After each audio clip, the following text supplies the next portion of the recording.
How's it going, guys? Um, it's me, Ronan's unconscious conscience. If you're here, you have the unfortunate um, luck as to be watching a Ronan stream. And right now, he is probably, I don't know what he's doing. If he's sleeping, maybe he's just pretending to sleep for 8 hours, because he actually can't sleep for 8 hours, so he's just making it up. But we're here, inside the machinations of my mind. And today we're going to be just chilling by a nice wood stove top. This is take 32 of this. So I'm hoping to get it right this time.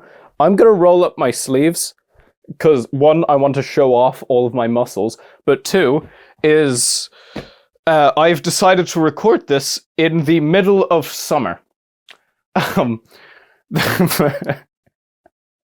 There is nothing like relaxing next to a fire on a warm summer's day.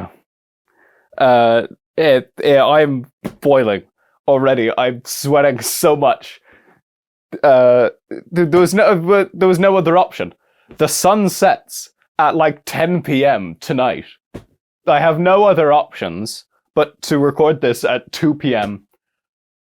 in the afternoon. But regardless, welcome, guys. But don't worry, because I mean, I could just sit here and yap for 8 hours. Actually, I'm thinking I have something else planned, but I'm thinking I could actually do that. I could probably just come up with something to discuss by the open fire. Like, that actually sounds kind of nice, doesn't it? That sounds like a nice way to fall asleep. Well, the truth is that I was going to read a book. We were going to do a book club. I don't know if I want to do that. I'll do it. I'll read as many pages as I can take. I hate reading books. I cannot stand it. So, in order to keep me interested, the book we're going to be reading today is Five Nights at Freddy's: The Silver Eyes by Scott Cawthorne. Oh yeah, I don't know how to pronounce his name. I know absolutely fuck all about the Five Nights at Freddy's lore. It is beyond me that there is a book. I cannot fathom why there would be a book for this. There's not one book, there's like 13 books as well. This is the first one of like 13 books. I'm gonna feed this to the fire when I'm done. Is my fire burning out? This is also the first time I've ever lit a fire. I don't know what I'm doing. This is the first time I've ever lit a fire in my life. So you're gonna probably be watching me battling to sustain it. I was gonna make this like an ASMR thing. I was gonna try to make this like relaxing and, you know, like something you could fall asleep to. But yeah, no, I gave up on that. Yeah, I mean, do you want to just like get into it? Let's read the blurb, shall we? 10 years after the horrific murders at Freddy Fazbear's Pizza that ripped their town apart, Charlie, whose father owned the restaurant, and her childhood friends reunite on the anniversary of the tragedy and find themselves at the old pizza place, which had been locked up and abandoned for years. After they discover a way inside, they realize that things are not as they used to be. The 4 adult-size animatronic mascots that once entertained patrons have changed. They now have a dark secret and a murderous agenda. Damn, they should make a video game out of this. That sounds like a good video game premise. Okay, I mean, fuck it, I don't know what else to do. Who's Kira Breed Risley? Who's Kira? What is she doing to Risley?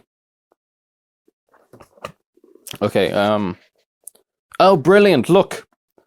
They've decided to print a page of static. I'm not sure how I'm supposed to...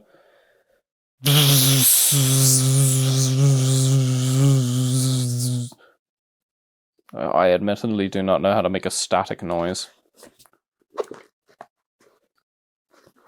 There's no pictures! It's all words. All of it's words?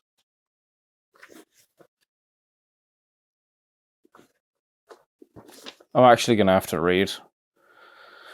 Alright then. Chapter 1. He sees me. This kicking off to a great start. Charlie dropped to her hands and knees. She was wedged behind a row of arcade games, cramped in the crawl space between the consoles and the wall, tangled electrical cords and useless plugs strewn beneath her. She was cornered. The only way out was past the thing, and she wasn't fast enough to make it. She could see him stalking back and forth, catching flickers of movement through the gaps between the games. There was scarcely enough room to move, but she tried to crawl backward. Her foot caught on a cord. She stopped, contorting herself to carefully dislodge it. She heard the clash of metal on metal, and the farthest console rocked back against the wall. He hit it again, shattering the display, then attacked the next, crashing against them, almost rhythmically, tearing through the machinery. Coming closer. I have to get out! I have to! The panicked thought was of no help. There was no way out. Her arm ached, and she wanted to sob aloud. Blood soaked through the tattered bandage, and it seemed as though she could feel it draining out of her. Yeah, that's usually what blood does. The console a few feet away crashed against the wall, and Charlie flinched. He was getting closer. She could hear the grinding of gears and the clicking of servos even louder. Eyes closed, she could still see the way he looked at her. See the matted fur and the exposed metal beneath the synthetic flesh. Suddenly, the console in front of her was wrenched away. It toppled over, thrown down like a toy. The power cords beneath her hands and knees were yanked away, and Charlie slipped, almost falling.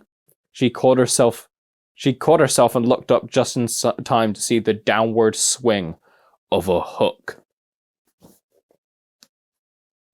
This is about pirates. Sorry, I've just noticed it says Michael on the next page like 15 times.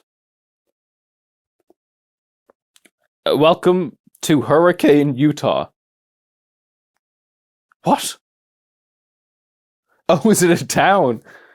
I thought they were just introducing me to a hurricane. Charlie smiled wryly at the sign and kept driving. The world didn't look any different from one side of the sign to the other, and she felt a nervous anticipation as she passed it. She didn't recognize anything. Then again, she hadn't really expected to. Not this far at the edge of town where it was all highway and empty space. She wondered what the others would look like. Who they were now. 10 years ago they'd been best friends, and then it happened, and everything ended. At least for Charlie. What? It happened. She hadn't seen any of them since she was 7 years old. I'd like to point out that it is written in italics as well, so you know that it's important and references something that you don't know about. She hadn't seen any of them since she was 7 years old. They had written all the time as kids, especially Marla, who wrote like she talked, fast and incoherent. But as they got older, they had grown apart. The letters had grown fewer and further between. Isn't it farther? Sorry. And the conversations leading up to this trip have been perfunctory and full of awkward pauses. Charlie repeated their names as though to reassure herself that she still remembered them. Marla, Jessica, Lamar, Carlton, John, and Michael. Michael was the reason for this trip, after all. It was 10 years ago since he died. Oh, I was looking forward to meeting Michael. 10 years ago since it happened. And now his parents wanted them all together for the dedication ceremony. They wanted all of his old friends there when they announced the scholarship they were creating in his name. Charlie knew it was a good thing to do, but the gathering still felt slightly macabre. She shivered and turned down the air conditioning, even though she knew it was not the cold. I really could do with fucking air conditioning right now. Is my fire dying? It's still... it exists. As she drove down the town centre, Charlie began to recognise things. A few stores in the movie theatre, which was now advertising this summer's blockbuster hit. She felt a brief moment of surprise and smiled to herself. What did you expect? That the whole place would be unchanged? A monument to the moment of your departure? Frozen forever? In July 1985? The only thing I know is the bite of 87. I don't know exactly what that means, but sadly... Oh, wait! Okay. No, never mind. This is 10 years later. This is after the bite of 87. That was exactly what she expected. She looked up at her watch, still a few hours to kill before they all met up. She thought about going to the movie, but she knew what she really wanted to do. Charlie made a left turn and headed out of town. 10 minutes later, she pulled to a stop and got out. The house loomed up before her, its dark outline a wound in the bright blue sky. Charlie leaned back against the car, slightly dizzy. She took a moment to steady herself with deep breaths. She had known it would be here, and is this like... Because I didn't realize that I'm going to be like talking directly into the microphone. Hopefully this isn't just peaking constantly. Maybe I should test that. There's no fucking like monitor, so it's super awkward to do this. Okay, is it like just fucking... No, it's not. It's fine. Where's my water? I need water, man. I got it. Reading is tiring work. Damn, how do people do this as a job?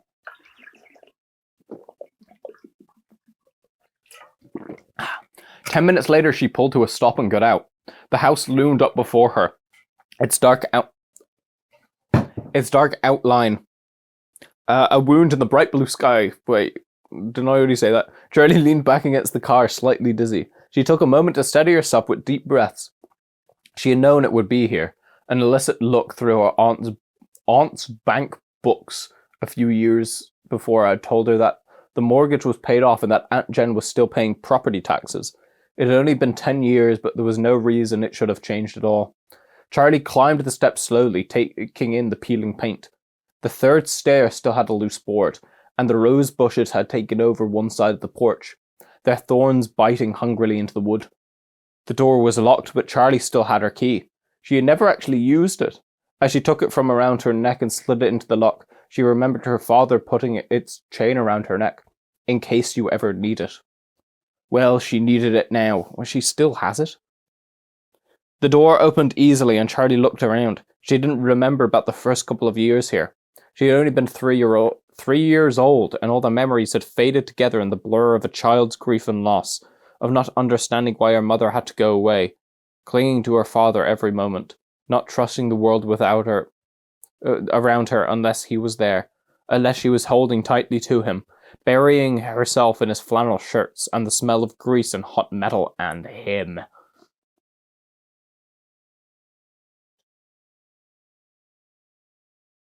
That's suspicious. That's suspicious. I don't know. There's something about describing someone's smell as hot metal when you're talking about a book in animatronics. That just seems a bit... The stairs stretched straight up in front of her, but she did not move directly to them. Instead, she went into the living room, where all the furniture was still in place. She had not really noticed it as a child, but the house was a little too large for all the furniture they had. Things were spread out too widely in order to fill the space. The coffee table was too far from the couch to reach, the easy chair too far across the room to carry on a conversation. What's an easy chair? There was a dark stain in the wooden floorboards near the center of the room. Charlie stepped around it quickly and went to the kitchen. You're not going to question what it is. Where the cupboards had only a few pots and pans and dishes. Charlie had never felt a lack of anything as a child, but it seemed now that the unnecessary enormity of the house was a sort of apology. The attempt of a man who had lost so much to give his daughter what he could. He'd always had a way of overdoing whatever he did. The last time she was here, the house had been dark and everything felt wrong. She was carried up the stairs to her bedroom, although she was 7 years old, and could have gone quicker on her own 2 feet. But Aunt Jen had stopped on the front porch, picked her up and carried her, shielding her face as though she were a baby in the glaring sun. In her room, Aunt Jen sent Charlie down and closed the bedroom door behind them. She told her to pack her suitcase, and Charlie had cried because all the things could never fit into that small case. "We can come back for the rest later," said Aunt Jen, her impatience leaking through as Charlie hovered indecisively at her dresser, deciding which t-shirts to bring along. They had never come back for the rest. Charlie mounted the stairs heading to her old bedroom. The door was partially cracked, and as she opened it, she had a giddy feeling of displacement, as though her younger self might be sitting there among the toys. Might look up and ask, "Charlie, who are you?" Charlie went in. Like the rest of the house, her bedroom was untouched. The walls were pale pink and the ceiling, which sloped dramatically on one side to follow the line of the roof, was painted to match. Her old bed still stood against the wall beneath a large window. The mattress was still intact, though the sheets were gone.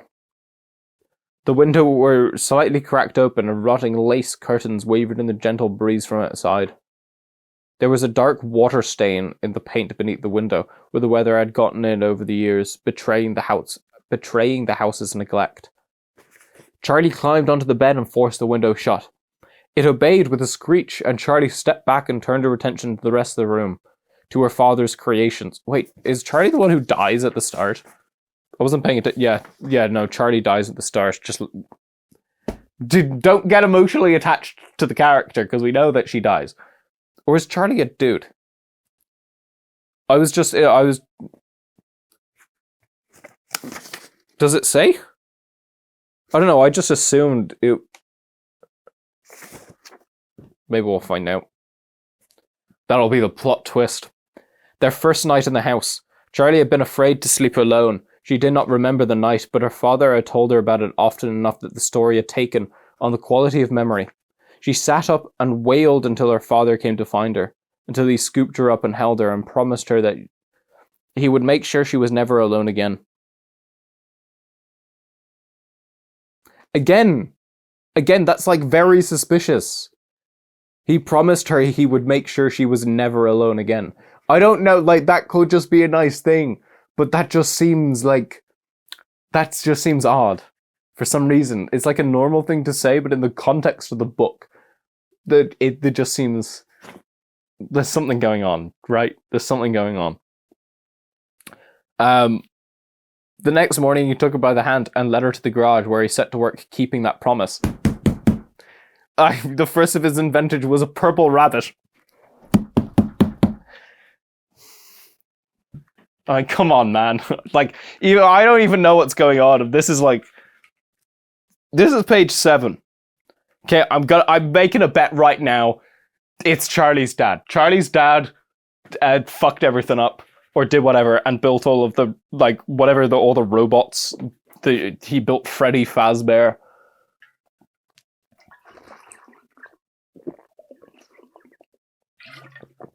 He built a purple rabbit that was the size of a 3-year-old child. Again, very, very specific. Very specifically the size of a 3-year-old child.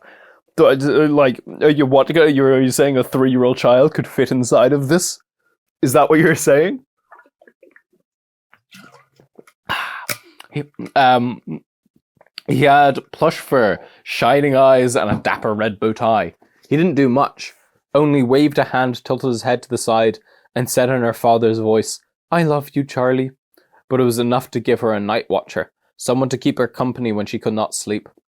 Right now, Theodore sat in a white wicker chair in the far corner of the room.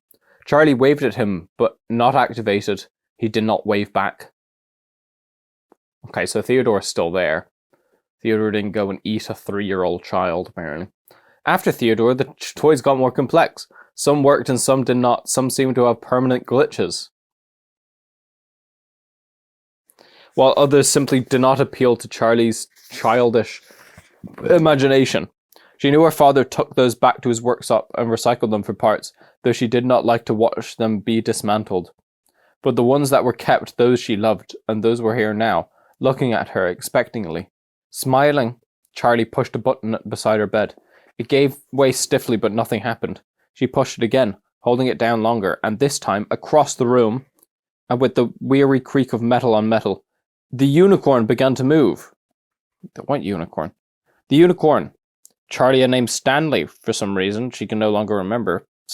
She was made of metal and had been painted glossy white. He trundled around the room with a circular track, bobbing his head stiffly up and down. The track squealed as Stanley rounded the corner and came to a stop beside the bed. Charlie knelt beside him and on the floor patted his flank. What does that mean? His glossy paint was chipped and peeling, and his face had given over to rust. His eyes were lively, gazing out of the decay. "You need a new coat of paint, Stanley," Charlie said. The unicorn stared ahead, unresponsive. At the foot of the bed there was a wheel, made of patched together metal. It was always reminded her of something she might find in a submarine. Charlie turned it. It stuck for a moment, then gave way, rotating as it always did. And across the room, the smallest closet door swung open. Out sailed Ella on her track, a child-sized doll, bearing a teacup and saucer in her tiny hands like an offering. Ella's plaid dress was still crisp, and her patent leather shoes still shone. Perhaps the closet had protected her from damage of the damp. Charlie had an identical outfit, back when she and Ella were the same height. That must have been real freaky, man. I mean, come on, you're making like metal contraptions that are the size of your child. I mean, that's a patentable thing. Do you imagine if there was a robot version of me that was just like my size? It was just, I chucked this together in my garage. It's just a few pieces of metal scraps I chucked together. It could do backflips and shit, but it's not that big of a deal. "Hi, Ella," she said softly, as the wheel unwound. "Oh, this fucking... yeah. Sorry, this robe is cinching my waist down to 9 inches. Ella retreated to the closet again, and with the door closing behind her.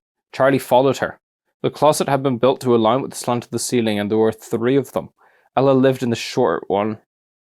She was about 3.5 feet tall. Next to it was one a foot or so taller, and a third, closer to the bedroom door, was the same height as the rest of the room. She smiled, remembering, "Why do you have 3 closets?" John had demanded the first time he came over. She looked at him blankly, confused by the question. "'Cause that's how many there are," she said finally. She pointed defensively to the littlest one. "That one's Ella anyway," she added. John nodded, satisfied. Charlie shook her head and opened the door to the middle closet, or tried to. The knob stopped with a jolt. It was locked. She rattled it a few times, but gave up without much conviction. She stayed crouched low to the floor and glanced up at the tallest closet. Her big girl closet she would someday grow into. "You won't need it until you're bigger," her father would say, but the door never came. Okay. The door now hung open slightly, but Charlie didn't disturb it. It hadn't opened for her. It had only given way to time. As she moved to stand, she noticed something shiny half hidden under the rim of the locked middle door. She leaned forward to pick it up. It looked like a broken off piece of a circuit board. She smiled slightly. Nuts, bolts, scraps, and parts had turned up all over the place. Once upon a time, her father's had stray parts in his pockets. He would carry around something he was working on, set it down and forget where it was, or worse, put something aside for safekeeping, never to be seen again. There was also a strand of her hair clinging to it.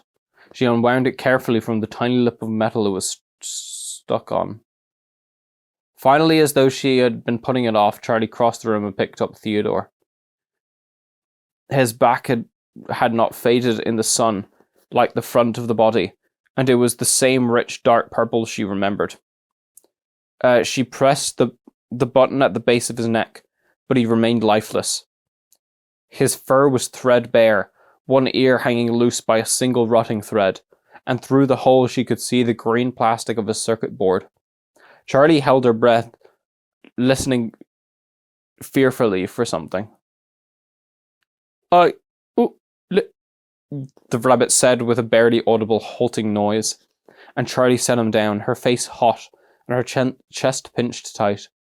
She had not really expected to hear her father's voice again. I love you too. Charlie looked around the room.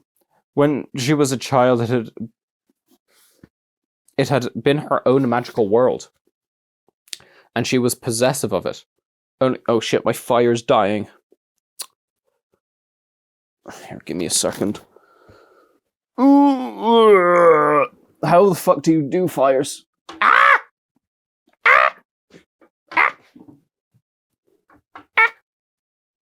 Ow. Need some fucking small pieces. In you go. In you go. In you go. In you go. Fuck, that stick's too big. Oh, but I can't grab it now because it's on fire.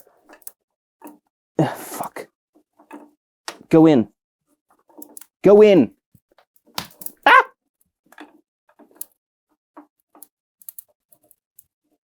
Okay. I did. Oh my god, that stick's on fire. If that falls out, I'm done.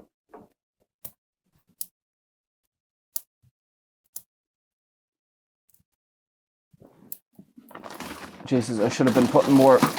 I should have been putting more in over time. I'm running out. I'm running out. Yeah. Is it alright to put wood that has nails in it inside of a fire? Is that safe? Oh, that's enough. I need big ones. Do I even have any big ones? That's too big. Oh yeah, that's a log. Oh yeah, that's a log. In you go. Oh, look at that. A piece of Irish bog. That's not in.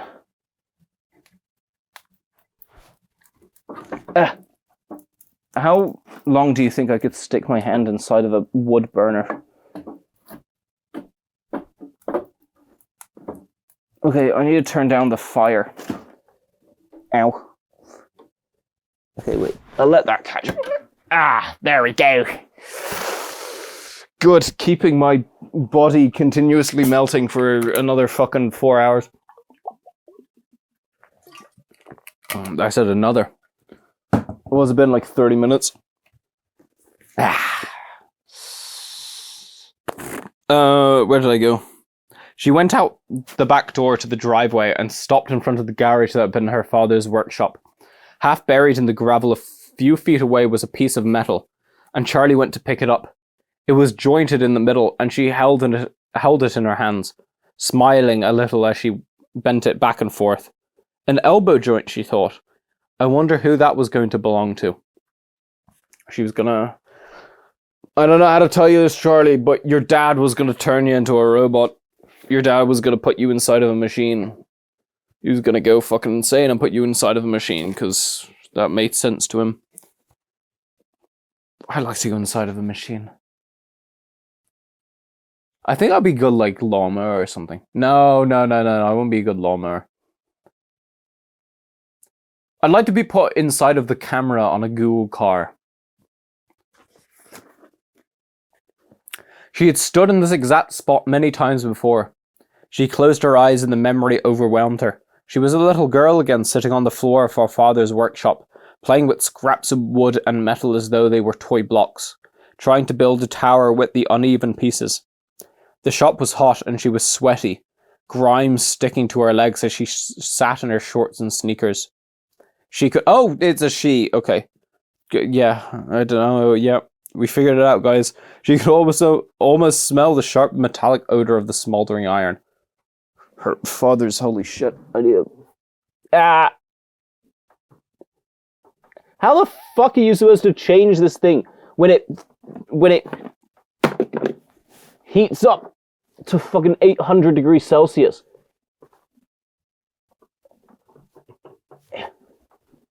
Stupid knob.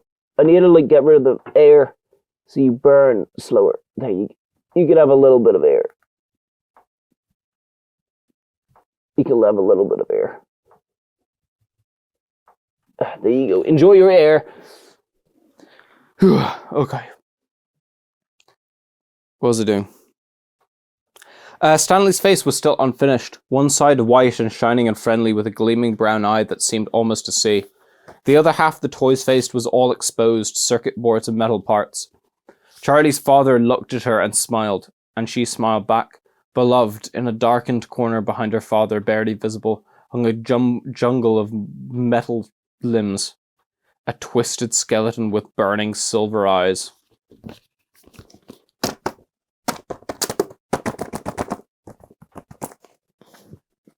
Just saying. Just saying. The limbs contorted, seemed almost mocking. The thing a ghastly jester, and yet there was something about it that suggested enormous pain. Daddy? Charlie said, and her father did not look up from his work. Daddy? She said again, more urgently, and this time he turned to her slowly, as that not fully present in the world.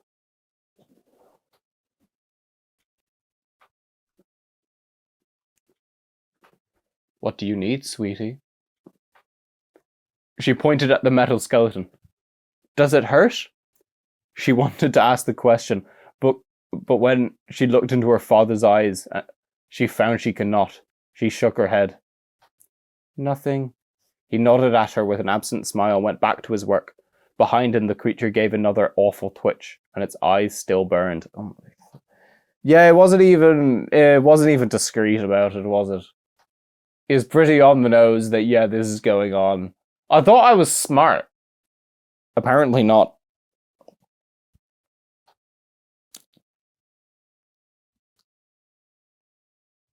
Do I need to get rid of this fire more? Don't stop trying to grab the metal knob that is connected to an open flame. How do people even be like blacksmiths? Do your fingers not just like burn off?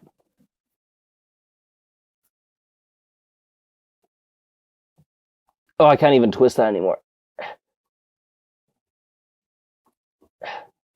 Fucking hell.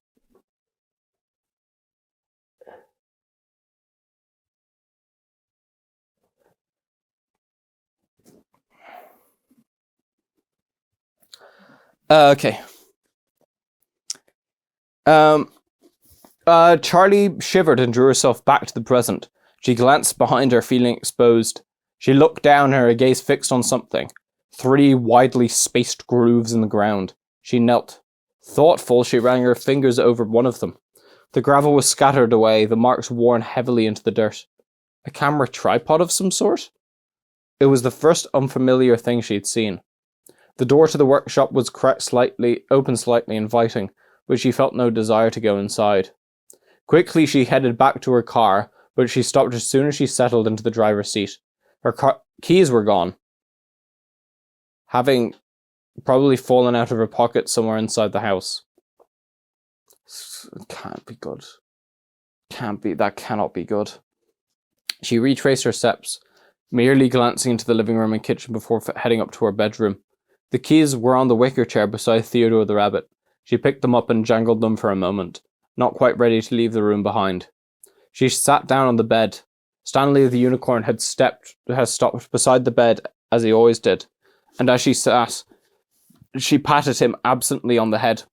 It had grown dark while she was outside, and the room was now cast in shadows. Somehow, without the bright sun, the toy's flaws and deterioration were thrown into sharp relief. Theodore's eyes no longer shone, and his thin fur hanging ear and hanging ear made him look like a sickly vagabond.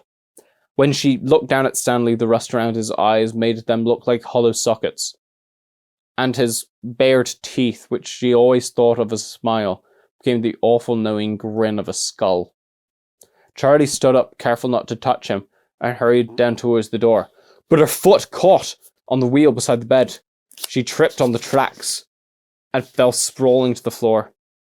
There was a whir of spinning metal, and as she raised her head, a small pair of feet appeared under her nose, clad in shining patent leather. She looked up. There above her was Ella, staring down at her, silent and uninviting. Her glassy eyes almost appearing to see. The teacup and saucer were held out before her with a military stiffness. Charlie got up cautiously, taking care not to disrupt the doll. She left the room, stepping carefully to avoid accidentally activating any other toys.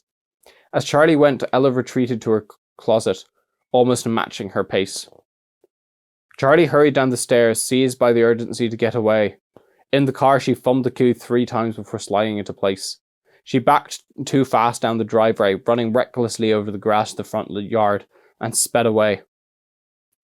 After about a mile, Charlie pulled over on the shoulder and turned the car off, staring straight ahead through the windshield. Her eyes focused on nothing. She forced herself to breathe slowly. She reached up and adjusted the rearview mirror so she could see herself. She always expected to see pain, anger, and sorrow written on her face, but they never were. Her cheeks were pink, and her round face almost cheerful. Like always. Her first weeks living with Aunt Jen, she heard the same things over and over when Aunt Jen introduced her. What a pretty child, what a happy-looking child she is. Charlie always looked like she was about to smile, her brown eyes wide and sparkling. Her thin mouth ready to curve up, even when she wanted to sob. The incongruity was a mild betrayal. Where have I heard that before? The incongruity was a mild betrayal. I feel like I've read that 100 times. She ran her fingers through her light brown hair as though she would magically fix its slight frizziness and put the mirror back into position. She turned the car back on and searched for a radio station, hoping music might bring her fully back to reality. She flipped from station to station, not really hearing what any of them were playing, and finally settled on an AM broadcast with a host who seemed to be yelling condescendingly.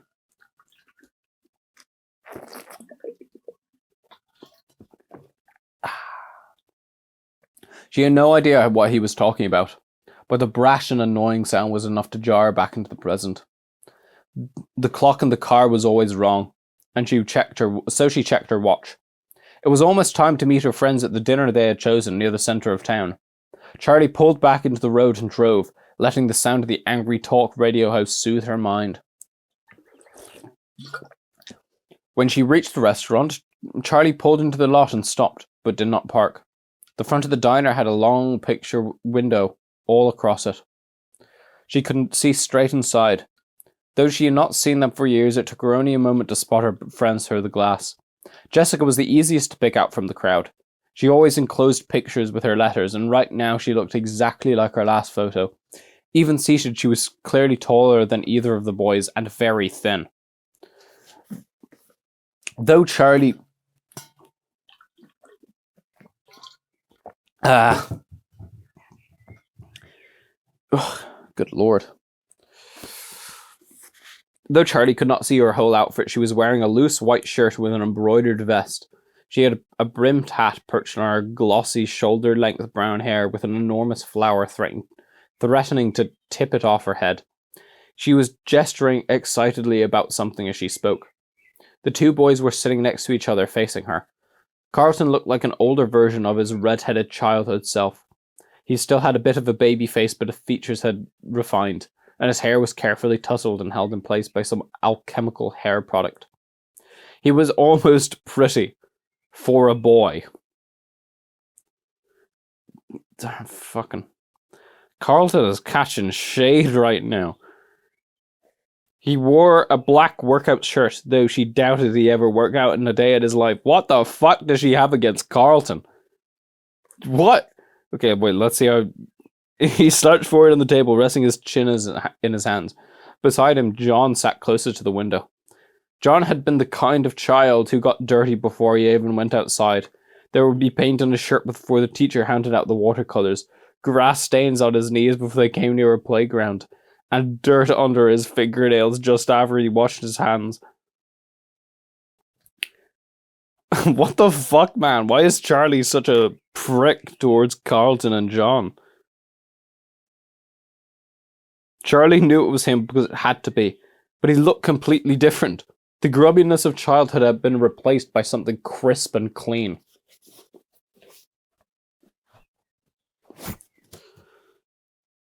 He was wearing a neatly pressed light green button-down shirt, the sleeves rolled up and the collar open, preventing him from looking too uptight.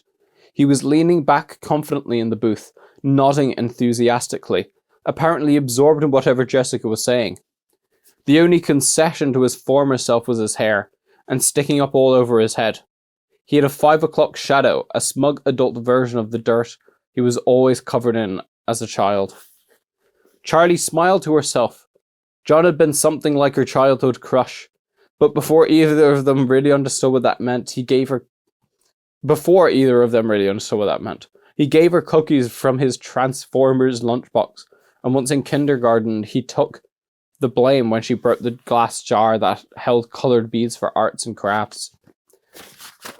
She remembered the moment where it slipped from her hands. She watched it fall. She could not have moved fast enough to catch it, but she would not have tried. She wanted to see it break. The glass hit the wood floor and shattered into 1,000 pieces, and the beads scattered many colours among the shards. She thought it was beautiful, and then she started to cry. Joe had a note sent home to his parents, and when she told him, "Thank you," he had winked at her with an irony but beyond his years and simply said, "For what?" After that, John was allowed to come to her room. She let him play with Stanley and Theodore, watching anxiously the first time he learned to press the buttons and make them move. She would be crushed if he didn't like them, knowing instinctively that it would make her think less of him. They were family, but John was fascinated as soon as he saw them. He loved her mechanical toys, and so she loved him. 2 years apart behind a tree beside her father's workshop, she almost let him kiss her. And then it happened. And everything ended, at least for Charlie. Charlie shook herself, forcing her mind back to the present, looking again at Jessica's polished appearance. She glanced down at herself, purple t-shirt, denim jacket, black jeans, and combat boots. It had felt like a good choice this morning, but now she wished she had chosen something else. This is all you ever wear, she reminded herself.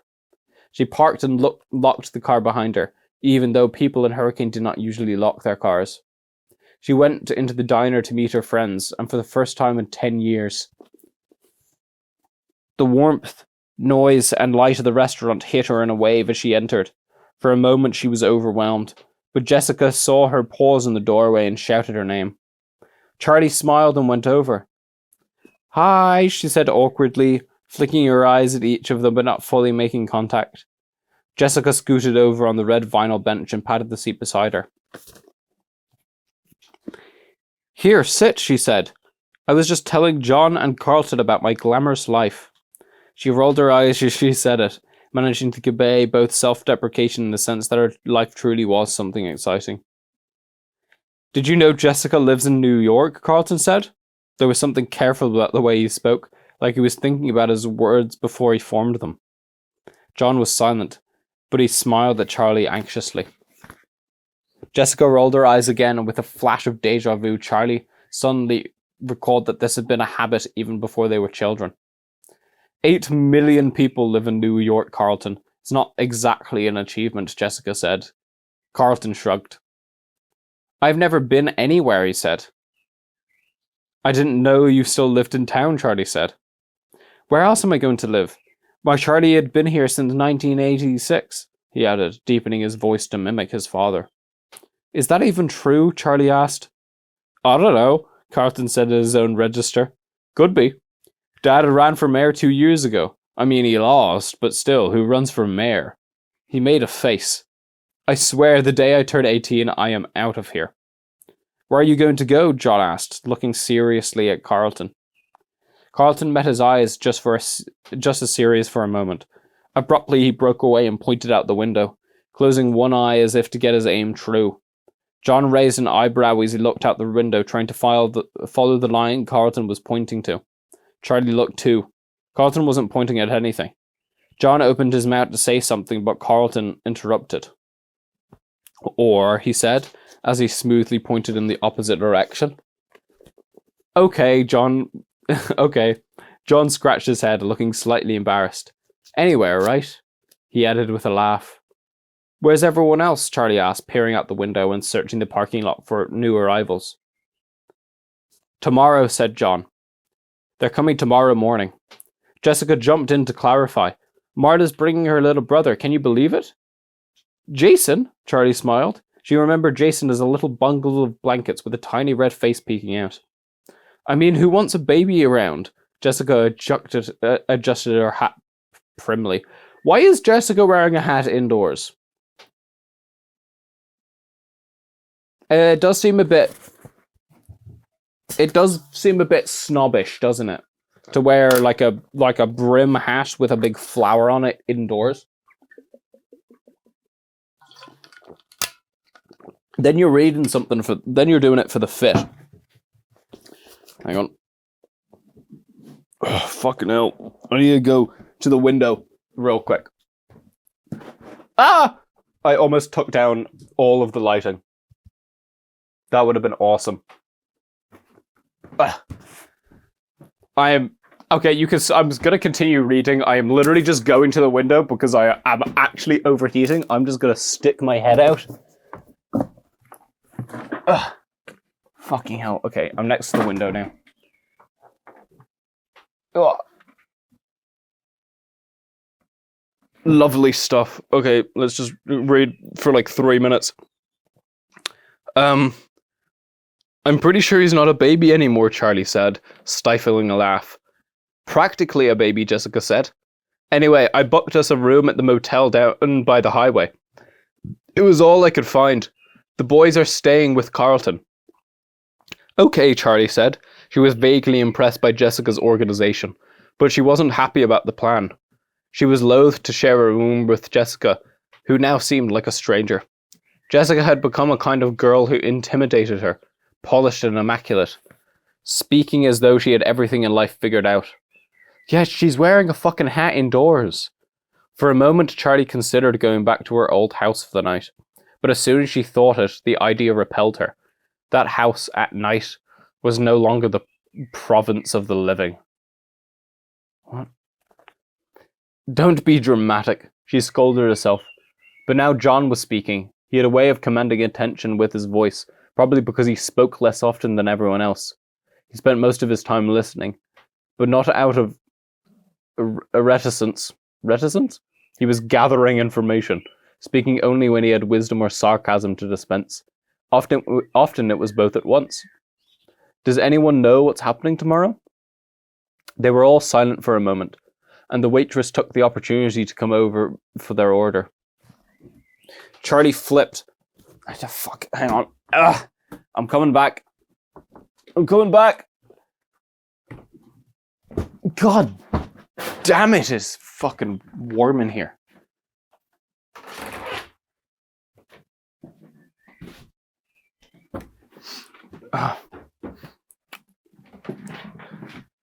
I am not editing this, by the way. I'm not editing any of this. This is just going to be 8 hours of like raw, uncut footage. So, like everything that's getting fucked up, like right now, it's gonna stay fucked up. You're just gonna deal with it.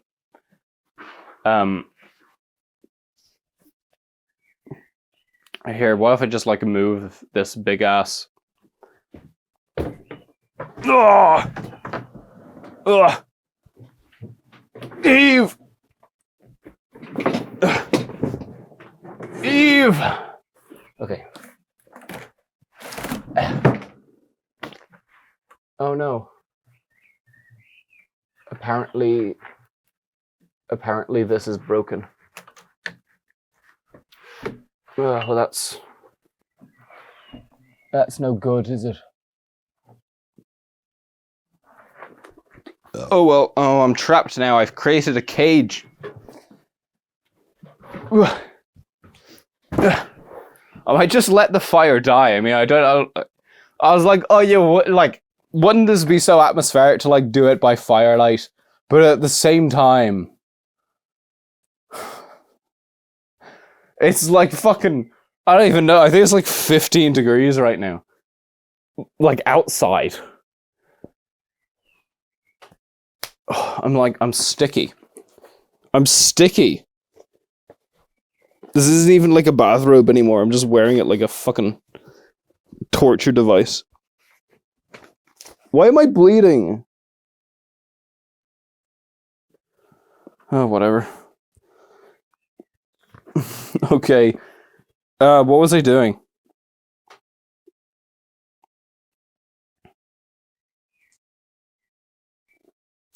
Oh, Charlie flipped quickly through the menu, her eyes not really focusing on the words. Her turn to order came much faster than she was expecting, and she froze. Eggs, she said at last. The woman's hard expression was still fixed on her, and she realized she had not finished. Scrambled wheat toast, she added. And the woman went away. That sounds so fucking... Oh my god, that sounds lovely right now, actually.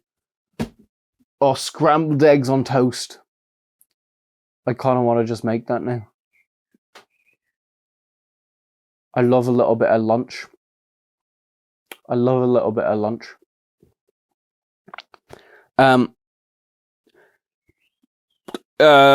Charlie looked back down at the menu. She hated this about herself. When she was caught off guard, she seemed to lose all ability to act or process what was going on around her. People were incomprehensible. Their demands alien. Ordering dinner shouldn't be hard, she thought. The others had begun their conversation again, and she turned her attention to them, feeling like she had fallen behind. What do we even say to his parents? Jessica was saying. Carlton, do you ever see them? Charlie asked. Not really. Around, I guess, sometimes. I'm surprised they stayed in Hurricane. Jessica said with a note of worldly disapproval in her voice. Charlie said nothing, but she thought, how could they not? His body had never been found. Why, I can tell you where it is right now. How could they not have secretly hoped he might come home, no matter how impossible they knew it was? How could they leave the only home Michael knew? It would mean really finally giving up on him. Maybe that was what the scholarship was, an admission that he was never coming home. Charlie was acutely aware that they were in a public space. We're talking about Michael felt inappropriate. They were, in a sense, both insiders and outsiders. They had never been closer to... they had been closer to Michael, probably more than anyone in this restaurant, but with the exception of Carlton, they were no longer from Hurricane. They did not belong. She saw the tears falling on her paper placemat before she felt them, and she hurriedly wiped her eyes, looking down and hoping no one had noticed. When she looked up, John appeared to be studying his silverware, but she knew he had seen. She was grateful to him for not trying to offer comfort. John, do you still write? Charlie asked. John had declared himself an author when they were about 6, having learned to read and write when he was 4, a year ahead of the rest of them. At the age of 7, he completed his first novel and pressed his poorly spelled, inscrutably illustrated creation on his friends and family, demanding reviews.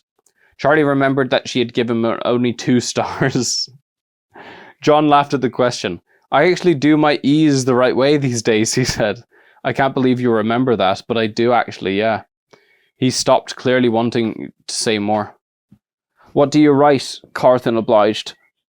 And John looked down at his placemat, speaking mostly to the table. Short stories, mostly. I actually had one published last year. I mean, it was just in a magazine, nothing big. They all made suitable noises of being impressed, and he looked up again, embarrassed but pleased. What was the story about? Charlie asked. John hesitated before he could speak or decide not to. It's about her. That's what it's about. Or maybe, is John one of the co-authors for this book? Is that perhaps how this goes? Is this some like meta take? He's writing from within the story himself? They had all ordered from the breakfast menu. Oh, shit. Yeah. Before he could speak, the waitress returned with their food. They had all ordered from the breakfast menu. Coffee, eggs, and bacon. Blueberry pancakes for Carlton. The brightly coloured food looked hopeful, like a fresh start to the day. Charlie took a bite out of her toast, and they all ate silently for a moment. That toast is sounding nicer and nicer. Hey, Carlton, John said suddenly. Whatever happened to Freddy's anyway? There was some... Sorry. I just got excited. There was a brief hush. Carlton looked nervously at Charlie and Jessica stared up at the ceiling. John flushed red and Charlie spoke hastily. It's okay, Carlton. I like to know too. Carlton shrugged, stabbing at his pancakes nervously with his fork. They built over it, he said. What did they build?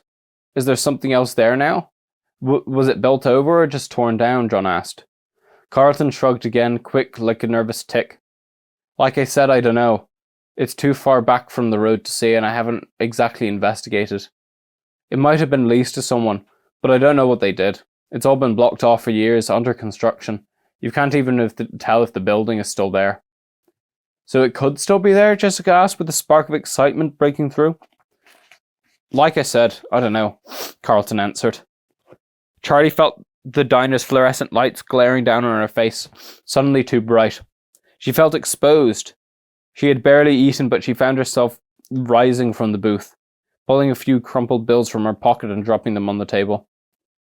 I'm going to go outside for a minute, she said. Smoke break. She added hastily. You don't smoke? As she's going to pull this one off.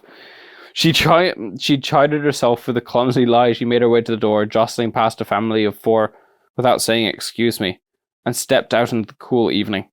She walked to her car and sat on the hood, the metal denting slightly under her weight.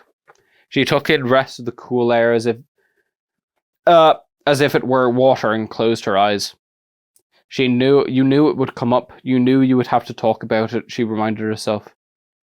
She had practiced on the drive here, had forced herself to think back to happy memories, to smile and say, remember when? She thought she was prepared for this, but of course she had been wrong. Why else would she have run out of the restaurant like a child? Charlie? She opened her eyes and saw John standing next to the car, holding her jacket out in front of him like an offering. You forgot your jacket, he said, and she made herself smile at him. Thanks. She took it and draped her over her shoulders, then slid over the car's hood for him to sit. Sorry about that, she said in the dim lights of the parking lot. Oh, she said. In the dim lights of the parking lot, she could see him blush to the ears. He joined her on the car's hood, leaving a deliberate space between them. I haven't learned to think before I talk, I'm sorry. John watched the sky as a plane passed overhead. Charlie smiled, this time unforced. It's okay. I knew it was going to come up. It had to. It sounds stupid, but I never think about it. I don't let myself. No one knows what happened except my aunt, and we never talk about it. Then I came here, and suddenly it's everywhere. I was just surprised, that's all. Uh-oh, John pointed, and Charlie saw Jessica and Carlton hesitating in the doorway of the diner. She waved them over, and they came. Remember that time at Freddy's when the merry-go-round got stuck in Marla and that mean kid Billy had to keep riding it until their parents plucked them off? Charlie said. John laughed and the sound made her smile. Their faces were bright red, crying like babies. She covered her face, guilty that it was so funny to her. There was a brief surprised silence, then Carlton started laughing. Then Marla puked all over him. Sweet justice, Charlie said. Actually, I think it was just nachos, John added. Jessica wrinkled her nose. So gross, I never rode it again, not after that. Oh, come on, Jessica, they cleaned it, said Carlton. I'm pretty sure kids puked all over the place. Those wet floor signs weren't there for nothing. Right, Charlie? Don't look at me, she said. I never puked. We used to spend so much time there. Privileges of knowing the owner's daughter, Jessica said, looking at Charlie with a mock accusation. Okay, so, well, I know. Well, yeah, I know it for sure now. It's already, yeah. Do you think anyone has picked up this book and actually, like, read it without knowing what Five Nights at Freddy's is? Do you think somebody has actually gone in and, like, read this just with absolutely no knowledge whatsoever what Five Nights at Freddy's is? Like, because I guess you can't really be spoiled if you know everything. Or even if you just know, like, a tiny amount. If you just know the premise of the games, you can kind of fill in the rest. Maybe I should have, like, electrocuted my brain before I did this so I would have, like, a blank slate to work from. I couldn't help who my dad was, Charlie said, laughing. Jessica looked thoughtful for a moment before she continued. I mean, how could you have a better childhood than spending all day at Freddy Fazbear's Pizza? I don't know. Oh yeah, by the way, so every single time they say Freddy Fazbear's Pizza in this book, it has like a little trademark symbol next to it. I don't know if they're like saying that. So maybe they're saying Freddy Fazbear's Pizza trademarked.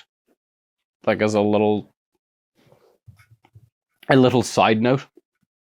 I don't know, said Carlton. I think that music got to me over the years. He hummed a few bars of the familiar song. Five Nights at Freddy's. Is this where you wanna be? I just don't get it. Why would you wanna stay? Five Nights at Freddy's. Oh, whoa.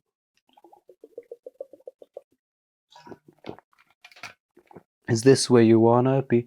I just don't get it. Why would you wanna stay? Five Nights at Freddy's. I loved those animals so much, Jessica said suddenly. What's the proper term for them? Animals, robots, mascots? Are they going to say it? I think those are all accurate, Charlie leaned back. Well, anyway, I used to go and talk to the bunny. What was his name? Bonnie.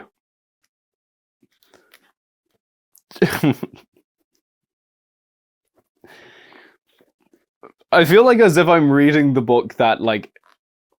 yeah, I don't know. I feel like I'm reading some, like, ancient lost transcript. That it's like, oh, by the way, didn't you know that it, like, they actually referenced this, like, before it even came out? They reference Five Nights at Freddy's before the writer of this book even created it.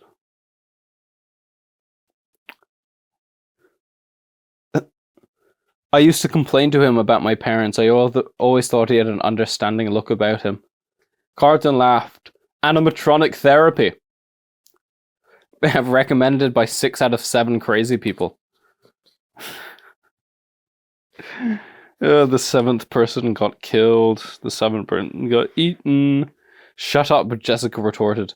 I knew he wasn't real. I just liked talking to him. Charlie smiled a little. I remember that, she said. Jessica in her prim little dresses, her brown hair in 2 tight braids, like a little kid out of an old book, walking up to the stage when the show was over, whispering earnestly to the life-size animatronic rabbit. If anyone came up beside her, she went instantly silent and still, waiting for them to go away so she could resume her one-sided conversations. Charlie had never talked to the animals at her father's restaurant or felt close to them like some kids seemed to. Although she liked them, they belonged to the public. She had her own toys, mechanical friends waiting for her at home, that belonged only to her.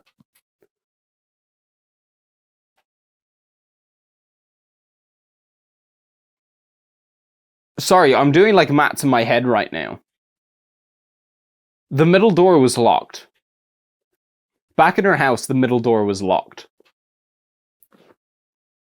This is 10 years later. They were in 1985. At the time, I think, what did she say? She was like 7?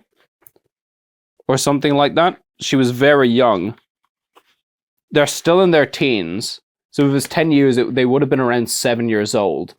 That means that whatever his name, the other guy that died, I forgot, they keep forgetting it. Yeah, I forgot his name. Whoever, the guy died when he was 7, presumably, and the middle-sized cupboard in a room is locked. So I'm just like, oh my god, is her mum in the... Who's in the big one? Who's in the big one then? Definitely the dead kid is in the middle closet. The dead kid is in the middle closet. Why would it be locked? No, yeah, they're 100% in the middle closet, but something else is in the big closet. Something else is in the big closet. I wonder what it is though, because none of them would have been dead. It could be her mom or something. It wouldn't be her dad. That doesn't make any sense, because the closet was already there. So it could have been that the mom didn't actually leave and they're just inside of the robot in the big closet. That's my theory anyway. It's just the middle closet is so, like, suspicious, isn't it? And the fact that she didn't go into the garage, the workshop, like, what's in there? There's a reason why you didn't go in there. And what was with the tripod as well? Why was there a camera tripod? But the tripod was something that she didn't know was there. So it's something that her father was doing with the tripod. But why? Why would he record anything? Unless they find a video later that shows it. Oh shit.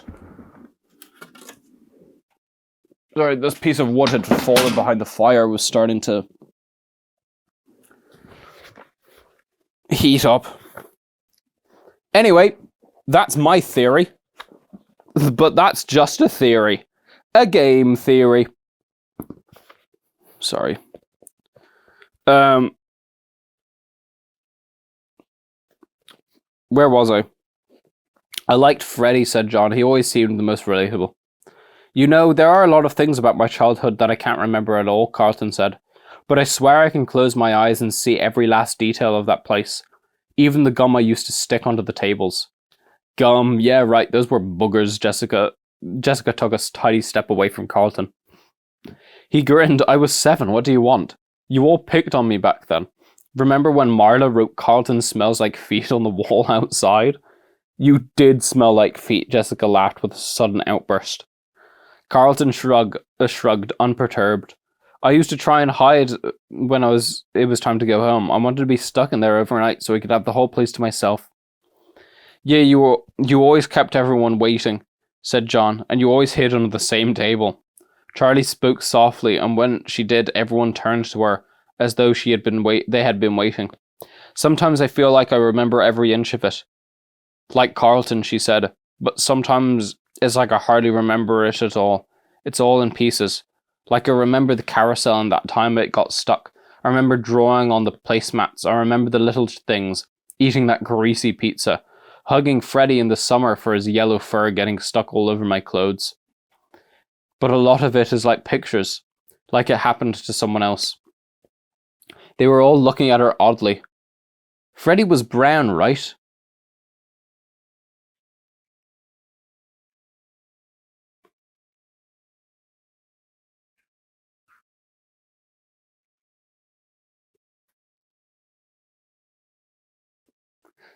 Right. Yeah. No, I think we all know what that is. I think we all know what that is. Okay. Yeah. I guess you really don't remember it well after all. Right, I meant brown, she said. Brown. Freddy was brown, of course he was. She could see him in his mind now, but somewhere in the depths of her recall there was a flash of something else. Dude! Yeah, okay, well we know who it is. We know it's feckin' Golden Freddy. I didn't think they had fur. I thought they were just, like, painted. I didn't think they had, like, fur and stuff. That is a bit weird to give them fur.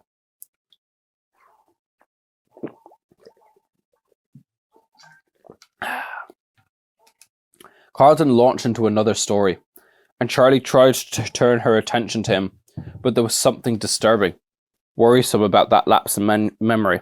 It was 10 years ago. It's not like you've got dementia at 17, she told herself. but it was such a basic detail to have misremembered. Out of the corner of her eye, she caught John looking at her, a pensive expression on his face, as though she had said something important. You did just say something important. John knows. John's played the game. John's a gamer. He knows. He survived the 5 nights. You really don't know what happened to it, she asked. Carlton, with more urgency in her voice than she intended. He stopped talking, surprised. Sorry, she said. Sorry, I didn't mean to interrupt you. I forgot what they're talking about. It's okay, he said, but yeah or no, I don't really know what happened. How can you not know? You live here.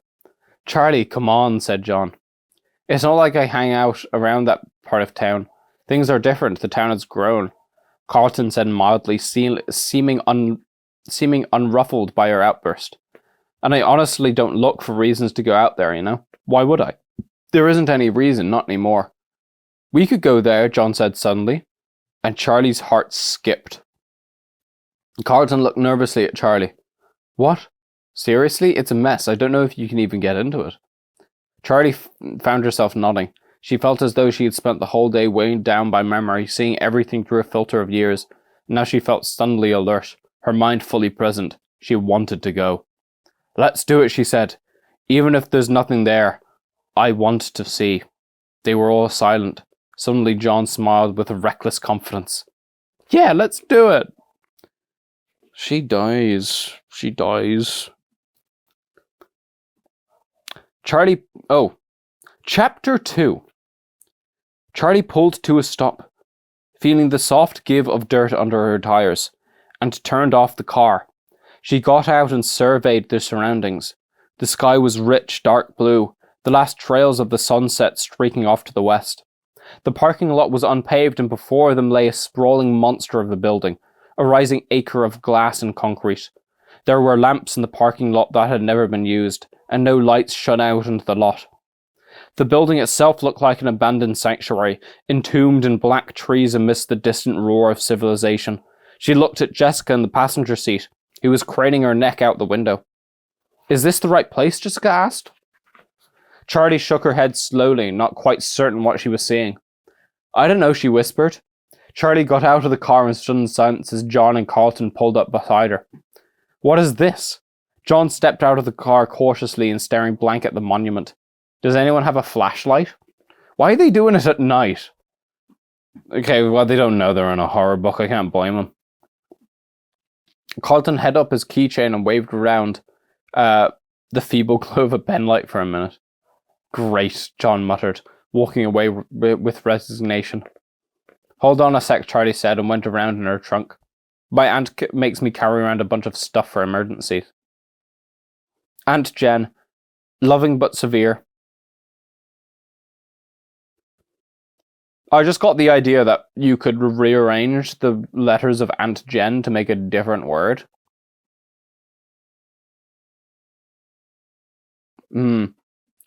Maybe not. Had taught Charlie self-reliance above almost all else. Before she let Charlie have her old blue Honda, she had insisted that Charlie know how to change a tire, check oil, and know the basic parts of the engine. In the trunk, a black box tucked in next to the jack, spare tire, and a small crowbar. She had a blanket, a heavy police-issue flashlight, bottled water, granola bars, matches, and emergency flares. Charlie grabbed the flashlight. Carlton grabbed a granola bar. Fucking fat ass. Sorry, that. Almost by silent agreement, they began to walk the building's perimeter. Charlie holding up the light in a steady beam in front of them. The building itself looked mostly finished, but the ground was all dirt and rock, uneven and soft. Charlie shone the light on the ground, where glass had grown patchy in the dirt, inches long. No one has been digging for a while, Charlie said. The place was massive, and it took a long time to circumnavigate. It wasn't long before the rich blue of the evening was overtaken by a blanket of scattered silver clouds and stars. The surfaces of the building were all the same smooth beige concrete, with windows too high up the walls to see inside. There's someone fucking using a chainsaw. Yeah. I need to go put an end to this.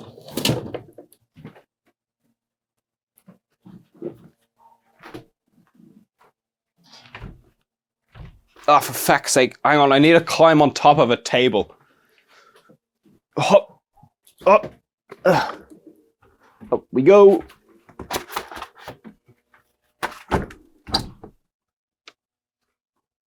Do you really have to be doing all of this fucking yard work at like 4 p.m. in the afternoon? Oh, God. Oh, no! It's all falling apart. Oh, well, hang on. We will pause. I will fix everything. How's it going? And we're back. Took a little bit of a hiatus there.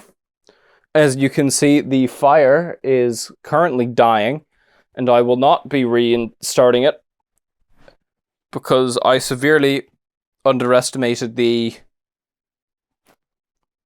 They're fucking chainsawing again.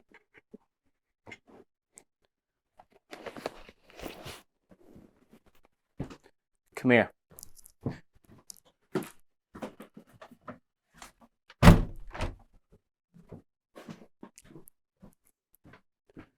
You're done. You're done. So, instead, it's just going to be us and the book. I was so inspired by the restaurant scene that I actually went and made myself some eggs on toast.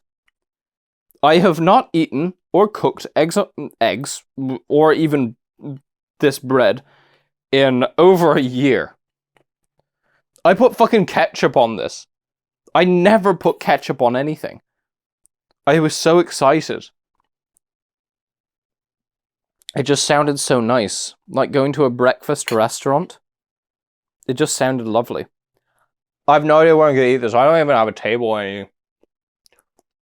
It's gonna fall. Here, let's have a bite though.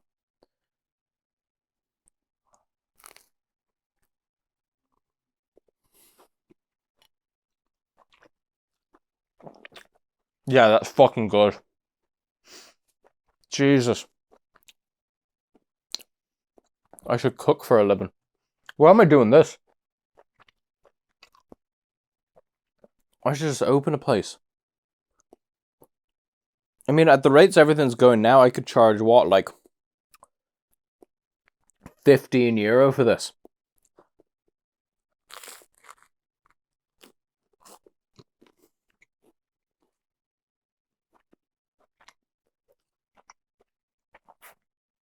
If you were getting this at an airport, you'd pay 20. Anyway, let's see. I should put this on this side. I'm dropping eggs all over myself now.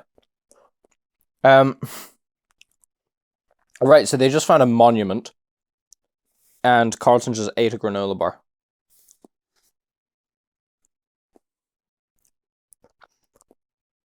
The place was massive, and it took a long time to circumnavigate. It wasn't long before the rich blue of the evening was overtaken by a blanket of scattered silver clouds and stars. The surfaces of the building were all the same smooth beige concrete, with windows too high up the walls to see inside. Did they really build this whole thing and then just leave, Jessica said. Carlton, said John, you don't really know anything about what happened? Why is Carlton being so dismissive of all these questions?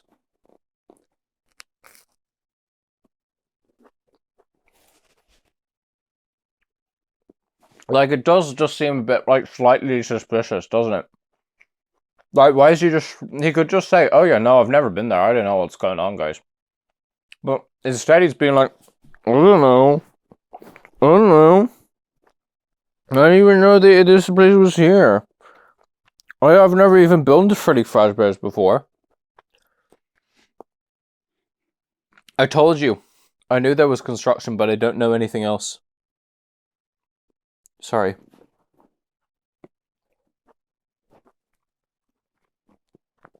I'm dropping.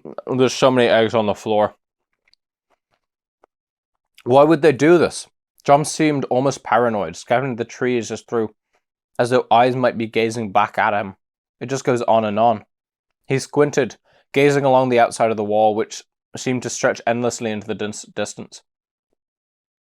He glanced back to the trees as if making sure they hadn't missed a building somehow. No, it was here. He placed his hand on the drab concrete fencing.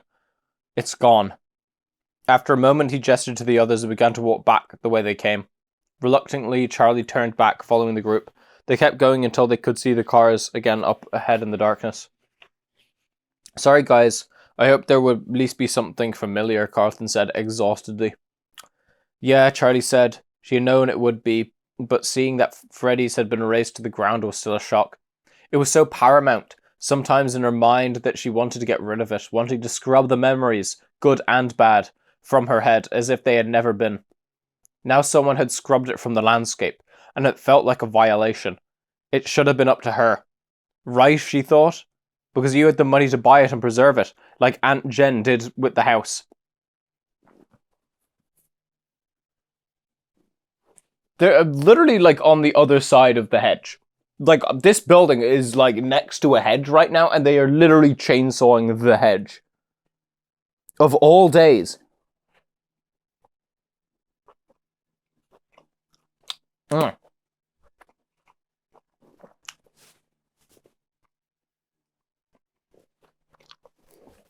Oh, I thought all of it just fell.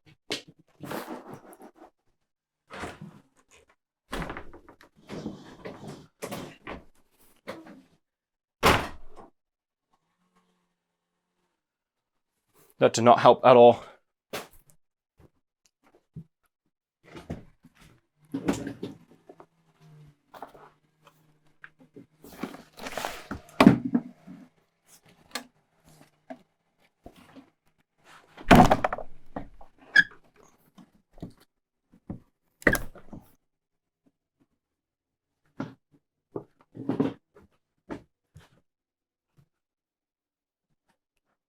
Okay, that's helped a little bit. I'm sure I can fix it in post. I'm sure it'll be fine. Here.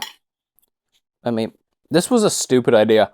Why I decide to, like, cook food while I'm trying to read a book?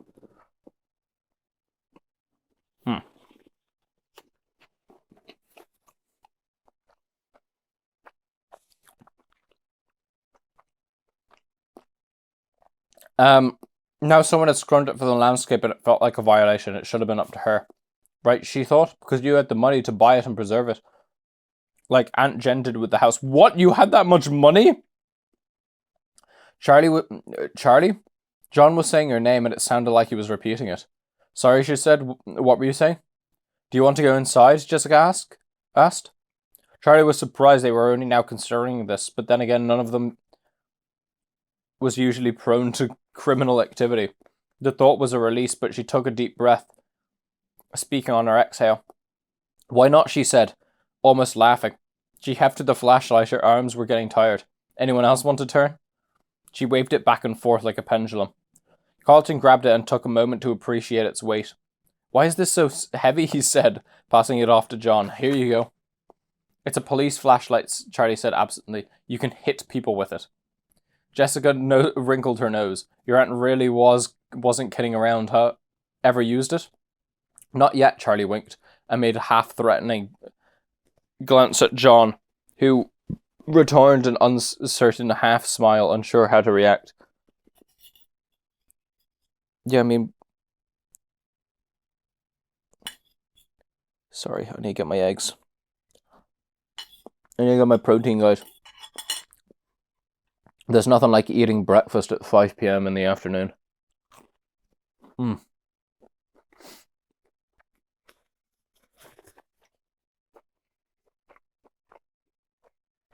The wide entrances were sealed with hammered metal doors, no doubt intended to be temporary until construction was finished.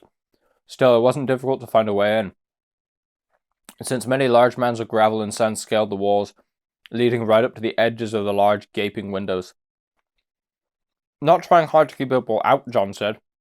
What's anyone going to steal? Charlie said, staring at the blank towering walls. It's weird for them to put up walls in the first place. Like, if you're doing construction, you just put up, like, those, like, fake walls. They're not concrete walls. They're just, like, those fake, like, scaffolding walls. And even then, they're not really, like, that hard. You can probably just jump up and climb them. They climbed the hill slowly, the gravel shifting and sliding beneath their feet as they went. Carlton reached the window first and peered through. Jessica looked over his shoulder. Can we drop down? John asked. Yes, said Carlton. No, Jessica said at precisely the same time. I'll go, Charlie said. She felt reckless.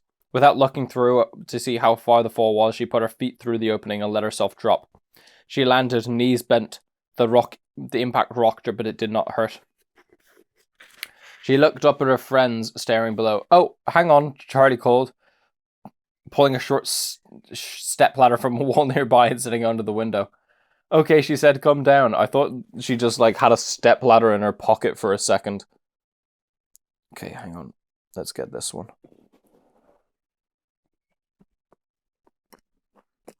Okay.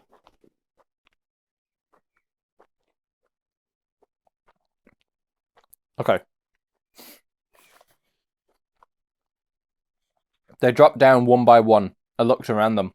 Inside was an atrium, or maybe it would have become a food court, with metal benches and plastic tables scattered around, some bolted to the floor.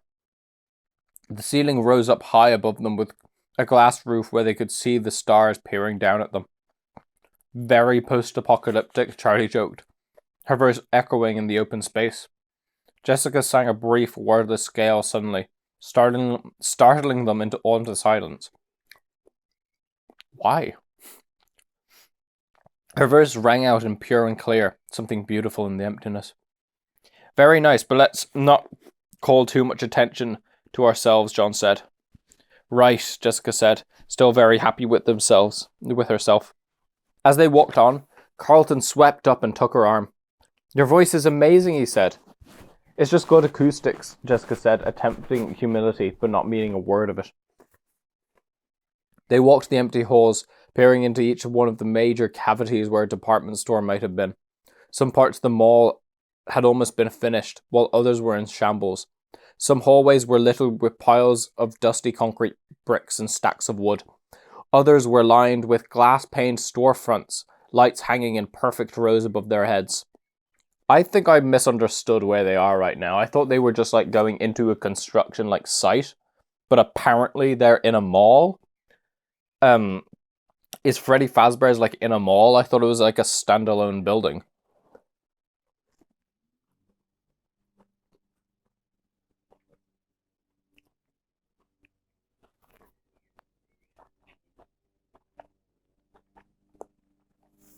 It's like a lost city, John said. Like Pompeii, said Jessica, just without the volcano. No, Charlie said. There's nothing here. The whole place had a sterile feel to it. It was not abandoned. It had never sustained life at all. She looked at a store window across from her, one of the few with glass, wondering what would have been displayed. She imagined mannequins, dressed in bright clothing, but when she tried to picture them, all she could see was blank faces concealing something. She suddenly felt out of place, unwelcomed by the building itself. Charlie began to feel restless, some of the luster wearing off the adventure. They had come. Freddy was gone. And so was the shrine she had kept in her thoughts, where she could still find Michael playing where she last saw him. John stopped suddenly, turning off the flashlight as carefully as he could. He put a finger to his lips, motioning for silence. He gestured back the way they had come. In the distance, they saw a small light bobbing in the darkness like a ship in the fog. Someone else is here, he hissed. A night guard, maybe? Carlton whispered. Why would an abandoned building need a guard? Charlie wondered. Kids probably come in here to party, Carlton said.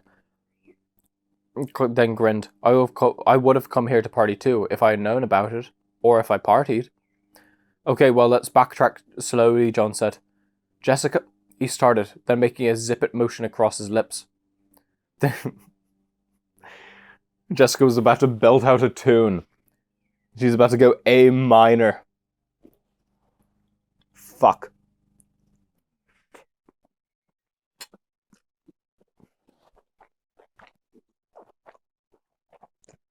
I should have put ketchup on my food more often. This is delicious. They continued down the hallway, this time with only the dimmer lights of Carlton's keychain. Wait, Jessica stopped with a whisper, looking intently at the wall surrounding them. Something's not right. Yeah, no, giant pretzels, I know. Carlton seemed sincere. Jessica waved a hand at him impatiently. No, something isn't right about the architecture. She took several steps back, trying to see the whole of it. Something is definitely not right, she repeated. It's bigger on the outside. Bigger on the outside? Charlie repeated, sounding puzzled. I mean, there's a big difference between where the inside wall is and where the outside wall is. Look. Jessica ran along the length of the wall between where two stores would have been. There would have been a store here and a store here. John pointed to the obvious, not understanding the problem. But there's something in the middle, Jessica exclaimed, beating her hands against an empty portion of the wall. This part juts out into the parking lot like the stores on each side, but there's no way into it. You're right, Charlie. You're right. Charlie started walking towards Jessica, studying the walls. There should be another entrance here. And Jessica dropped her voice so that only Charlie could hear her. About the same size as Freddy's. Don't you think? Charlie's eyes widened and she took a quick step back from Jessica. What are you two whispering about? Carlton stepped closer. We're talking about you, Jessica said sharply, and they walked into one of the vacant department stores that seemed to sandwich the sealed place.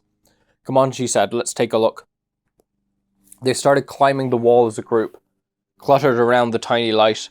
Charlie was not sure what to hope for. Aunt Jen had warned her about coming back. What does Aunt Jen know? I feel like Aunt Jen knows something. Aunt Jen knows, like, what's going on. I mean, why is... like, she was very adamant to get away. I feel like... And yeah, and then she also prepared her for, like, being able to defend herself at all times. Which is, like, a good thing to do, right? Of course. But I feel like it's... You're more likely to do it with someone who could get into harm's way.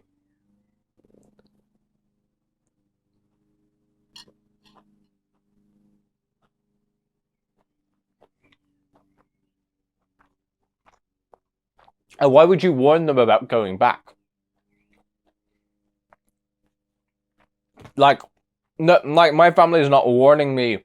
Oh yeah, Roland, don't go back to the abandoned Tesco.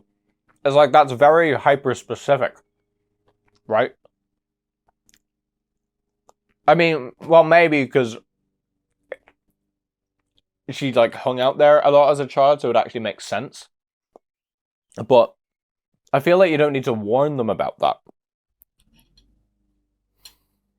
Unless you know something that's there.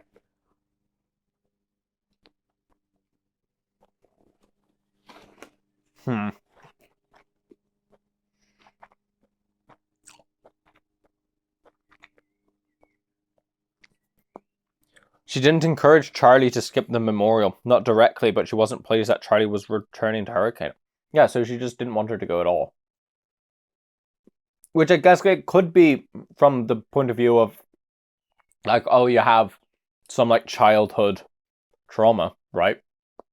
So you don't want them to go back there. That makes sense, I guess.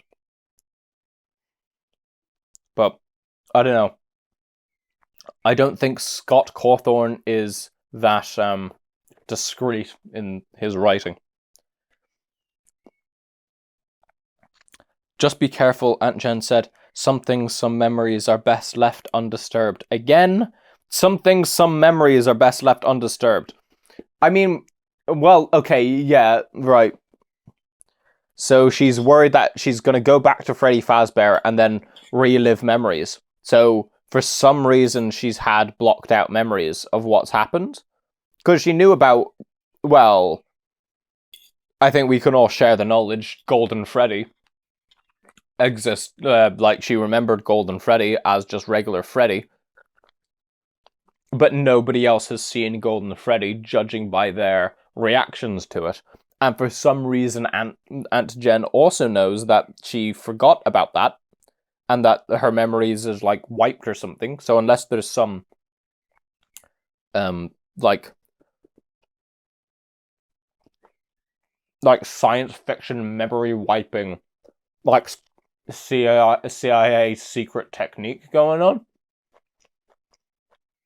it just seems a little odd.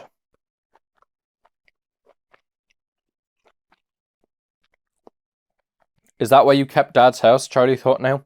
Is that why you kept paying for it, leaving it untouched like some kind of shrine, but never visiting? Hey! John was gesturing wildly, running inside to catch up with the rest of them. Hide! The light was out in the hall again, bobbing up and down, and was coming closer. Charlie glanced around. They were already too deep inside the massive store to get out in time, and they seemed to be nowhere to hide. Here, Jessica whispered. There was a break in the wall beside it, a rig of scaffolding, and they hurried into it, squeezing past stacks of open boxes and sheets of plastic hanging from the ceiling. They made their way inside what appeared to be a makeshift hallway, just on one side of the department store. It was really more like an alley. It was incongruous with the rest of the mall, not shiny and new, but dank and musty. One wall was made of the same concrete as the outside of the building, though it was rough and unfinished, and the other was exposed brick, some parts faded smooth with age, others with the mortar crumbling, leaving chinks and holes. Heavy wooden shelves of cleaning equipment stood against the wall, listing to the side, their boards sinking under the weight of old paint cans and mysterious buckets. Something was dripping from uncovered pipes overhead, leaving puddles that they all stepped around carefully. A mouse scuttled by, almost running over Carlton's foot. Carlton made a strangled sound, hand over his mouth. They crouched down behind one of the wooden shelving units, pressing up against the wall. Charlie doused the light and waited. She took shallow breaths, perfectly still, watching and wishing she had picked a better position to freeze into. After a few minutes, her legs started to feel numb under her, and Carlton was so close that she could smell the light, pleasant scent of his shampoo. That's nice, she whispered. Thanks, said Carlton, knowing immediately what she was referring to. It comes in ocean breeze and tropical paradise. I prefer ocean breeze, but it dries the scalp. Hush, John hissed. Charlie wasn't sure why she was so worried. It was just a night guard, and at the worst they would be asked to leave, maybe yelled at a little. She had an overblown aversion to getting in trouble. The bobbing light came closer. Charlie was acutely aware of her body holding every muscle motionless. Suddenly she could make out a thin figure leaning in from the great room outside. He shone his light in a long beam down the hallway, sweeping it up and down the walls. He got us, Charlie thought, but inexplicably he turned and went, apparently satisfied. They waited another few minutes, but there was nothing. He was gone. They all moved slowly out of their crouched positions, stretched limbs that had gone to sleep. Carlton shook one foot vigorously until he could stand on it. Charlie looked down at Jessica, who was still hunched over as if frozen in time. Jessica, are you okay? She whispered. Jessica looked up, smiling. You won't believe this. She was pointing at the wall, and Charlie leaned over to see. There, etched in the worn brick were clumsy letters, almost illegible in a child's handiwork. Carlton smells like feet. Right, so instead of demolishing Fazbear Pizzeria, they built a second larger building around it in order to hide it. What would the function of that be? Like, is it supposed to be a deterrent to stop people from going inside Freddy Fazbear's? But you still have the building. You're just hiding the building. Why would you bother? By the sounds of it, it's like a 2-foot gap in between the wall. So they just built a big concrete shell around it. What?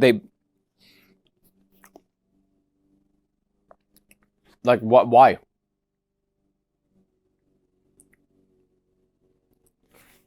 It's like it's like what they did around the Chernobyl reactor. You just put a big concrete dome over it. Oh, they finally stopped chainsawing. Thank God.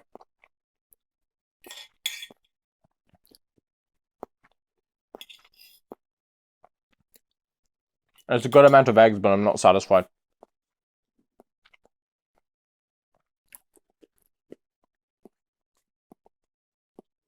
It's still here, Jessica unsuccessfully tried to keep her voice down. There has to be a way in, she added, her eyes wide with an almost childish excitement. They started up again. Right. Charlie shunned the flashlight up and down the hallway, playing the light off each wall, but there was no break, no door. There was a back door to Freddy's, John said. Barla wrote that right next to the back door, right? Why didn't they just knock it down, Charlie pondered. Does this hallway just lead nowhere, Jessica said, puzzled. It's the story of my life, Carlton said lightly. Wait. Charlie ran her fingers along the edge of a shelf, peering through the odds and ends crammed into it. The wall behind it looked different. It was metal, not brick. Right here. She stepped back and looked at the others. Help me move it. John and Jessica pressed against one side in a unified effort, and she and Carlton pulled on the door. It was immensely heavy, laden with cleaning supplies and large buckets of nails and tools, but it slid farther down the hall almost easily without incident. Jessica stepped back, breathing hard. John, give me the big light again. He handed it over, and she turned it back on, aiming where the shelf had stood. This is it, she said. It was metal and rustling, spattered with paint, a stark contrast to the walls around it. There was only a hole where the handle had been. Someone must have removed it so the shelf could lie flush against the door. Silently, Charlie handed the flashlight back to John, and he held it above her head so she could see.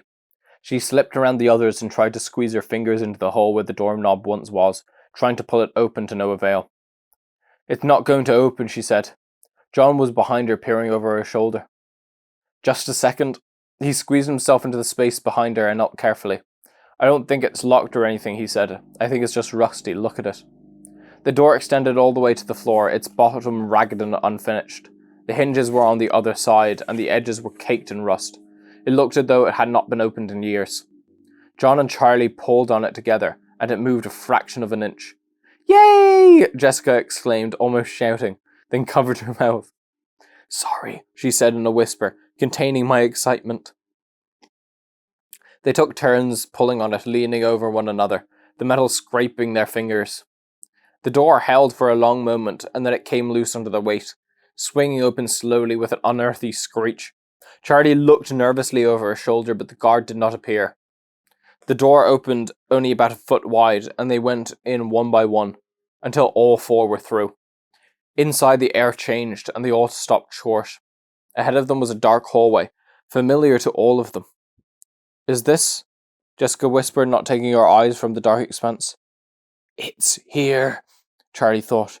She held out her hand for the flashlight, and John handed it to her wordlessly. She shone the light ahead of them, sweeping the walls. They were covered in children's drawings, crayon on yellow and curling paper. She started forward, and the others followed, feet shuffling on an old tile. It seemed to take forever to traverse the hall, or perhaps it was just that they were moving slowly, with methodical, deliberate steps. Eventually the hallway opened up into a larger expanse, the dining room. It was just as they remembered it, completely preserved. The flashlight beam bounced off 1,000 little things reflective, glittered or topped with foil ribbon. The tables were still in place, covered in their silver and white checkered cloths. The chairs were pulled up to them haphazardly, some tables with too many and others with too few. It looked as though the room had been abandoned in the middle of the lunch hour. Everyone had gotten up expecting to return, but never did. They walked in cautiously, breathing cold, stale air that had been trapped inside for a decade. The whole restaurant gave off a sense of abandonment. No one was coming back.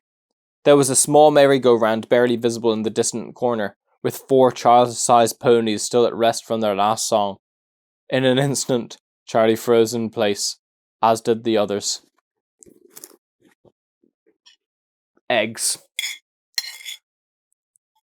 Okay, so Is it a guard?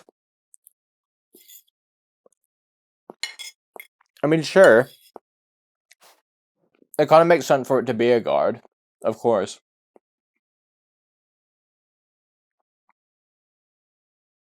Well, of course it was. What am I talking about? That's literally the whole premise of the game.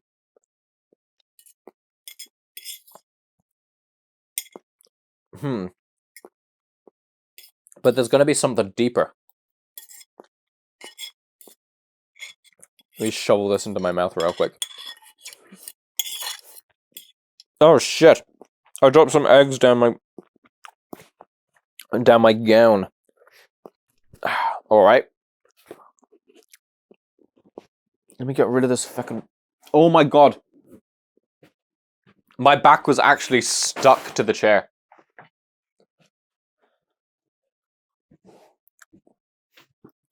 Here, let's get into a more. Yeah. A nicer position.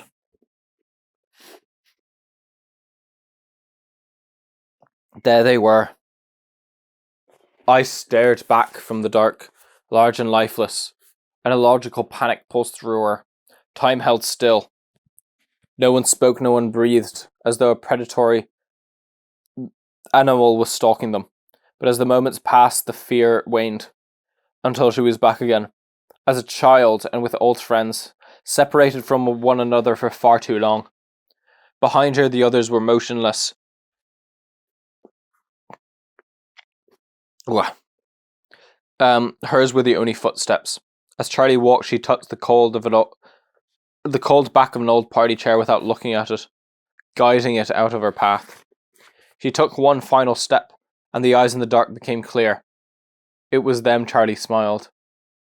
"Hi," she whispered, too soft for the others to hear. Before her stood 3 animatronic animals, a bear, a rabbit, and a chicken.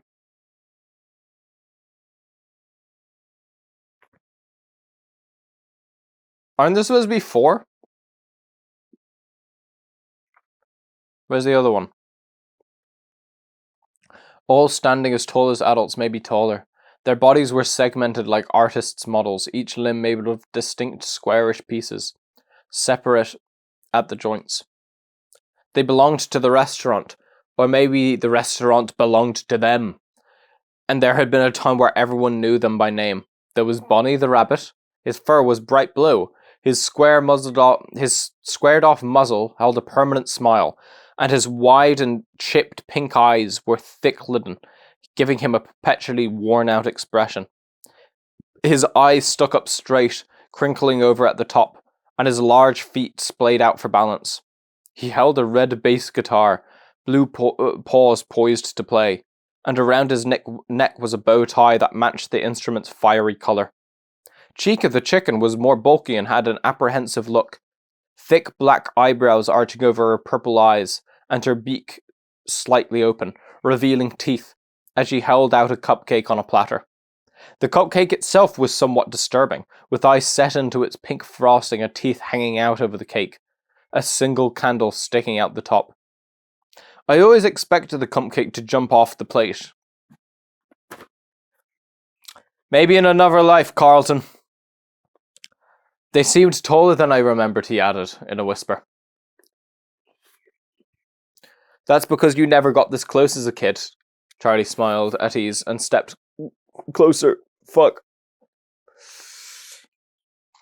You were busy hiding under the tables, Jessica said from behind them, still some distance away. Chica wore a bib around her neck with the word "Let's Eat" set out in purple and yellow against a confetti-covered background. A tuft of feathers stuck up in the middle of her head. Standing between Bonnie and Chica was Freddy Fazbear himself, namesake of the restaurant. He was the most genial-looking of the 3, seeming at ease where he was, a robust, if lean, brown bear. He smiled down at the audience, holding a microphone in one paw, sporting a black bow tie and top hat. The only incongruity in his features was the color of his eyes, a bright blue that surely no bear had ever had before him. His mouth hung open, and his eyes were partially closed, as though he had been frozen in song. Carlton drew closer to the stage until his knees pressed against the rim of it. "Hey, Freddy," he whispered. "Long time no see." He reached out and grabbed at the microphone, wiggling it to see if he could get it loose. "Don't!" Charlie blurted, looking up into Freddy's fixed gaze as though making sure he hadn't noticed. Charlie has a good sense for this thing. Charlie pulled his hand away like he had touched something hot. "Sorry." "Come on," John said, cracking a smile. "Don't you want to see the rest of the place?" They spread out across the room, peering into corners and carefully trying doors, acting as though everything might be breakable to the touch. John went over to the small carousel and Carlton disappeared into the dark arcade off the main room. "I remember it being a lot brighter and noisier in here," Carlton smiled as though at home again, running his hands over the aging knobs and flat plastic buttons. "I wonder if my high scores are still in there," he muttered to himself. To the left of the stage was a small hallway. Half hoping no one would notice where she had gone, Charlie started down it silently as the others occupied themselves with their own curiosities. At the end of the short plain corridor was her father's office. It had been Charlie's favourite place in the restaurant. She liked to play with her friends in the main area, but she loved the singular privilege of coming back here when her father was doing paperwork. She paused outside the closed door, her hand poised over the knob and remembering. Most of the room was filled with his desk, his filing cabinets and small boxes of uninteresting parts. In one corner was a smaller filing cabinet, painted a salmon colour that Charlie had always insisted was pink. That had been Charlie's. The bottom drawer held toys and crayons, and the top had what she liked to call my paperwork. It was mostly colouring books and drawings, but occasionally she would go over to her father's desk and try to copy down whatever he was writing in a childish crayoned hand. Charlie tried the door, but it was locked. Better this way, she thought. The office was personal, and she did not really want it opened tonight. She headed back into the main dining room and found John looking pensively at the merry-go-round. He eyed her with curiosity, but did not ask where she had gone. "I used to love this thing," Charlie smiled, approaching warmly. Yet now the painted figures seemed odd and lifeless to her. John made a face as though he knew what she was thinking. "Not the same," he said. He rubbed his hand over the top of a polished pony as though to scratch it behind the ear. "Just not the same," he repeated, removing his hand and gazing elsewhere. Charlie glanced over to see where the others were, in the arcade. She could see Jessica and Carlton wandering among the games. The console stood still and unlit like massive tombstones, their screens black. "I never liked playing the games," Jessica said, smiling. "They move too fast, and just when I start to figure out what to do, I die, and it would be someone else's turn." She wiggled the joystick that squeaked from neglect. "They were rigged anyway," Carlton said with a wink. "When's the last time you played one of these?" Jessica asked, peering closely into one of the screens to see what image was burned into it from many years of use. Carlton was busy rocking a pinball machine back and forth, trying to get a ball to come loose. There's a pizza place I visit sometimes." He set the table back on four legs carefully and glanced at Jessica. "But it's no Freddy's," he added. John was roaming through the dining room again amid the tables, flicking the stars and spirals hanging overhead. He plucked a red party hat from the table, stretched the rubber band hanging loosely from its base and snapped it around his head, red and white tassels hanging over his face.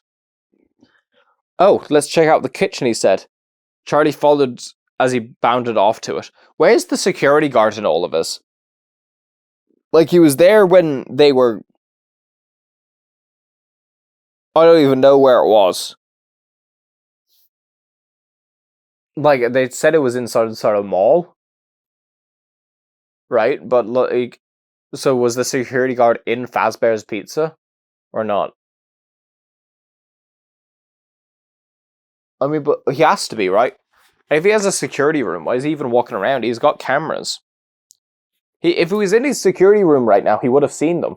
Because he would have seen them go onto Freddy Fazbear's stage. And then he would have been back there, like, winding up the toy box or whatever they do.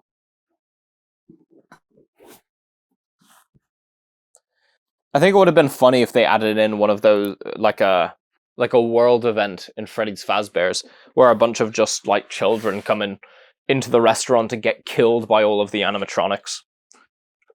And I don't know, if it's like a mini game or something, you have to save them, I guess. God, my feet are very warm. I wonder why.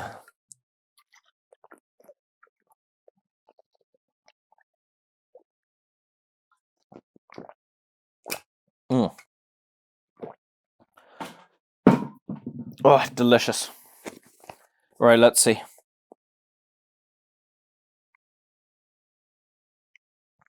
Although the kitchen had been off limit to her friends, she spent a lot of time there. So much so that the chefs chased her out by name, or at least by the name they heard her father call her, Charlotte. John overheard someone calling her Charlotte one day when they were in kindergarten and persisted in teasing her with it constantly. He could always get a rise out of her with that. It wasn't that Charlie didn't like her full name, but Charlie was who she was to the world. Her father called her Charlotte, and it was like a secret between them. Something no one else was allowed to share. The day she left Hurricane for good, the day they said goodbye, John had wow, look, I'm just going to restart that. The day she left Hurricane for good, the day they said goodbye, John had hesitated. Bye, Charlie, he said. In their cards, letters, and phone calls, he had never called her Charlotte again. She never asked why, and he never told her. The kitchen was still fully stocked with pots and pans, but it had little interest for Charlie in the midst of her memories. She headed back into the open space of the dining room, and John followed. At the same time, Jessica and Carlton stumbled out of the arcade, tripping into each other as they crossed the threshold between rooms in the dark. Anything interesting? John asked. A gum wrapper, 30 cents, and Jessica. So no, not really, Carlton said. Jessica playfully gave him a punch in the shoulder. Oh, have we all forgotten? Jessica gave an evil smile, pointing to another hallway on the opposite side of the dining room. She headed toward it swiftly before anyone else could answer, and they followed her. The hallway was long and narrow, and the farther they went, the less the flashlight seemed to illuminate.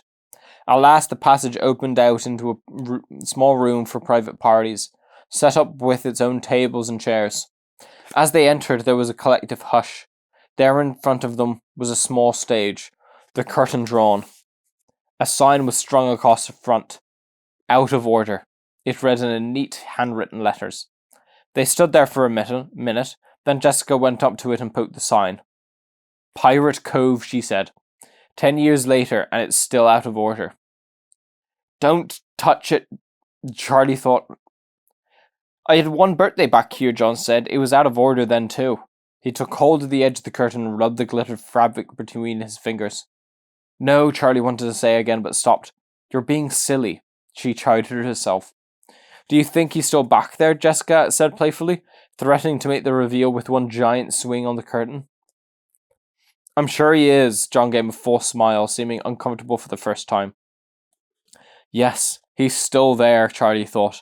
She stepped back cautiously, suddenly becoming aware of the drawings and postings surrounding them like spiders on the wall. Charlie's flashlight carefully inched from picture to picture, all depicting different variations of the same character. A large and energetic pirate fox with a patch over one eye and a hook for a hand, usually swinging in to order deliver pizza to hungry children.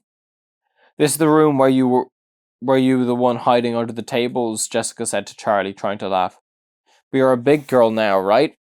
Jessica climbed up on the stage unsteadily, almost losing her footing. John reached out a hand to steady her as she righted herself. She giggled nervously, looking down at the others as though for guidance, then grabbed hold of the tasseled edge of the fabric. She waved her other hand in front of her face as dust fell from the cloth. Maybe this isn't a good idea, she laughed, but there was an edge to her voice, like she really meant it, as she looked down at the stage for a moment. As though poised to climb back down. Still she didn't move, taking the edge of the curtain again. Wait, John said, can you hear that? They were all dead quiet, and in the silence, Charlie could hear them all breathing. John's breaths were deliberate and calm, Jessica's quick and nervous. As she thought about it, her own breathing began to feel odd, like she had forgotten how to do it. I don't hear anything, she said. Me neither, Jessica echoed. What is it? Music. It's coming from... He gestured back the way they came. From the stage? Charlie cocked her head to the side. I don't hear it. It's like a music It's the music box. It's like the music box. You gotta wind up the music box or else I don't even know what comes and kills you. I can't remember. The boy. Ah. It stopped, I guess. John returned his gaze forward. What do you mean it stopped, I guess? Okay, look, if you hear the music at all, it's immediately a problem. It's not like, oh yeah, okay, it's stopped now. Like, oh, that's over, that's done with. No, if the music randomly started on the stage filled with animatronics, I'd be freaked out. If I didn't even see Five Nights at Freddy's, anyone in the situation would be freaked out. Like, animatronics are weird. Especially when you make them look like creatures.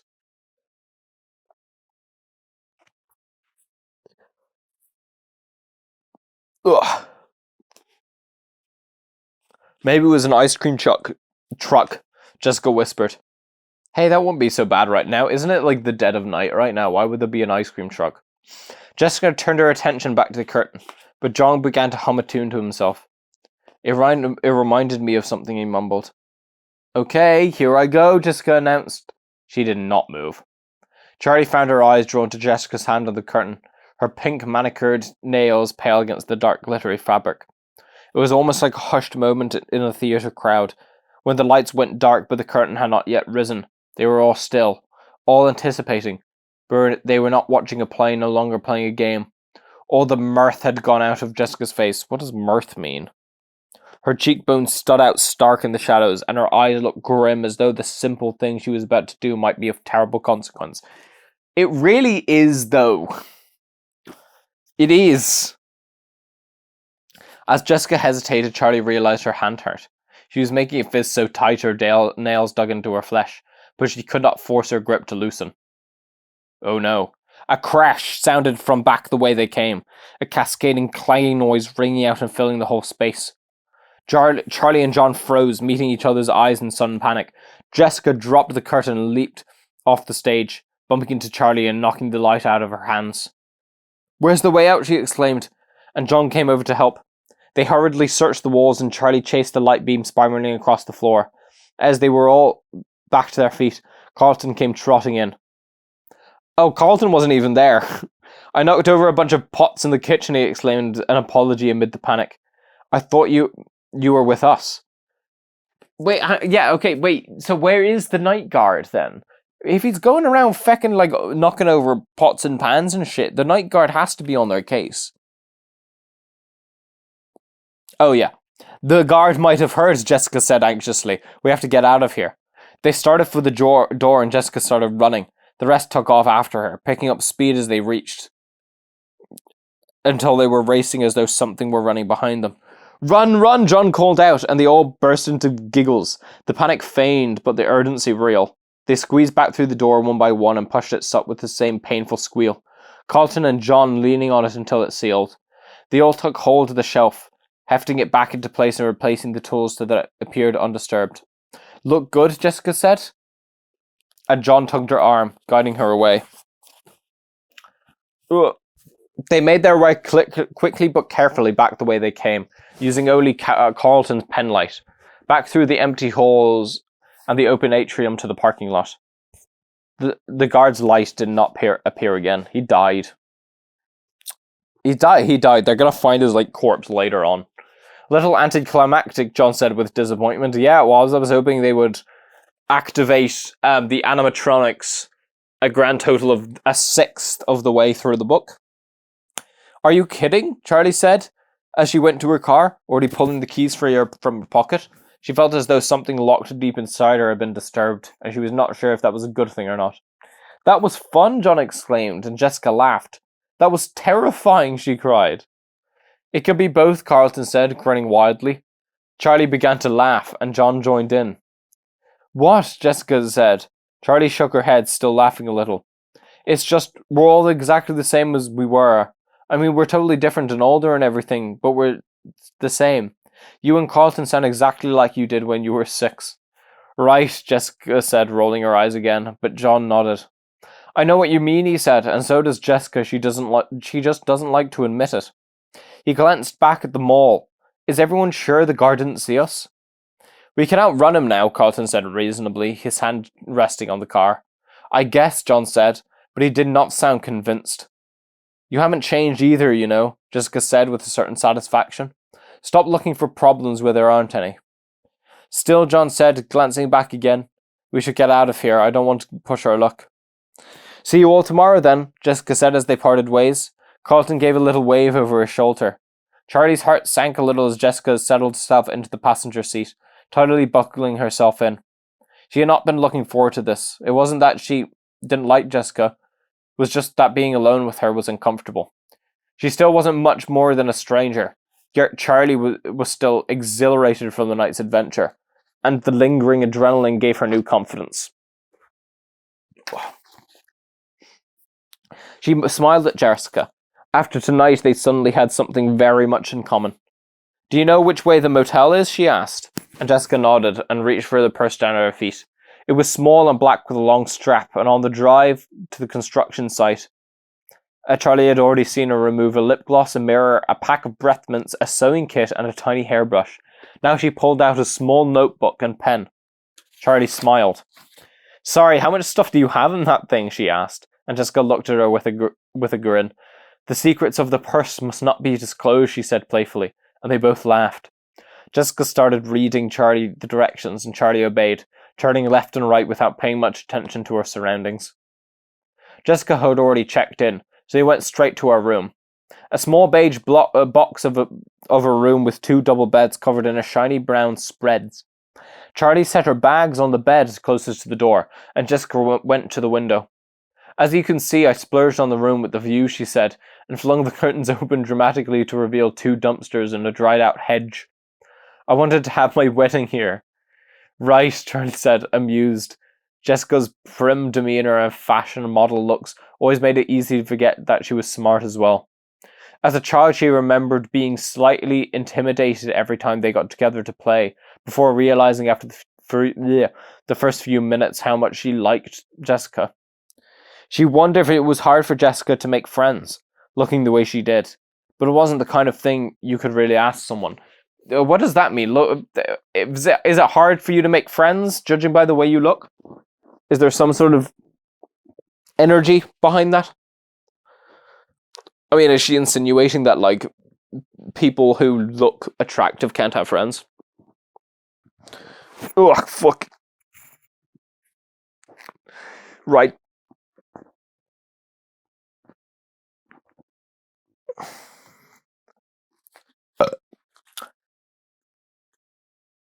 Jessica flopped down on the bed,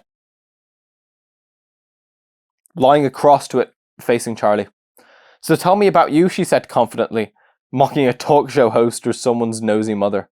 Charlie shrugged awkwardly, put on the spot. What does that mean, she said.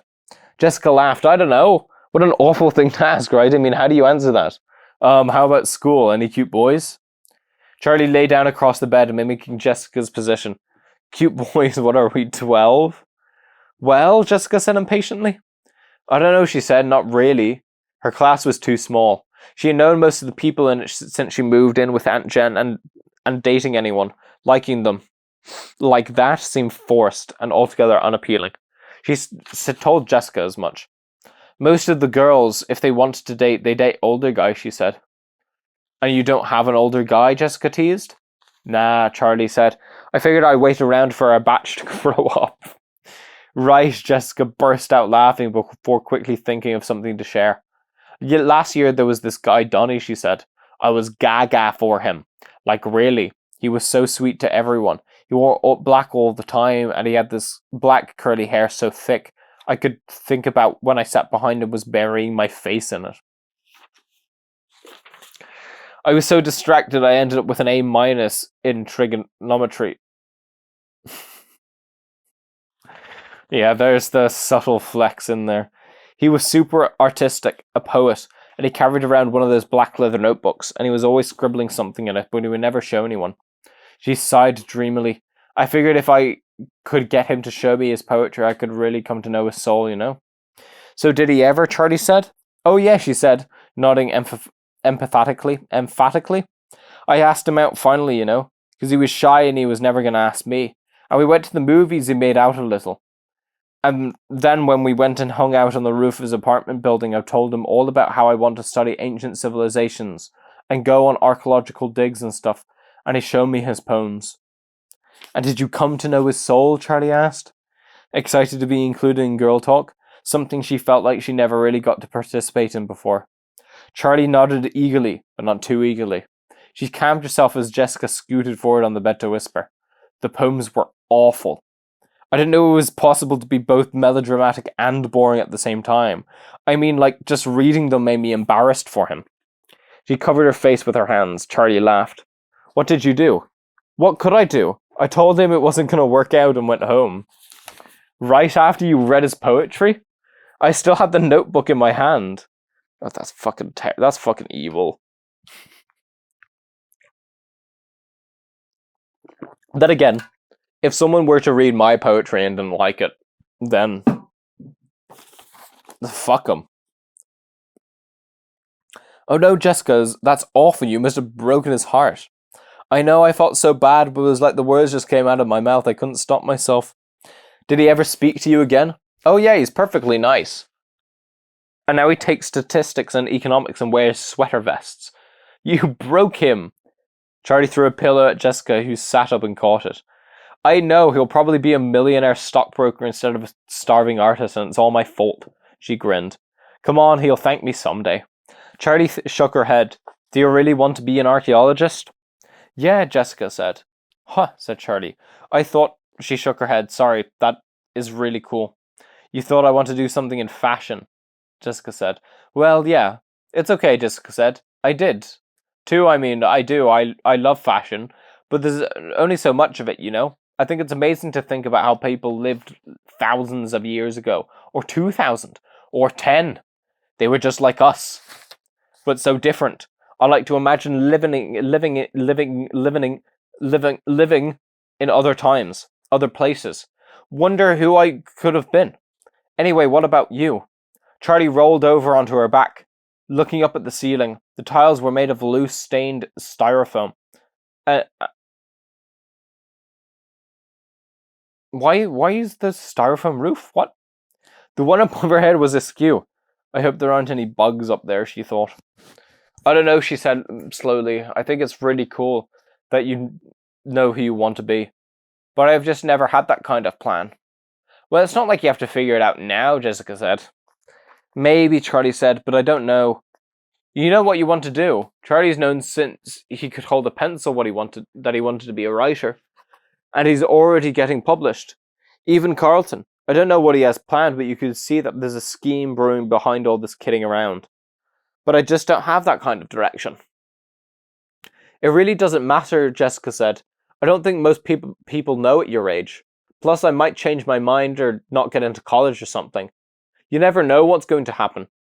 Hey, I'm going to get changed. I want to get some sleep. She went into the bathroom, and Charlie stayed where she was, gazing at the sorry-looking ceiling. She supposed it was becoming a defect. Her earnest refusal to consider the past. Or future. Live in the present moment, her Aunt Jen said often, and Charlie had taken it to heart. Don't dwell on the past, don't worry about things that may never happen. In 8th grade, she had taken a shop class, vaguely hoping the mechanical work might spark something of her father's talent, might unleash some inherited passion laying latent within her. But it had not. She had made a clumsy-looking birdhouse for the backyard. She never took another shop class, and the birdhouse only attracted one squirrel who promptly knocked it down. Jessica came out of the bathroom wearing pink striped pajamas, and Charlie went in to get ready for bed, changing and brushing her teeth hurriedly. When she came out again, Jessica was already under the covers with the light by her bed turned off. Charlie turned hers off too, but the light from the parking lot still showed in from the window, somehow filtering past the dumpsters. Charlie stared up at the ceiling again, her hands behind her head. Do you know what's going to happen tomorrow? She asked. I don't really know, Jessica said. I know it's a ceremony at the school. Yeah, I know that, Charlie said. Are we going to have to do anything? Like, do they want us to speak? I don't think so, Jessica said. Why, do you want to say something? No, I was just wondering. Do you ever think about him? Jessica asked. Sometimes I try not to. Charlie said, half truthfully. She had sealed off the subject of Michael in her mind, locked him behind a mental wall she never touched. It wasn't an effort to avoid the subject. In fact, it was an effort to think of him now. What about you? She asked Jessica. Not really, she said. It's weird, right? Something happens and it's the worst thing you could ever imagine, and it's just burned into you at the time, like it's going to be on forever, and then the years go by and it's just another thing that happened. Not like it's not important or terrible, but it's in the past, just as much as anything else, you know? I guess, Charlie said. But she didn't know. I just try not to think about those things. Me too, I just went to the funeral last week. I'm sorry, Charlie said, sitting up. Are you okay? Yeah, I'm fine, Jessica said. I barely even knew him. He was just an old relative who lived 3 states away. I think I met him once, but I hardly remember it.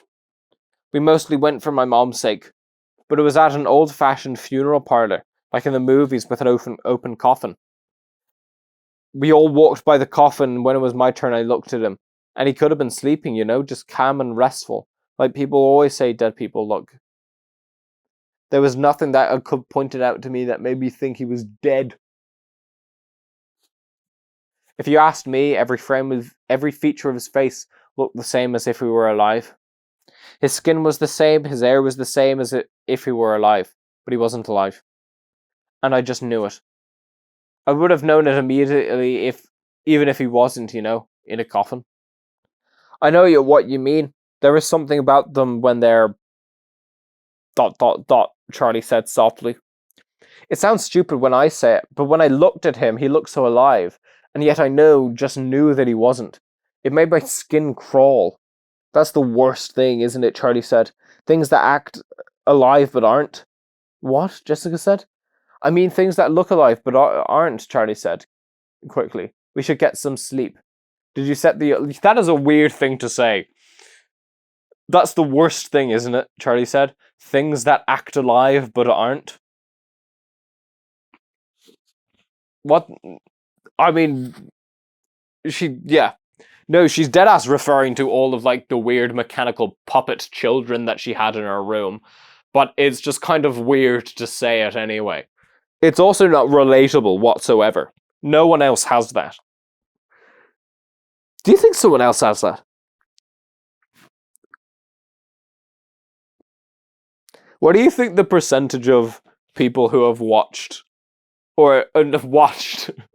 who know about Five Nights at Freddy's? No, let me rephrase. What do you think the percentage of people who are, animatronic builders have also seen Five Nights at Freddy's or played Five Nights at Freddy's?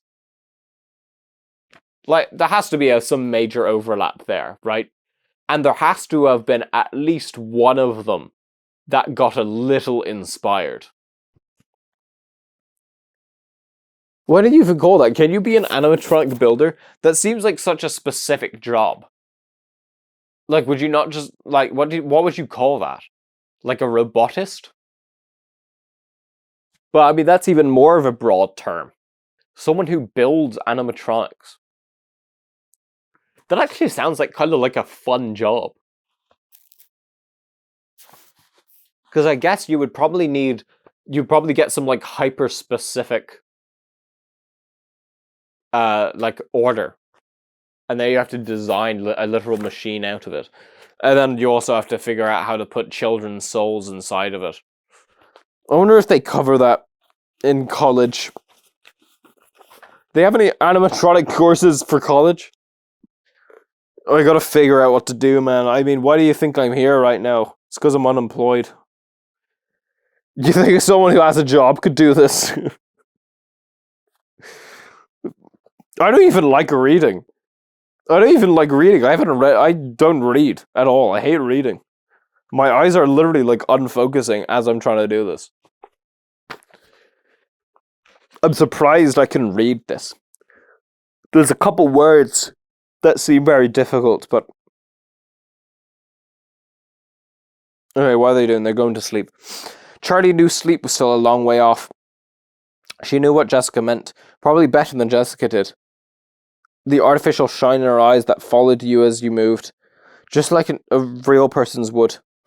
The slight lurch of realistic animals who did not move the way a living thing should. The occasional programming glitch that made a robot appear to have done something new, creative. Her childhood had been filled with them. She had grown up in the strange gap between life and not life. It had been her world. It had been her father's world. Charlie closed her eyes. What did that world do to him? Do you think like building animatronics made her dad go insane? That just seems like a little bit of a reach. Alright, that's the end of that chapter. Fucking brilliant. Yeah, I'm gonna go and open up some fucking windows and shit. Oh, I need water as well. Hang on. Let us reconvene. Oh, fuck. In another life. And we're back. I have my water. Ooh. I need to set a timer on my phone. Real quick. Give me one glorious second. 1.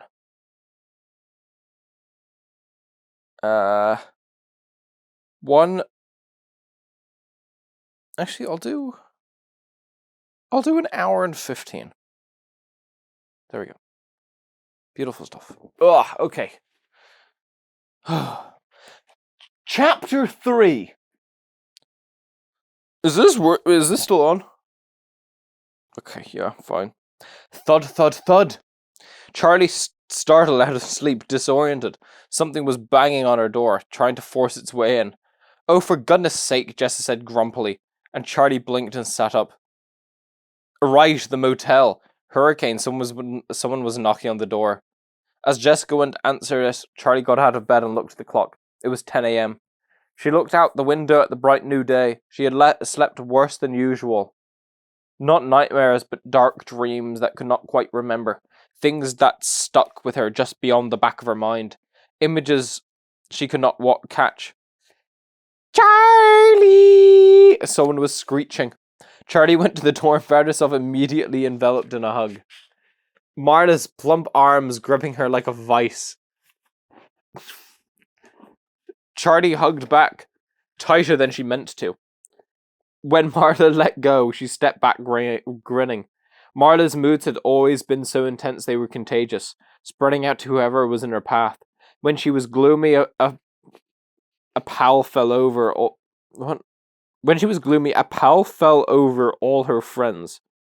A pal fell over all her friends? What does that mean? The sun had gone beyond her cloud. When she was happy, like now, it was impossible to avoid the lift of her joy. She was always breathless, always lightly scattered, always giving the impression that she was running late, though she almost never was. Marla was wearing a loose dark red blouse and it suited her well, setting off her fair skin and dark brown hair. Charlie had kept in touch with Marla, had kept in better touch with Marla than the others. Marla was the type who made it easy to stay friends, even at a distance. Even as a little kid, she was always sending letters and postcards, undeterred if Charlie didn't respond to every one. She was resolutely positive and assumed that everyone liked her unless she made it clear otherwise, using the proper expletives? Expletives? Expletives? Charlie admired it about her. She herself, though not shy... I need to go into, like, goblin mode right now. Ugh. Oh, yeah, that's good. Oh, that's good. Getting the stretch in those calves.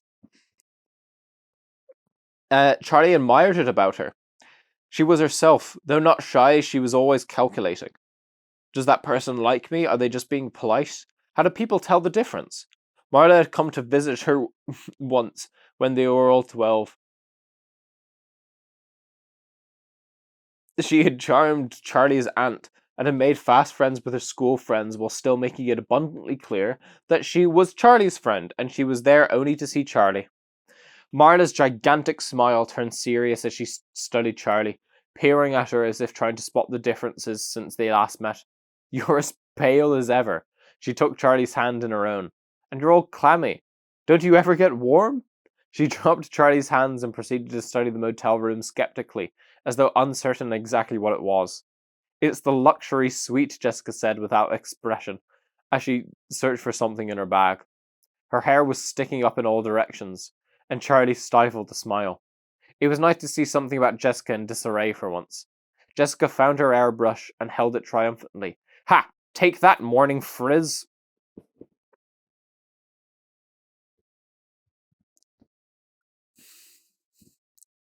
Do people talk like this?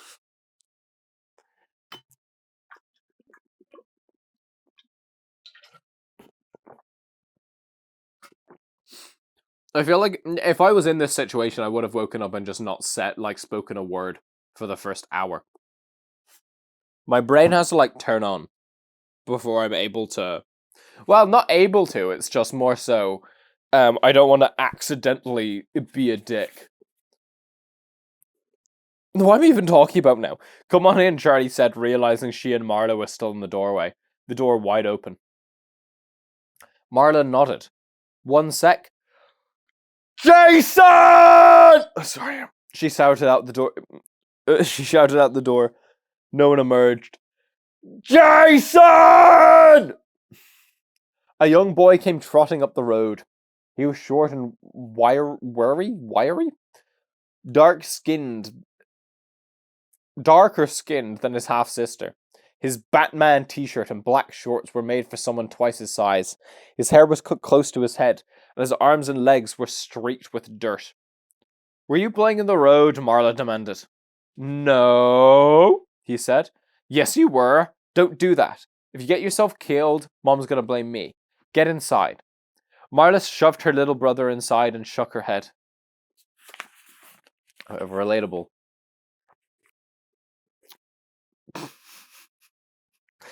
If only I didn't eat my younger brother in utero. And Carlton seemed to be wearing an identical outfit as before, still all in black. What the fuck?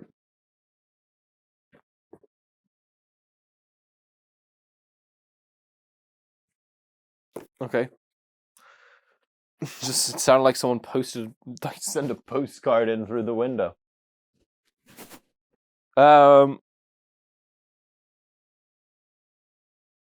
Wait, what? Oh, I skipped 4 pages. Okay, but going back. How old are you now? Charlie asked. 11, Jason said. He went to the TV and started fiddling with buttons. Jason, stop it, Marla said. Play with your action figures. I'm not a little kid, he said. Anyway, they're in the car. I need to cut my toenails.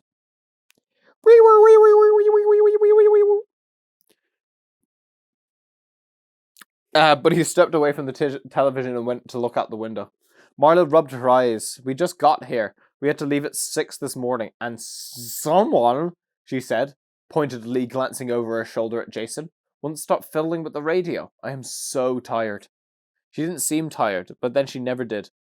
At their sleepovers as kids, Charlie remembered her bouncing around like a maniac while the rest of them were winding down for the night, then falling asleep abruptly like a cartoon character who had been hit over the head with a rolling pin.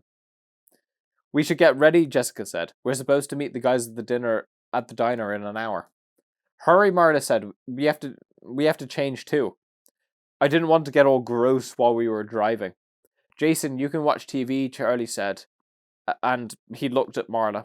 She nodded and he grinned and turned it on, starting to flip through channels. Please just pick a channel, Marla said. Charla headed into the bathroom to get dressed while Jessica fussed with her hair. A little less than an hour later, they pulled into the diner parking lot. The others were already there in the same booth they'd been in the night before. When they got inside, Marla performed a second round of squeals and hugs, only slightly quieter now that they were in public. Overshadowed by her enthusiasm, Lamar stood and waved at Jessica and Charlie, waiting until Marla sat down. Hi guys, he said at last. He was wearing a dark tie and dark grey suit. He was tall and thin, black, with his hair shaved close to his head. His features were sharp and attractive, and he looked just a little older than the rest of them. It could have been the suit, but Charlie thought it was something about the way he stood, holding himself like he would be comfortable wherever he was. They had all dressed up a little for the ceremony. Marla had changed at the motel, and she and Jessica were both wearing dresses. Jessica's was knee-length and covered in pastel flowers, a light fabric that moved as she walked. Marla's was simple, white with big sunflowers splashed over it. Charlie hadn't thought to bring a dress, and she hoped she didn't look out of place in black pants and a white button-down shirt. That just sounds like a good fit, to be fair. John was wearing a light purple shirt today, though he'd added a matching tie in a slightly darker colour. And Carlton seemed to be wearing an identical outfit as before, still all in black. They all sat down. Well, don't we look all nice? Marla said happily. Where's Jason? Jessica craned her head from side to side. Marla groaned, I'll be right back. She scooted out of the booth and hurried out the door. Lamar, what have you been up to? Charlie asked. Lamar grinned. He's an Ivy League man, Carlin said, teasing. Lamar looked briefly down at the table, but he was smiling. Early acceptance was all he said. Which one? Jessica said. Cornell. Wait, how did you already apply to college? Charlie said. That's not till next year. I don't even know where I want to go. He skipped 6th grade, John said. There was a brief flicker of something across his face, and Charlie knew what it was. John liked being the clever one, the precocious one. Lamar had always been kind of a goof-off when they were kids, and now he had leaped ahead. John forced a grin, and the moment passed. Congratulations, he said, with no hint that it was not entirely sincere. Marla came bursting in again, this time towing Jason behind her, holding onto his upper arm. At the hotel, she had made him change into a blazer and khakis as well, though he was still wearing his Nikes. I'm coming, stop it, he whined. Is that Jason? Carlton asked. Yeah, Jason said. Do you remember me? Carlton said. I don't remember any of you, Jason said unapologetically. Sit there, Marla said, pointing to the next booth over. Okay, he grumbled. Marley, he can sit with us, Jessica said. Jason, come on over. I want to sit here, he said and sat down behind them. He pulled a video game out of his pocket and was oblivious to the world. The waitress came over and they ordered. Marla told her to put Jason's breakfast on their check. When their food came, Charlie checked her watch. We don't have a lot of time, she said. We'll get there, Carlton said. It's not far. A small piece of food fell out of his mouth as he gestured down the road.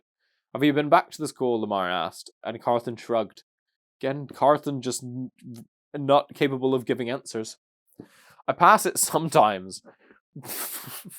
I know it's under construction or something. I don't know if they were like tearing it down. I don't know. I don't go that way, honestly. I know this is a nostalgia trip for all of you, but I just live here. I don't exactly go around reminiscing about kindergarten all the time.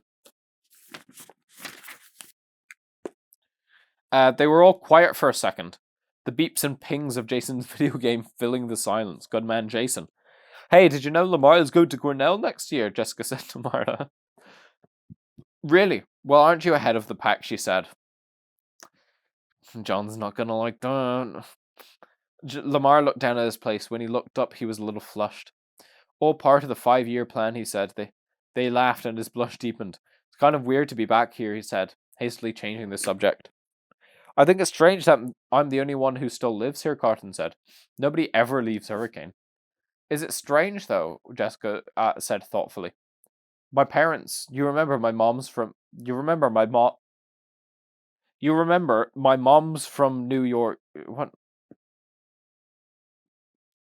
Oh, both moms. Okay. I was confused. I thought it was just stupid English, but no, she has lesbian parents. Fire! When I go back to New York, but it might as well been when I win the lottery. She didn't mean it. And then right after Michael's. Right after. She stopped joking about it, then 3 months later we were all on a plane to visit her sister in Queens, and we never came back. My dad's father died when I was 9. They came back to Hurricane for the funeral without me. They didn't want me coming back here, and honestly I didn't want to go. I was kind of anxious the whole time they were gone. I kept looking out the window, hoping they would come back early, like something bad was going to happen to them if they stayed. They looked at one another, considering. Charlie knew that they had all moved, all but Carlton. But she had never thought about it. People moved all the time. Carlton was right, though. People didn't leave Hurricane. We moved because my dad got a new job. The summer after 3rd grade, John said. That's not exactly mysterious, Lamar. You left in the middle of the semester that year. Yeah, he said, but that's because when my parents split, I went with my mom to Indianapolis. He frowned. But my dad moved too. He's in Chicago now. My parents left because of Michael, Marla said. They all turned to her. Afterward, my mom couldn't sleep. She said spirits were stirring in the town, unquiet. My dad told her she was being ridiculous. But we still left as fast as we could. Marla looked around at her friends. What? She said defensively. I don't believe in ghosts. I do, Charlie said. She felt like she was talking from a great distance, but she was almost surprised that they could hear her. I mean, not ghosts, but memories. I think they linger, whether there's someone there or not. Yeah, it's called your brain.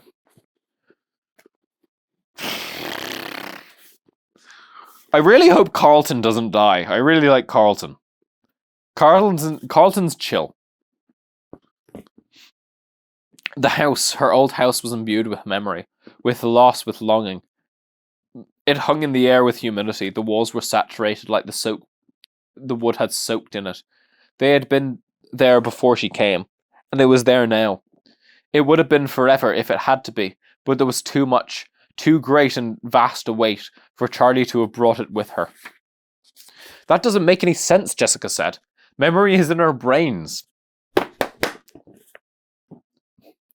Somehow worse when Jessica says it versus when I do. Like literally stored in the brain. You can see it on a scan. It can't exist outside of someone's mind. I don't know, John said. Think of all the places that have atmosphere. Old houses sometimes. Places where you walk in and you feel sad or nostalgic, even though you'd never been there before. That's not other people's memories, though, Lamar said. That's subconscious cues. Stuff we don't realize. We're noticing. That tells us we should feel some way. Peeling paint, old-fashioned furniture, lace curtains. Details that tell us to be nostalgic. Mostly things we pick up from movies, probably. I got lost at a carnival when I was 4. I never got so scared in my life. But I don't think anybody's feeling suddenly desperate. What? Wait, but I don't think anybody's feeling suddenly desperate for their mom when they pass that Ferris wheel. Oh, right, okay. Jesus.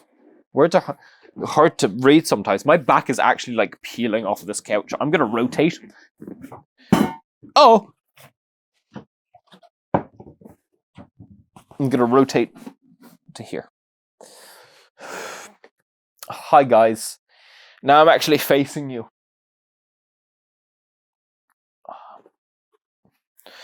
Okay, it's actually getting colder now. I think it got a whole degree colder. Where was I?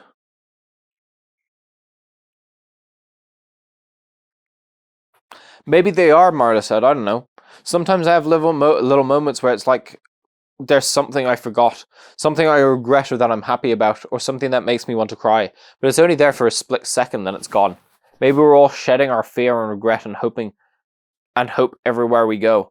And we're catching traces of people we've never met. Maybe it's everywhere. How is that different from believing in ghosts, Lamar asked. It's totally different, Lamar said. It's not supernatural, and it's not like the souls of dead people. It's just people leaving their mark on the world. So it's the ghosts of living people, Lamar said? No. You're talking about people having some... Okay, Lamar... Shush. We're talking about people having some kind of essence that can hang around a specific place after the person is gone, Lamar said. That's a ghost. No, it's not. I'm not saying it right, Marta said. She closed her eyes for a minute, thinking. Okay, she said at last. Do you all remember my grandmother?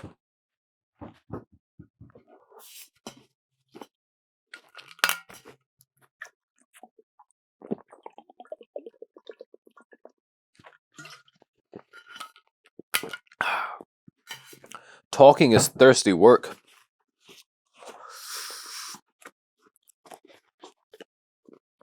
Yo, thanks for the sub, man. Thanks for the sub. Thanks for the bits. I really appreciate it.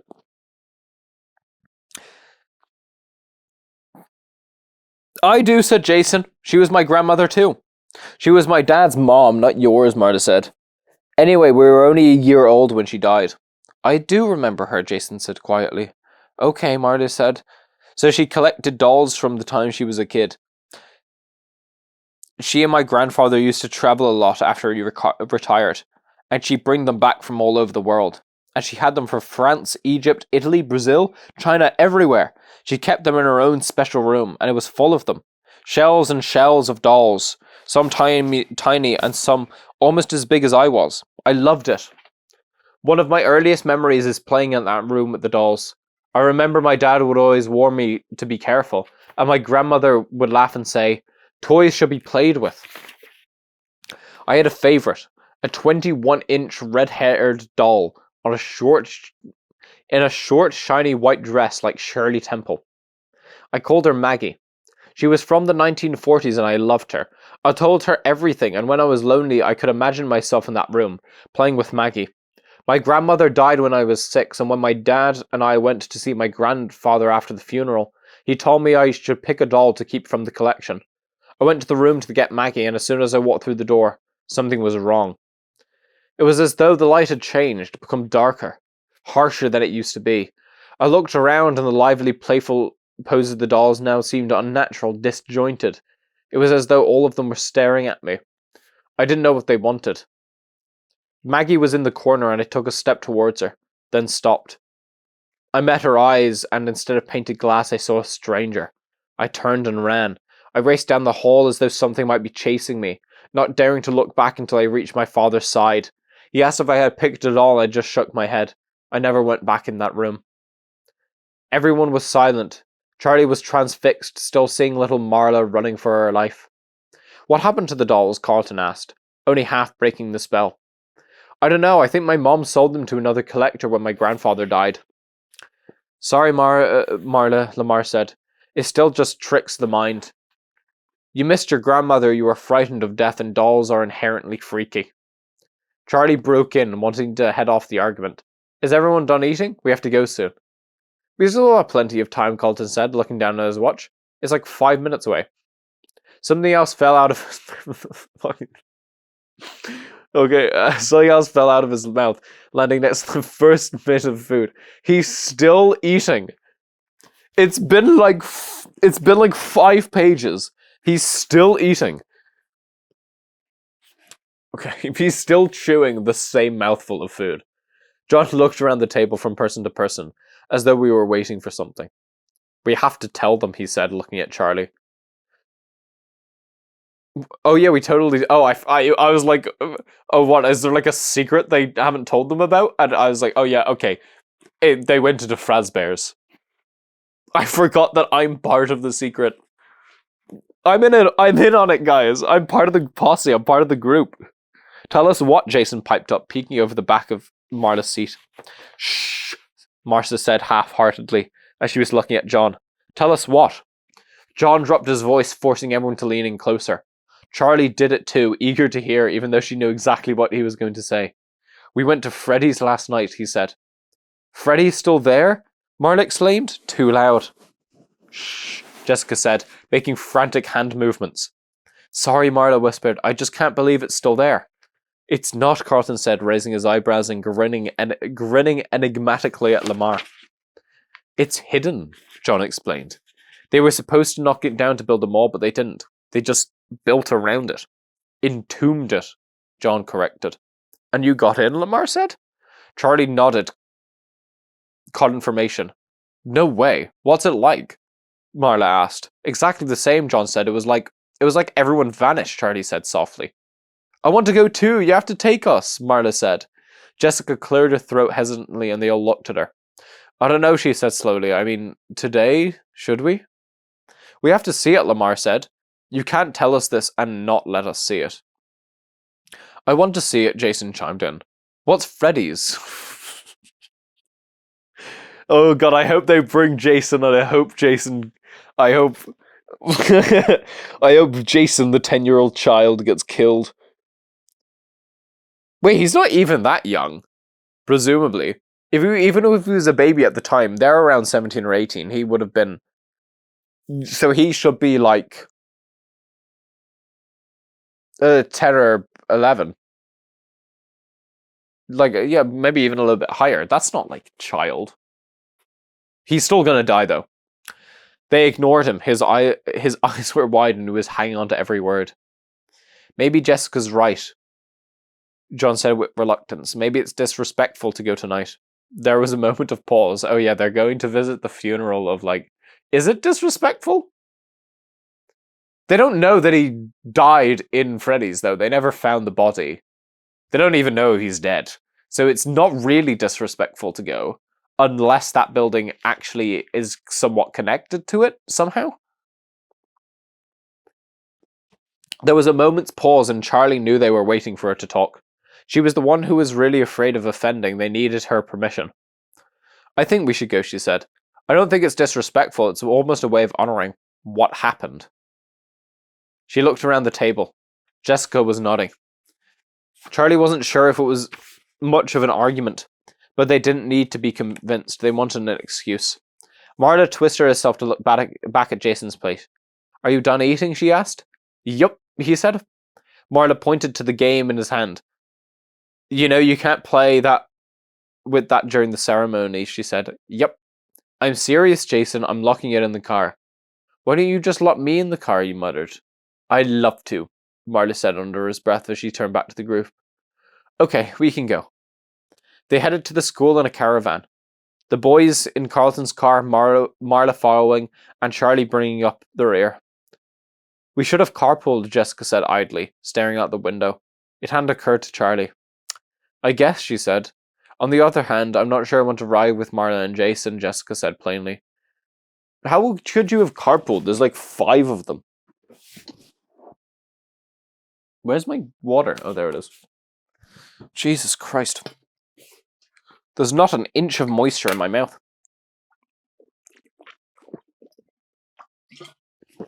Delicious.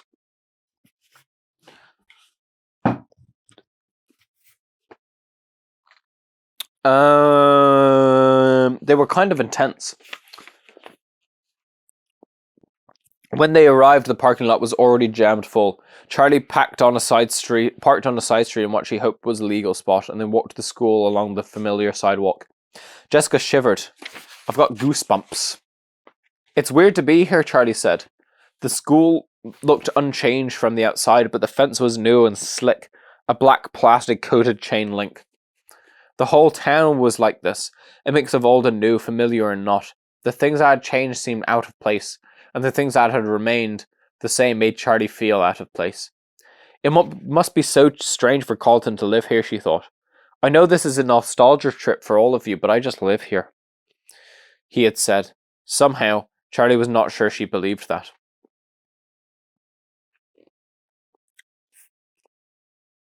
How would it be a nostalgia trip? For him, he lives here. He sees it like every day. It can't be a nostalgia trip. Why am I getting annoyed at a book character? They live within the pages. If only I could pull them out. When they got to the playing field behind the school, the bleachers were already full. Rows of folding chairs had been laid out in front of them to add more seating, and Charlie spotted Marla and the boys in the front.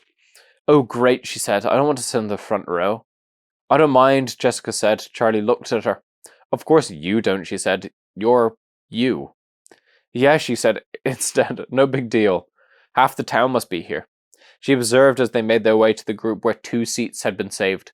There was one open in the front row next to Carlton and one right behind it, beside Marla. Jessica winked at Charlie and sat down next to Carlton. She leaned towards him and they started whispering. Charlie repeated herself to Marla. There's a lot of people here. Yeah, Marla said. I mean, it's a small town, you know. What? Michael's.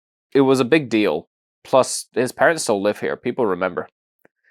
People remember, Charlie echoed softly.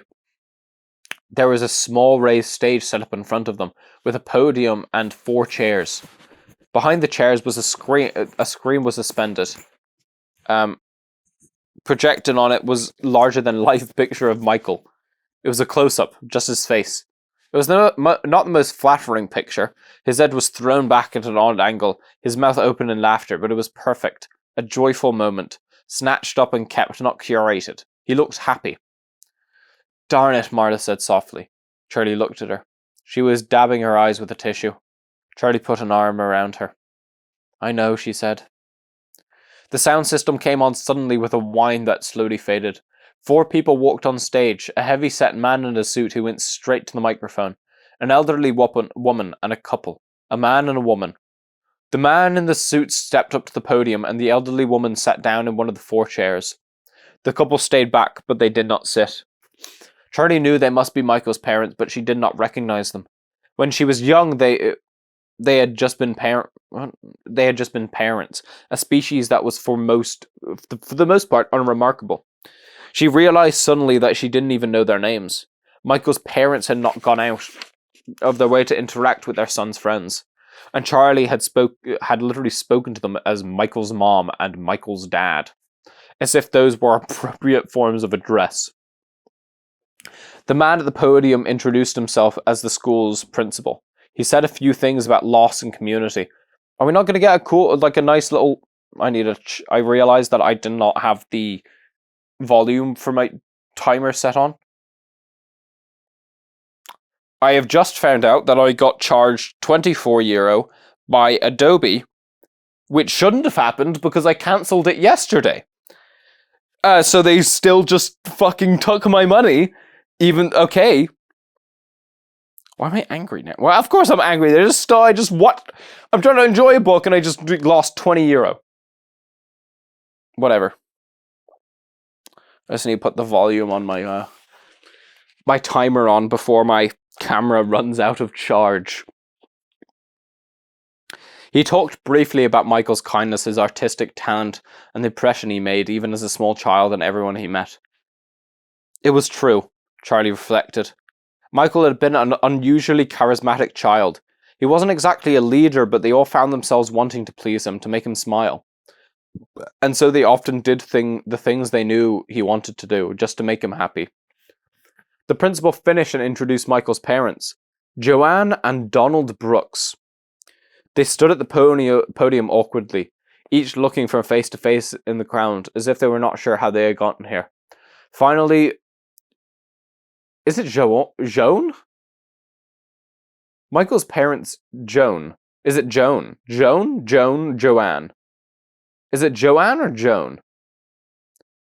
Joanne and Donald. Joan and Donald. Joanne? Joan. There's no different way. They're both spelled the exact same, right? I'm just going to say Joan. It feels strange to be up here, was the first thing she said. And a murmur of something like agreement sounded quietly through the cloud. We are so grateful to all of you for coming, especially those of you who have come out of the town. She looked directly at the front row, talking to Charlie and the others. Some of Michael's friends have come from all over, and I think that is a testament to who he was. That 10 years later, with your lives on new paths, moving on to the new stages of life. So close to the stage, Charlie could see she was about to cry, tears wavering in her eyes, but her voice was steady. We are grateful you are here. We wanted to give Michael a legacy with this scholarship, but it is clear that he has already left one, all on his own. Marla grabbed Charlie's hand, and Charlie squeezed back. I want to say, Joan... No, Joan seems weird, Joanne. I wanted to say, Joanne continued. No, Joan is better. Something about the families who are not here. As we all know, Michael was not the only child lost during those terrible few months. She read out 4 more names, 2 girls and 2 boys. Charlie glanced at Marla. They all knew there had been other children, but Michael's death had loomed so great in their lives that they never talked about the other victims. Now Charlie felt a pang of guilt. To someone, those little girls and boys who had been as vital as Michael. To someone, their losses had meant the end to the world. She closed her eyes for a moment. I can't mourn everyone, she thought. No one can. Joan continued talking. Although their families have moved on to other places, those young boys and girls will always have a place in our hearts.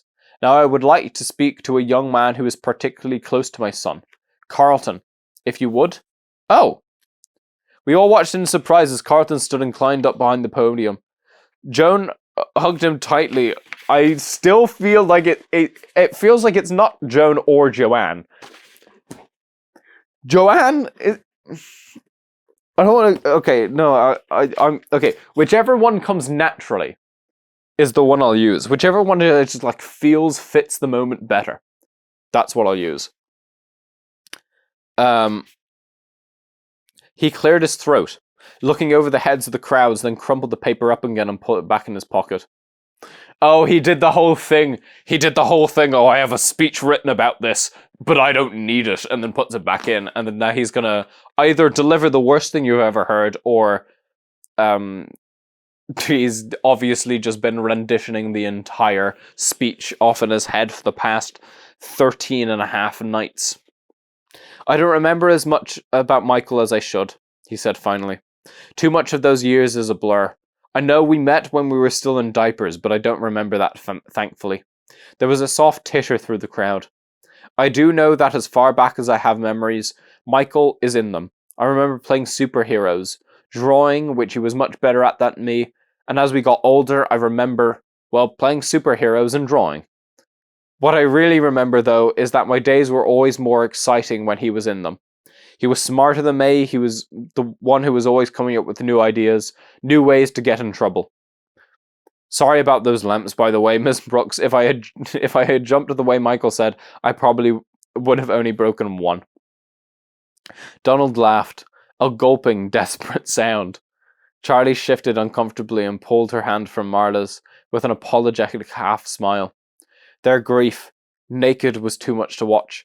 It was raw, an open wound, and she could not stand to look. Carlton came back down to sit with them. Michael's grandmother spoke, and then his father, who had recovered enough to share a memory of taking his son to his first art class. He told the crowd about the scholarship for a graduating senior who has demonstrated both excellence and passion in the arts, and announced the winner of the first one, Anne Park, a slight Korean girl who came up quickly to the stage. A slight Korean girl? What does that mean? Oh, okay. It must have been strange for Anne, Charlie thought, her honor so overshadowed by its origins. But then she realized Anne must have known Michael too, however much in passing. After the ceremony, they went to say hello to Michael's parents, hugging them and making sounds of condolence. What do you say to someone who has lost a child? Can it be any easier? Can 10 years make a difference? Or did they wake up each morning as fresh with grief as the day he died? On a long cafeteria table by the stage, pictures and cards were collecting slowly. Need a fucking...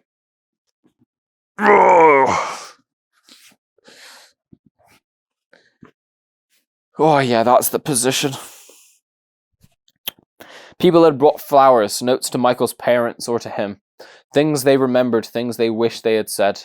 Charlie went over and browsed through the notes. There were pictures of her and others, as well as of Michael.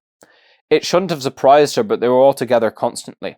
As a group or in rotating groups of 2 and 3. She saw herself in the middle of a pose. Michael, John, and she, all covered in mud, with Jessica beside them, still perfectly clean, refusing to go near them. Charlie smiled. That looks about right. In another, a 5-year-old Marla struggled to support the weight of her newborn little brother, with Lamar peering suspiciously at the tiny thing over her shoulder. Some of Michael's drawings were there too. Crayon scribbles, professionally, incongruously framed. Charlie picked one up. A drawing of what she supposed was a T-Rex stomping through the city. It was actually, she realized now, almost amazing how talented he was. While she and the others was scribbling stick figures, Michael's drawings looked realistic, sort of. That's really good, John said over his shoulder. Charlie startled. John is always there. Like, every single time Charlie is alone, she's not. John is there. Like a magnet.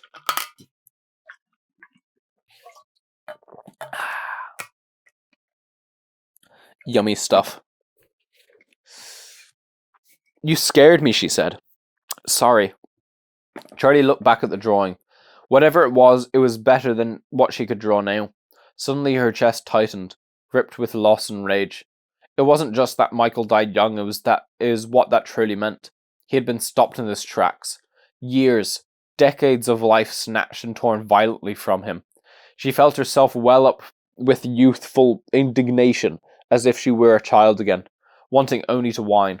It's not fair. Taking a deep breath, Charlie set the picture back down on the table and turned away. The gathering was continuing, but she needed to leave. She caught Marla's eye, and Marla, as scarily intuitive as always, nodded and caught Lamar's sleeve.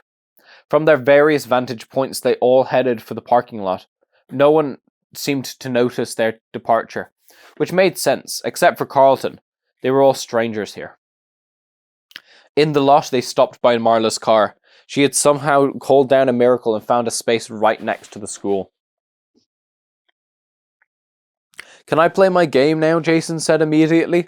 And Marla found her keys in her purse and handed them over. Don't drive away, she warned. Suddenly, Marla grabbed her brother and pulled him close, hugging him to her for a long minute. Geez, I'm only going to the car, he muttered when she let him go. Yeah, maybe I should let you drive away, she said, giving him a little push. She cleared her throat. So are we going to Freddy's, she said? They all looked at one another. Yes, said Charlie, I think we should. Somehow, following this, going back to Freddy seemed like more than a game. It just felt right. Let's meet there at sunset, she said. Hey Jessica, can you catch a ride with the guys or something? I'm gonna go for a walk. Sorry, there's a bug. You can come with us, Marta said. I promised Jason I'd take him to the movies. Charlie headed down the road without waiting to hear the rest of the discussion. 12 feet from the lot, she realized she was being followed. She turned around. Who is it? I bet it's John. Yeah, it's John. I get it. Like you still have a crush or something, but it's just, it's getting kind of creepy now. You're just always there. Do you mind if I come? You're going to your old house, right? How did you know that? It's the only interesting thing out this way. Anyway, I want to see my old place too. It was painted blue and there was a garden in the yard. It was weird. I know it wasn't blue when I lived there, but I couldn't remember what color it was supposed to be. Everything's so different. Charlie didn't say anything. She wasn't even sure she wanted John to come with her. Her house, her father's house, it was private. She thought of the first time John had seen the toys, his fascination, an interest that was all his, that had nothing to do with pleasing her. She relented. Okay, you can come. Is it different? It's really not, Charlie said. It was quite true, and she wasn't sure how to explain the thing that had changed. Was the thing that had changed? Was it the tripod markings? Is that all? They walked together for the better part of 3 miles, away from town and down old roads. First paved, then gravel. Then they neared the place they left the roads, ascending the steep incline of a hill overrun with brush and trees that should have been trimmed or cut down ages ago. 3 rooftops peeked over the leaves, scattered wildly over the hill, but no one had lived in these houses in a long time. At last they walked up the driveway, and John stopped short, staring up at the house. I thought it would be less intimidating, he said softly. Impatient, Charlie took his arm for a second and pulled him away, leading them around the side of the house. It was one thing for him to be here with her, but she was not quite ready to let someone else inside. She wasn't even sure what she wanted to go inside again anyway. He followed her without protest, as if aware they were in her territory, and she would decide where they went.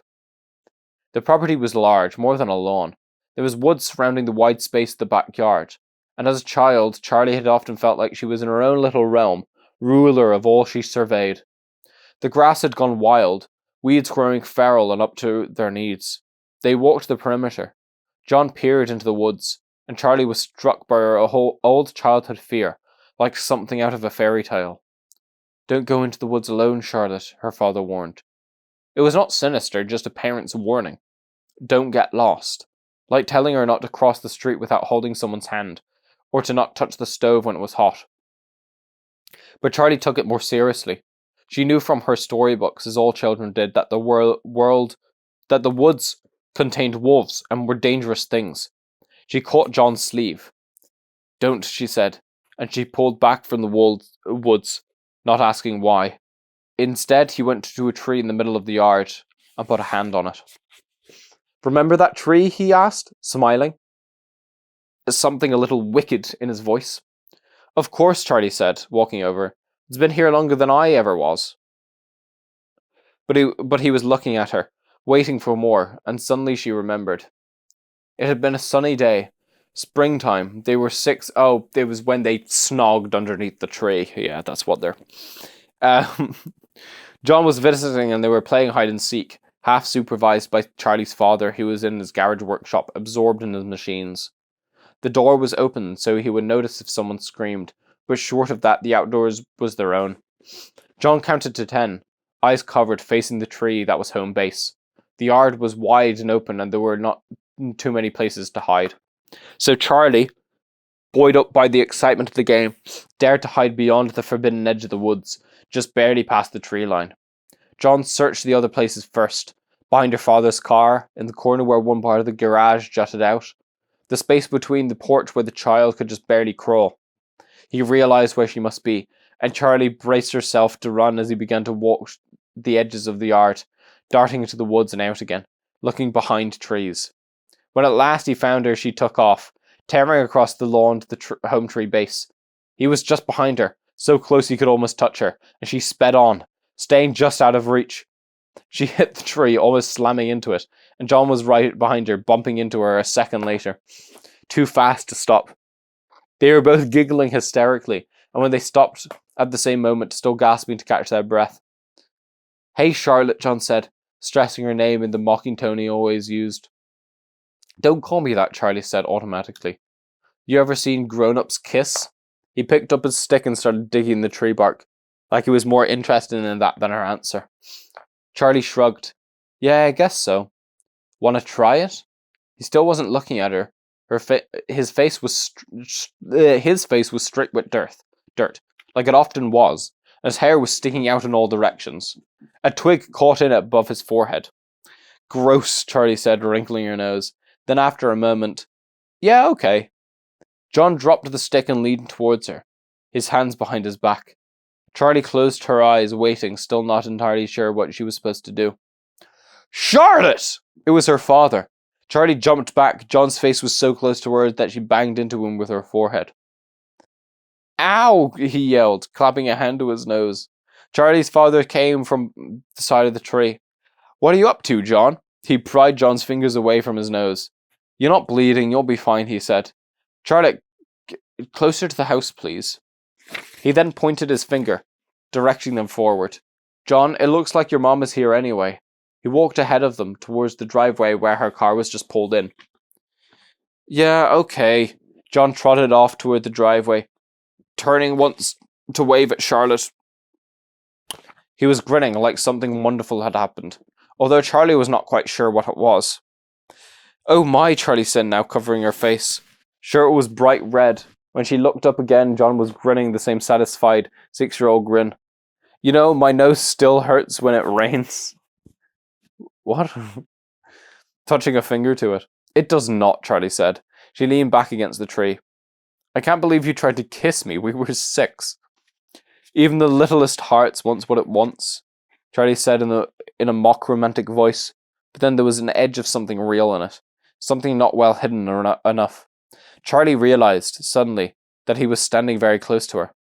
"Let's go see your dad's workshop," John said abruptly. Too loud, and Charlie nodded. "Okay." She regretted it as she said it. She did not want to open the workshop door. She closed her eyes, still leaning against the tree. She could still see it. It was all she could see when she thought of that place. The twitching, malformed metal skeleton in its dark corner, with its wrenching shudders and its blistering silver eyes. The image welled up in her head until it was all there was. The memory radiated a cutting anguish, but she did not know who it belonged to. The thing? To her father or to herself? Charlie felt a hand on her shoulder. and opened her eyes. It was John, frowning at her like he was worried. "Charlie, are you okay?" "Yes," she said. "Come on, let's go see what's in the workshop." It was not locked, and there was no real reason it should be, Charlie thought. Her eyes first went to the dark corner. The figure was not there. There was a weathered apron hanging in its place, the one her father had worn for soldering, and his goggles next to it. But there was no sign of that uncanny presence. Charlie should have felt relief, but she didn't, only a vague unease. She looked around. There seemed to be almost nothing left in the workshop. The benches were there, where the father had assembled and tweaked his inventions, but the materials, the blueprints, and the half-finished robots that were once crammed into every surface had disappeared. Where are they? Had her aunt had them carted away to a junkyard to rust and crumble among other discarded, useless things?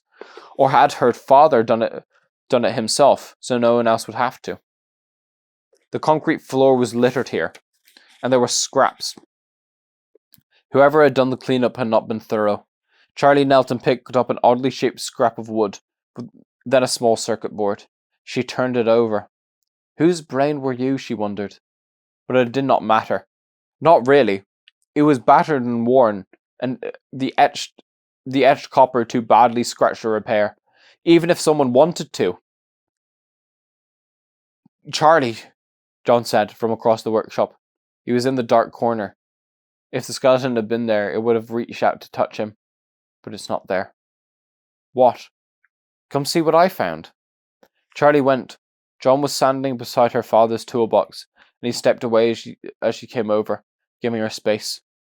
Charlie knelt down before it. It looked as if it had just been polished. It was made out of dark, stained wood, glossy with some kind of liqueur. She opened it gently. Charlie picked up an awl from the top tray and held it for a moment. Why do I keep moving where I put my bottle?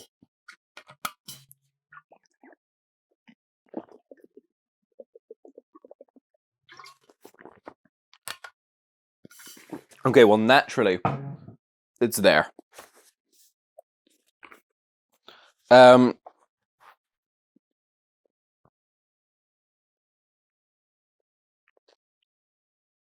She picked up an awl from the top tray and held it for a moment.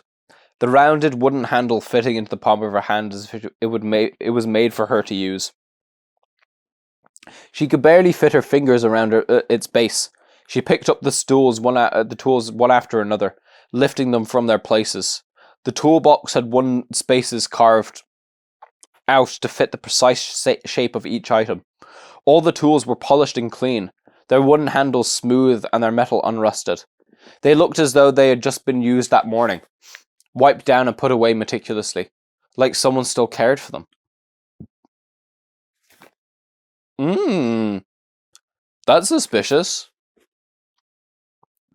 Like someone still cared for them. Well, why would the toolbox still be there if nothing else is there? Unless there's like a secret passage or something.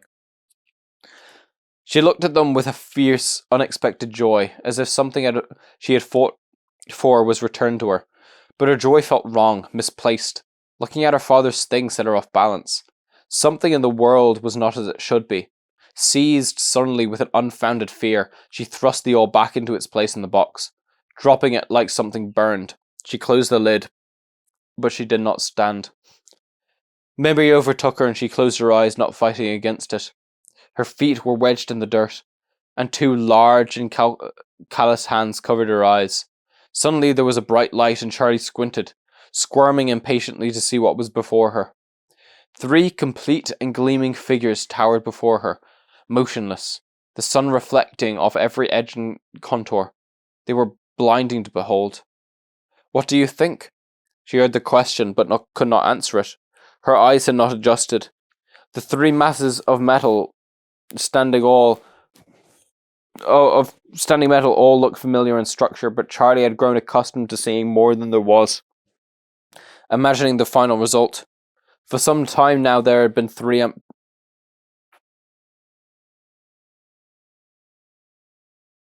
For a long time now, there had been 3 empty suits, hanging like carcasses from a rafter in the attic. Charlie knew that they had knew that they had a special purpose, and now she understood what it was.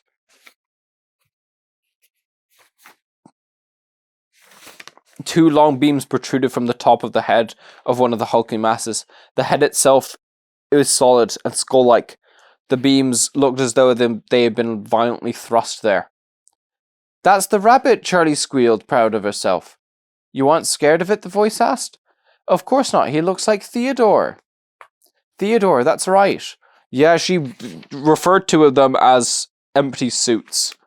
So, yeah. Oh, we know where it's going. It's not like it's gonna be a surprise. I'm just wondering, is the book just gonna be like a one-to-one, like, carbon copy of the game? Or if it like adds to the lore, I suppose. I mean, I don't remember Lamar being there, but again, I don't know anything about FNAF lore, so fuck. Lamar might be a cornerstone of the FNAF fandom. The figure in the middle was more clearly rendered. Its face was chiseled, its features distinct. It was clearly a bear, and a single metal beam stuck out from the top of its head as well. Charlie was puzzled for a moment, then smiled. "For the top hat," she said with confidence. The last form was perhaps the most frightening, a long metal clamp protruding from its empty face in the place where a mouth might go. It was holding something on a platter, a metal structure that looked like a jaw. Wires running like strewn spaghetti up and down the frame and in and out of sockets. "That one's scary," she admitted hesitantly.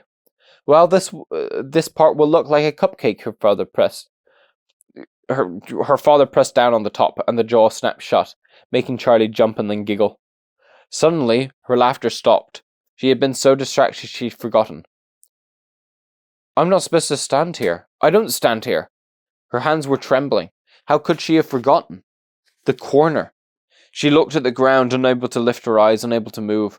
One of her shoes was untied. There was a screw next to her foot with an old piece of tape. Opaque with dirt. There was something behind her. "Charlie?" It was John. "Charlie?" She looked up at him. "Sorry, just lost this place." She stood and took a step forward, positioning herself in the space she remembered. She glanced behind her as if the memory might manifest. The corner was empty, and there was nothing. She knelt again.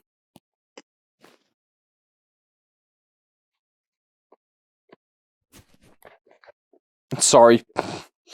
She knelt again and put her hands on the ground, fishing around until she found a small screw in the bare dirt. She palmed it and then looked closer. There were small holes in the ground, exposed when she moved the loose dirt. Charlie ran her fingers over them. Thoughtful.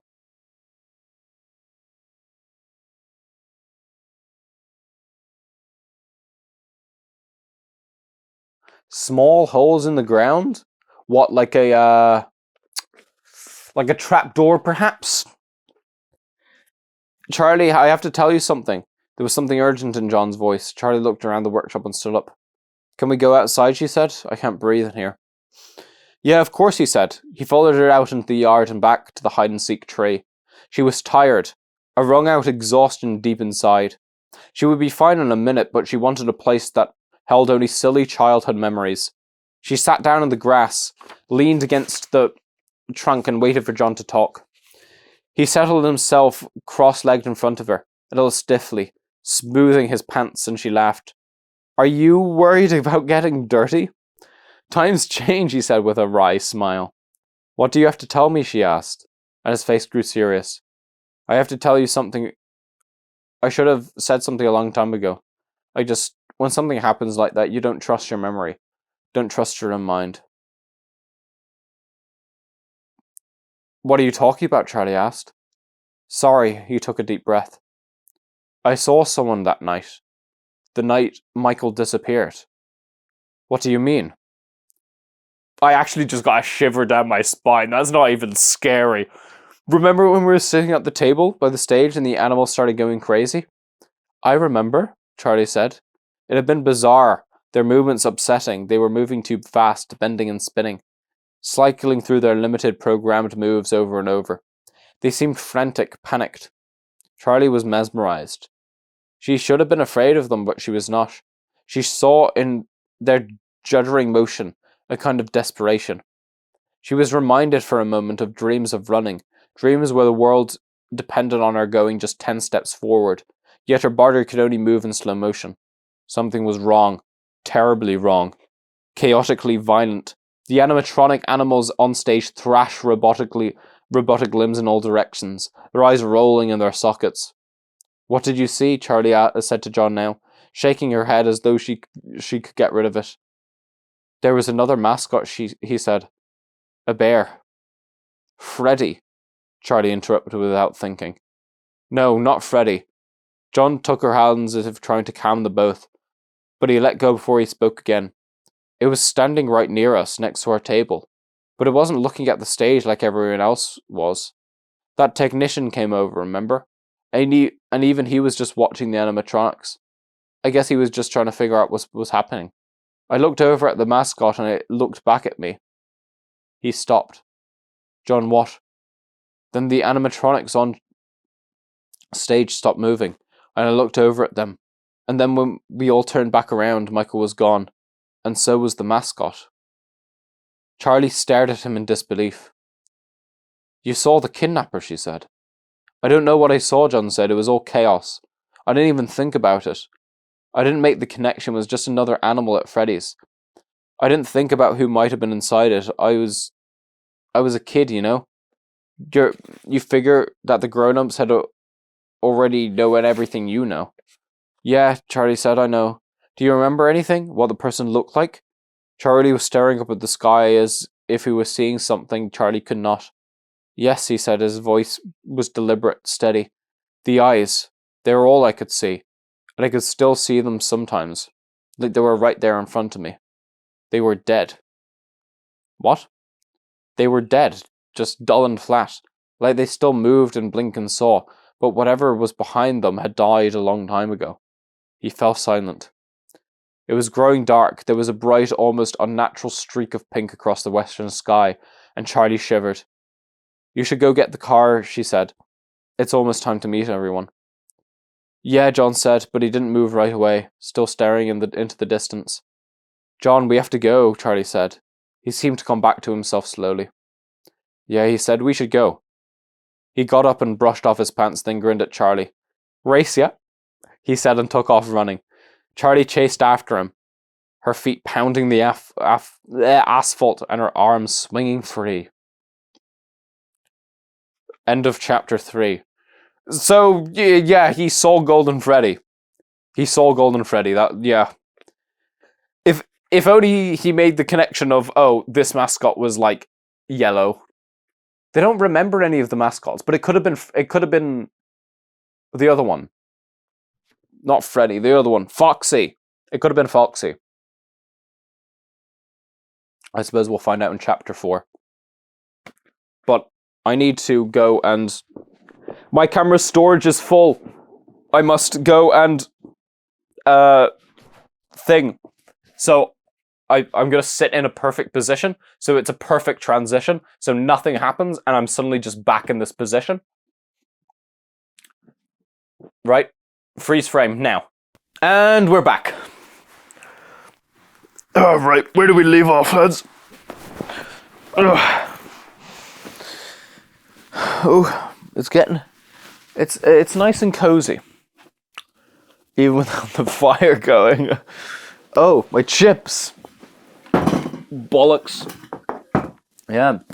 If any of the astute, keen eyes would have noticed the bowl of chips that was there the entire time.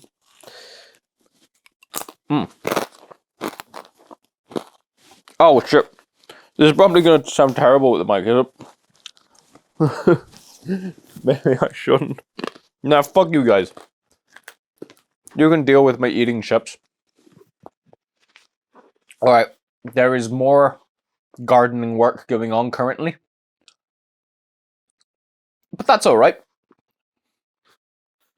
Not everything is controllable, you know?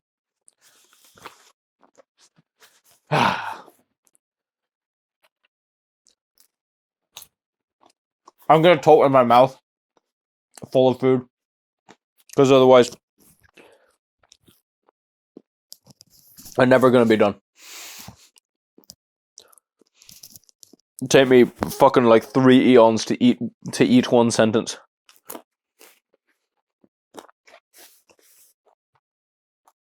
Charlie and John were the last ones to the mall. When they pulled up, the others were gathered tight in a circle in front of Marla's car, as if sharing a conspiracy. Come on, Marla said before they had walked all the way to the group. She was bouncing on the balls of her feet as if she was ready to run for the door of the abandoned building.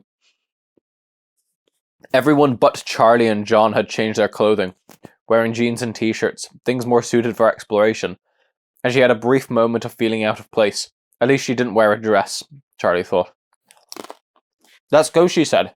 Marla's impatience seemed to be contagious. Or maybe it just gave Charlie an excuse to let her real feelings come to the surface. She wanted to show Freddy's off to the others. Hold up, John said. He looked at Jessica. Did you explain everything? I told them about the night guard, she said. What else is there? He looked thoughtful for a moment. I guess nothing. What about the unnamed mascot that seemingly was not present in the building and stole one of the children? Where would it be? Well, I suppose they'll find out. I brought more lights, Carlton said, and held up 3 flashlights of varying sizes. He tossed one to Jason, a small one with an electric headband attached.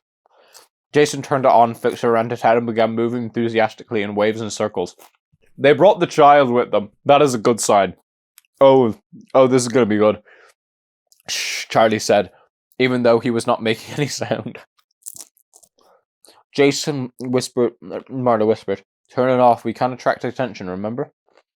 Jason gleefully ignored them, spinning off into the parking lot like a top. I told him if he's not good, he has to wait in the car, Marla told Charlie quietly. But now that we're here, I'm not sure which place is creepier. She eyed the bare branches overhead, raging in the wind, threatening to reach down and grab them. Or we can feed him to Foxy, Charlie winked. That's what happened to Michael. She went to her trunk and hefted out the police flashlight, but did not turn it on. Instead, Carlton switched on 2 of his smaller lights and handed one to Jessica. They headed into the mall, knowing where they were going and what was waiting for them there. Charlie, John, Jessica, and Carlton moved through the empty spaces with a sense of purpose, but the others kept stopping to look around. Come on, Jessica said impatiently as Lamar gazed up at the atrium dome. You can see the moon, he said, and pointed. Next to him, Marla nodded, mimicking his posture. It's beautiful, she said, although she could not see it. From a distance, they heard footsteps echo in the emptiness. Hey, over here, John hissed, as they hurried as quietly as they could. They could not run for fear of making noise, and so they walked fast but careful, hugging the walls. They entered the black void of the department store, creeping along in the shadows until they reached a break in the wall. John held back the hanging plastic, obscuring the opening as the others maneuvered around the scaffolding. Jason was slow, and Charlie put a hand on his shoulders, hurrying him up. As she steered him to the opening, a strong beam of light swept into the room, scanning up and down halls. They all ducked through the plastic and ran the alley to where the others were crouched down against the wall. He saw us, Jason whispered, alarmed, running straight to his sister. Shh, Marla said. They waited. Charlie was next to John the entire time, and after that moment by the tree, whatever it was, she was very, almost uncomfortably aware of him. They were not quite touching, but she seemed to know exactly where he was, an awkward sixth sense. She glanced at him, but his eyes were fixed on the opening to the hallway. They could hear the god's footsteps now, clear in the empty space, each one distinct. He was moving slowly, deliberately. Charlie closed her eyes, listening. She could tell where he was from the sound. She thought, getting closer, then farther, crisscrossing the open room like he was hunting for something. The steps came right up to the entrance of the alley and stopped. They all held their breath. He knows, Charlie thought. But the steps started again. She opened her eyes and saw the light receding. He was going away. They waited, still motionless. until they could no longer hear the tapping of his hard-soled shoes. She and John both stumbled a little as they stood, and they realized that they had been leaning against each other without realizing it. She didn't look at him. Instead, she set to work, taking the heaviest things off the wooden shelf. "Will I be needing this?" asked Lamar, as Charlie handed him a bucket with a saw sticking out of it. "We have to move the shelf," Jessica said. "Come on." Jessica, Charlie, Carlton, and John got back into place and moved the shelf. Lamar tried to find a place to help, but there was not really room. Marla just waited. "I'm better suited to supervising," she said when Charlie mock glared at her. This time the screaming of the metal door was not as loud, as if it was no longer protested their entrance quite so strongly. Still, Marla and Jason covered their ears. "Do you think that's not going to bring the guard?" Marla hissed. Charlie shrugged. "Didn't last time," she said. "I know he saw us," Jason said again. The others ignored him. "His flashlight went right over me," he insisted. "It's really okay, Jason," Jessica said. "We thought he saw us last night too, but it was fine." Jason looked dubious and Lamar bent over to his eye level. What if it did see him? What if the guard did see them, but still let them continue? So there's a reason he's letting them continue. I mean, both times he walked up to the, like, where they were hiding. Both times. And neither times didn't see them. I mean, this time he didn't even check if they were in there. But, like, honestly, I kind of believe Jason. I kind of believe Jason that the guard saw him. And deadass, like, you can tell if a flashlight goes right over you. And if it does, you're done. So, I actually think Jason is telling the truth. But then, why would the guards do that? I mean, hypothetically, what, the guard wants them there? What if it's not a guard? What if it's someone else? He has a flashlight. Why don't they go in daytime? Well, I guess they can still have a guard at daytime.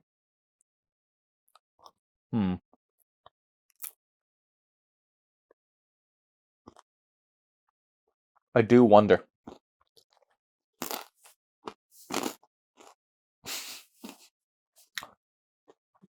"Hey, Jason," Lamar said. "What do you think the guard would do if he saw us?" "Shoot us," Jason whispered, eyeing Lamar warily. "Worse," Lamar said gravely. "Community service." Jason wasn't sure what it meant, but he held his eyes open wide as though it was something terrible. "Will you leave him alone?" Marla whispered, amused. "He didn't see us," Jason reassured himself, though clearly unconvinced. Charlie turned on the big light and shone it down the hallway. "Look," Jessica said, shining her little light.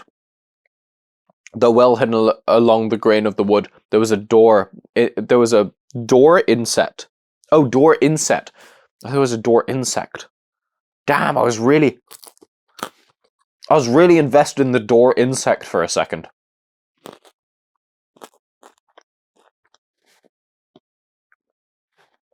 How did we not... Oh, yeah, there was a door inset into the wall of the stage. That's what it said, by the way. How did we not see that, Charlie wondered. "We weren't looking," John said, staring intently at the small door.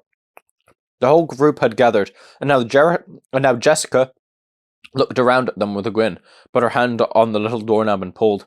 Magically, it opened. The door revealed a small sunken room. Jessica shone the light around it. It was full of equipment. One wall was covered in TV screens. Must be CCTV. Okay, so they found the CCTV room. So, like, what the fuck is the guard up to? Come on. Jessica handed her flashlight to Charlie and swung her light through the door. There was one deep step leading down into the room, which was no bigger than a large refrigerator turned on its side. Really?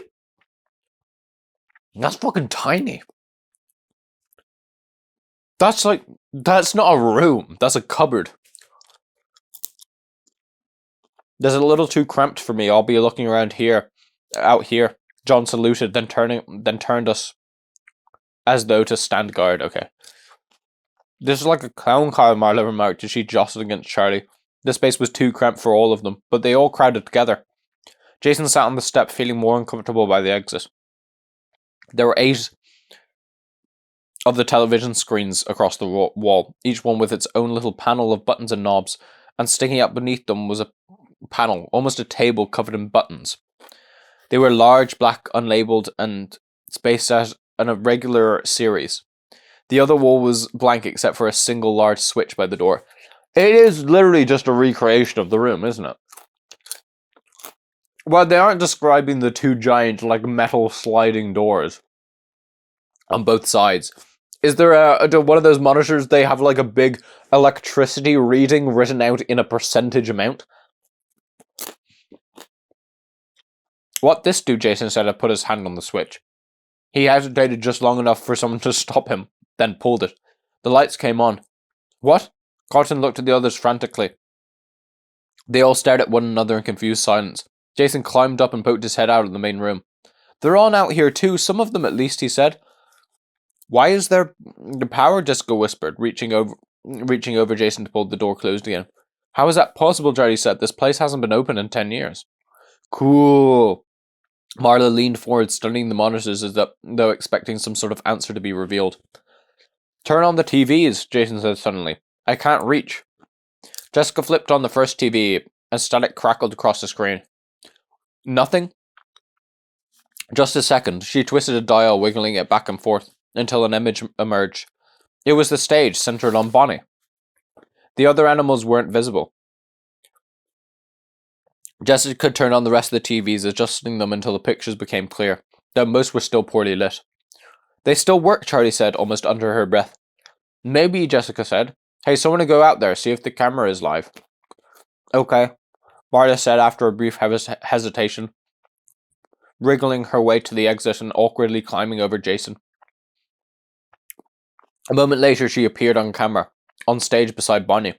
Marla waved. She appeared multicolored at the stage lights, bathed her in purple, green, and yellow from the different sides. Can you see me? She asked. Yeah, Carlton shouted. Lamar was staring at the buttons. What do these do? He said with a wicked grin, pressing one. Marla screamed. Marla, are you okay? Charlie shouted. What happened? Marla was standing still on the stage, but she had backed away from Bonnie and was staring at him as if he might bite. He moved, Marla yelled. Bonnie moved. What did you do? Marla, Jessica yelled, laughing. It's okay, we pushed a button. Lamar pushed the button again, and they all watched the screen this time. Sure enough, Bonnie turned swiftly to one side. He pressed it again, and the rabbit swiveled back to face the absent audience again. Try another one, Carlton said. Sorry, I didn't realize it before, but if Marla is standing on the stage next to Bonnie, are the other two not there currently?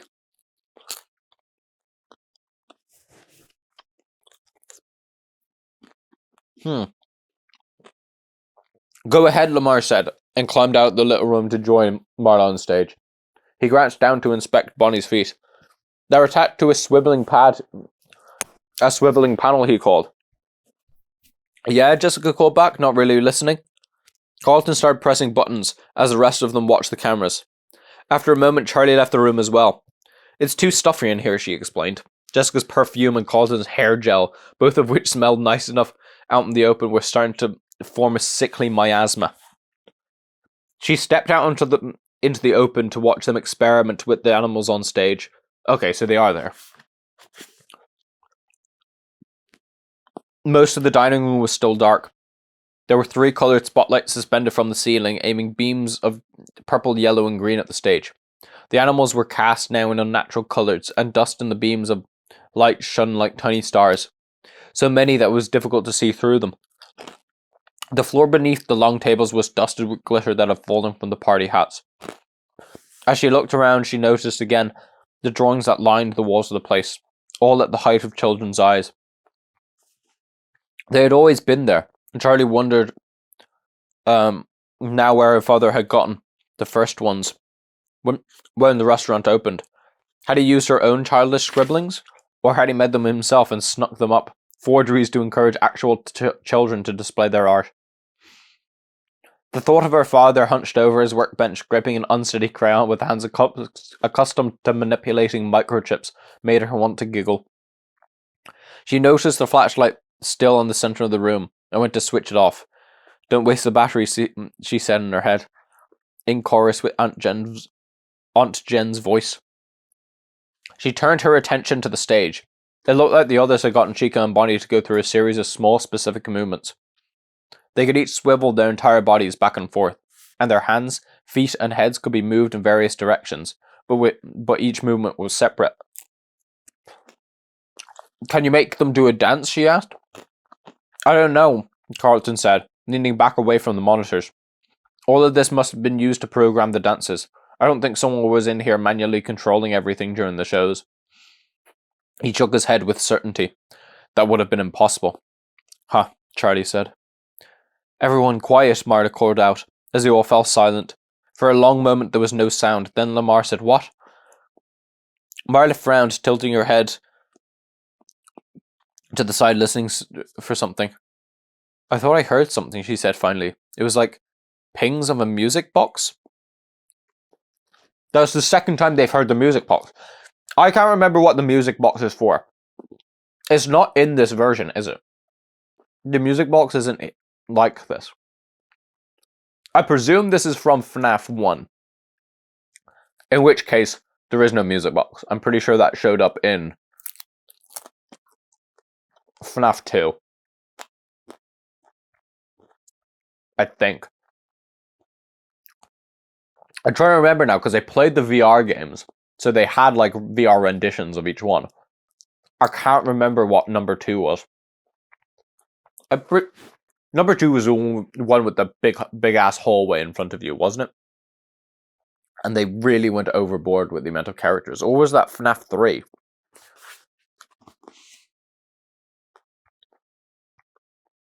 Can't remember.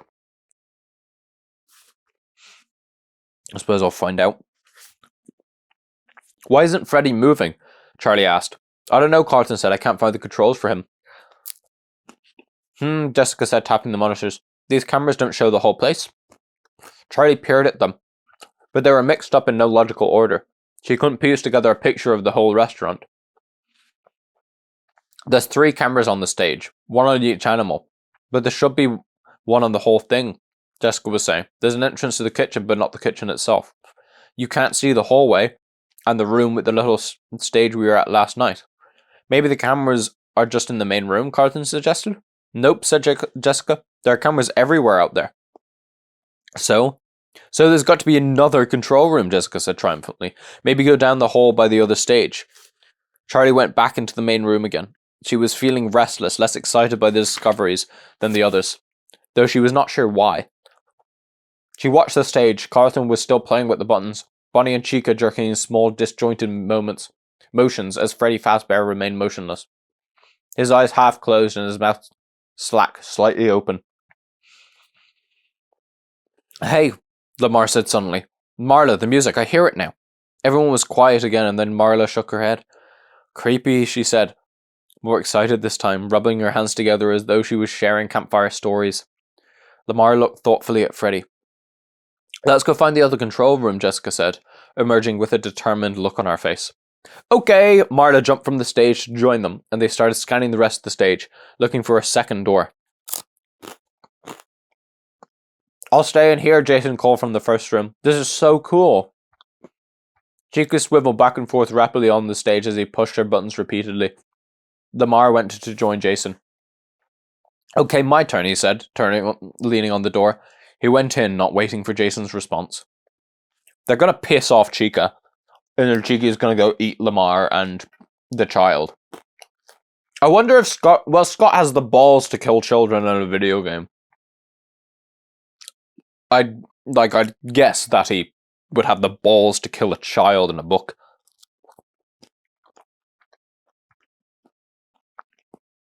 Charlie stayed where she was, still staring at Freddy, frozen in the middle of his act. John came up next to her, and she felt a flash of irritation. She did not want to be cajoled into joining in the search. He stood there for a moment, looking at Freddy, then leaned in closer and whispered, "I'm counting to 100. You better hide." Surprised out of her thoughts, she looked at him for a moment, her irritation broken. He winked at her, then covered his eyes. It was absurd, it was childish, and in that moment, it was the only thing she wanted to do. Slightly giddy, Charlie took off, looking for a place to hide.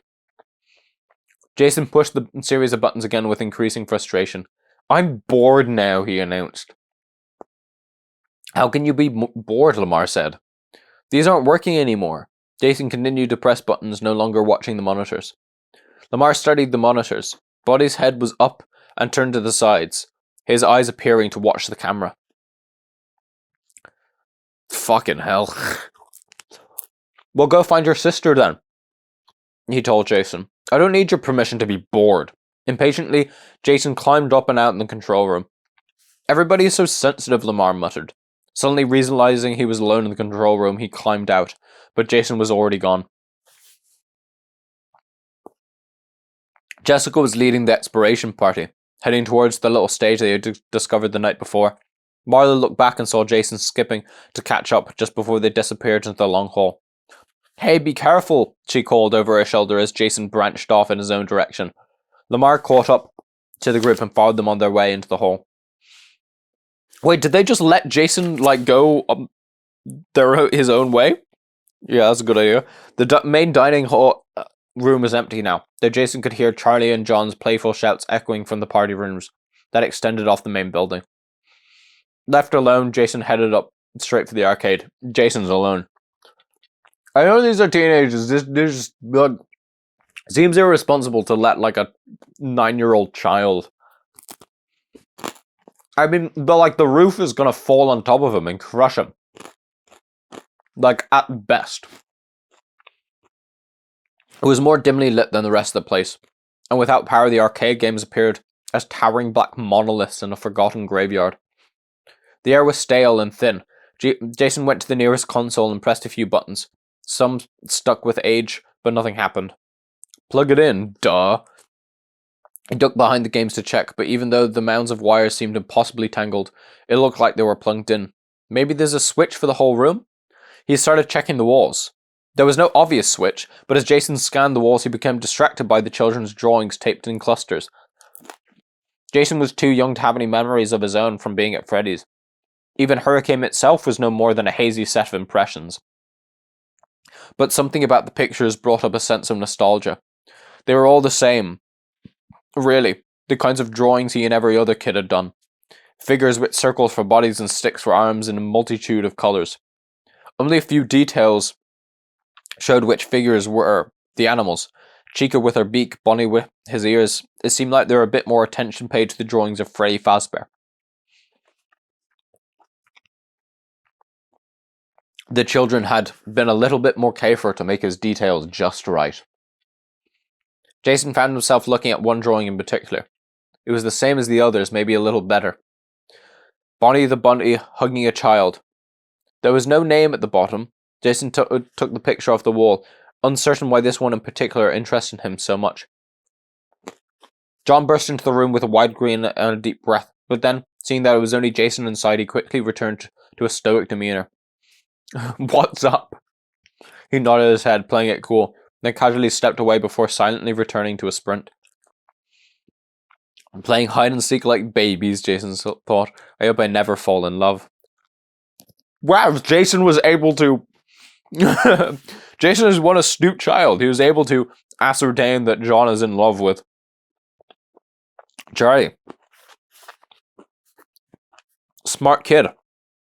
Kinda don't want John to die now. Jason to die now. I kinda wanted him to die to see if it would happen.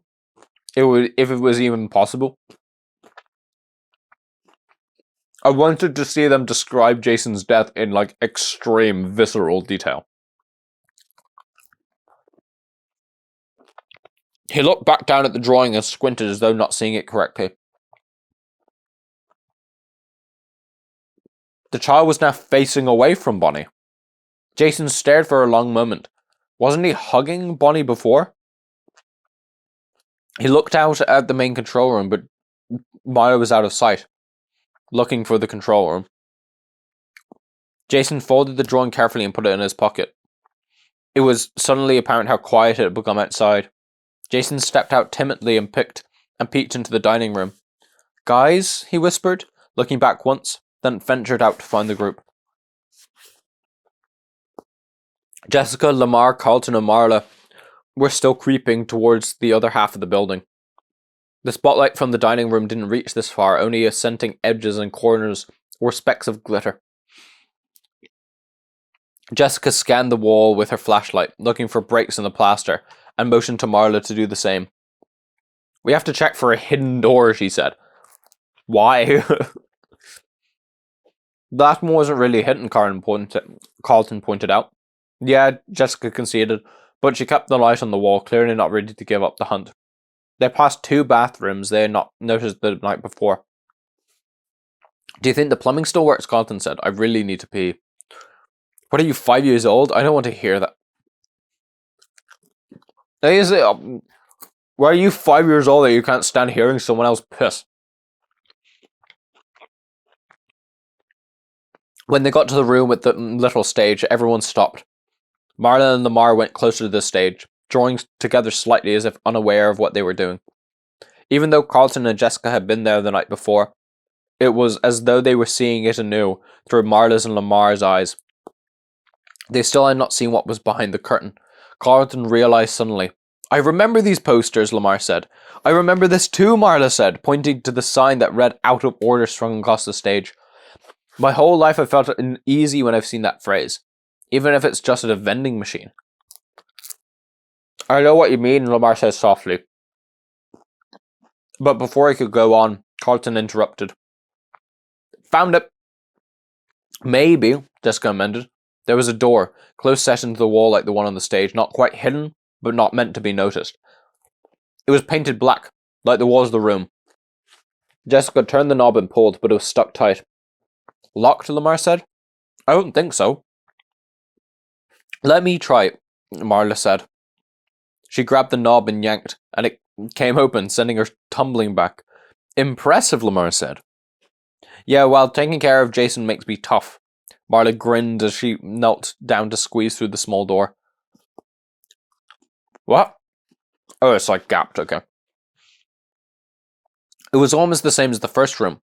A set of 8 TV screens and a large panel of unmarked black buttons. Carlton fumbled to find the master switch, reaching his hand into a dark corner. Then, with a click, the power came on, and a soft buzzing sound filled the room. Rich, bizarre reds and blues began streaming in onto the door from the stage lights outside. Jessica and Carlton began switching the televisions. They filled with the knobs until they were showing pictures, though most were very dark. From here they could see a long shot of the main stage, just as in the other rooms, but the rest of the cameras were showing other places and angles. While the first control room had only shots of the main dining room, here they could see into other areas of the restaurant, the private party rooms which were set up with glittery decorations for events that would never happen. Hallways and offices, and even what looked like a storage closet. The room behind them was visible as well, the camera trained on the Out of Order sign, now lit with otherworldly shades, and the curtain behind it. On one screen they could see Jason ducking back into the arcade. "Maybe I should go get him," Marta said, but no one responded. Carlton started pressing buttons. Spotlights appeared and vanished on the stage in the main dining room, as he did. Illuminating first one animal and then another, lighting up empty spaces where someone might once have stood. He flipped a switch and it seemed for a moment that nothing happened. Then Lamar started laughing, pointing at one of the screens. The pizza decorations lining the walls were spinning wildly, as though they might leap off and go rolling away. "I forgot they used to do that," Lamar said, as Carlton brought them slowly to a halt. There was a large black dial to one side of the buttons, and Carlton spun it, but it seemed to do nothing. "Let me try," Lamar said. He elbowed Carlton to the side and pressed another button. There was a high-pitched whine. They all jumped, and it quickly faded down to a static hum. Lamar pressed the button again, and the sound was gone. "I guess we know what turns the speakers on," Carlton said. "I bet we could figure out how to play the music," Jessica said. She reached forward and pushed something else. As stage lights popped up while the main lights dimmed. The figures on the main stage suddenly stood out a little, commanding attention. She pushed it again, and the lights faded back to normal. I love that, Carlton said. What? Asked Marla. Stage lights, he said. One switch and it's like a whole nother world up there. Another button flickered the stage lights on and off in the room behind them, while another started and stopped the little merry-go-round. Its tinkling music grinding too slowly, like the ride itself was trying to remember how the song went. They managed to get the speakers on without the feedback whine, but there was still only static. I have an idea, Jessica said, pushing to the front of the group. She switched on the static again, then started turning the knob back and forth. The hum grew louder in pitch, then higher, responding to her adjustments. Progress, Carlton said. It's still just static, Marla said, unimpressed. Jessica turned it lower again, then snatched her hand from the dial like she had been bitten and punched the button, shutting the speeches off. What? Marla asked. Jessica remained motionless, her hand still suspended in the air. What happened? Did it shock you? Carlton asked. It sounded like a voice, Jessica answered. What did it say? Marla asked, apparently interested again. I don't know, let me try again. She turned the speaker on again and calling forth the static and lowered the hum as they all listened, intent on the sound.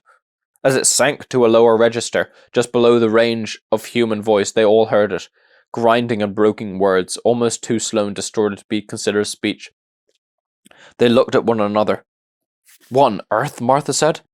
No, it's just random static, Lamar said. He reached for the controls and dialed the pitch back up slowly. For another fleeting moment, there was a purposeful sound. That sounded like singing, Carlton said. No, Lamar said, sounding more unsure this time. Do it again, Marla said. Lamar did, but this time the static was empty. Is that Charlie? Marla suddenly became focused on a blurry figure moving down the dark hall towards them, silent on the walls as though to remain unnoticed. She's still sneaking around.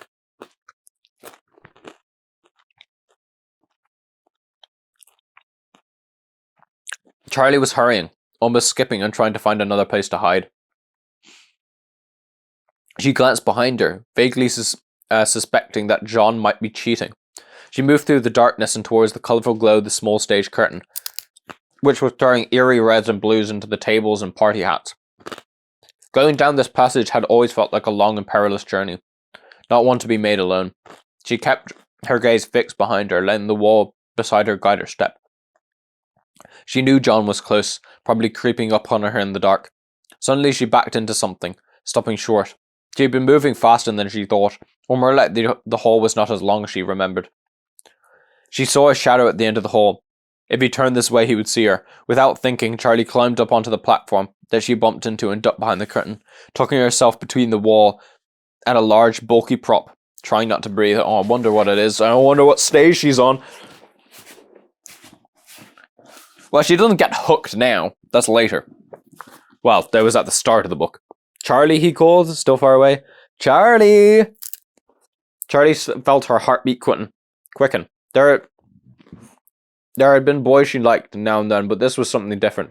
She wanted him to find her, but not quite yet. As she waited, her eyes adjusted to the darkness, and she was able to make out the shape of the curtain and the edge of the stage. She looked up at the object in front of her. No! Her body shuddered, then froze. It was standing over. It was the thing from her father's workshop.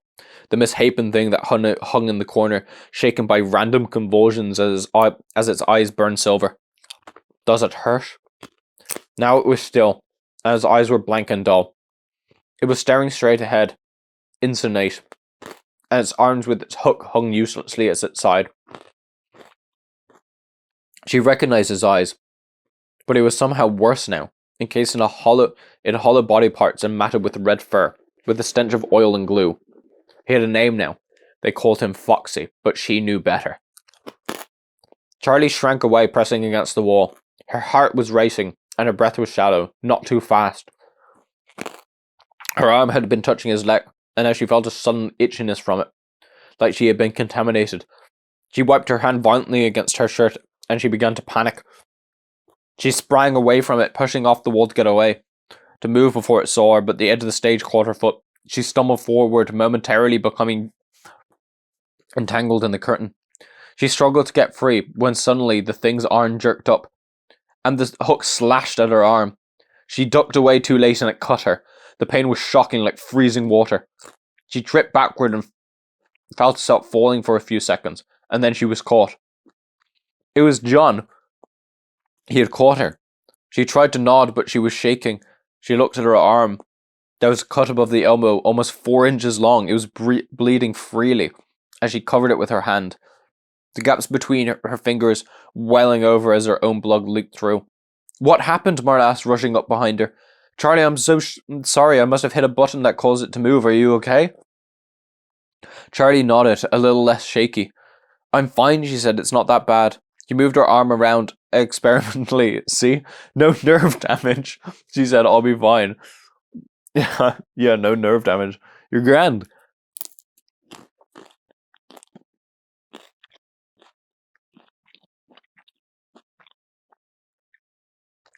This one's a tough chip. Ah.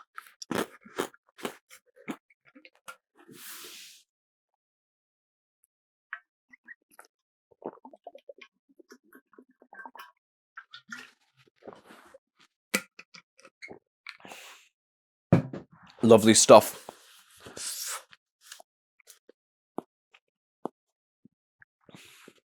We should take her to the ER, Carlton said. I'm fine, Charlie insisted. She stood up, refusing jog. No, my chips! Oh my god, they landed. There's no fucking way.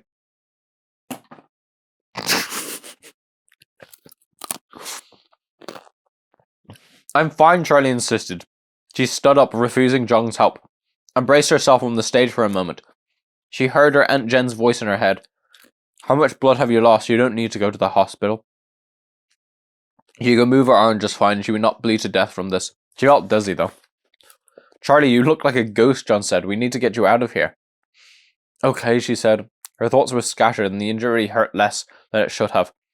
She took deep breaths as they headed for the exit, grounding herself. John handed her a piece of cloth, and she put it to the cut to slow the bleeding. Oh, this is where it starts. Hang on. Hang on a second.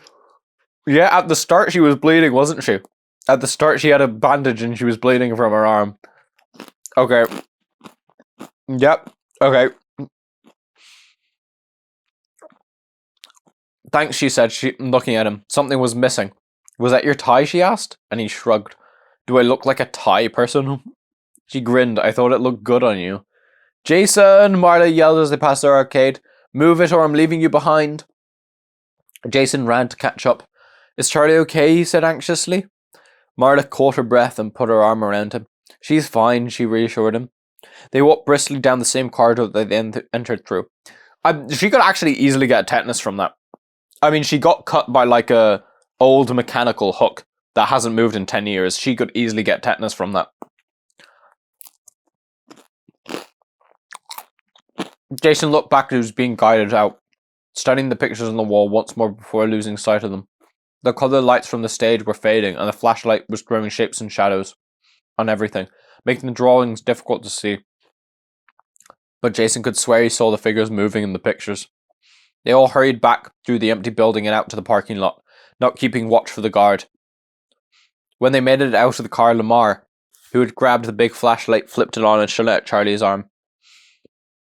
Do you need stitches? Marla asked. I am so sorry, Charlie. We were all being careless. It's not your fault, Charlie said. She knew she sounded annoyed, but she didn't mean to. It was the way they made it out. She has the wound, but she's made it out. But she had it at the beginning. The shock had worn off, but that meant the wound began to hurt. It's fine, Charlie said, and after a long moment the others gave in somewhat reluctantly. We should at least get you some stuff to clean it up and bandage it, Marla said, wanting to do something to atone, however small. There's a 24-hour drugstore just off the main road, Carlton offered. Charlie, why don't you go with Marla, and I'll drive your car back to the motel, Jessica said. I'm fine, Charlie protested half-heartedly, but she handed Jessica the keys. You're a good driver, right? Jessica rolled her eyes. People from New York know how to drive, Charlie. John lingered a moment as Charlie was getting into Marla's car. She smiled at him. I'm fine, she said. I'll see you tomorrow. He looked at her like there was something more he wanted to say, but he just nodded and left. Okay, no. Yeah, because when she cut her arm at the beginning, it was like with a proper bandage.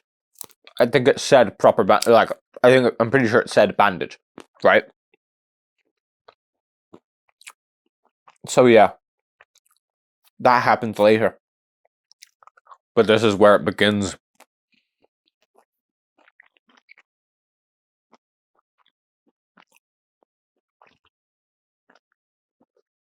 I'm gonna stop eating the chips for now. There's too many of them. Okay, Marta said, to the drugstore. Charlie twisted in her seat to look at Jason. Did you have fun, she asked. The games don't work, he said, obviously preoccupied. The drugstore was only a few minutes away. You stay in the car. Marla commanded to Jason as they pulled to a stop. Don't leave me out here, Jason pleaded. I told you to stay, she repeated, a little confused by the fear in his voice. He didn't answer, and she and Charlie headed inside. As soon as they were gone, Jason pulled the drawing out of his pocket. He held it under the faint lights of the parking lot to examine. It had not changed back. Bonnie the bunny was reaching toward a child who was facing away from him. Curious, Jason scraped at the crayon lines with his fingernails. The wax came off easily, leaving its trace on the paper. As soon as Marla passed into the fluorescent-lit air-cooled drugstore, Susanna put her hands on her temples. Oh, he's such a little brat, she said. I like him, Charlie said honestly. She was still using John's tie to stanch the bleeding, and now, in brighter light, she peeled it back to see the cut. The bleeding had almost stopped. It was not as bad as it first appeared, though the tie was irreparably ruined. Hey, she said, how come you brought Jason anyway? Marla didn't answer right away, setting her sights on the first aid aisle and heading for it. Here we are, she said. What do you think? Gauze? Sure, but don't call me Gauze. Charlie leaned into Marla, but was ignored. Antiseptic, Marla continued, grabbing the items. The thing is, she said, so Jason's dad and our mom had been married since before he was born. I mean, obviously. And they were probably getting divorced. I know about it, but Jason doesn't. Oh no, Charlie said. They're fighting all the time, Marla went on. And it scares him, you know? I mean, my dad left when I was still a little kid, so I grew up with that. I was used to it. Plus, I got to have a great stepdad. But for him, it's going to feel like the end of the world. And they're sure not doing anything to make it easier. They're fighting right in front of us. So I don't want to leave him alone with that for a week. I'm so sorry, Marla, Charlie said. Yeah, it's okay, Marla said. I'm leaving in a year anyway. I'm just worried about the brat out there. He's really not a brat, Charlie said, and Marla grinned. I know, he's pretty great, right? I kind of like having him around. They paid for the supplies. The clerk, a teenage boy, didn't bat an eye at Charlie's moderately blood-spattered appearance. Outside, they sat on the hood of the car. Marla started to open the bottle of antiseptic, but Charlie held out a hand for it. I can do it myself, she said. Marla looked like she was about to argue, but she swallowed whatever she was about to say and handed Charlie the bottle and a piece of gauze. As Charlie awkwardly cleaned her arm, Marla smiled impishly. Speaking of people we like having around, are you having fun with John? Ow, that stings! And I don't know what you mean, Charlie said primly, suddenly putting all of her attention on her task. You do too. He's following you around like a little puppy, and you are loving it. Charlie bit back a smile. How about you and Lamar, she retorted. Me and who now, Marta said. Here. She held out a hand for the bloody gauze, and Charlie handed it to her, reaching for a clean strip. You're going to have to let me tape it, Marla said. Charlie nodded and held the gauze in place as Marla reached for the tape. Come on, Charlie went on. I see the way you look at him. Nope. Charlie smoothed down the last piece of tape and put everything in the bag. Seriously, Charlie said as they got back into the car, you're adorable together, and your names are anagrams of each other. Marla and Lamar. It's meant to be. Oh, they are. I wonder if that's a coincidence. I wonder if that'll come up later somehow. When they got to the motel, Jessica was already there, and so was John. He stood up when Charlie walked in. I was worried about you. I thought maybe I could sleep on the floor. He waited nervously for a reaction, as though he had realized upon seeing her that he might have overstepped her boundaries. On another day in another place, Charlie might have been annoyed by his excessive concern, but here, in Hurricane, she was glad to have it. Oh my god. We should all be together, she thought. It's safer. She wasn't really afraid, but unease still clung to her like cobwebs, and John's presence had been a calming one ever since they arrived. He was still looking at her, waiting for a response, and she smiled at him. As long as you don't mind sharing the floor with Jason, she said. He grinned. Just let me have a pillow and I'll be fine. Marla tossed him one and he stretched elaborately, set it on the ground and lay down. They all went to bed almost immediately. Charlie was exhausted. Now that her injury had been cleaned and bound, the adrenaline of the night left her body all at once, leaving her drained and a little shaky. She didn't even bother changing into pajamas, she just collapsed on the bed next to Jessica and was asleep in seconds. Charlie woke up just after dawn, when the sky was still pale and a little pink. She looked around the room. The others wouldn't be up for hours. She suspected, but she was too alert to fade back into sleep. She grabbed her shoes and, stepping over Jason and John's sleeping bodies, went outside. The motel was set a little way back from the road, trees spread thickly around and behind it. Charlie sat down on the curb to put her shoes on, wondering if she could go for a walk in the woods without getting lost. The air was crisp, and she felt renewed and energized by the brief night's sleep. Her arm hurt, a dull and pulsing pain that kept drawing her attention, but had not bled enough through the bandages. Charlie usually found it easy to ignore pain when she knew she was not in danger from it. The woods were inviting, and she decided to risk getting lost. As she was about to stand, John sat down beside her. "Morning," he said. His clothes were rumpled from his night on the motel floor, and his hair was a mess. Charlie held back a laugh. "What?" he said. She shook her head. "You look a little like your old self today," she said. He looked down at himself and shrugged. "Clothes don't make the man." "What are you doing up so early?" "I don't know, I just couldn't sleep. What about you?" "Somebody stepped on me." Charlie winced. "Sorry," she said, and he laughed. "I'm just kidding, I was awake." "I was going to go for a walk," she said, pointing to the tree line. "Out there somewhere. Do you want to come?" "Yeah, definitely." They headed into the woods, and John hung back for a moment, and surreptitiously retucked his shirt, trying to smooth out the wrinkles. Charlie pretended not to notice. There was no path, and so they made their way through the trees at random, glancing back now and then to make sure that they could still make out the motel parking lot.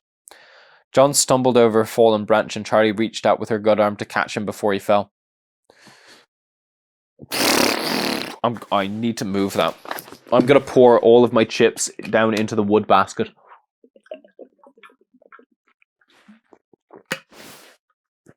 Oh, the sun has finally set. Ugh, this is lovely. I can start the fire up again soon.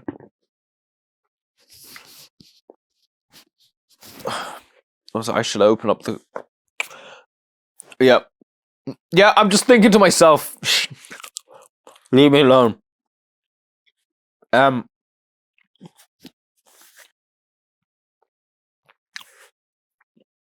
Where was he? Charlie reached out with her good arm to catch him before he fell. "Thanks," he said. "Strong arm, too." "Well, you caught me yesterday, so it's only fair that I catch you back. Now we're even," she said. She looked around. The motel was scarcely in sight, and she felt concealed, made safe by the woods.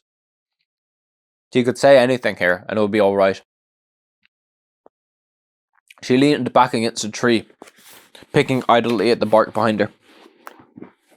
"You know, Freddy's wasn't the first restaurant," she said, abruptly, surprising herself and John looking at her quizzically, like he had not quite heard her. She didn't want to say it again, but she forced herself to. "Freddy's, it wasn't my dad's first restaurant. There was a diner, a little one. It was before my mum left." "I had no idea," John said slowly. "Where was it?" "I don't know, it's one of those memories from when you're a little kid, you know? You only remember the things that are right around you. I remember the linoleum on the kitchen floor. It was this black and white diamond pattern, but I don't remember where the restaurant was, or what it was called." Yeah, John said. We took a vacation to a theme park when I was like 3, and all I remember is the back seat of the car. So were they there? His voice dropped a little quieter when he said it, almost reflexively. Charlie nodded. Yeah, there was a bear and a rabbit, I think. Sometimes the details get mixed up in my head. Not like normal memories, she said, needing him to understand the story's defects before she told him the rest. It's like when you have a realistic dream, and in the morning you're not sure if it really happened or not. It's just impressions, little snatches of time. She trailed off. She wasn't explaining it right. She was choosing all the wrong words. She was reaching back too far in her memory, to a time when she did not yet speak. It was a time when she did not yet have the words to name the things she saw, and so now, when she tried to recall them, the words could never be right. She looked at John. He was watching her patiently, waiting for her to go on. She wanted to tell him the story from her life that she had never told. It was not even a story. Not really, just something that nagged at the edge of her mind. Something flashing by randomly in the corner of her eye. She was not entirely certain if it was for real, and so she told no one. She wanted to tell John, because she wanted to speak it to another person, because he looked at her with trusting eyes, and she knew he would listen to and believe her, before he had cared for her a long time ago, because he had caught her when she fell, and he had come here to sleep and keep watch all night. And though a pragmatic, slightly cruel part of her, because he was not part of her real life, she could tell him this, tell him anything, and when she returned home, it would be as though it never happened. She wanted suddenly to touch him, have confirmation that he was really there, that this was not another dream. She reached out her hand to him, and surprising but glad, he took it. He stayed where he was, as if afraid that moving in closer would scare her. They stayed that way for a moment, and then she let go, and she told him the story the way she spoke it in her head, the memories of a small child fixing with the things that she had come to understand as she grew older. There was another restaurant, rustic and small, with red checkered cloths on the table, and a kitchen you could see into from the dining area. And they were all together, her father and her mother and us. When Charlie was very, very young, she was never alone. There was Charlie and there was a little boy so close to Charlie that remembering him was like remembering a part of herself. They were always together. She learned to say we before she learned to say I. They played together on the floor of the kitchen, sometimes drawing pictures while hiding under a hardwood table. She remembered the shuffling of feet and the shadows of customers walking by. Light was broken by a slowly turning fan and thrown across the floor in ribbons. She remembered the smell of an ashtray and the hearty laughter of adults lost in a good story while their children played. Very often he could hear her father's laughs echoing from a distant corner as he talked with customers. When Charlie pictured him laughing like that now, it was with a little ache, a sucking feeling in the center of her chest, because his eyes were bright and his smile was easy, and because he wanted them all to be a part of the restaurant, to share his work freely, because he was not afraid to let his children roam and explore. He was yet untouched by grief, and so while he looked a little like the father she truly remembered, he was not the same man at all. Charlie was looking down at the ground as she talked, at the dirt and stones and cracked remains of leaves, and her hand was at her back, stripping bark from the tree. Does that hurt the tree, she thought, and forced her hands away, knocking them in front of her. The restaurant was open until late at night, and so when they began to falter, Charlie and the little boy would crawl into the pantry with blankets and soft toys to sleep, until it was time to close. She remembered using sacks of flour as pillows, big bags almost as though they were tall, almost as long as they were tall. They would snuggle down together and whisper words of nonsense that meant deep things only to the two of them, and Charlie would drift into sleep, half listening to the warm sounds of the restaurant, the clank of dishes and the murmur of grown-up talk, and the sound of the bear and the rabbit as they danced to their chiming tunes. They loved the animals, the yellowish-brown bear and the matching rabbit, who wandered the restaurant, dancing and singing for the customers, and sometimes just for Charlie and the little boy. They sometimes moved stiffly and mechanically, and sometimes with fluid human movements.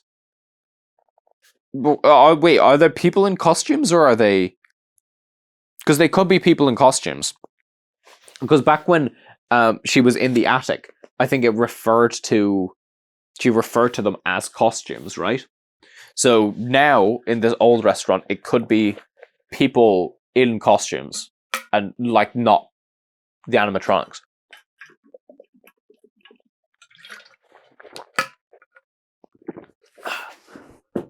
Oh, fuck me.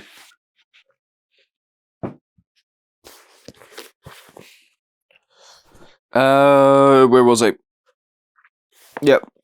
And while the boy liked the animals best when they acted like people, Charlie liked them the other way. Their stilted movements, their lifeless eyes, and their occasional glitches fascinated her. Okay, they are robots, yeah. They acted alive, but they were not. The narrow yet bottomless chasm between those two, alive and not alive, enthralled her, though she could not have been able to explain why. I think they were costumes, Charlie said now, still looking down at the ground. The animals weren't always robots. The bear and the bunny were costumes, and sometimes people wore them, and sometimes my father put it onto one of his robots, and he could always tell which it was by the way they danced. Okay, so it was both of them, okay. Charlie stopped. There was more, but she could not bring herself to speak, and there was something else that made her lock down her mind and force the memory away. The part that made her unwilling to ask Aunt Jen for answers, because she was afraid of what those answers might be. What happened to our friend is the question, I'm guessing. Charlie had not dared to look at John the whole time she was talking, staring down at the ground, at her hands, at her sneakers. Now she did look at him, and he was rapt, seeming almost to be holding his breath. He waited, not wanting to speak until he was sure she was finished. That's all I remember, she said at last, even though it was a lie. Wait, who was the little boy? John said. Charlie shook her head, frustrated that he had not understood.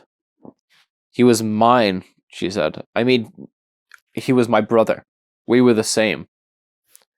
She was speaking childishly, as if the memory had taken hold of her, forcing her to regress. She cleared her throat. Sorry, she said, speaking more slowly, trying to choose her words with care. I think he was my twin brother.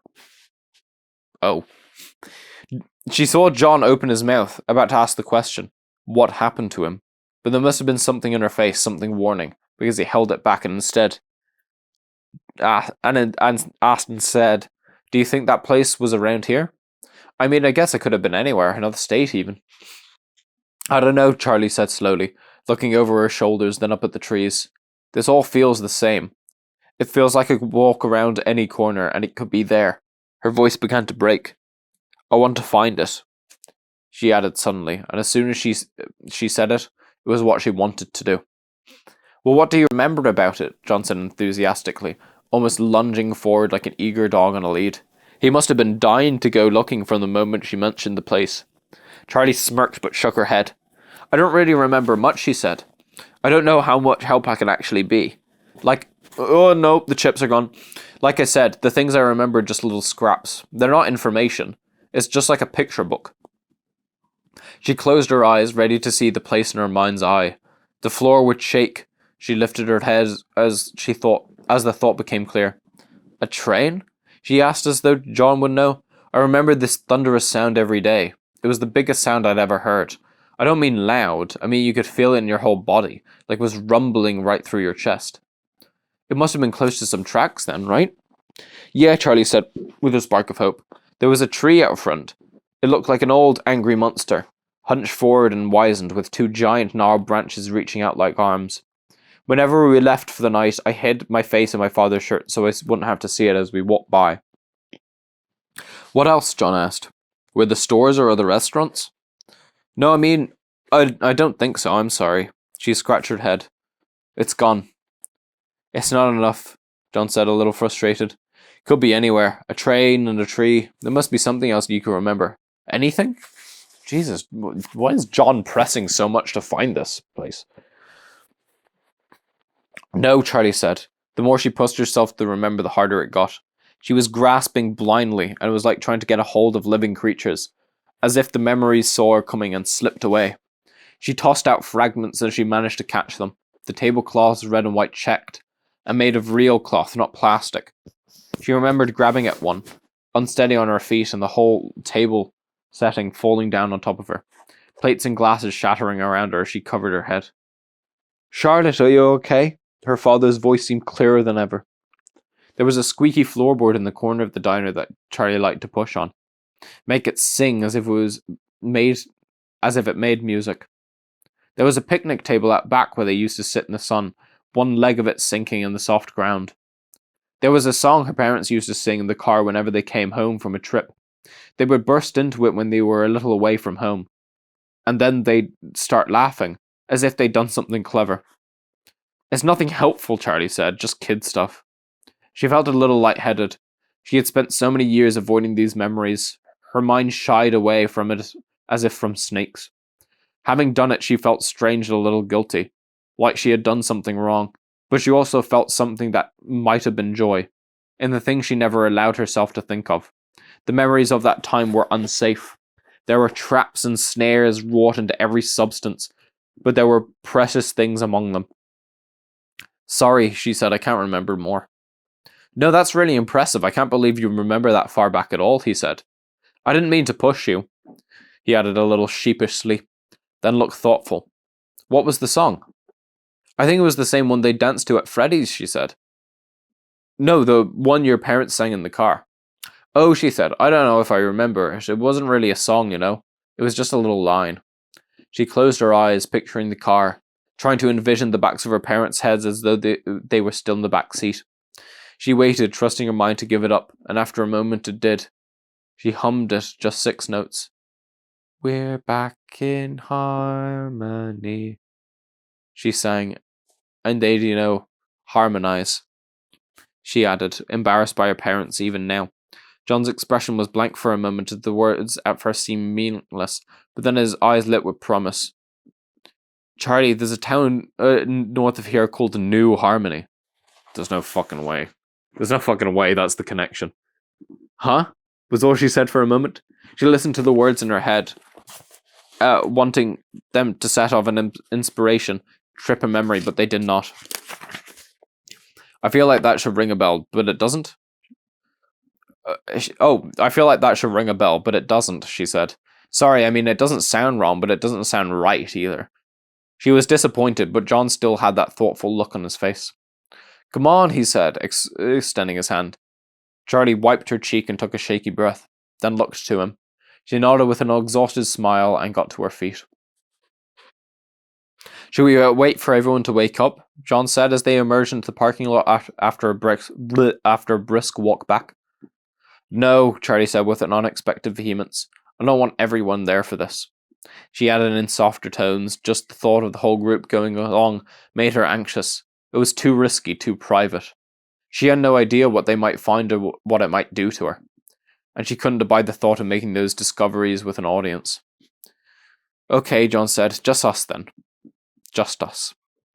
Charlie went inside and grabbed her car keys, moving slowly as to not disturb the others. As she was heading back to the door, Jason stirred and opened his eyes, looking up at her like he wasn't quite sure who she was. She put a finger to her lips. He nodded sleepily and closed his eyes again, and she hurried out the door. She tossed the keys to John and got in on the passenger side. There's a map in here, she said, jostling open the glove box door.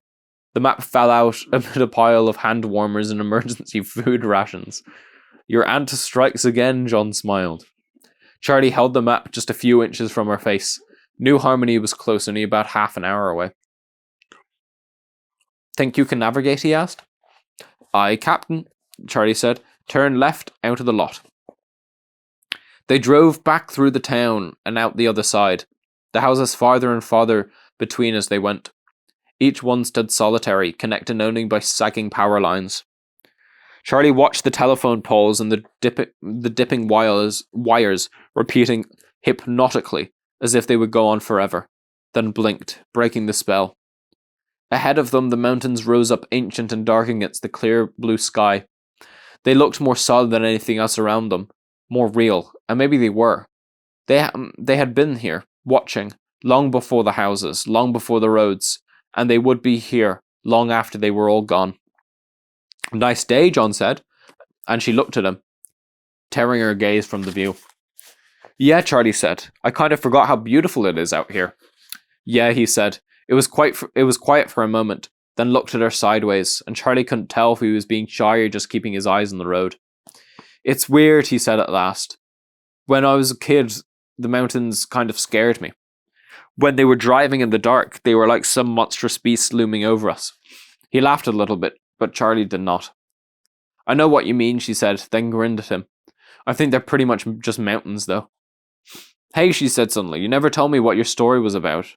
My story? His eyes flicked at her again, a little nervous. Yeah, you said you got a story published. What was it about? I mean, it was just a little magazine, just local, he said, still reluctant. Charlie waited, and finally continued. It's called The Little Yellow House. It's about a boy, he said. He's 10 years old, his parents are fighting all the time, and he's afraid that they're going to get divorced. They fight and he overhears them saying awful things to each other, and he hides in his room with the door shut, but he can still hear them. So he starts looking out the window, at the house across the street. They sort of keep the curtains open just enough that he can glimpse inside. He watches them go in and out of the house, this family, and he starts making up stories about them, imagining who they are and what they do, and after a while they start feeling more real to him than his own family. He glanced at Charlie again, as if trying to gauge her reaction, and Charlie smiled. So summer comes, and this family goes away for a week, and it's miserable, and when they get back, the family in the house across the street has moved away.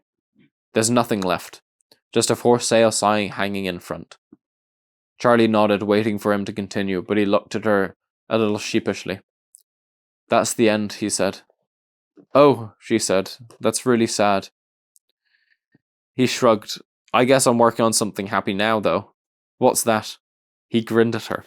It's a secret.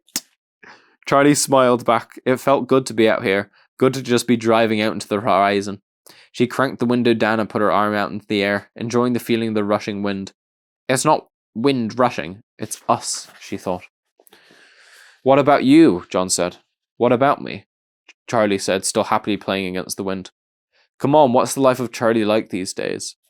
Charlie smiled at him and pulled her arm back into the car. I don't know, she said, pretty boring. There was a part of her that did not want to tell him for the same reason she wanted. She wanted him with her now. She did not want her new life to mix with the old. But John had told her something real, something personal, and she felt like she owed him the same in return. It's all right, she said at last. My aunt is cool, even if she does sometimes look at me if she's not quite sure where I came from. School's fine, I have friends and all that, but it feels so temporary. I have another year, but I feel like it's already gone. Gone where? John asked, and Charlie shrugged. I wish I knew. College, I guess? I'm not sure what comes next. Nobody ever knows what comes next, I guess, he said. Do you... He stopped himself before she prodded him. Do I what? She said teasingly. Do I ever think of you? He flushed, and she instantly regretted the words. I was going to say, do you ever see your mom? He said quietly. Oh, she said. No, I don't. Okay, so her mom's alive. Her mom is confirmed not inside one of the robots. There goes that theory. Oh, she said. No, I don't. It exhausted Charlie to think of her mother, and she thought her mother felt the same. Too much hung between them, not quite blame, because neither of them were to blame what had happened, but something close to it. Their pain, individual, radiated off them like auras, pulsing at each other like magnets with the poles reversed, forcing them apart. Charlie? John was saying her name and she looked over at him. Sorry, I drifted for a second. You got any music in this car? He asked. And she nodded eagerly, seizing up the diversion. She bent over, picked up cassettes scattered on the floor, and started reading labels. He made fun of her tapes. She argued back, and after some playful bickering, she shoved a tape into the player and settled back again to stare out the window. I think that this is where the map's usefulness ends. John gestured to the road ahead. The whole area is pretty much blank. I think what we're looking for isn't going to be on this map. He folded the map and tucked it neatly to the side of the seat, craning his neck out the window to see what they were passing. Yeah, she said. It looked like they returned to civilization. Single houses littered the fields and dirt roads branched off in all directions. The landscape was mostly bushes and short trees, the whole area nestled between rows of low-lying mountains. John looked at Charlie, hoping she would notice something that would point them in the right direction. Nothing, he said, though her blank stare had already given him the answer. No, she said plainly. She didn't want to elaborate.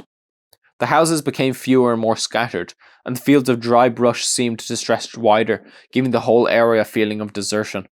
John found himself glancing over at Charlie at short intervals, waiting for a signal, half expecting her to tell him to stop and turn around.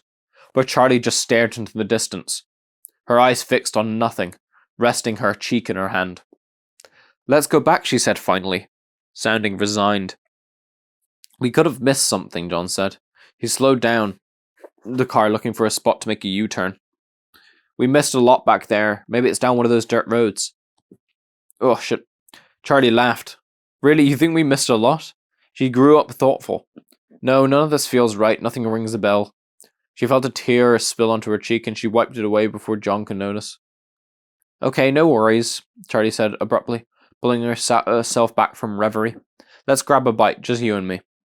John, they're gonna accidentally go to the correct restaurant.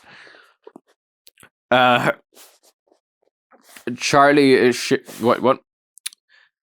John smiled, still checking his mirrors for a place to turn. Charlie shivered, then something caught her eye. She almost jumped in her seat, sitting straight up. Stop! She shouted. John slammed on the brakes and the car skidded, dust billowing up around the car. When they stopped, Charlie sat silently as John checked the rearview mirror again, his heart racing. Are you okay? He said, but Charlie was already out of the car. Hey! He called after her, scrambling out of his seatbelt and rushing to lock the car behind him. Charlie was running back towards the town, but her eyes were on the field beside the road. He caught up quickly, trotting along beside her without asking questions. After a few minutes, Charlie slowed and began shuffling her feet on the ground, peering down as though she had lost something small and valuable in the dirt. Charlie, John said. Until this moment, he had not thought about what it was they were doing. It was an adventure, a chance to be alone with Charlie, to run off after a clue, but now she was starting to worry him. He brushed his hair back from his face. Charlie, he said again, his voice touched with concern, but Charlie did not look at him. She was intent on whatever she found. Right here, she said. She made a sharp turn towards the edge of the road where something protruded and snaked across the ground. John knelt carefully, brushing some of the loose dirt with his hand, exposing a flat metal beam. He kept going, uncovering a track that stretched across the road and went off into the field in both directions. It took him a moment to speak. It was as if the earth itself had tried to conceal it from them. Be careful, he thought, with a minor pang of alarm, but he brushed aside the feeling. I think we found your tracks, he said, looking up at Charlie, but she was nowhere in sight. Charlie? He took a quick look up and down the road, but there were no cars. Charlie! He called again, waving the dust away from his face and racing to catch up. When he reached her, he hung back a little, afraid to disturb her intense focus. There was a cluster of trees up ahead, gathered together as though around a campfire, tall and short, thick and scraggly. Charlie dragged her foot along the track as she walked, as if it might vanish or if she ceased to touch it. What is that, an old station? John asked, squinting and blocking the sun with his hands. There was a long building nestled in the trees, its colour blending in with the small grove, making it difficult to spot. The tracks veered away. Oh, it's train tracks. I mean, it's metal tracks. So what's train tracks? So presumably okay. So, yeah, if it was a train, the big rumbling or whatever it was.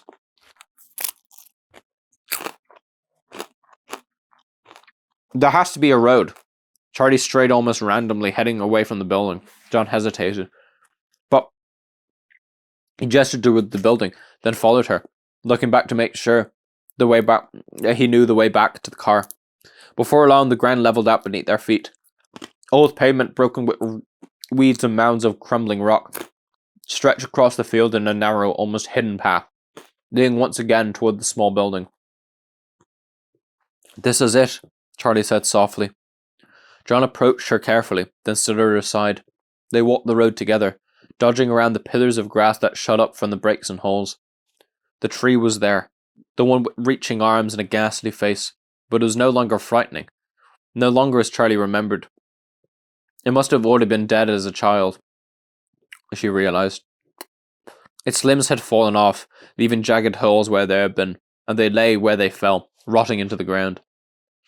The tree seemed a weak and frail shade of its former self, only recognizable by the stumps and bulges on its side that had made a face. Now even the face looked tired. The building itself was long and dilapidated. It was a single story, with a dark roof and weather-beaten halls. The place had once been painted red, but time and sun and rain had worn out over the paint. It was peeled and curling, whole long strips of it gone and the wood beneath showing, dark with what might be rot. Its foundation was overgrown with tall grass, and Charlie thought it looked as if it was sinking, as though the whole structure was slowly being swallowed.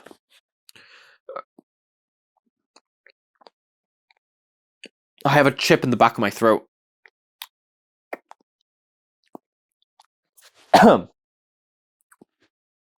Charlie grabbed John's arm as they neared it, then let go and straightened her back. She felt as though she was preparing for a fight, as if the building itself might attack if it sensed weakness. Charlie went warily up the few steps to the door, sticking to the edges and testing the woods before she let down her full weight. The stairs held, but there were soft, splintered patches in the middle she didn't want to try. John didn't follow her right away, sidetracked by something nearly hidden in the grass. "Charlie," he held up. A battered metal sign with the painted words, "Fredbear's Family Diner," in red script. I don't know. Okay. So there was one before. Fredbear's Family Diner.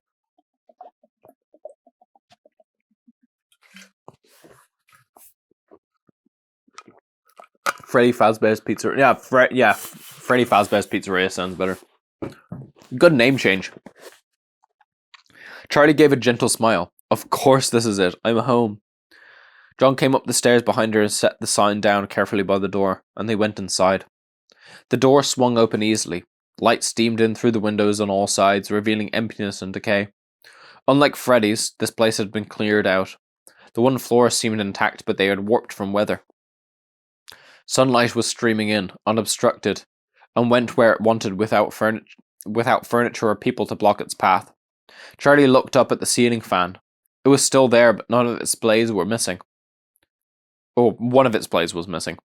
There were double doors to the right with circular windows, unlike the dining area, which was breached with sunlight and the sounds of the outside. The room behind the double doors was still pitch black. John was more interested in this than Charlie, and he carefully peered into one of the windows, obviously tempted to nudge it open and see what was inside. Charlie left him to his curiosity and walked farther into the dining room, which he only knew as the dining room through memory. Now it was a vacant and lonely room, stretched long and narrow, at least 50 feet, growing darker as it went. There was a slightly elevated stage at the end of the room, and Charlie realized as she looked around the place had probably once been a dance hall, and the long desk by the entrance that her parents had used for a cash register had probably been a bar. She went over to it and saw that she was right. There were even grooves and scratches in the wood floor where bar stools had once been dug in with their feet. Yeah. Had once dug their feet. She tried to picture it, a dark bar with a country western band playing on the stage, but she could not. When Charlie looked at the stage, she could see two animatronic animals in shadow, moving in an unnatural twists and turns. She could hear echoes of carnival music and distant laughter. She could still smell the cigarette smoke in the air. She hesitated before going further, as though the ghosts remembered might linger on the stage. She tried to catch a glimpse of where John was. He finally had the door to the kitchen half open and was sticking his head inside. Charlie turned her attention back to the stage and walked towards it across the creaking floor. Even the smallest sound was deafening, accompanied by faint whistles as the wind slipped through cracks in the windows and walls. Strips of wallpaper were peeled down and hung flat against the wall, inert until a breeze lifted them up, and they wagged like thin fingers pointing at Charlie as she walked. Charlie stood at the base of the stage, studying the floor carefully for what traces of what might have stood before there. All that remained were holes where bolts had once been. The corners looked blackened, with the shapes of coils and wires etched into dirt. Everything is gone. Her head jerked towards the corner to her right. There was another door. Of course there's another door. This is why you are here. She stood still, looking at the door, but not ready to touch it. She was grasped with a strange and illogical fear, as though spiders and boogeymen might come rushing out. The door was ajar. Charlie looked back towards John again, hesitant to go on without him. As though he heard her calling to him, he leaned out of the kitchen door with a wide-eyed expression. This is really creepy. He was obviously enjoying himself like a kid in a haunted house. Can you come with me? Charlie's plea came from a surprise to John, who seemed pleased but irritated at the same time, having been enjoying his own adventure on the other side of the building. 2 seconds, he promised, then disappeared again. She rolled her eyes, disappointed but not surprised that his childish curiosity would take priority. She rested the back of her hand against the aged wooden door and gently guided it open, bracing herself against whatever might be inside. Whatever she had been expecting, this wasn't it. It was a closet, the inside extending off to her right about 8 or 9 feet into darkness. There were horizontal poles mounted along the walls where hangers would have been, square shapes imprinted in the dust filled her mind with images of boxes, maybe speakers. As she stepped inside, she pushed the door open all the way, trying to let in as much light as possible. As she walked farther in, she let her hand drag along the wall, as although nothing was there now, she could feel heavy cloth, coats and sweaters hanging. No, these were costumes. Costumes had hung here in the dark, hiding their colours but allowing themselves to be felt by every cheek and small hand that passed through. Rubber-padded palms and fingers swayed this way and that, reflections on false eyes passed overhead. The capital R's in this book are very strange. They're a different font to all of the other letters. Like if they're... I don't...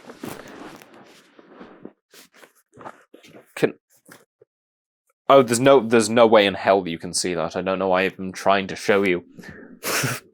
They're really weird. They're like elongated for some reason, just in comparison to all of the other letters. Maybe it's a clue. Charlie reached the end and turned to look back. She crouched down, looking up at the empty space. It didn't feel empty. She could still see the costumes. They were hanging all around her. There was someone else in the closet with her, kneeling down at her own height. It was her friend, the little boy, my little brother. They were both playing and hiding together as they always did. This time was different.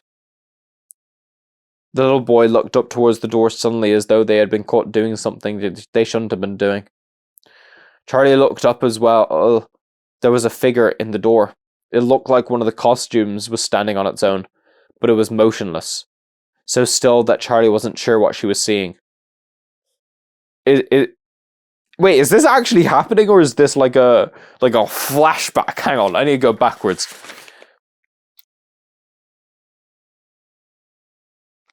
Oh, wait, okay, I don't think it's explained if this is like a flashback or something. Okay, the little boy looked up towards the door suddenly, as though they had been caught doing something they shouldn't have been doing.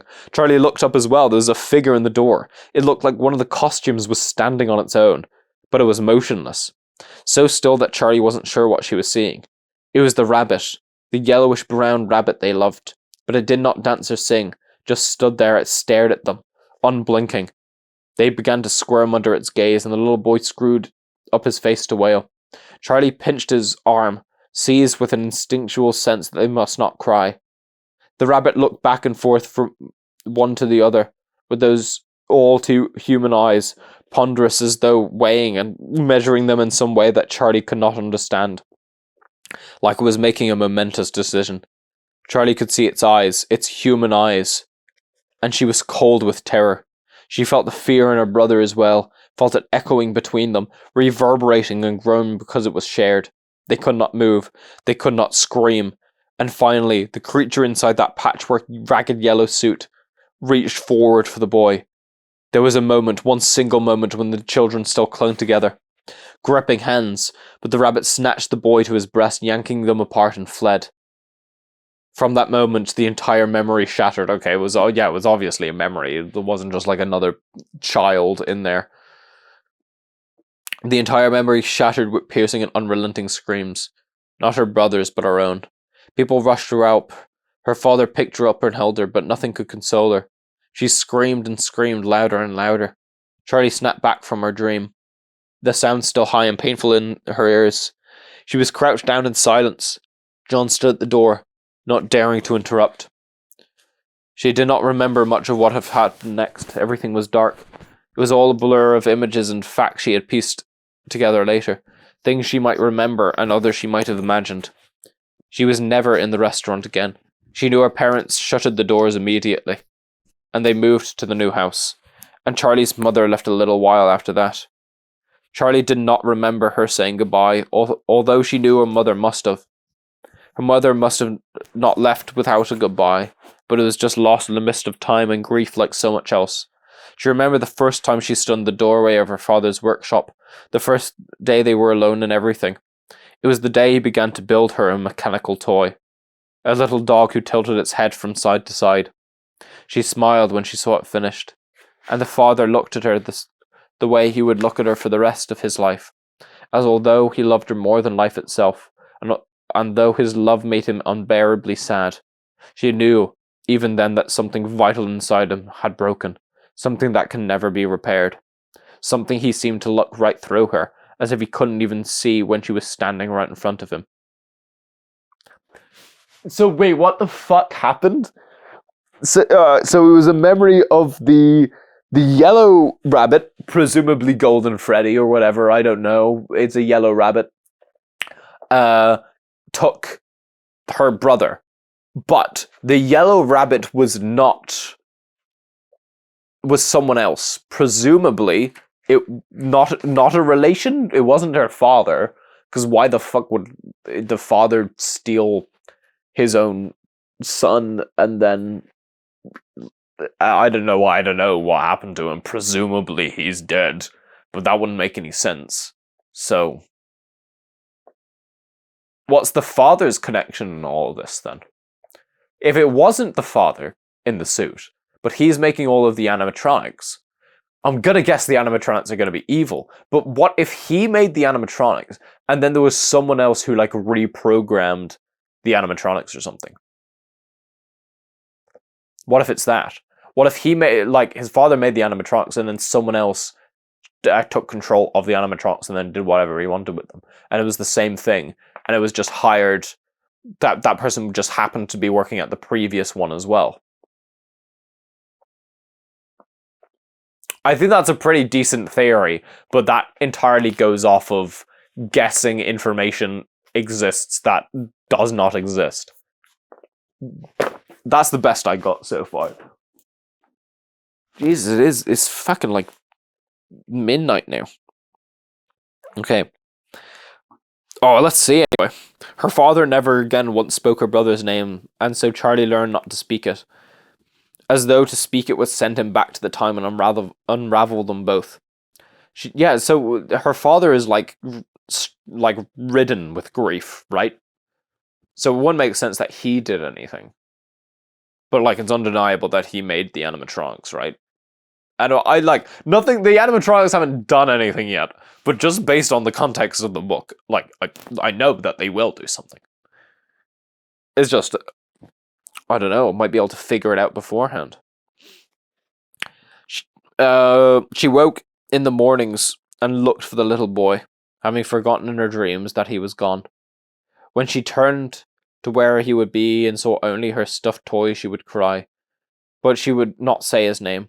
She was afraid to even think it. She trained her mind to shrink from it until she truly forgot. But deep inside she knew it.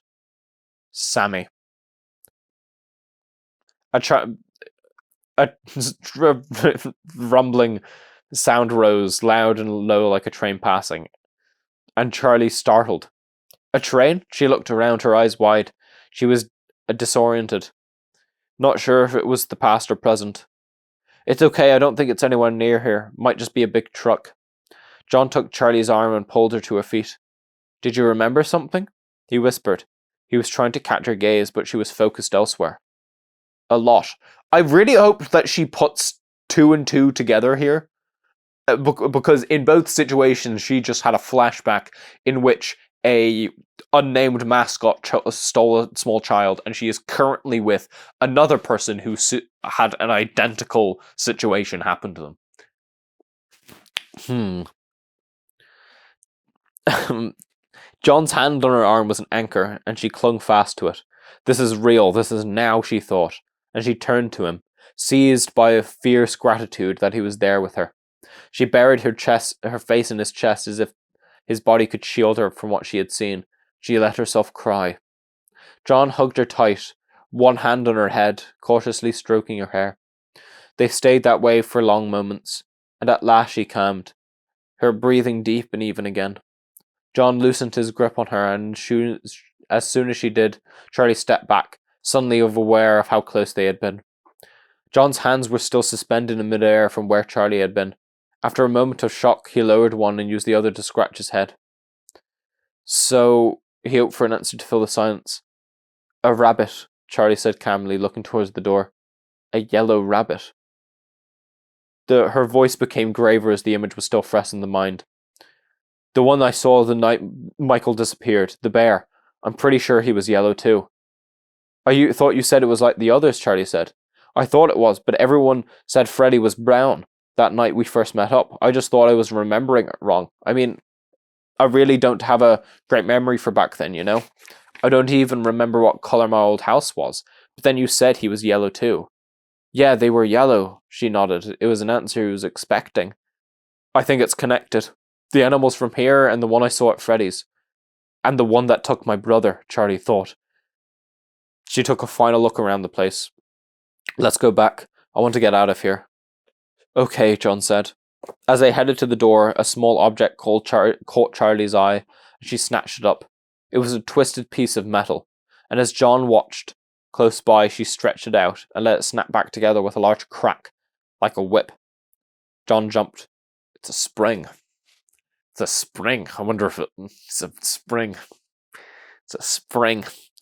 What is that? How can... Okay, I'm not sure, she said. She can't identify a spring.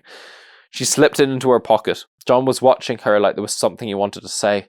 Let's go, Charlie said. They began the trek back to the car. Sammy, then years later Michael, and the other kids. Of course it was connected, Charlie thought.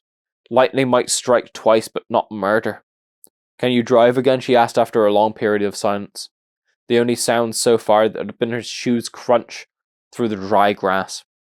Yeah, of course, he said. John managed to get the car turned on in the constricted space, and Charlie settled against the window, her eyes half closed already. She watched the trees fly by outside her window and felt herself beginning to doze. The metal object in her pocket was digging into her leg, keeping her awake. And she repositioned it, thinking dreamily of her first time she saw one of the things. She was sitting with Sammy in the restaurant before it opened for the day. They were under a window, in a dusty beam of light, playing some invented game she could no longer remember. And their game came over, grinning. He had something to show them. He held up a piece of twisted metal and showed them how it opened, and let it snap back in his hands. They both cried out in surprise, then started giggling and clapping their hands. Their father did it again. I could snap off your nose, he said. And again they laughed, but quickly his face turned serious. I mean it. This is a spring lock. And I want you to know how it works because it's very dangerous. And I don't ever want you touching these. This is why we never put our hands in the animal costumes. It's very easy to trigger these if you don't know what you're doing. And you could get hurt. It's like touching the stove. Do we ever touch the stove? They shook their heads in a solemnity beyond their ears. Good, because I want you to both grow up with all your noses, he cried, and he swept them up, one in each arm, swinging them around as they laughed. Suddenly there was a loud snap. Charlie jolted out of sleep. What was that? What was that? John said. The car was off. Charlie looked around. They were back at the motel. Charlie took a moment to reorient herself, then gave a reluctant smile. Thanks for driving. What were you dreaming about? John said. You looked happy. Charlie shook her head. I don't remember. Oh boy. Oh, give me a second, lads. Give me a fucking second. I want to open some windows and shit. Ugh.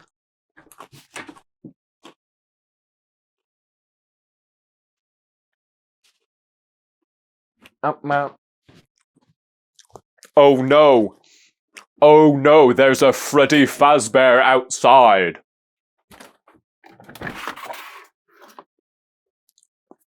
Oh no, I am being forced inside of a Springlock costume. Ugh.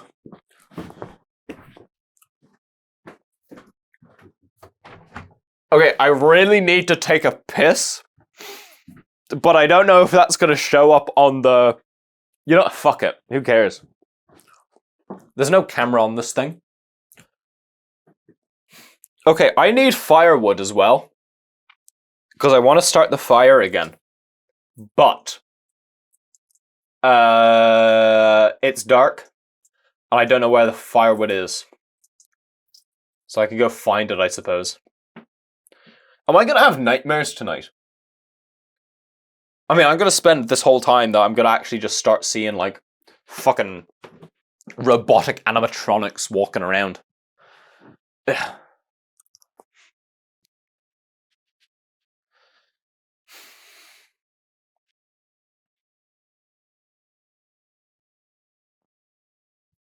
Bum ba bum bum bum ba bum bum ba bum bum bum ba bum bum ba bum bum bum ba bum.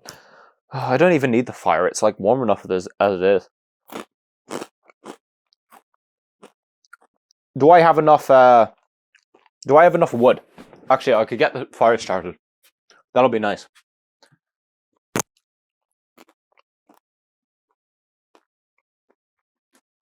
I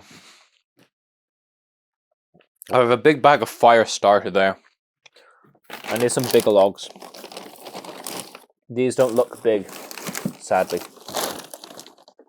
Okay, there is a big piece in there. I don't know how long it would last, though. What about in here? Ugh. Okay, there are a few good pieces, but all the small pieces are just going to burn immediately. Shit. Right, hang on. Let me go find firewood, guys. I know it might actually be able to, like, remain connected. Right? Actually, fuck it, I can take you with me. Let me put on my shoes. We can go on an adventure. Yeah, I just realized that it's literally wireless. So it's like, yeah, it's literally wireless. Here, let's go on an adventure, guys, shall we? Let's go get some wood. I'm gonna, yeah, wait, this might be a stupid idea to carry, like, my fucking camera equipment to go and go and get wood. Oh, fuck's sake. Come here. Hi, guys. Can you see anything? Can you see everything all right?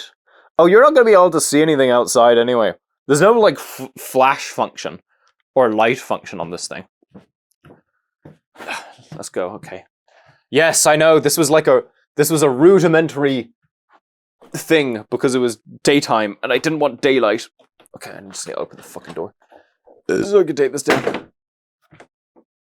This is actually my blanket for what I'm going to be using to sleep tonight. I have to get this. Hang on. Oh, fuck. Can you even fucking see anything? There's no way in hell you guys can see anything right now. What if I just massively crank the ISO up? Whoosh. Can you fucking see anything? You can kind of see something. Do I even have my, like... I don't even have my phone with me. Yeah, I don't even have my fucking phone with me. You can't even... I'm not even going to be able to show you anything. Watch me drop all of my equipment on the fucking floor. Fucking...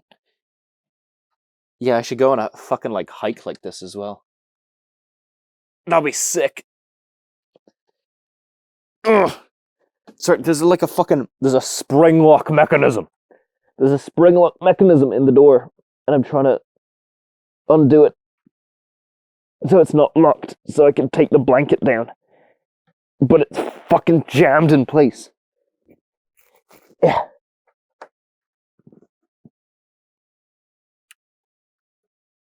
Oh, there we go. Holy shit. That is some finger work for sure. Let's put that there. I have to put it back now, but that should be easier because... There we go. Alright, fuck.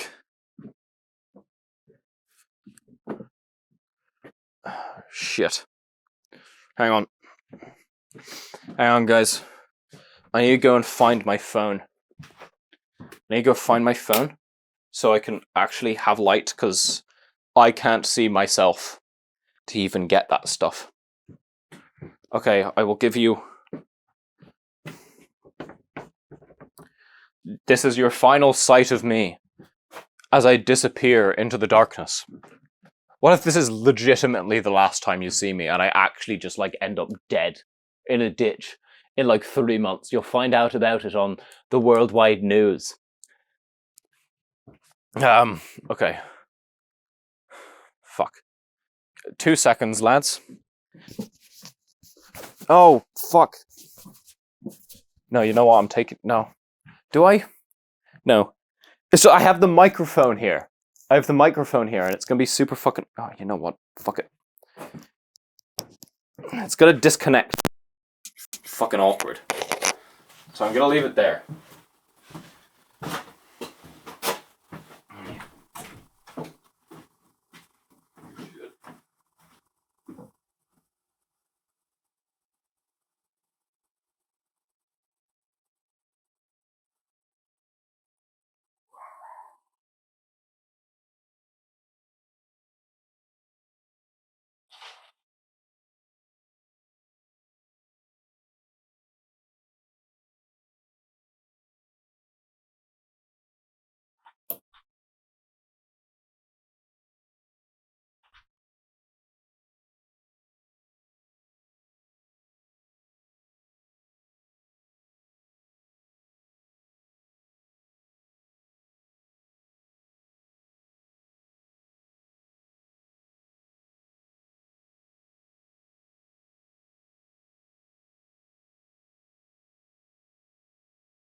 I returned. Ugh.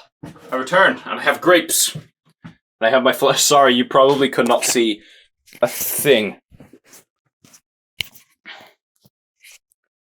Where the fuck is the wire? Alright, can you hear me? Can you hear me? Can you hear me? Can you? Yeah, you can. Yep. Brilliant. Let's go. I literally could have just gone and gotten the thing myself. Or, like, why did I bother? Fucking.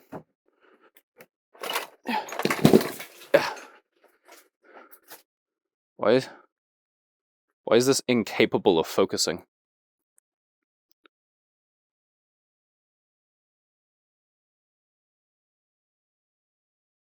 Oh, hi. Okay, let's go. This is the wood shop. This is where dreams come true. I need a big bag of, like, the thick stuff. Right. I wonder if it's even sorted. I did not think about this. I have no hands now. Both hands are being used. Unless I just go like this or something. Fuck it. Yo, this is a good idea. This is a €3,000 camera that I'm now bouncing between two fingers. Oh, this one looks like it will have thick stuff in it. Ugh. Oh yeah, that is, we hit the mother load first try. Look at that. That's some good shit. That's good shit. That is perfect. That's exactly what we need.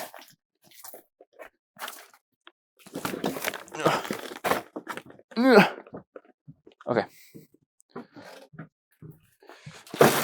Plop that down there. Close her up. And we're back inside. Welcome back, guys. Welcome back to the mothership. It's bright in here, huh?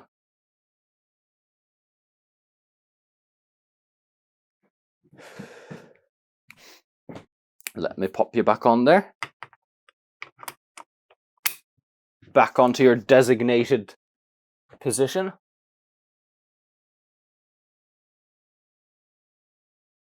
Beautiful stuff. Fucking.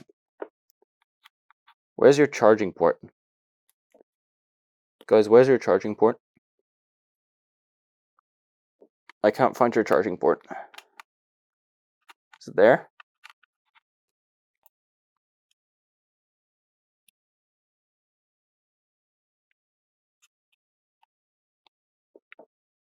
Up here?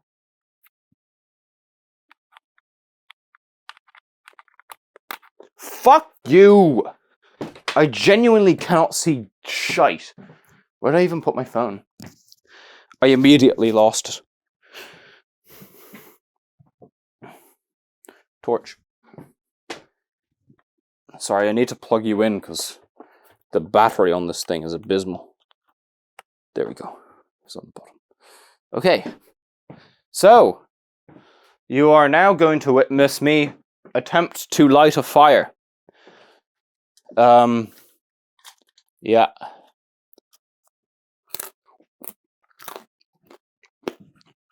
Let's do it.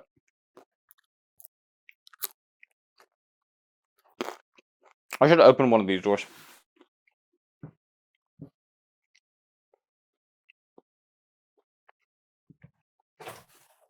Oh, actually, you know what I'll do? I'm going to take this down.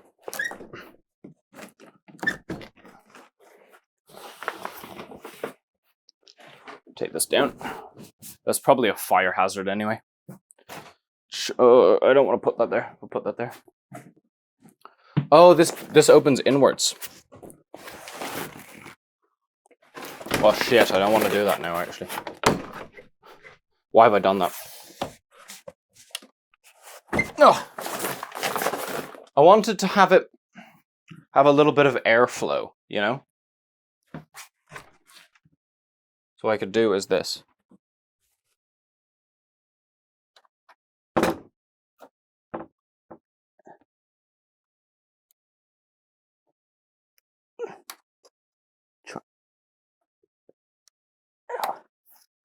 open this thing again. Well, this won't stay shut without that, right? Like this actually needs this to be able to close. So maybe I could just leave this open. That's not going to be terrifying, is it? It's not going to be utterly terrifying that there's like an open... I'm like reading a horror book and there's like an open door directly behind me.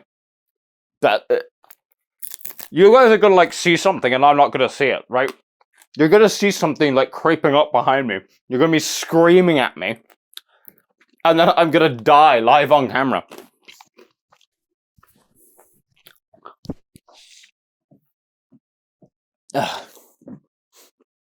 Alright. I need these chips here. They're in the way. Right. How to start a fire with Ronin.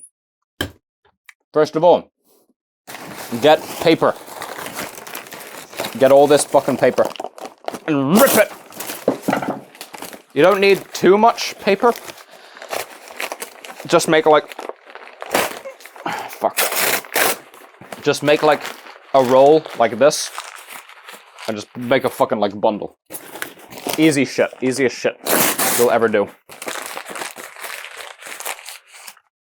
In like that.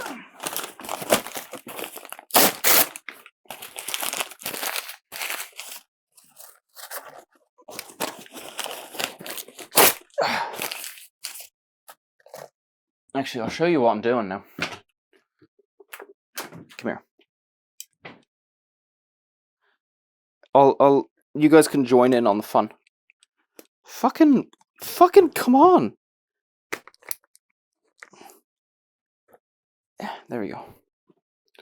Right. Oh, that was a popping noise inside of my mic or inside of my camera. That's not a good thing.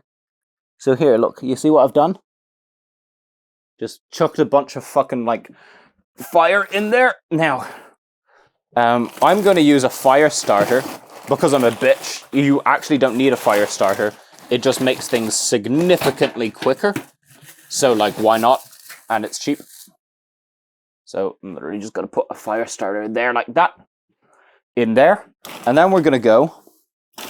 And we need to go and find small sticks like this. And we literally just... like, you literally just create like a campfire shape. You know, like your generic campfire shape. Exactly what you would imagine a campfire to look like. Just like that kind of shape. You just stack them like that. You can do that a couple times. Put one at the very back.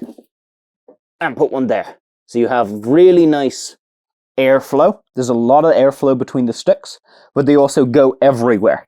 So the entire fire is it's gonna burst up, you know?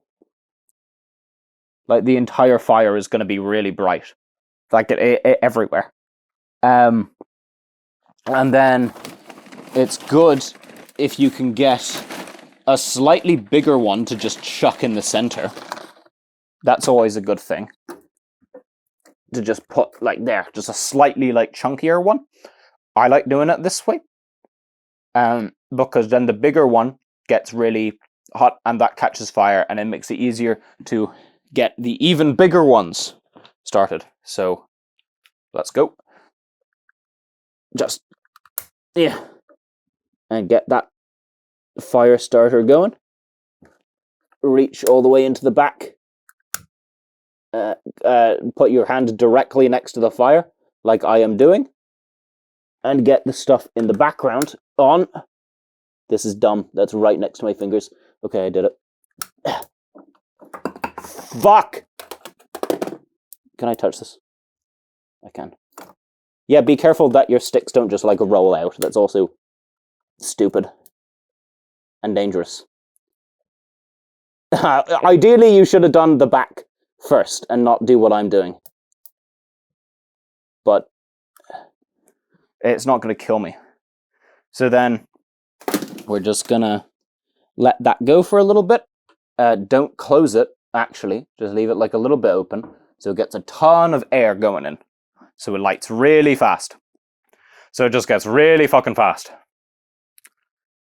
Oh, well, it gets fast. That doesn't make any sense. I mean, it gets hot very fast. Look at that. Beautiful. That's a gorgeous fire, isn't it? So what we want now, I don't know if you're even going to be, like... Yeah. We want to wait until, like, basically all of the sticks go on fire. Which they might not, because I think I did a bad job.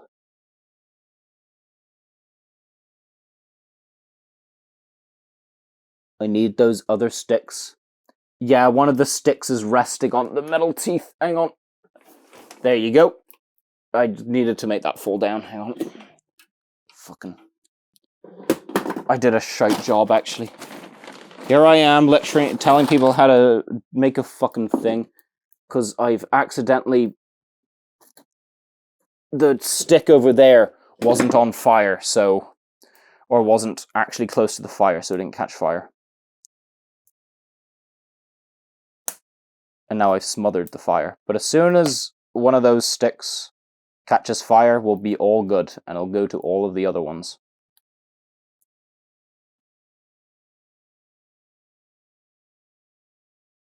There we go. See, the bigger one in the middle just caught fire. That's perfect. Ideally, I want that one to catch fire, though. It's kind of nice, isn't it? Just watching things burn.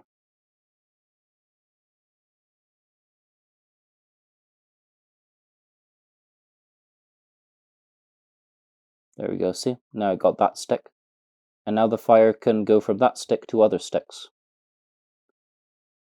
And it will travel along, and everything will go on fire. I kind of want to start another thing over there, though. That's what I'm going to do, actually. I'm going to start a second fire over in that corner. Over there. Yeah. Give me... Am I out of fuel? Ah, you're fucking kidding me. There we go.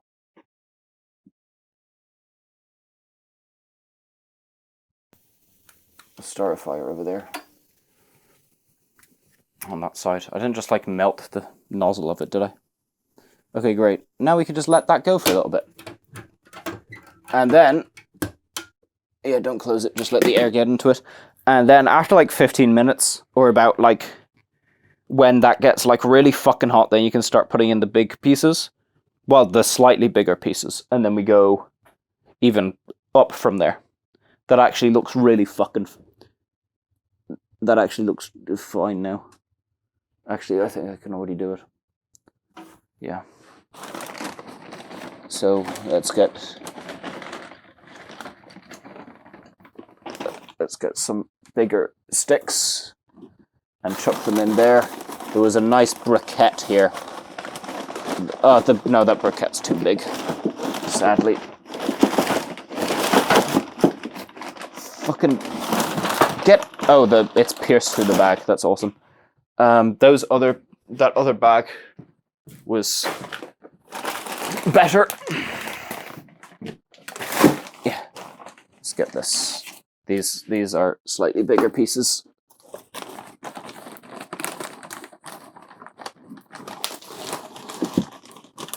I bet people just like actually know how to... Oh, that's a big piece. I don't know if that's gonna light. Oh, I've smothered the fire. Okay, don't do what I just did there.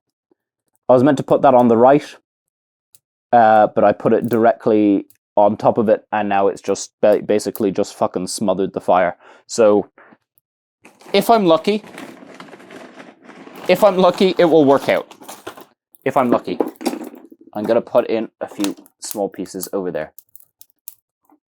Because I'm just kind of fucking winging it at this point.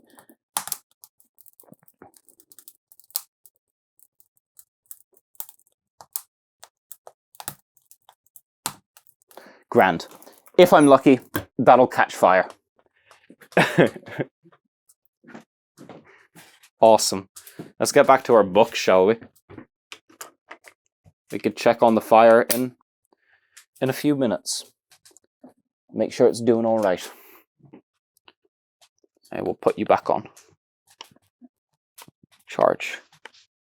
Beautiful stuff.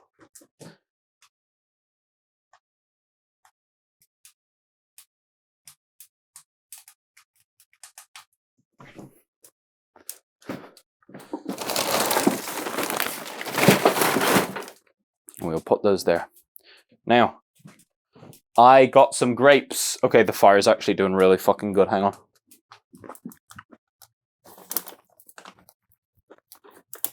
Hold on a second.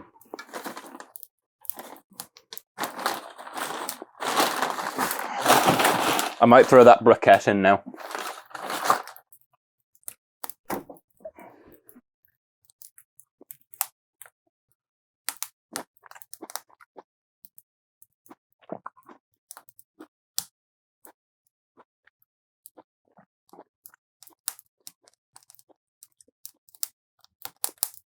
Okay, those are good, but I want to be careful I don't accidentally smother the fire. So I want to be kind of a little bit careful with the pieces I'm putting in. Okay, I'll leave that for a little bit, but I will close it. And on the bottom, we have this yoke, which controls the airflow. So if you want the fire to get started, put in more air. If you want it to last longer, take away air. And there you go. There's your how to start a fire. Congrats.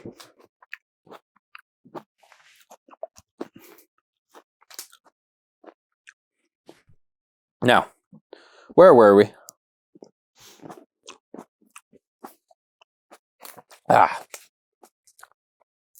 Chapter 6. The other car was gone from the lot, and when they went into the room, there was a note on Charlie's pillow written in Marty's big loppy handwriting. We're meeting for dinner at 6:30, and then going to you-know-where again. See you too soon, don't forget about the rest of us. She had drawn a smiley face and a heart below her name. Charlie smiled to herself, folding the note and slipped into her pocket. What does it say? We have to meet them for dinner. In an hour.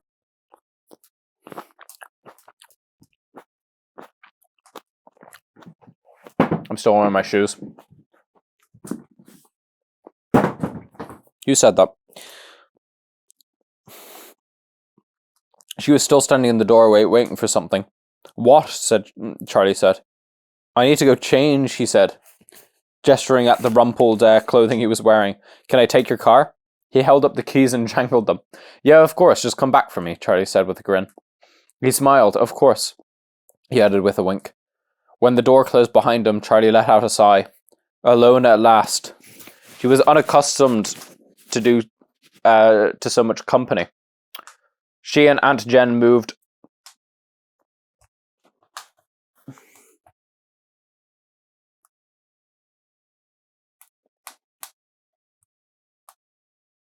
I just want that other big log to catch fire. Are you gonna do it? You gonna do it, or are you too wet?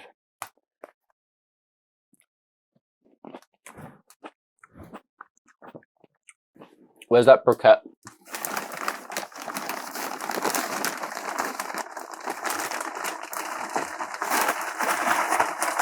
There you are. Oh, you're not even a briquette, you're just a piece of wood. Whatever. Okay. Yeah, the fire is fucking roaring now. There we go. So, there is no need to keep it going like that, so we're going to close off the air. Going to give it like a tiny bit of air, tiny little sliver of air. And that way, the fire will continue to go, but just slowly burn itself out. Lovely stuff, huh? What is going on?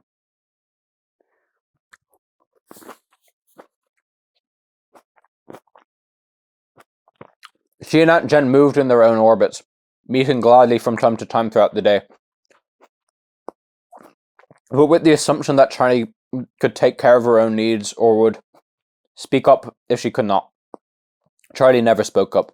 She could feed herself, get to school and back, and maintain her high grades and casual friendships. What could Aunt Jen do about nightmares? About questions she did not really want the answers to? What could Aunt Jen tell her that she's not even more horrific than what she already knew? So she was not used to the sustained presence of other people, and it was a little tiring. She showered quickly and pulled on new clothes, jeans and a black t-shirt, then lay back on the bed, staring up at the ceiling. She had a vague sense that her mind should be racing with excitement or horror at their discoveries, going over and over the memories she had awakened, searching for something new. Instead, she just felt blank. She wanted to be alone, to push the memories to the back of her mind where they belonged. After what seemed like only a few short minutes, there was a knock on the door, and Charlie sat up, checking her watch. More time had passed than she realized. It was time to leave. She let John in.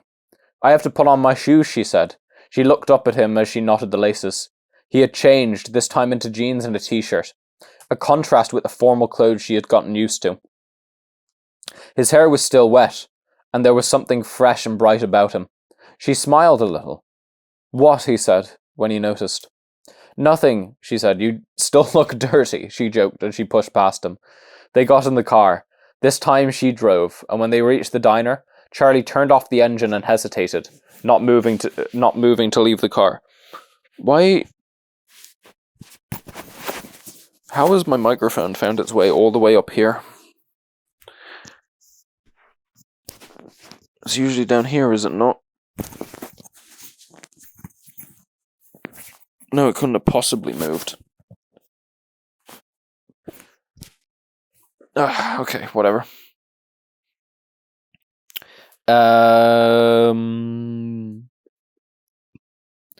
John, she said, "I don't want to tell anyone about Fredbear's."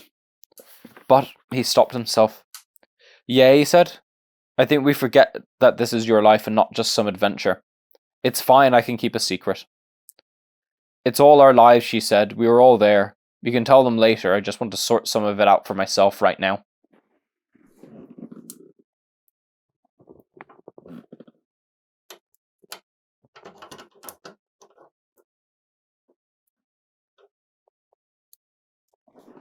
Fire needs more air. "You got it," he said, and he looked a little pleased. Charlie knew why. It was a secret between them, something she entrusted only to him. When they were inside, everyone was already halfway through dinner. Charlie realized with a sharp pang that she had not eaten all day. She found herself suddenly starving. The waitress spotted them as they sat down and came over immediately. They talked intermittently. Lamar, Jason, and Marla had gone to a movie, and Carlton and Jessica had played video games at his house. But their conversation was cursory, just filling the time as they ate. Charlie barely listened, and she had the feeling that even though those who were talking were paying little attention to their own words, there was an agitated energy among the groups. They were all just waiting, their minds already focused on Freddy's. "What about you two?" Jessica asked, looking at Charlie and John. "Yeah, what about you two?" Marla echoed with a twinkle in her eye. "We just went for a drive," John said quickly. "Got lost for a while." "I bet you did," Carlton muttered into his burger, grinning slyly even though his mouth was full. Carlton eating with his mouth fucking full again. After dinner, the group hurried through the mall and towards the restaurant, hushed and cautious. As they passed through the atrium, their shoes only made soft sounds on the tiled floors, and no one spoke. Charlie had left his big flashlight in the car. They knew their way well enough by now, and the guard had almost seen the light before. There was no reason to risk drawing extra attention. They came to the end of the hall, and Lamar, at the front of the group, stopped short. Charlie bumped into Marla before she realized what was happening, and she murmured an apology, then froze. The night guard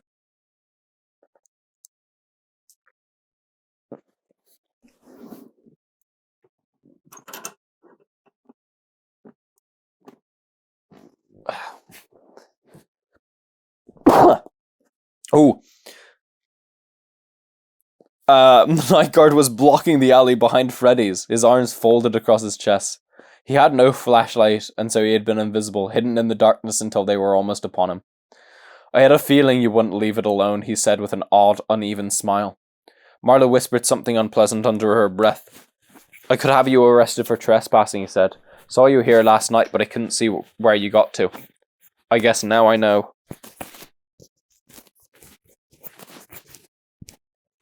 Yeah, he added with a smirk. There was something almost immediately off-putting about the man. He was tall and slightly too thin for his uniform, which bagged at the shoulders and waist, as if he had once been a more robust man, but had lost his form somehow to illness or tragedy. His name tag, reading Dave, hung askew on his chest. His skin was sallow and his eyes were undercut by heavy lines, adding to the impression of long-standing ill health. What were you all doing back here anyway? You kids partying? Drugs? I could have you arrested right now, you know. Charlie and John glanced at each other. We're sorry, Lamar said quickly. We'll go. We don't have any drugs. Says who? Says you? The guard wore an odd expression, and his words were harsh and fast. He seemed not to be responding to what they were saying. He looked angry, but his mouth kept quirking up at the corners, like he was trying not to smile. What do we do? Jessica whispered. Probably the most action he's ever had out here, Carlton said with a hint of disdain. And Charlie remembered suddenly that Carlton's father was a cop. She remembered him in his uniform, tilting down his dark sunglasses at them with a mock glare, then smiling, revealing the joke. The guard, however, looked like he meant it. We'll go, Lamar said again. Sorry. Charlie looked at the man, considering himself, the ill-fitting uniform, his peaky, almost exhausted-looking features. He could kick them off the property or have them arrested for trespassing, but still she could not really fear him. His inadequacy shone through him like a kind of negative charisma. He would have always shoved to the back of a crowd, always shouted down in an argument, always picked last, forgotten, ignored in favour of those who were simply more vital, more vigorous, attached to life. Charlie frowned at herself. It was an unusual train of thought for her. She did not usually assume she could read the lives of strangers through the lines of their faces, but it gave her an idea. Why don't you come with us, she said. We just want to explore a little bit more, then we'll leave. You know your way around better than any of us, she added, hoping that some of the flattery would stick. And then we'll never come back again, Carlton said. The guard did not immediately dismiss the idea, and the others quickly chimed in with their own assurances. The guard peered at them one by one, fixing his gaze on each in turn. Then he looked at Charlie. She looked away, not wanting to meet his eyes. And if she would be giving something away if she let him look too deeply. Once he had expected them to his satisfaction, he nodded. Sure. Only because I've always wanted to take a walk in there myself. He jerked a thumb behind him and catch the surprise that must not have shown on their faces. I'm not an idiot. I've been working here for years, this building inside and out every night. You think I don't know what's back there? Charlie felt herself flush. She had somehow assumed their discovery was unique. The guard looked down at his name tag suddenly, then pointed to it. Name's Dave, he said. I'm Jason, Jason said. And a little warily the others recited their own names in turns. They stood there, looking at one another awkwardly for a moment. No one wanting to be the first to move. Then Jessica shrugged. Come on, she said. She walked quickly to the scaffolding that had hid the alley to Freddy's and pulled back to the plastic, revealing the break in the wall, and they all filed through, squeezing past the pile of boxes. Dave hung back politely, letting them all go first. He motioned to Charlie to go ahead. I don't want you behind me, Charlie thought. She looked at Jessica, who wasn't moving either. Please go ahead, Charlie said with an edge in her voice, and Dave ducked his head shyly and went. Charlie followed him, and Jessica tucked the plastic carefully back to where it was, concealing their passing even though there was no one left to catch them. As they made their way down the dank alley, Charlie touched her fingers to the brick wall, dragging her hands along as if to guide her. The flashlight seemed to be dimmer now, even though she knew it could only be her imagination. They let the guard do the heavy wooden shelf that hid the entrance, and Lamar, John, and Jessica dragged it out of the way, revealing the door. Charlie expected their new companion to be impressed, but he just nodded, as if he had suspected this all along. One by one, they entered the hall to the restaurant, and again, Charlie lagged back from the group. She caught Carlton by the arm as he passed her. "Carlton," she whispered, "have you ever seen this guy?" Carlton shook his head. "It's not that small a town. I don't know everybody." Charlie nodded absently, her eye still on the newcomer as they made their way down the long hall into Freddy's main dining room. She had invited the guard because it seemed like the only way to get in, but now she was beginning to regret it. Letting a stranger into Freddy's was like letting him into her home, like giving something up. "What happened to the restaurant?" Lamar said, his tone careful even, forcing a friendliness he could not have felt. "Why is it boarded up? And why is the mall abandoned anyway?" "You don't know?" Dave said. "This town needs money, jobs, revenue, things like that. And one thing we've got a lot of is space. So they decided to build a big mall, try and attract business, maybe even tourists. They built up around where Freddy Fazbear was, but when it came to it, no one would lease the restaurant. Because of what happened. So someone had the bright idea of sealing the whole place up, intact. Someone who had a sentimental attachment to it, perhaps. I don't think they even tried to clear it out. But it wasn't enough. Something about that place spilled over into the rest of the building, maybe right down into the soil. No one wanted to bring their business here.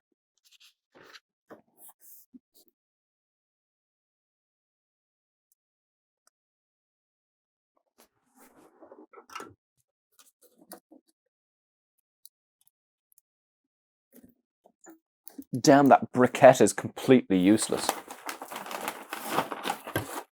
It's done fuck all. Oh well, there just actually wasn't like enough air in there, I suppose. That's kind of my bad.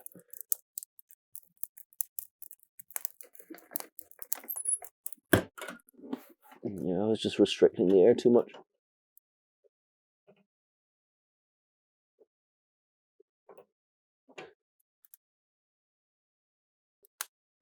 Ugh.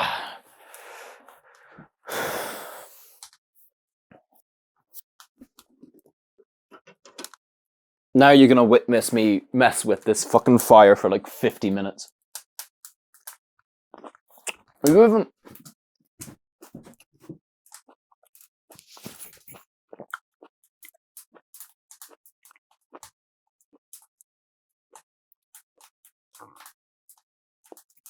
Awesome. Camera wasn't even pointed at me. That's fucking sick.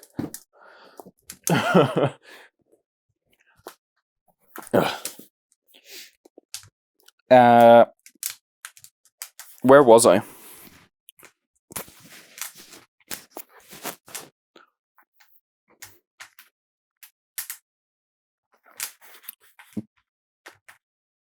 Business owners, franchises from out of town would come and look at this place, but they never signed the papers. Said it just didn't feel right. I think it's got an aura, a mystical energy maybe. If you don't believe in that sort of thing... Dave wiggled his fingers in the air as though casting a spell. "I don't believe in that sort of thing," Lamar said shortly, but the guard did not seem to notice his tone. "To each his own," he said. "All I know is no one ever wanted their stores here. And they abandoned the construction before the building was even finished. Now nobody comes here except kids wanting to screw around. And me." He added that with what sounded like pride. He must have felt possessive, Charlie thought. The only one who ever came here for years and years, it must have felt like it belonged to him. This strange, half-finished building. To him, they must be the invaders. They came to the end of the hallway, and the space opened up before them. Jessica ran ahead to the control room beneath the stage, her flashlight bobbing merrily ahead of her. She disappeared for a moment, and then hit the light switch, and then all at once the room was warm and bright. Charlie stopped, blinking in the sudden light. Dave brushed past her, and he did something caught her eye. There was a scar on his neck, curved and ugly, almost a perfect half moon. The tissue was knotted and white. The cut that made it must have been a deep one. Only a few feet away, Dave turned in a circle, taking in the restaurant. And as he did, Charlie saw that the scar had a twin, the same half moon in the same place on the other side of the neck. She shivered a little. Those marks were too clean, too perfectly placed. They almost looked deliberate. What does that mean? The group fanned out. Carlton, for some reason, headed towards the kitchen, and Jason wandered away toward the arcade. "Be careful," Marla called after him, and she was already following Lamar to the control room to join Jessica. Charlie hung back and John stayed with her. There was something different in the air, Charlie thought. It felt thinner, like she was able to breathe deeper. She had to breathe deep enough to get enough oxygen. It's just a guy, she told herself. But that was the problem. They had brought an outsider in with them, and now the restaurant felt less secure, no longer hidden away. Freddy's has been breached. Freddy, Bonnie, and Chica had begun to jerk in their stiff, single movements. Charlie looked at Dave, but he did not appear surprised. He's been here before, she thought. Then, of course he'd been here before. The whole town used to come here back then. John motioned her on, and reluctantly she went with him to the control room, Dave tagging along behind them like a stray. In the booth, Jessica was hunched over, pressing buttons, and Lamar was studying the control board, trying to make sense of it.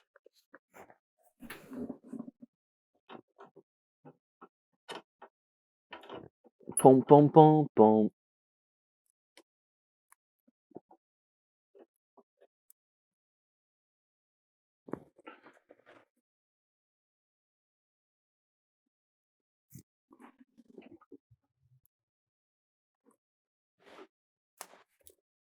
Like when I open it and there's a sudden eruption of fire.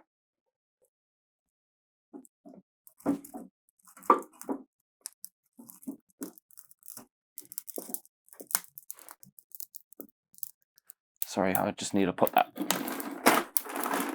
Just wanted to get that one on fire real quick.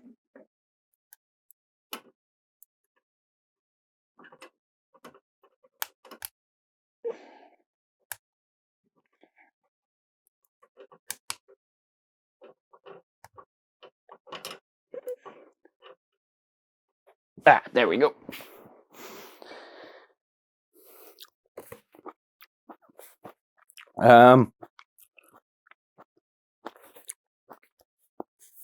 Dave peered intently over their shoulders, watching. He nodded slightly to himself, wrapped up in some private calculation.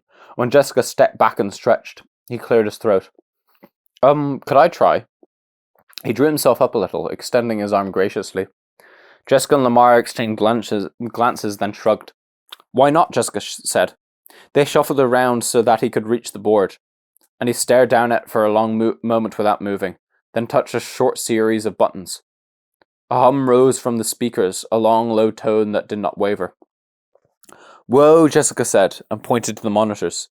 Charlie saw movement on the screen and backed out of the control room to look for herself. On stage, the animals were dancing, crudely, awkwardly, without the grace or complexity Charlie remembered. But they were moving in sequences, not just one motion at a time. Charlie went back to the control room, but did not go beyond the door. How did you do that? She snapped, not caring if it was rude. Dave raised his hands in the air. Beginner's luck, he said. I just pressed some buttons. Right, Charlie said. She rubbed her temples. Can someone please turn off the speakers? Lamar darted forward and flipped a switch. They're treating this new guy as if he's just part of the gang now. I suppose, and it just feels awkward. Is the camera fucking drifting? It is.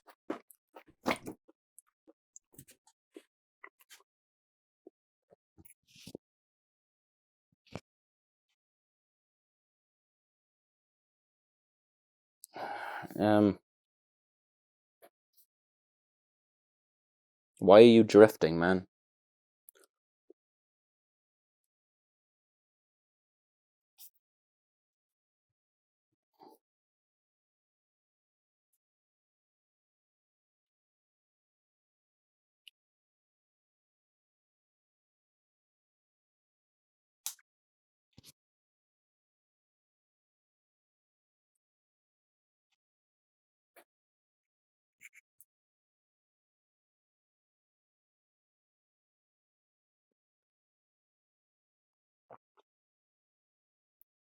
It just wants to look towards the fire, I guess. That's not creepy at all.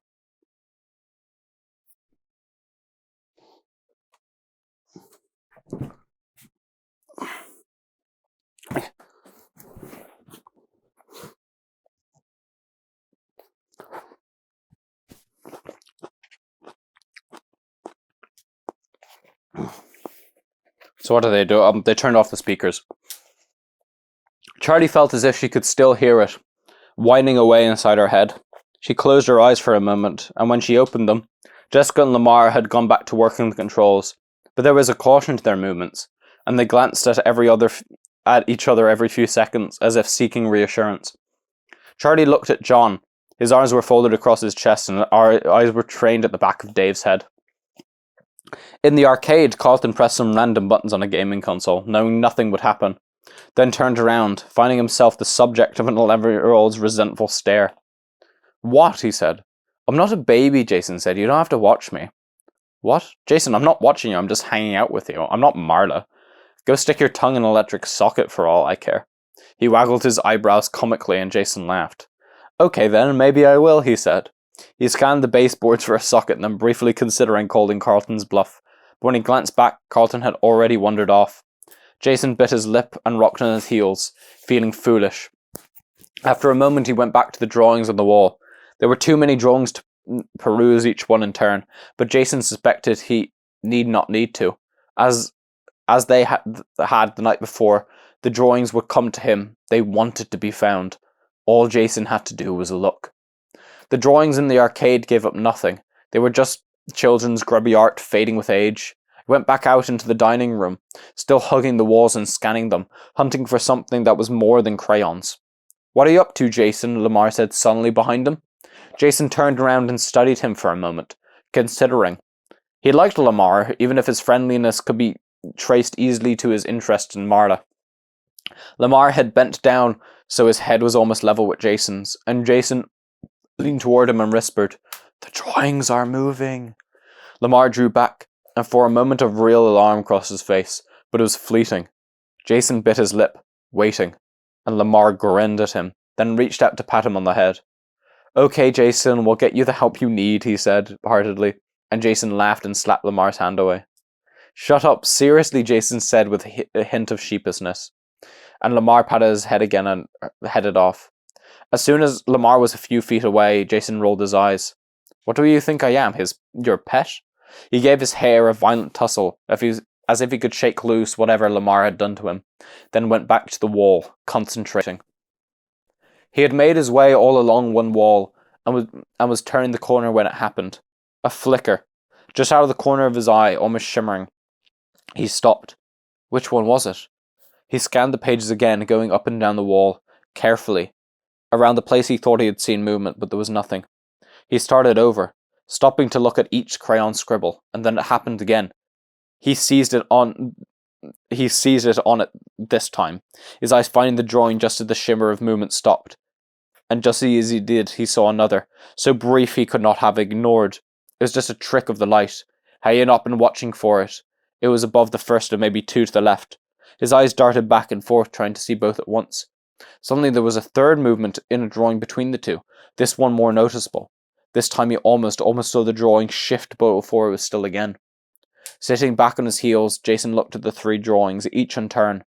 The crayon was black, and they all looked like they had been drawn by the same kid, all with two figures in the foreground, a child and a rabbit. Jason glanced around the room. His sisters and the others still seemed to be engaged by the stage, and Lamar had gone back to join them. Jason pulled the drawings he had found the night before from his pocket. He smoothed it out. Has the camera fucking done it again?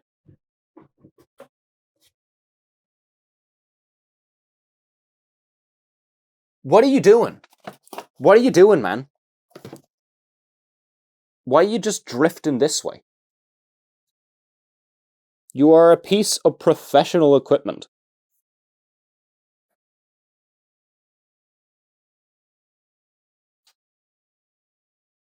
Hi.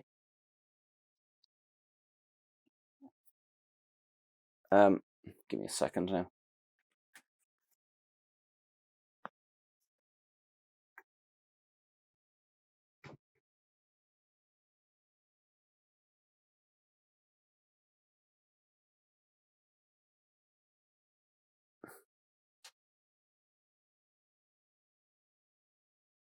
There we go.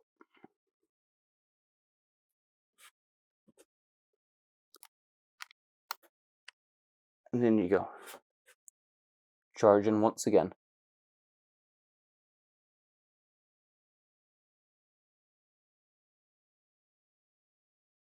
Okay, you have to promise me, camera, do not fucking move again.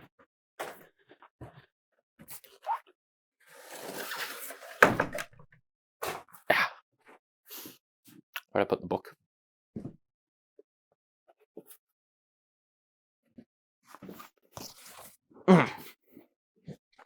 Right, so.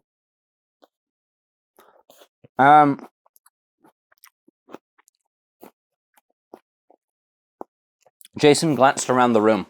His sister and the others still seemingly engaged by the stage. Lamar had gone back to join them. Jason pulled the drawing he had found out the other night from his pocket. He smoothed it out, pressing it to the surface of the floor. Then, slowly, he peeled its linty tape out flat and stuck the paper to the wall just as his eye level. He stared at the wall, waiting. Nothing happened. Jason frowned. He had been so certain that these would tell him something, but they were just drawings. The child and the buddy stood in the middle of the paper, in one close together, in another far apart, but there was nothing there that could tell a story. Oh well, he started to look over at the others again, and the highest one began to move. This time he saw the shift, the crayon lines twisting and still on the page, moving of their own accord, too fast to follow. When the first move stopped moving, another started. They continued one after the other until the last, the one he had just put back, was finished. Jason watched, eyes wide, his heart pounding, but by the time he realized what was happening, it was over. The figures were fixed in place, and now they did tell a story. In the first, the child was sitting alone. In the second, Bonnie appeared behind the child. In the next, Bonnie had snatched the child, lifting it off the ground. In the last, the child was screaming. His eyes wide and his heart racing, Jason stepped back. He was transfixed. His body suddenly felt laden, too heavy to run. A sound arose, like wind rustling the pages on the wall, though they hung motionless before them. The sound rushed and grew, louder and louder until the wind gave way to screaming. Jason clapped his hands over his ears as pages began to drop from the walls, landing with loud crashes as if they were made of something far heavier than paper. As he watched, the fallen pages turned a dark red, soaking through with color as they touched the floor. Jason turned to run, but his path was blocked as pages tumbling from the ceiling in a torrent. One landed on his shoulder, another on his back, and then another, and they clung to him, wrapping around him as if they would suffocate him. Jason felt his legs buckle under the weight, dropping at last to one knee. As he braced himself under the storm of paper, the room began to shake violently. Jason gritted his teeth, trapped, and suddenly it was over. The red soap papers were gone, and there was nothing on his back, and Marla had him by the shoulder and was staring at him, wide-eyed. "Jason, what on earth is wrong with you?" Jason scrambled to his feet, brushing himself off as he were uncovered by invisible insects. "The pictures were falling on me," he said urgently, still panicked. But as he looked at the wall, he realized that the room was silent and still. A single picture had fallen from its place. Marla looked down at it, then back to her brother, and shook her head. She leaned close and hissed into his ear, "You embarrass me." She let loose her grip after a moment, her face almost blank, and walked away.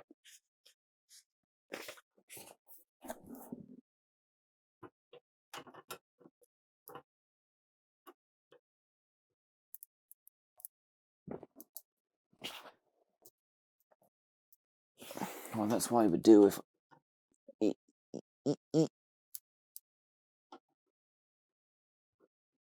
The camera isn't follow... Okay, it hasn't moved. Grand.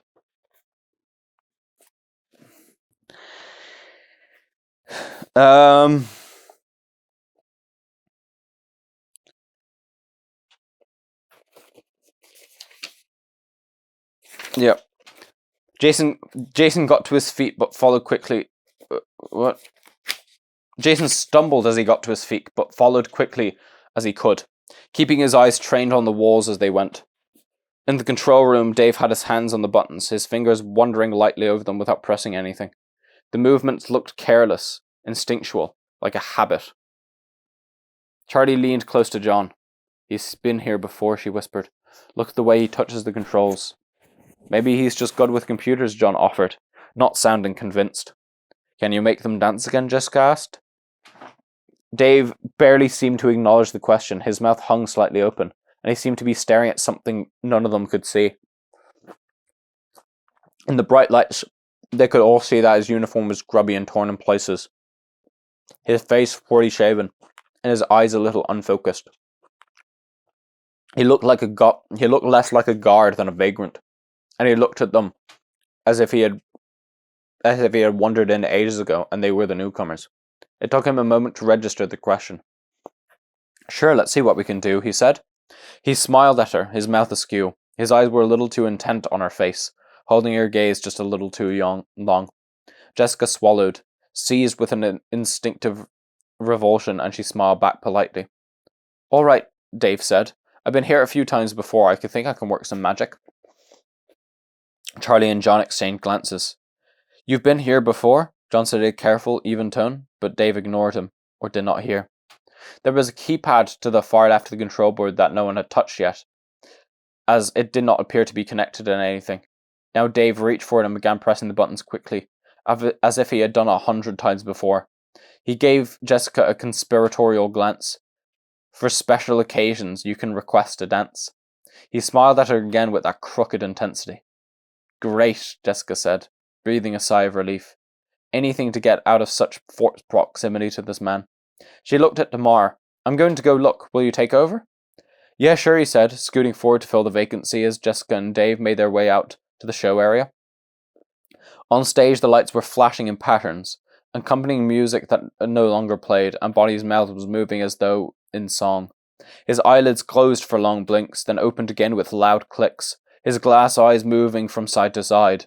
One large blue hand rose and fell, strumming exaggerately on the red guitar, whose strings had since gone missing. Lamar, how much of this are you doing? Colton said. Not much, Lamar said. Most of it seems pre-programmed. Bonnie turned to them, and Jessica startled as he seemed to look right at her, but he turned away just as quickly to face the row of empty seats, lifting his head to sing. It's strange seeing them like this, Jessica said, taking a step back to get a better view. Bonnie's foot tapped along in song and rhythm, and his mouth opened and closed with the song. There was no voice, there was no music. There was only a strange humming coming from the speakers, and an orchestra of mechanical snaps and squeaks. Bonnie sped up, strumming and tapping faster. His eyes suddenly seemed out of sync, looking left while the head went right, then rolling back into his head. Dave approached the stage with deliberate steps. Nervous, little fella, aren't you? He smiled, seemingly unbothered as the rabbit moved faster and faster. Hey, Lamar, can you take it down a notch? Jessica called. Bonnie's arms began convulsing violently, his mouth open but stuttering, his eyes throwing their gaze in seemingly random directions. Lamar, something's wrong, Jessica cried.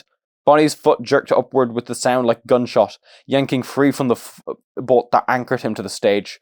Lamar! Carlton climbed onto the stage and hurried to Bonnie, trying to search the rabbit for an off button as he ducked its erratic swings. Carlton, get down, you idiot! Jessica ran to the stage. Bonnie was moving too fast, out of control, as if his program had had a glitch. He was no longer following the dance sequence they all remembered so well. He began to convulse and thrash. Carlton scrambled back, trying to get away, but Bonnie's arm broke away from the guitar, swinging out and hitting Carlton across the chest, knocking him off the stage. He landed on his back and laying down, gasping for breath. Lamar, Jessica shouted. Lamar, turn it off! I don't know how, he yelled back. Jessica knelt down beside Carlton, looking helplessly at him. She tapped his shoulder intensely. Carlton, are you okay? Carlton, look at me. Carlton gave a small laugh that sounded more like a cough, then grabbed her hand and pulled himself up to sit. It's okay, he said. I just got the wind knocked out of me. Jessica still looked worried. I just need a minute, he assured her, the words still coming in little wheezes. In the control room, Lamar pressed buttons after buttons frantically, but on the screens he could still see Bonnie moving wildly and at random, not responding to anything he did. Charlie rushed in, pushing him out of the way, but it took her only seconds to see that the buttons were powerless. She locked eyes with Lamar for a moment. We aren't in control, she thought. As one, they rushed from the control room to help the others. Jessica screamed, a short high-pitched sound, and Marla and John ran to her. Charlie and Lamar arriving seconds later. All the animals were moving now in that same fitful way, cycling through their programmed movements as if at random with a desperate, panicked air. The lights began to pulse, flickering rapidly on and off. The stage lights did the same, the colours appearing and disappearing so that the whole space was watched first in bright gold, and then a sickly green, and then a bruised and vicious purple. They blinked like strobes, and the effect was nauseating.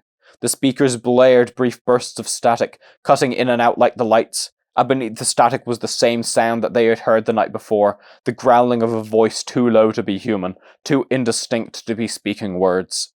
The group came together cautiously, not quite trusting their own senses. The light throbbed savagely, and as Charlie walked towards her friends, she could not be sure how far away they were, or what was right in front of her.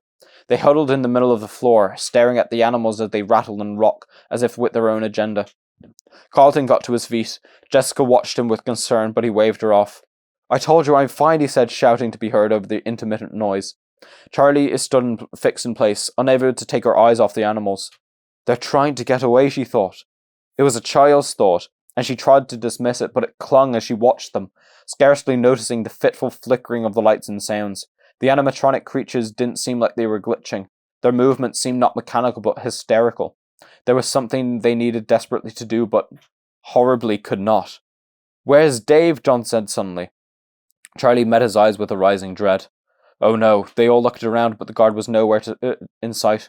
"We have to find him," Charlie said. "He probably left already. Who cares?" Marla said, her voice high and frightened. "I'm not worried about him," she said grimly.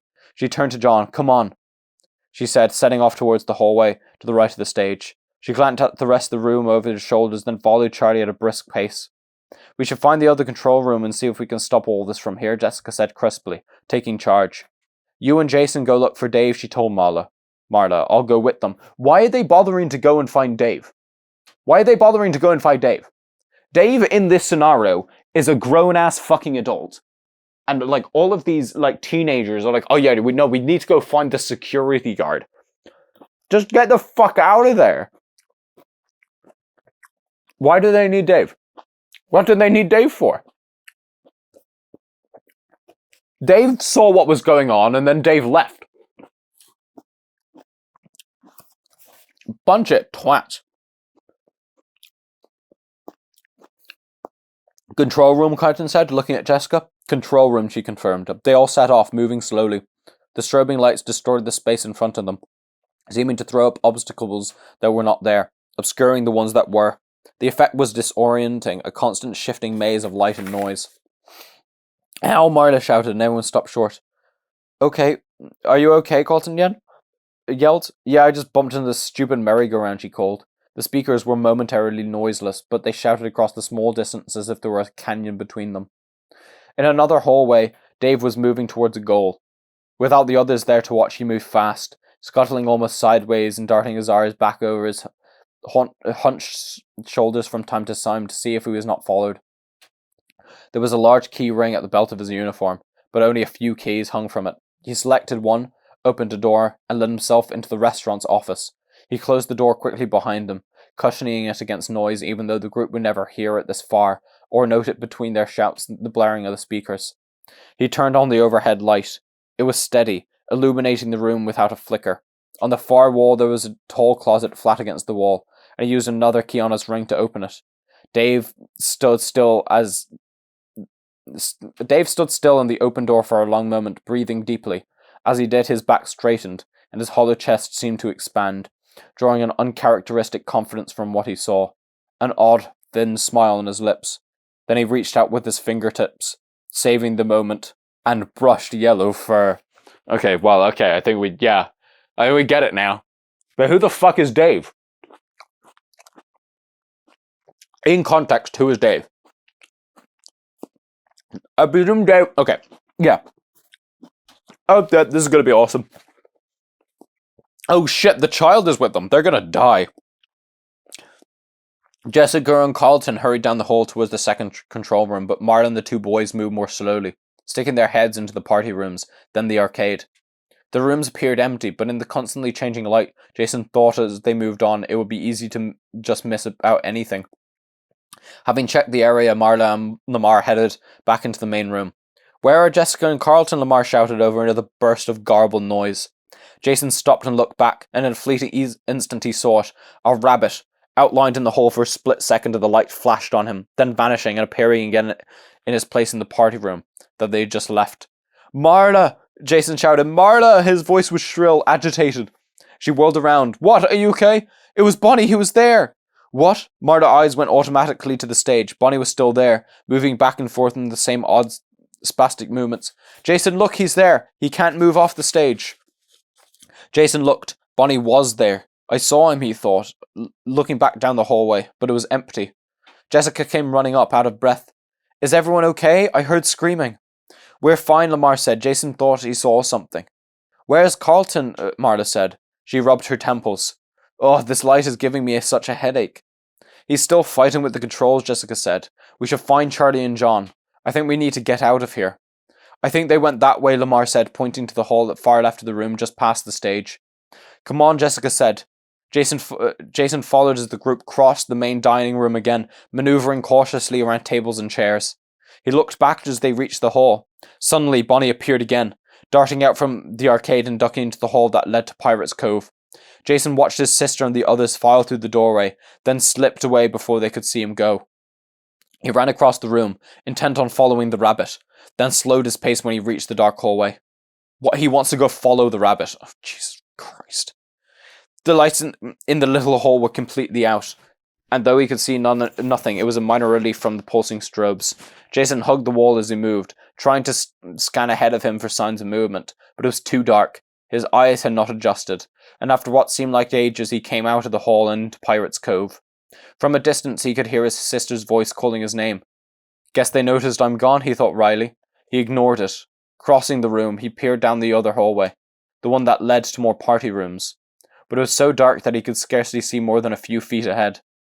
Turning back, he approached the little stage, the out of order sign still strung across it, as if anything in this place is in order. Suddenly, the curtain moved, and Jason froze. The curtain began pulling back, and Jason couldn't bring himself to run. All went dark, then the lights came on suddenly to reveal Carlton standing in front of him, having emerged from behind the curtain. What was he doing there? "What are you doing back here by yourself? Come on, let's go." Carlton greeted him with a warm smile. Awash with relief, Jason took a step forward, opening his mouth to speak, and stiffened, struck still with fear. Bonnie suddenly broke through the darkness, appearing beneath the stage lights before him, but it was not Bonnie. This rabbit's yellow fur was almost blinding in the light. He rushed at them, and before Jason could cry out, his giant rabbit had a hold of Carlton from behind, smothering his face with a giant matted paw, then wrapping the other around Carlton's chest, gripping tightly. Carlton struggled silently, hitting and kicking, but the creature barely seemed to notice. He screamed into the rabbit's paw, but the sound was swallowed whole. As he fought, the rabbit slunk back the way he came, dragging Carlton with him like a prize from the hunt. They killed my favorite character. The first one that dies is the one that I said, "Oh, I hope this guy doesn't die." Fucking whatever. Shouldn't have picked favorites. Jason watched them go, agape. His heart raced and his breath was shallow. The stifling air around him made him lightheaded. A noise came from behind him, the grinding screech of rusted metal beginning to move, and he leaped forward and turned, moving just in time to avoid the hulk as it plunged swiftly downward. Foxy's eyes flashed in synchrony with the lights above, and for a dizzy moment it seemed to Jason that those eyes were the controlling force behind it all. That if a Foxy closed his eye, every light might go out. The animal did not move like the others. It slowly, purposefully rose between the gap in the curtains, its gleaming eyes reaching a staggering height. "Jason!" It was Charlie's voice, he knew, but he kept staring back and forth, first at Foxy, then at the place where Carlton had been stolen away. "Jason!" she called again. And then, when she and John were beside him, touching him, shaking him out of his ghastly reverie, John grabbed his hand and pulled him into a run. In the main room, the others were already half down the hallway to the outside hall, all but Marla, who was waiting anxiously at the entrance, her face flooding with relief when she saw Jason. "Marla! Bonnie! He took Carlton!" Jason yelled, but she just put a hand on his back and pushed him through the door and into the hall. "Go, Jason! But I saw Bonnie take Carlton," he cried. But he ran, afraid to stop. They ran down the hall to the outside door, all bouncing with a frightened impatience as they filed to the alley one by one. There was no way to go faster. When they were through, Charlie looked down the hallway for a long moment, but there was no one coming. She shoved the door closed and stepped out of the way as Lamar and John wrestled the shelf back into place, blocking it off. No one saw Dave, Charlie said. It was not a question. They all shook their heads. He must have taken off when the lights started going haywire, Lamar offered, but he did not sound convinced. Carlton! Jason cried out again. Carlton is still in there. Bonnie took him. They all glanced around. Carlton was not with them. Oh no, Jessica said. He's still inside. Bonnie took him, Jason said, choking out the words one by one, his voice shaking. I saw it. Bonnie was there. He was in Pirate Cove, and he grabbed Carlton and carried him away. I couldn't stop him. He scrubbed a sleeve across his eyes, wiping tears. Oh, sweetheart, Marla hugged him, and he clung to her, hiding his face in his shirt. No, it was a trick of the light. Bonnie couldn't do that. He was just a robot. He was on stage when we left. Jason closed his eyes. He had only glanced for a second at the main stage as they were leaving, but it was true. Bonnie had been there, moving in strange clumsy twists and bends, stuck in place. He pulled away from his sister's arms. I saw it, he insisted more weakly. Bonnie took him. The other exchanged glances above his head. Charlie looked at Marla, who shrugged. We have to go back in, Charlie said. We have to go get him. Jessica was nodding, but John cleared his throat.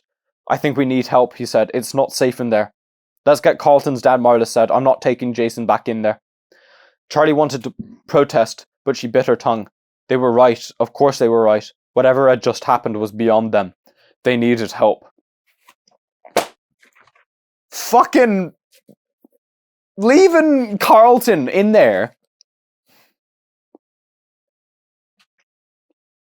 They done my boy dirty.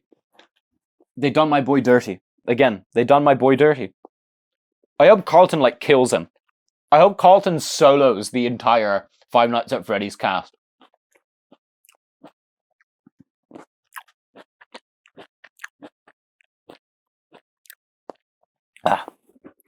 Okay, let's get this fire. Let's keep this fire going. Yeah. I think I might need some small ones.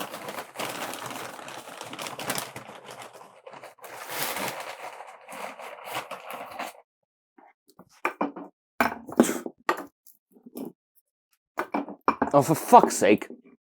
Yeah. That's not too big. Yeah.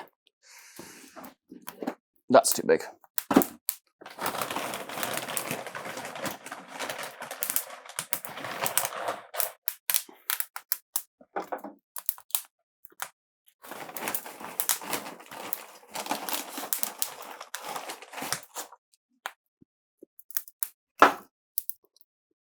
I'm missing all of the fire. None of it's going actually into the fire. Okay, there we go. Oh, that's perfect. Okay, I won't actually close that because I want the fire to start up again. Oh god.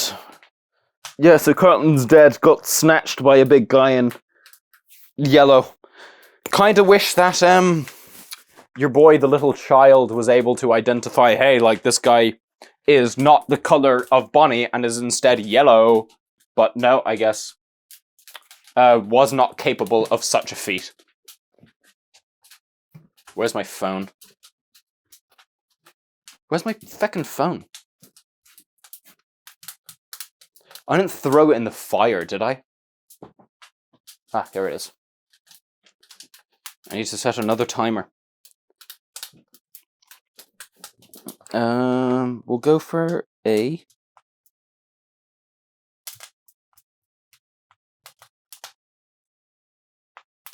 There we go. Alright, chapter 7. Let's do it. Okay, fire's going now.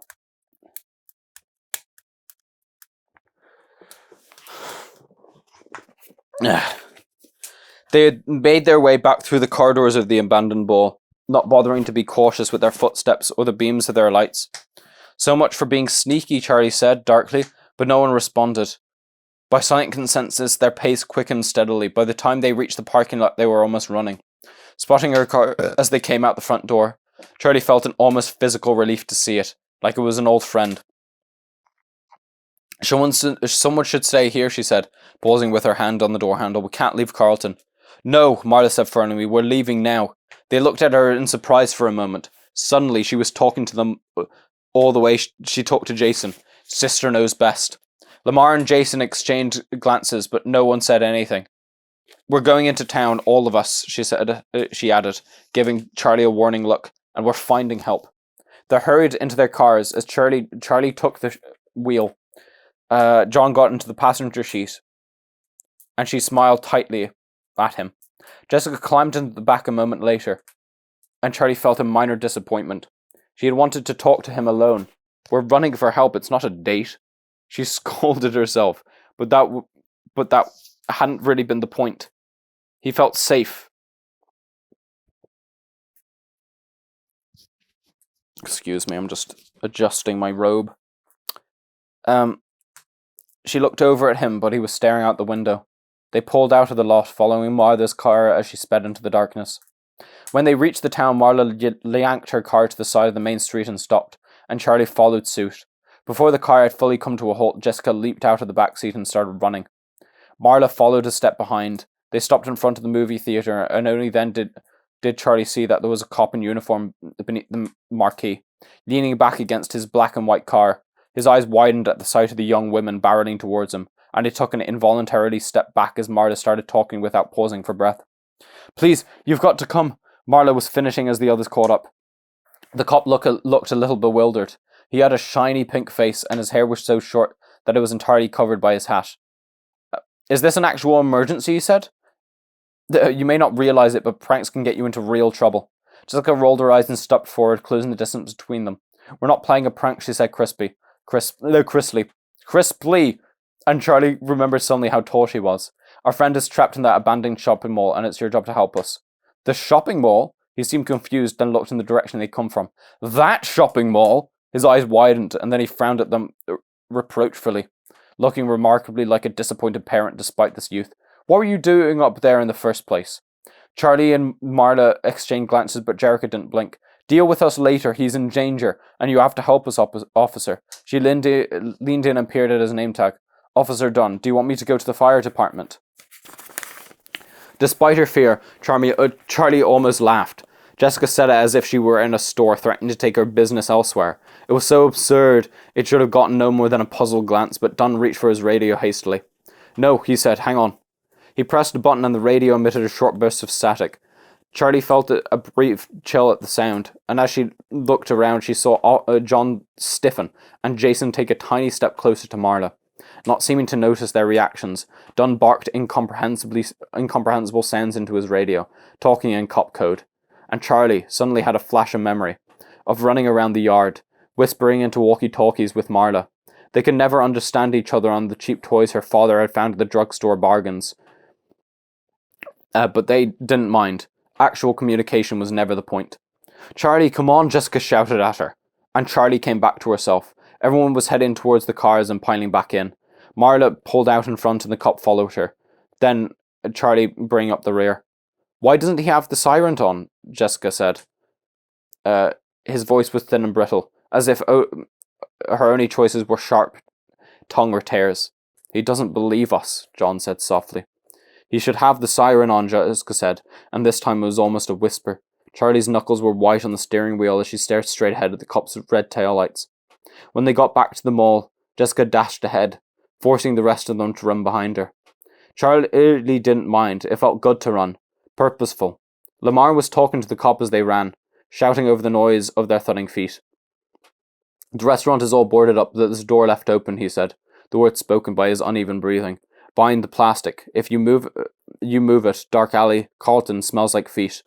Officer Dunn stepped stutterly briefly, but he regained his stride. When they reached the alley, they slowed their pace, moving more cautiously down the narrow hall until they came to the door.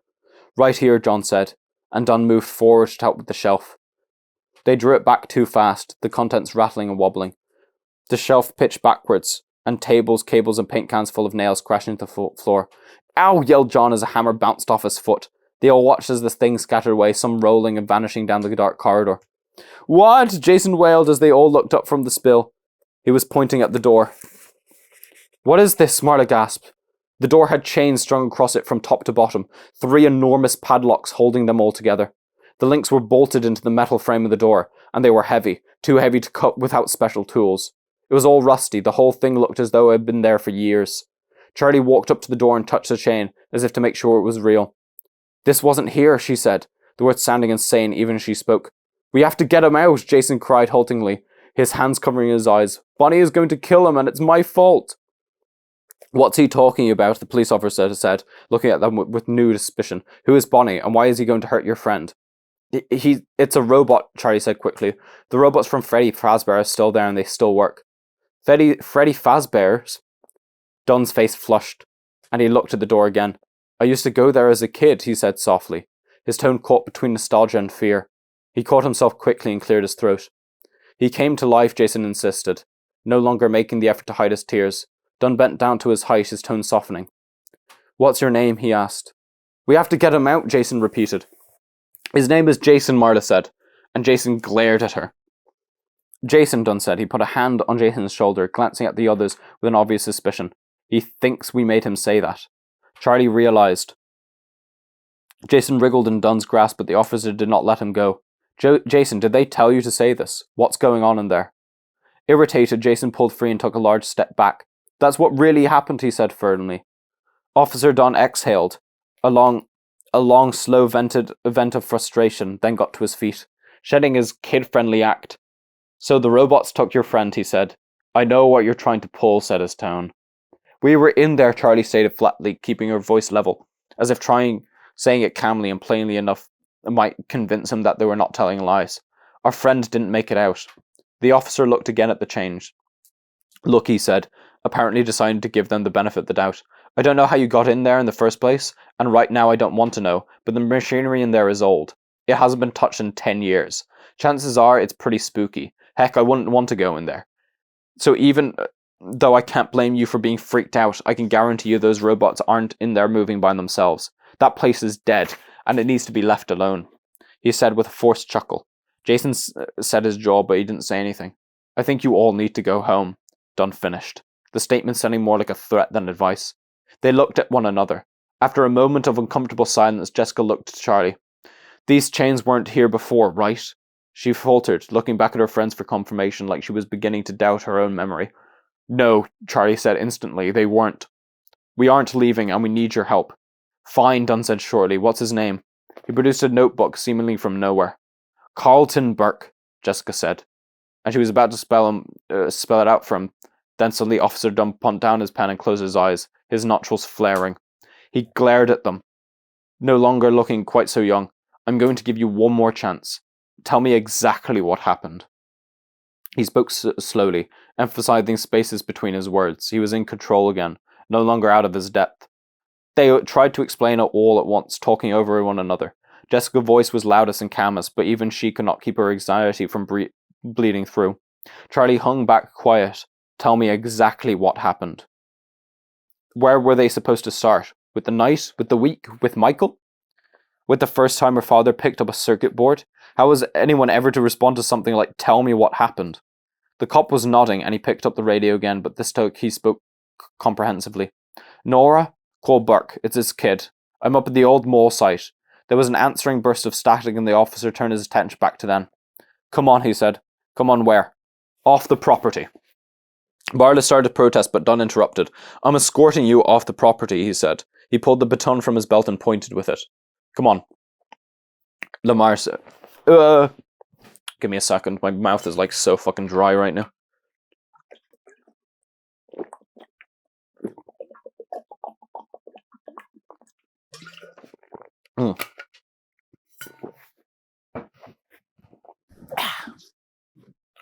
Bump, bump.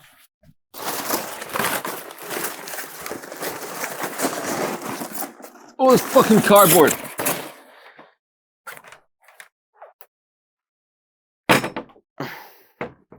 I just want to get a little bit of airflow.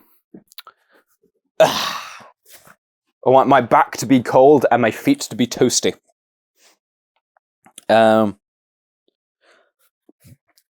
on, Lamar said. Jason was still staring sullenly at the ground, and Lamar gave him a gentle nudge on the shoulder. Jason, come on, we have to do what he says now, okay? But Carlton, Jason said loudly, and Lamar shook his head. I know, it's okay, we'll find him, but we have to go now. He guided Jason toward the mouth of the alley, and everyone followed. The police officer walked behind, following Charlie a little too closely. She sped up, but so did he, and she resigned herself to being shadowed. When they got to the parking lot, he directed them to wait by the car and walked off a few paces, speaking into the radio again, too far away to hear. What's going on? Jason said. He was beginning to whine. He heard the tone in his voice and tried to modulate it. I am not a little kid, he reminded himself. No one answered, but Marla rubbed his back absently, and he did not move away. Long minutes passed in silence. Jessica sat on the hood of the car, facing away from the rest of the group. Charlie wanted to go to her, but she did not. In her distress, Jessica was closing down, going stiff and cold and snippy, and Charlie did not think she had what it took to break through that without breaking down herself. Was he talking about Carlton's dad? Charlie asked, but no one had time to answer. Headlights appeared, and a car pulled in beside them. The man who got out was tall and thin, and his light hair could have been either blonde or grey. Carlton's dad, Marla whispered, a late answer to Charlie's question. The man smiled as he approached. Carlton's dad, he confirmed. Though since you're all grown up now, you better call me Clay. They all muttered it, half in greeting, half just tested out. Jason covered his mouth self-consciously, tonguing the invisible gap in his molars. I think our days of mischief would be behind us, no? Clay said, his expression gut-humoured. Jason slid off the hood of Charlie's car, her face drawn. Hang on. Give me a second. I hope this doesn't turn into a scenario again where they try to get help and then the cops are just completely useless and just don't believe them.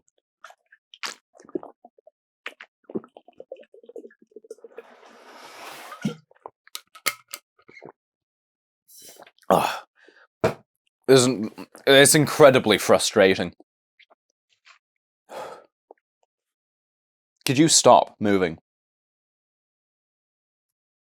How are you still moving?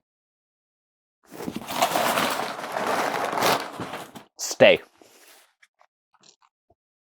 Fire's alright. I'm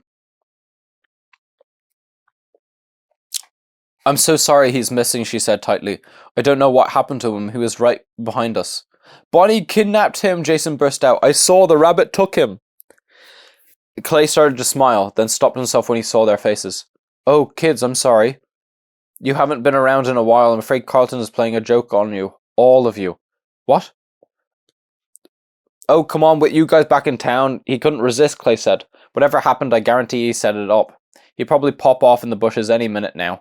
There was a silence as they all waited against probability. Nothing happened. Well, Clay said at last, that would have been too much to ask. Come on, why don't you come back to our place? I'll make you all some hot chocolate and when Carlton finally shows up, you can tell him he's grounded. Okay, Charlie said, without waiting for the consent of the others. She wanted to believe, Clay, wanted to believe that Carlton was all right and would show up laughing, but almost as badly they wanted to go somewhere when an adult was in charge, someone who would make hot chocolate and assure them there was no such thing as monsters. Her fathers had never made that claim. Her father could never have told that lie. All it's going to take is for Jason to just mention the color yellow and everything's over, right? Like, he just has to mention, oh yeah, but Bonnie was yellow, and then it's like everything clicks together. It's like, there's always like that one piece of information that just everyone needs, and then everyone knows what's going on. No one objected, and so they started up their caravan again, trailing Clay home.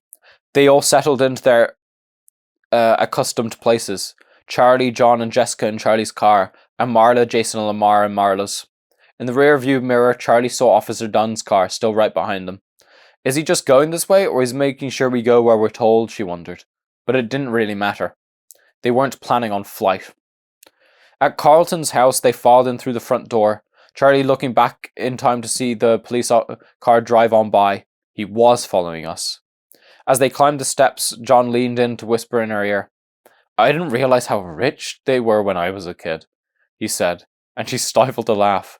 It was true. The house was enormous. It was 3 stories high, and it sprawled out into the woods that surrounded it. So wide that Charlie thought there must have been whole rooms where you could see out the windows was trees. Clay showed them to the living room, which looked well used. The furniture mismatched and the rugs dark and durable, made to make stains. Carlton's mom, who you could call Betty now, is asleep, Clay said. The soundproofing is pretty good, just don't shout or crash around. They chorused promises, and he nodded, satisfied, and vanished through a doorway. They dispersed themselves over the furniture, sitting on couches and chairs. Charlie sat on the rug between Jessica's chair and Lamar's. She wanted them all to stay close together. John sat down beside her and gave a little smile. Like, what is Jason thinking in all of this? Like, Jason legitimately had, like, 2 traumatic episodes in a row. Saw Carlton get kidnapped by a guy in a big yellow bunny suit.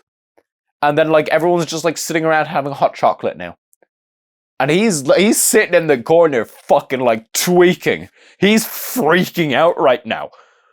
Like, I mean, he just watched some fucking, like, proper horror shit go down. And everyone else is, like, just kind of mellow. Like, he must be fucked. I mean, he's like 12, though. He's like 10 or 12. That is not young enough for you to not be able to... Well, okay, well, yeah. I was gonna say it's not young enough to not be able to comprehensively explain, like, what you saw, but at the same time, I kind of get it, because it probably isn't, like, a normal scenario, right? It's probably... like, there's probably a lot of things going on inside his cortex. Did we get pranked? Marla asked. I guess, maybe. I'm not sure what else would explain it, Jessica said listlessly, staring into the empty fireplace. I mean, none of us even knows that each other that well. Not really. Did anyone mention the security guard to him? Did anyone mention that, hey, we went in there with a security guard, the security guard ditched, and then we escaped, and now your son is missing? Like, that like, connection there, right? Yeah, we went into an abandoned restaurant. The animatronics started freaking out. No, go back. We went into an abandoned restaurant with the security guard there. The animatronics started freaking out. A security guy goes missing. We try to escape. Your son goes missing. Like, I think it's like 4 sentences. 4 sentences, and it's like... like, this kind of doesn't seem like a prank. I mean, how could have Carlton, set it up with the security guard and was like, yeah, wouldn't it be so great if on the 3rd time we go to this place, you show up for real and actually find us? I mean, if it was a prank, that's fucking brilliant. I'd be pissed at him, though. Even still. Because that would have freaked me the fuck out. What? There's a cat outside. They all shifted uncomfortably. It was true. They had been behaving as if their time apart was just a little break, but they could just fill each other in on what they had been up to, and it would just be like it always was. Just like the group had never split up. But 10 years was too long for that to be true, and deep down everyone knew it. Charlie darted her eyes at John. She felt a little embarrassed. Fuck. But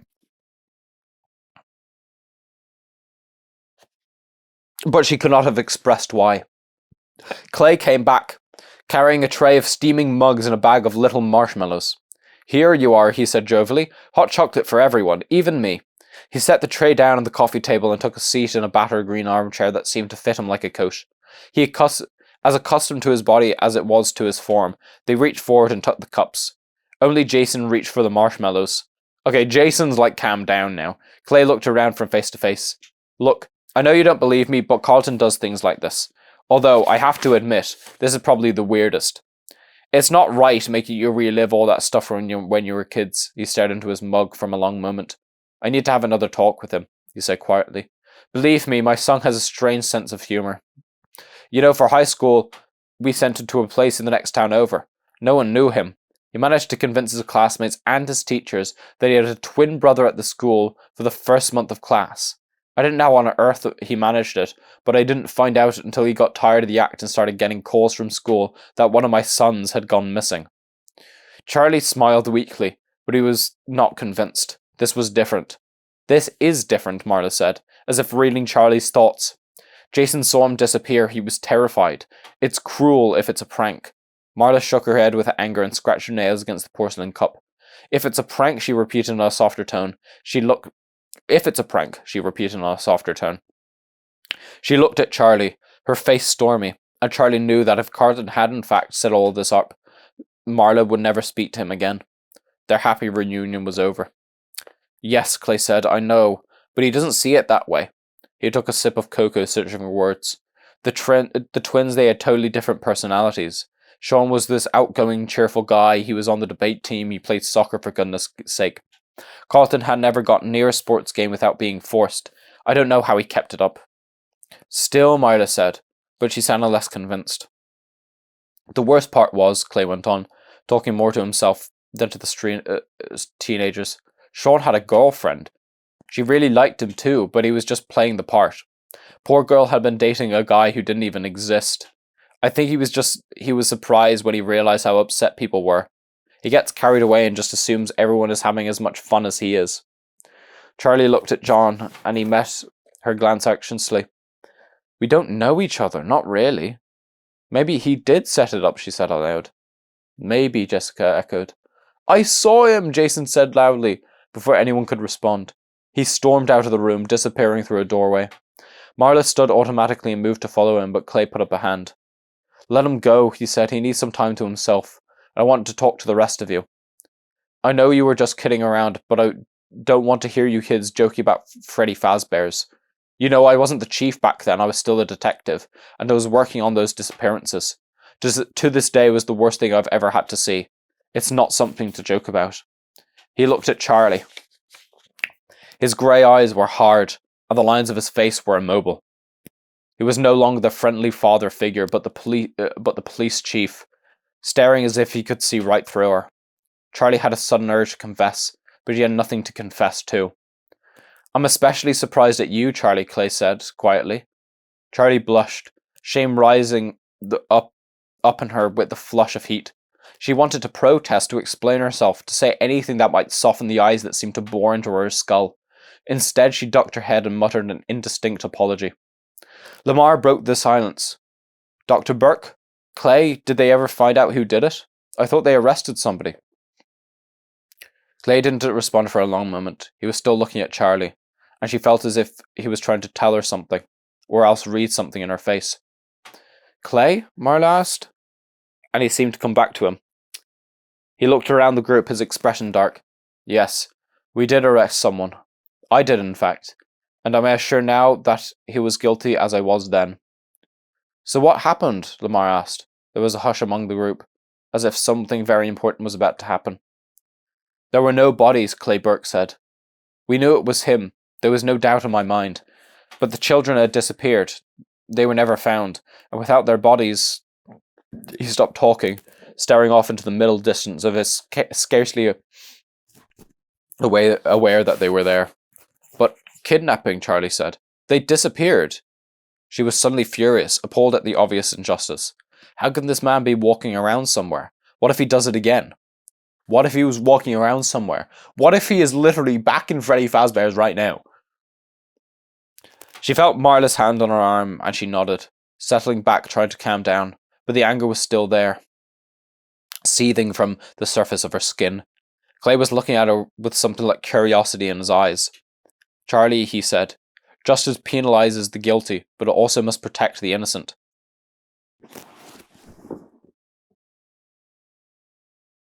The fucking thing is burning me again. Let some more air in. So the fire starts back up. Okay. Justice penalizes the guilty, but it must also protect the innocent. It means that sometimes the guilty get away with terrible things, but it is the price we pay. He sounded grave, his words weightly. Charlie opened her mouth to argue, but this was my price, she wanted to say. She spoke, but before she spoke, she looked at his face. He had a grim conviction about him, and what he was saying mattered very much to him, and he believed it utterly. It's how you sleep at night, she thought, with an uncharacteristic bitterness. They locked eyes for a long moment, then Charlie sighed and nodded, giving up the challenge. Intellectually, she didn't even disagree with him. Clay sat up suddenly in his chair. So, I think it's a bit late for you girls to be driving back to that motel. Why don't you spend the night here? We have 2 more guest rooms. And you can scold Carlton for his little prank in the morning, he added with a grin. Lamar and John showed Charlie, Marla, and Jessica up to the bedrooms, and Jason re-emerged as they headed up the stairs, joining the group like he had never been gone. So Jason and I will take this one, Marla said, and Jessica, you and Charlie can have the other. I want to stay with Lamar, Jason said instantly, and Lamar grinned widely before he can help himself. Yeah, okay, he said. He glanced at Marla over her brother's head, and she shrugged. Take him, she said. Keep him if you want, so that means someone gets their own room. She went on, or we could stay together. I know everything is fine, but I kind of feel like we should stay together. She was voicing Charlie's precise thoughts from a little while before, but now Charlie jumped in. I'll take the other room, she said. Marla gave her a dubious look, and even John looked a little surprised, but Charlie just looked at them and said nothing. When the door closed behind her, Charlie sighed with relief. She went to the window. It was as she imagined, nothing in view but the trees. The house seemed completely isolated, though she knew that the driveway and the road were just on the other side. From outside she could hear nocturnal birds and the rustling of other larger creatures on the ground below. She felt suddenly restless, wide awake, looking out the window. She almost wanted to go outside, to slip into the woods and see what they concealed. She looked at her watch. It was long past midnight, so with reluctance she took off her shoes and lay down on the bed. It was like everything else in Carlton's house, well worn. That kind of furniture only owned by people who have been wealthy for generations, whose ancestors could afford things of such high quality that they lasted for hundreds of years. Charlie closed her eyes in what assumed would be a futile effort to find rest, but as she lay there, listening to the sound of woods and Jessica and Marla gossiping and laughing in the next room, she felt as if she was sinking into the mattress. Her breath deepened, and she was soon asleep.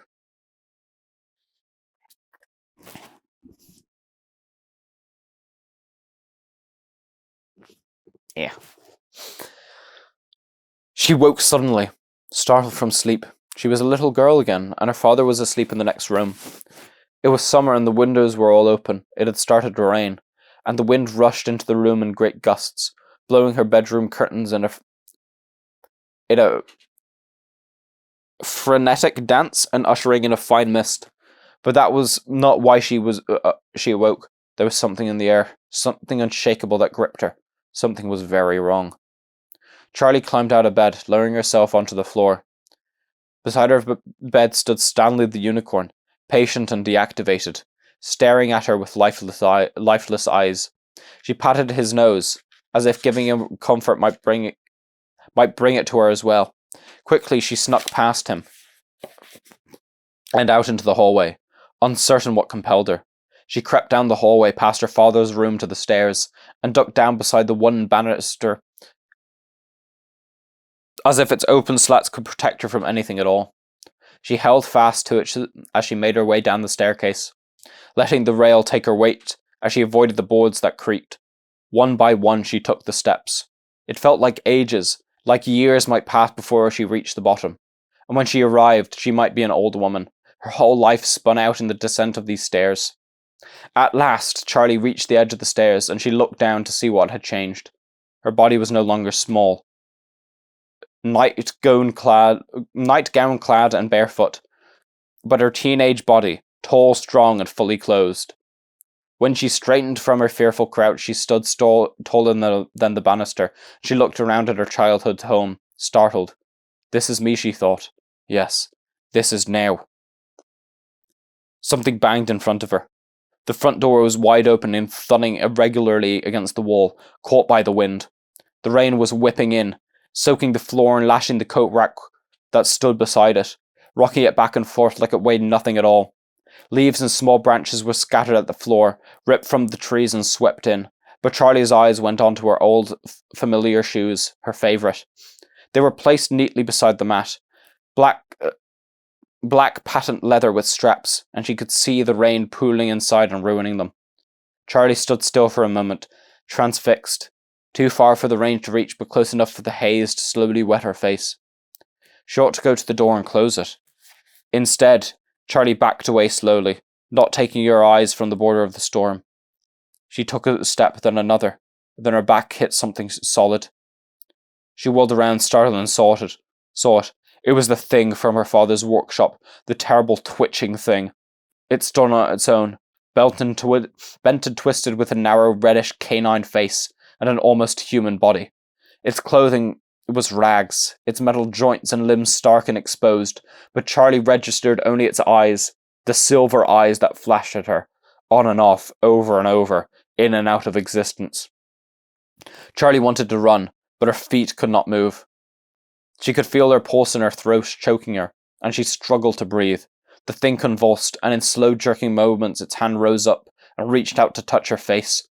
Charlie drew in shaking breath, unable to duck away, and then it stopped, the hand only inches from her cheek.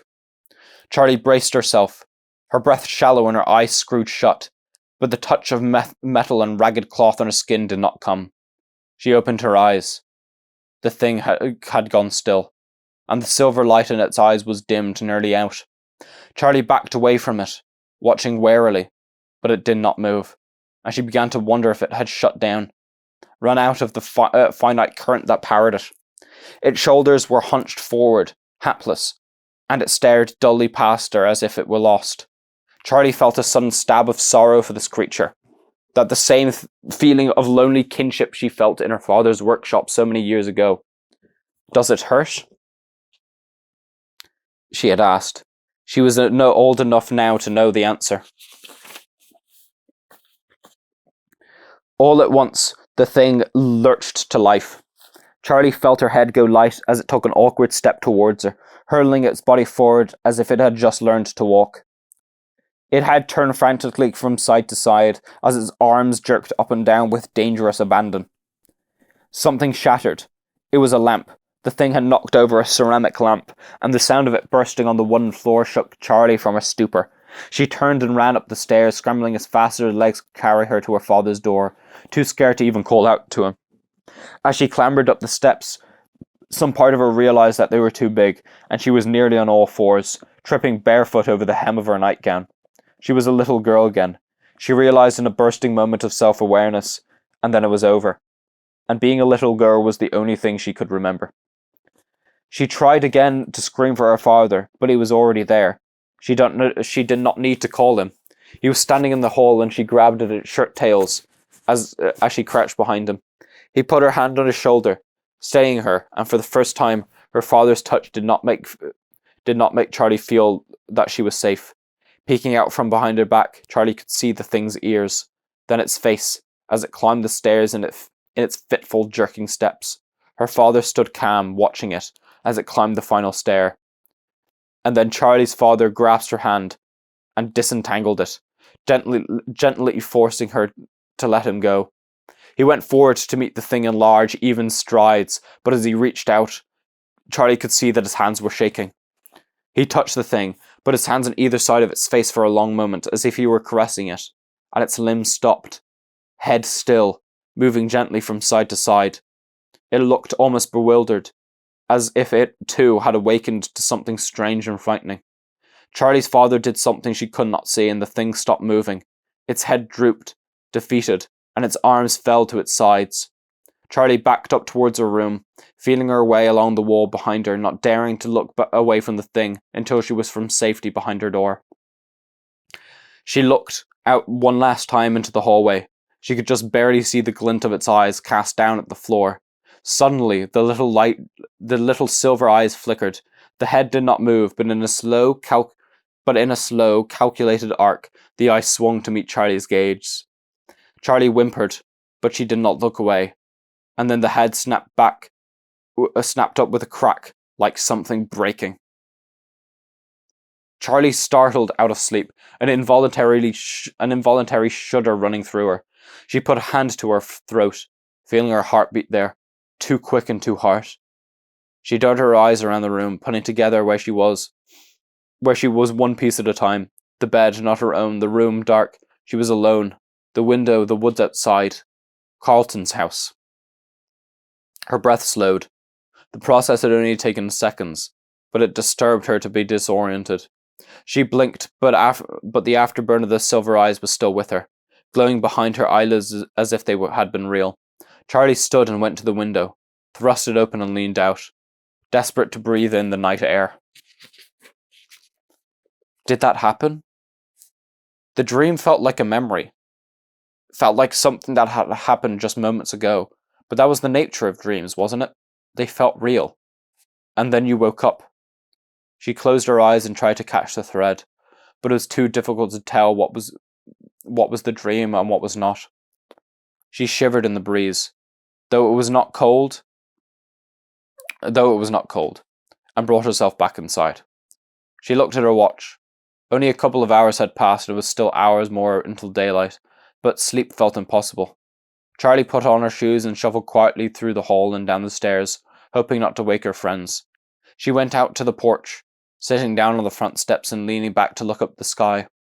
There were traces of clouds overhead, but the stars still shone through, scattered overhead, uncountable.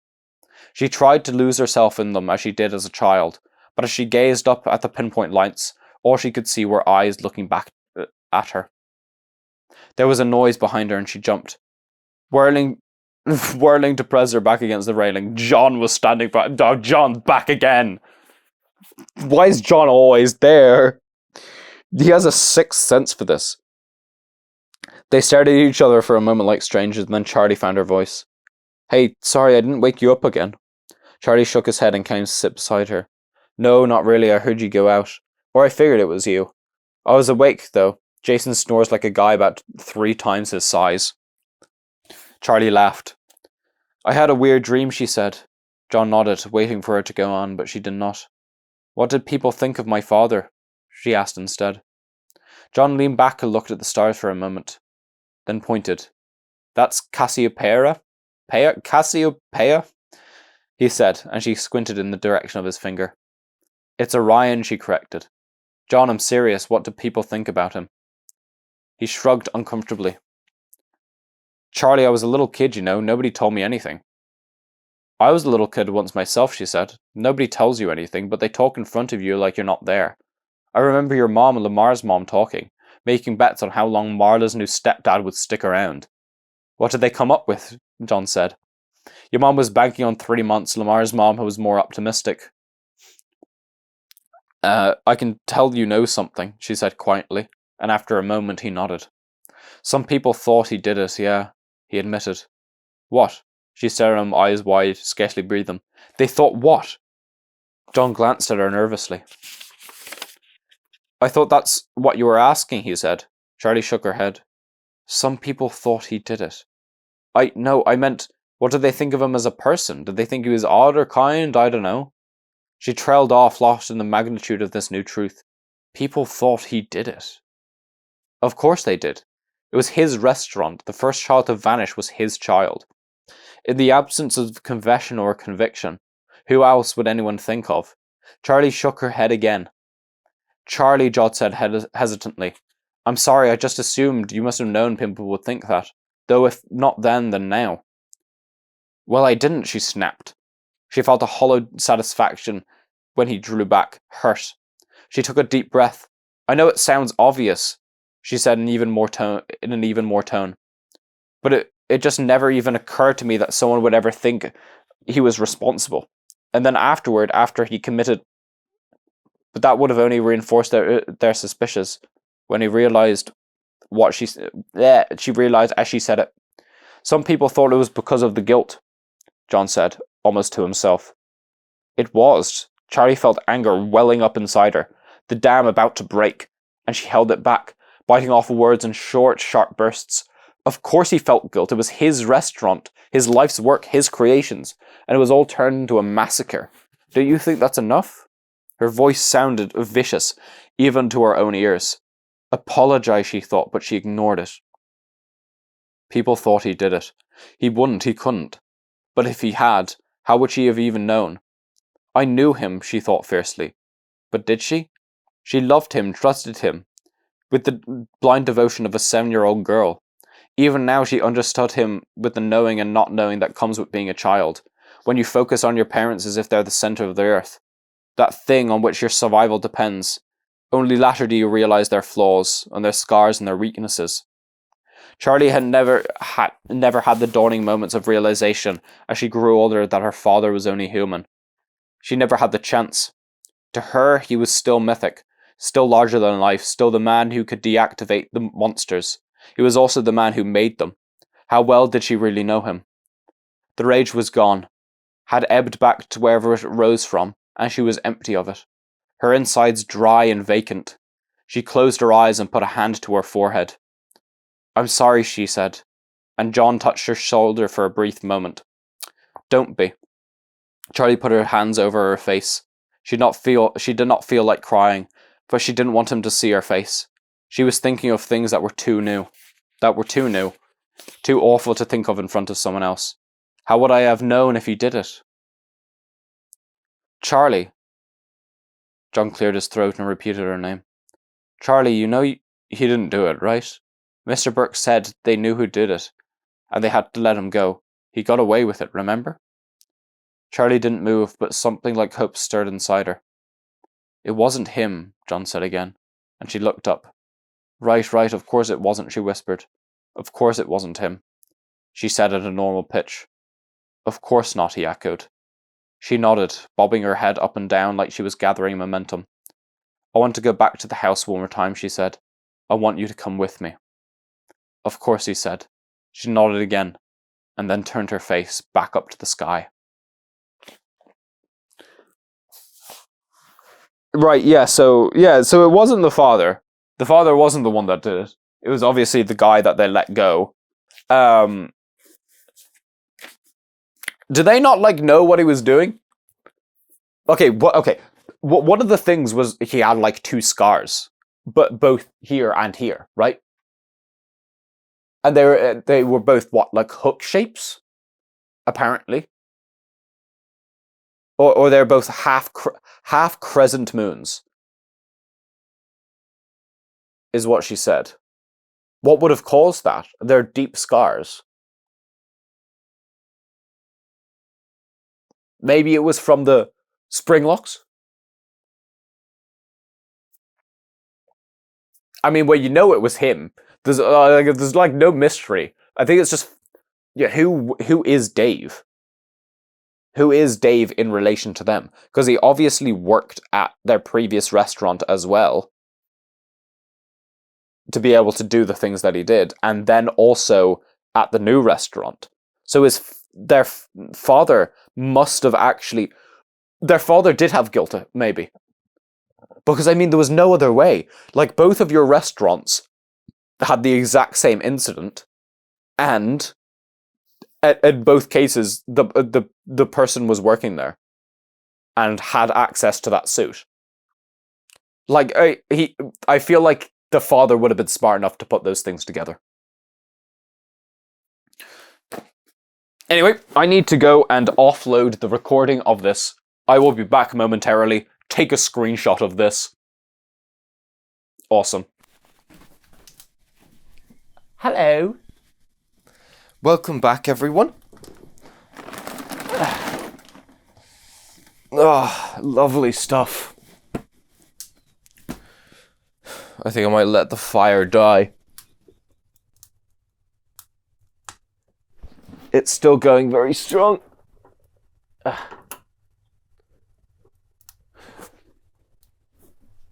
give it a little bit of air. Just a tiny smidgen. Right. Where do we leave off? Alright, we just finished chapter 7 after everyone escaped the fucking Freddy Fazbear's. Well, and not everyone. The best character didn't. Fucking Carlton didn't. He's gonna turn up later inside of one of the mech suits, which is going to really upset me. So I'm gonna have to hold back tears. Anyway, chapter 8. Charlie! Someone was at the door, knocking loud enough to rattle the old things. Charlie roused slowly, her eyes sticky with sleep, but this time at least she knew where she was. She had left the window open, and now the air coming in had a fresh, heavy smell. It was the scent of coming rain, mossy and rich. She got up and looked out the window, inhaling deeply. Unlike most of the world, the woods outside looked almost the same in the morning as they had in the dark. Charlie and John had gone back to bed soon. After they finished talking. John had looked at her like there was more he wanted to say, but she had pretended not to notice. She was grateful to him for being there, for giving her what she needed without having to ask, because she never would have asked. Charlie! The banging came again, and she gave in. I'm up, Marla, she shouted back. Charlie! Now Jason was joining in the game, knocking and rattling, and Charlie groaned and went to the door.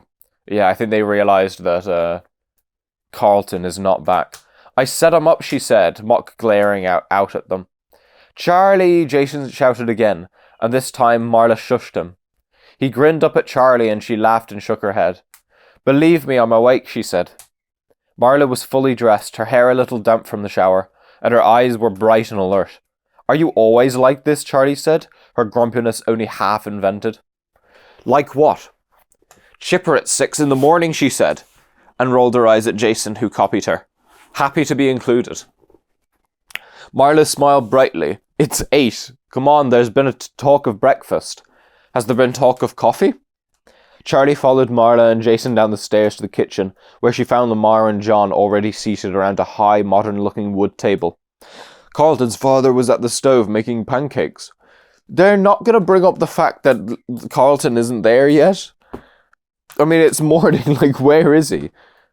It smells like rain, Charlie said, and Lamar nodded. There's a thunderstorm coming. Oh, good, we have a storm. He said. It was on the news earlier, he told us. He jerked a thumb at Clay. It's a big one, Clay exclaimed in response. We're supposed to leave today, Jason said. We'll see, Marla said. Charlie, Clay cried, not taking his eyes off his work. 1, 2, or 3? 2, Charlie said. Thanks, is there coffee? Help yourself, mugs in the cupboard, Clay said, gesturing to a full pot on the counter. Charlie helped herself, waving off the offers of milk, cream, and half, sugar or fake sugar. Thanks, she said quietly as she settled herself beside Lamar, meeting John's eyes briefly. Did Carlton come in? There we go. Lamar shook his head, a tight jerk to the side. He hasn't turned up yet, Clay said. Probably isn't awake yet wherever he is. He placed a full plate in front of Charlie, who dug in, not realising how hungry she was until she started chewing. She was about to ask where Carlton was likely to be when Jessica appeared, yawning, her clothes unrumpled, unlike Charlie's. You're late, Marla teased, and Jessica stretched elaborately. I don't get out of bed until the pancakes are ready, she said, and with impeccable timing, Clay slapped one onto a plate, fresh off the pan. Well, you're just in time, he said. Suddenly his expression changed, wavering somehow between apprehension and relief. Charlie turned in her seat. There was a woman standing behind her, dressed in a grey skirt suit. Her blonde hair shellacked against her head as if she were a plastic toy. Are we a Waffle House now? She asked. She looked around the kitchen briefly. Pancakes, Jessica corrected, but no one responded. Betty! Clay cried. You remember the boys? And this is Jessica, Charlie and Marla and Jason. He pointed to each of them in turn, and Carlton's mother gave each of them a nod, like she was tallying them up. Clay, I have to be in court in an hour. Betty's the DA for the county, Clay went on, as if he had not heard her. I catch the crook, she puts him back. She puts him back out on the streets. That must be a high-tension relationship. Yes, our family is a full-service operation, she said dryly, pouring herself coffee and settling down at the table beside Jessica. Speaking of which, where's our young felon-to-be? Clay hesitated. Another one of his pranks, he said. He'll be back home later, I'm sure. Their eyes met and something private passed between them. Betty broke away with a laugh that sounded a little forced. Oh Lord, what is it this time? There was a moment's pause in the morning light. The story sounded insane and Charlie had no idea where to begin. With a nervous clearing of his throat, Lamar started to explain. How do you explain that? We went up to the mall construction site to go see what was left of Freddy Fazbear. At the name, Betty's head jerked up and she gave a quick nod. Go on, she said, her voice suddenly cold and clipped. Lamar explained awkwardly, and Marla and Jason jumped in with the details. I bet the mother's gonna be like, yo, what the fuck, man? The mother's gonna be immediately, oh yeah, we have to go get Carlton, like. I mean, I'm going with the mother on this. Even if it is just like a stupid prank, in that sort of scenario, you kind of want to go and find your son regardless. Because, I mean, if it was like a prank or something, he could have like tripped on a rusty wire or something and just like fallen unconscious and just never actually did make it out. There's that. Plus, they still haven't brought up the fucking, like, the security guard either. I bet she knows that the security guard is the person that, like, they released, and that's where he's working now. But Lamar explained awkwardly, and Marla and Jason jumped in with details. Good old Jason jumping in, telling him that, oh yeah, you know, your son was stolen by Bonnie. After a few minutes, Carlton's mother had a messy version of the truth. As she listened, her face hardened until it looked like plaster. She was a statue of herself. She shook her head as they finished, small rapid movements, and Charlie thought like she was just trying to deny what they were saying, but to shake the knowledge entirely from her mind. We have to go get him, Clay, right now, she demanded. Send someone. How could you wait all night? Yep. Yeah. Good old Betty. She set her coffee on the table more forcefully than she should have, spilling a little, then went to the phone and started dialing. Who are you calling? Clay said, alarmed. The police, she snapped. I am the police. Then why are you here instead of finding my son? Clay opened and closed his mouth helplessly for a moment before finding his bearings. Betty, it's just another joke. Remember the frogs? She set the phone back on the hook and turned to face him, her eyes smouldering. Charlie could suddenly see her standing righteous before a jury, wrecking the wrath of the law. Clay, her voice was low and steady, a dangerous calm. How could you not wake me up? How could you not tell me this? Betty, you were asleep. It's just Carlton being Carlton. I didn't want to disturb you. Don't you think I would be less disturbed when I woke up and found him missing? I thought he would be back by now, Clay protested. This is different, she said with finality. It's Freddy's. I don't understand Freddy's. I know what happened there. What happened to those kids, he retorted. I don't understand, for goodness sake, Betty. I saw Michael's blood streaked across the floor where he is dragged from. Oh my fucking god. He stopped, realizing too late that he was surrounded by the teenagers. He looked around them near panic. His wife had not noticed, or, Charlie thought, she just did not care. Well, you didn't see him, Betty snapped. Do you remember what you told Carlton? Be tough, be brave, little soldier. So he was brave. He was a little soldier for you. He was shattered, Clay. He had lost his best friend. Had Michael snatched away right in front of him. Let me tell you something, Chief. That boy has thought about Michael every single day of his life for the past 10 years. I have seen him stage jokes so elaborate they deserve to be mounted as performance art pieces, but there is no way on earth that Carlton would desecrate Michael's memory by making Freddy's a joke. Call someone right now. That's a good fucking point, Betty. Clay looked slightly shocked, but he gathered himself quickly and left the room. Charlie heard a door slam shut behind him. Betty looked around at the teenagers, breathing hard as if she had been running. Everything is going to be fine, she said tightly. If he is trapped in there, we will get him out. What do you think? What do you kids have planned for the day? You cannot segue like that. You cannot segue. You cannot segue like that. You cannot say, oh, it's okay if he is trapped inside of an abandoned building. Oh, what are you guys up to, by the way? You guys going out shopping? The question was insane, as if they were going to hang out at the park or go to a movie while Carlton might be in danger. We were supposed to leave today, Marla said. Obviously we won't, Lamar said hastily, but Betty did not seem to be listening to them. I'll have to call into work, she said distractedly and went to the phone to make a call. Charlie looked at John, who jumped to the rescue. We were going to the library, he said. We had some things we wanted to investigate. Research! He blushed faintly when he said it. Charlie knew why. It was absurd to be talking like this about cases and disappearances and murders, but Marla was nodding. Yeah, we'll all go, she said, and Charlie's heart sank. There was no reason she couldn't just tell them that she wanted to go back to her old house. Just her and John.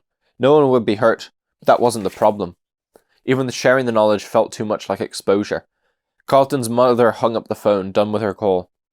I hate this, she announced to the room in general. Her careful, controlled voice almost shaking. I hate this. Charlie and the others jumped in unison, startled by the sudden outburst. And now, like always, I got to sit here by myself and hoping and praying that everyone will be okay. Right, having like a proper domestic right in front of... there's like 7 kids there right now. Charlie looked at Marla, who shrugged helplessly. Lamar cleared his throat nervously. I think we'll stick around for another day, he said. There was a pause, then Marla and Jessica jumped in to help. Yeah, traffic is crazy out there, Jessica said. High-pitched and forced. Yeah, and also because of the storm, it's not like we're going to have fun knowing he's missing. I guess you're stuck with us, Jessica flashed an anxious smile at Carlton's mother, who did not seem to register it. Come on, Judd said before anyone else could speak. He and Charlie hurried out of the house and got into the car. Charlie heaved a sigh of relief as he started the engine. That was awful, she said. Yeah, he gave her a worried look. What do you think about Carlton? Charlie didn't answer until she was safely backed out of the driveway. I think his mom is right, she said, pulling into gear. I think last night we let ourselves believe what we wanted to believe. Officer Dunn pulled to a stop in the mall parking lot. Responding to Chief Burke's returned order, in the light of day it was just an abandoned construction site, an ugly blemish on the flat desert landscape. You can't tell from looking at it if it's built up or torn down, Dunn thought. Can't tell creation from destruction at a distance. He liked the phrase. It turned over in his head for a moment, staring at the place. On impulse, he radioed dispatch. Hey, Nora, he said. Done, she answers crisply. What's going on? Back at the mall for another look, he said. Ooh, bring me back a soft pretzel, she teased. He laughed and broke the connection. As he walked briskly through the mall, Dunn was at least grateful the children were not here this time. As the youngest member of the Hurricane Police Department, Dunn always took care to think of teenagers as children, even though he knew how small the gap between them was. If he could bring them to believe he was a responsible adult, hopefully at some point he would believe it too. Dunn flipped on his flashlight as he reached the entrance to the narrow alleyway that led to Freddy Fazbear's. He swept the beam up and down the halls ahead of him, but the alley was empty of life. He took a deep breath and went in. Dunn kept to the wall, his shoulder brushing lightly against the rough brick as he tried to avoid the puddles that pooled beneath leaky pipes. The bright beam of his flashlight illuminated the alley almost as well as overhead bulbs, but somehow the light was not comforting. It only made the place look stark and grim. The shelves of tool and rejected paint cans now woeful and exposed. As he moved towards the door to the restaurant, something tiny and cold landed on his head, and he startled, swinging his lighter up like a weapon, and pressing his back against the wall as defense against a threat. Another drop of cold water landed on his cheek. He took deep breaths. When at last he reached the outer door to the restaurant, the shelf that had blocked it was gone. The chains that had seemed so permanently fixed in place were hanging loose, and the door was cracked open slightly. The immense, rusted padlock lay in the dirt, its shackle hanging open. Dunn kicked it away from the door. He dug his fingers into the gap, prying until he could get a grip of it, then pulled at the door with both hands until it screeched open wide enough for him to enter. He crept down the inner passage with his light held out in front, hugging the wall tight to one side.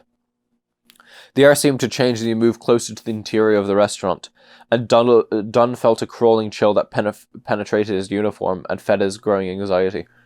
So there are definitely 2 entrances to Freddy Fazbear's, because the guy... the security guard knew that Freddy Fazbear's was there, and obviously had been Freddy Fazbear's, obviously, but he did not know about the second passage, I suppose. But he wasn't very surprised about the second passage. So, like, he kind of knew of its existence, but didn't know about the secret passage. So, when he locked it up from the outside, but then unlocked it from the outside as well. Which is weird. So if it's unlocked, does that means he's in there, surely, right? Because he would have just locked it up, like when he left. Otherwise, so he 100% is in there right now. So that's what he does at daytime, I guess. I mean, he's a security guard by night, and then by day he's, I guess, like fucking around with a bunch of animatronics. Like, I mean, after like 10 years, there's not much left for you to do. Like, you've already kind of, you've already murdered all of the children, right? So you're gonna get bored with the animatronics eventually. Like, you can't be hanging out there every day. But I mean, chances are he's there now because, like, he literally just killed someone yesterday. "Don't freak out, Don," he said out loud, then felt instantly foolish. He reached the main dining area and stopped, sweeping the light over each wall in turn. The light seemed dimmer inside, swallowed by the space. The room was empty, but it was just as he remembered from when he was a kid. He had been 10 when the tragedy started, 11 when they ended.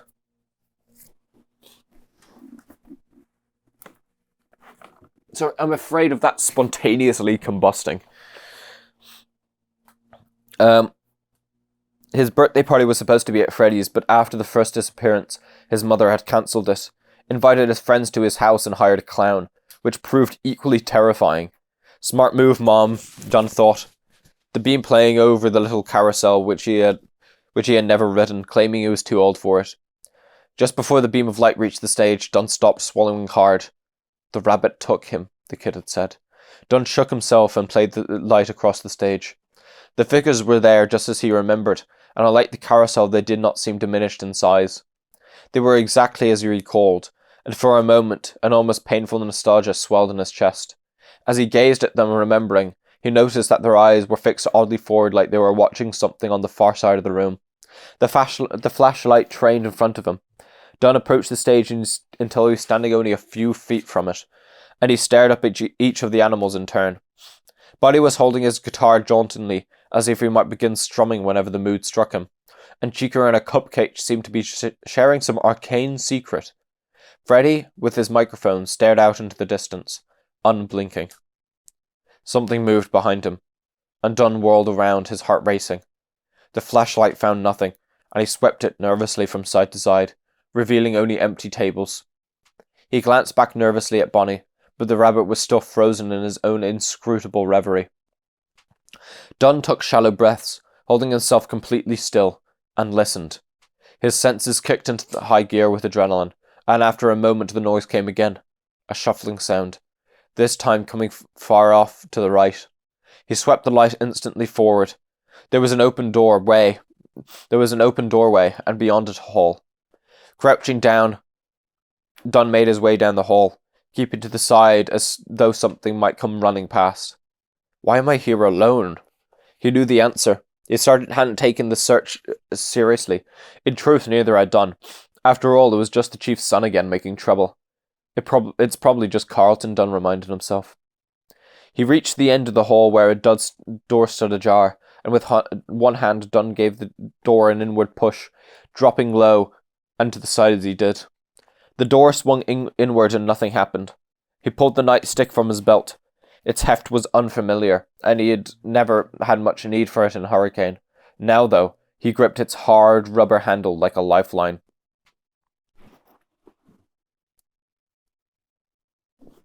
The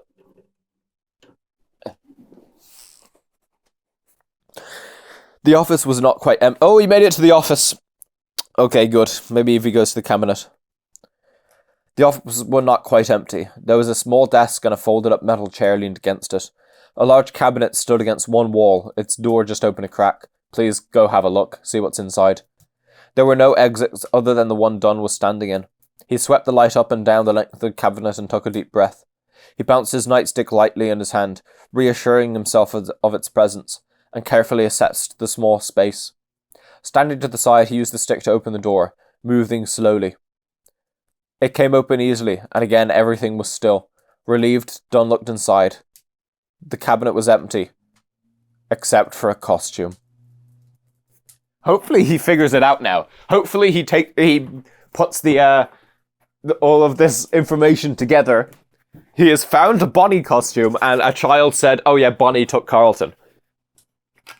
He knows the robot does not move, but he knows that people can wear costumes. Or hopefully he knows that. Oh, I hope Don's gonna get, like, whacked in the back of the head or something. Ugh. It was Bonnie. Or rather, it wasn't. The face was the same, but the rabbit's fur was yellow.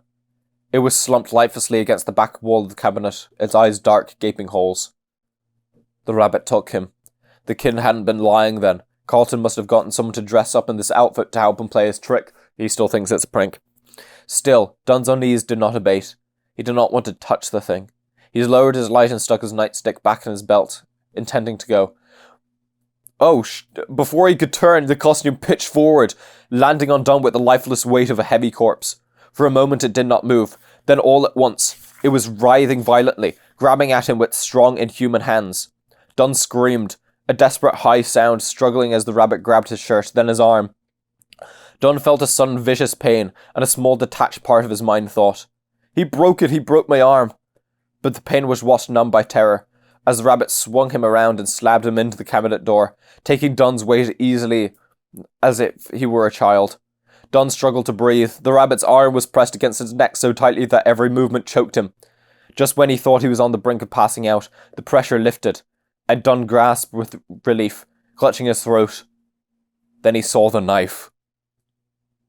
The rabbit held a slim silver blade.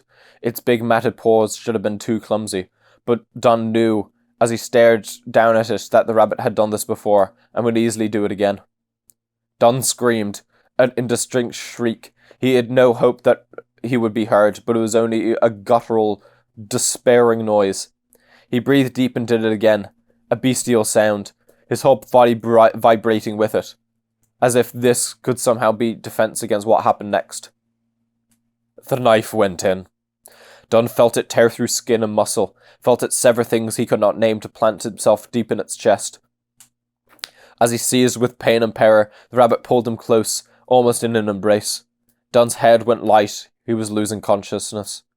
As he looked up, he could see 2 rows of smiling teeth, horrid and yellow, the costume peeling at the edges of the mouth. The 2 gaping holes for eyes looked down at him. They were dark and hollow, but the creature drew near enough that Dunn could see smaller eyes peering back at him from deep within the mask.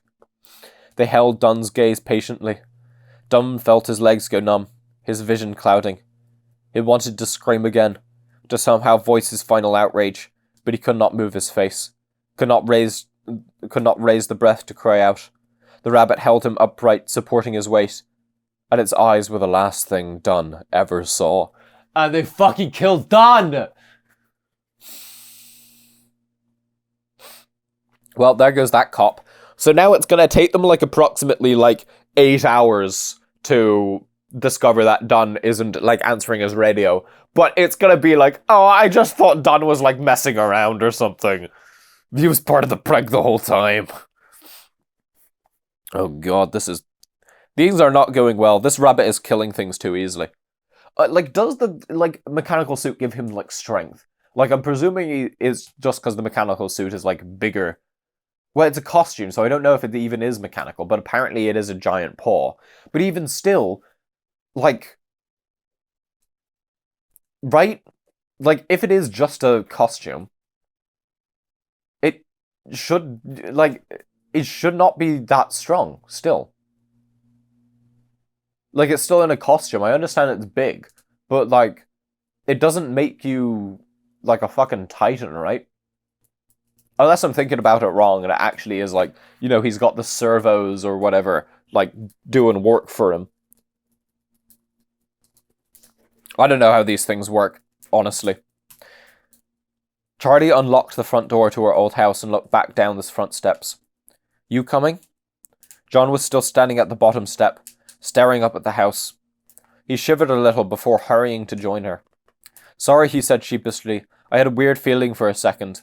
Where he is mentally connected to Dunn and realised that Dunn just fucking vanished off the face of the earth.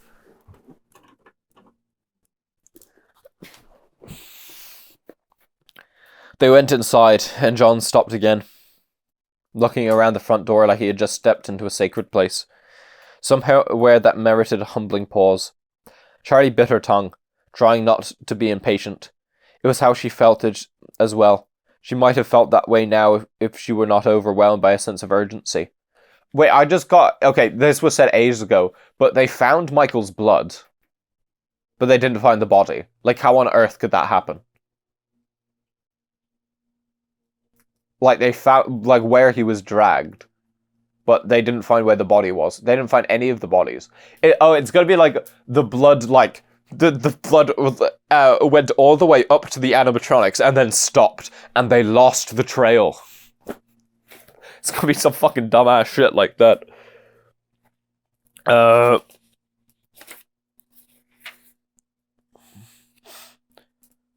John, Charlie said. It's okay, come on. He nodded and followed her up the stairs to the second floor. He stopped again briefly halfway up, and Charlie saw his eyes were fixed on the dark stain that marred the wood floor of the living room. He began to say, then swallowed it and started over. Is Stanley still there? Charlie pretended not to notice the lapse. You remember his name, she said instead, grinning. John shrugged. Who doesn't love a mechanical unicorn? Yeah, he's still there. All the toys still work. Come on. They hurried the rest of the way to her room. John knelt down beside the unicorn and pressed the button that set him on his track, watching raptly as he made his squeaky way around the room. Charlie hid a smile behind her hand. John was watching intently, his face serious as if something very important were happening. For a moment, he looked just like he had so many years ago, his hair falling onto his face, his whole attention fixed on Stanley like nothing in the world was more important than this robotic creature. Suddenly his attention was called upward, and his face lit up as he pointed. Your big girl closet, it's open! How open? He exclaimed, getting back to his feet and approaching the tallest of the three doors, which was hanging open slightly. Okay, so it didn't open more. He pulled it to open all the way, then leaned in, finding it empty. So what was in it all those years? Not sure, Charlie said with a shrug. I sort of remember Aunt Jen bringing me back at some point. But I could be wrong. Maybe it was full of clothes, but I was finally big enough to wear. Aunt Jen was always thrifty. Why spend money on new clothes if you didn't have to, right? She smiled. John glanced briefly at the smaller closets, but he left them alone.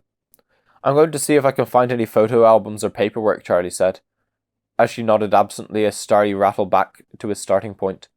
As she left the room, she heard him starting up again, making another round on the track. The room that had been her father's was next to Charlie's. It was at the back of the house, and had too many windows.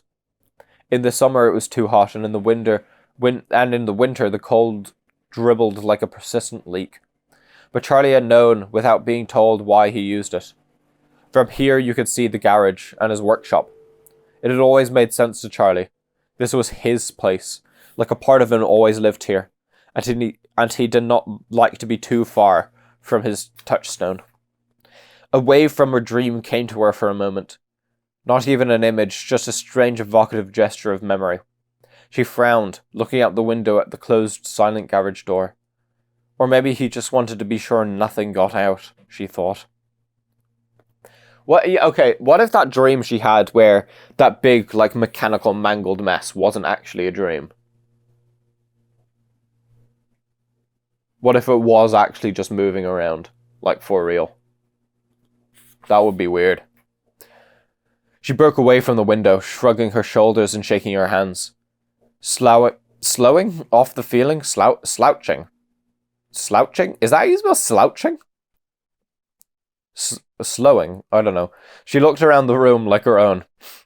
Oh, she looked around the room. Like her own, it was all but untouched.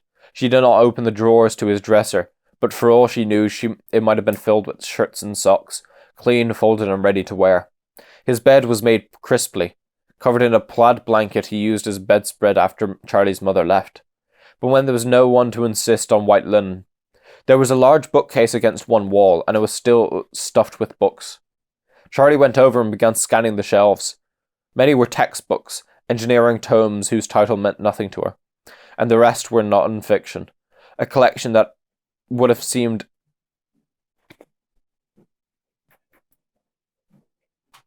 eclectic to anyone who did not know the man. There were books on biology and anatomy, some on human beings and others on animals. There were books about the history of the travelling carnival and of the circus. There were books about child development, about myths and legends, and about sewing patterns and techniques.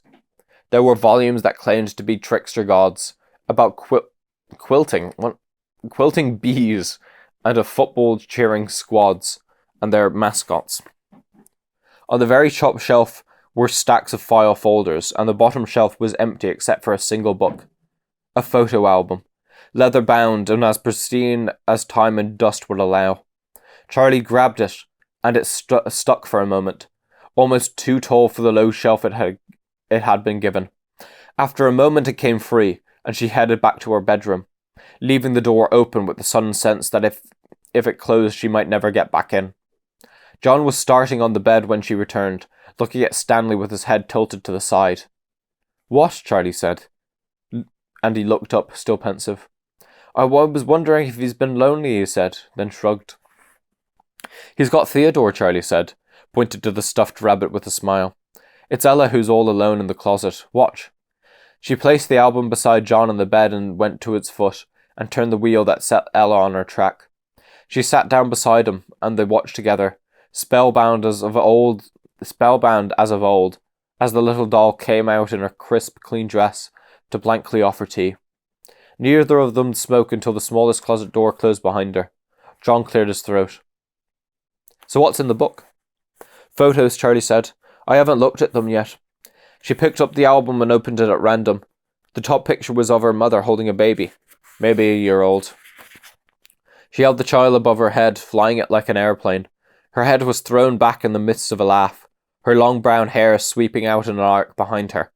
The baby's eyes were wide, its mouth open in delight, and John smiled at her. "You look so happy," he said, and she nodded. "Yeah," she said, "I must have been, if that's me." She did not add aloud. She opened to another page where the only picture was a large family portrait, stiffly posed at a studio. They were dressed formally. Charlie's father was wearing a suit, her mother in a bright pink dress with padding that lifted her shoulders almost to her ears, and her brown hair was straight and flat in place. Each of them was holding a baby, one in a white frilly dress and one in a sailor suit. Charlie's heart skipped. Beside her she heard John take a sharp, quick breath. She looked at him with a feeling that the floor was dropping away beneath them. "It was real," she said. "I didn't imagine him." John said nothing in response, just nodded. He put a hand on her shoulder briefly, but then turned back to the photo album. "We all looked so happy," Charlie said softly. "I think you were," John said. "Look, you had such a goofy smile." The whole book was like that. The first memories of a happy family who expected there to be many more. They were not arranged chronologically, so Charlie and Sammy appeared as toddlers, then as newborns, then at various stages in between. Except on formal occasions when Charlie was put into a dress, of which there seemed to be few. It was impossible to tell which baby was which. There were no traces of Fredbear's family diner. Near the back of the book, Charlie came to a Polaroid of her and Sammy together, infants bright red and squalling on their backs, wearing nothing but diapers and hospital wristbands. On the white space below the picture someone had written, "Mama's boy and Daddy's girl." The rest of the pages were blank. Charlie went back again, opening at random to find a strip from a photo booth. 4 shots of her parents alone. They smiled at each other, then made faces at the camera, then laughed, missing the chance to pose and blurring their faces. Lastly, they smiled into the lens. Her father was beaming happily at the camera, her face alight and flushed. But her father was staring into the distance, a smile fixed on his face like he had left it there by mistake. His dark eyes were intense, remote, and Charlie hesitated a sudden urge to look behind her, as if she might see whatever it was he was looking at. She peeled back the cellophane from the album's pages and took the strip out, then folded it in half, careful to place the crease between pictures, leaving them intact. She slipped the pictures back into her pocket and looked at John, who was watching her again as if she had some kind of unpredictable creature he needed to be careful around. Ugh.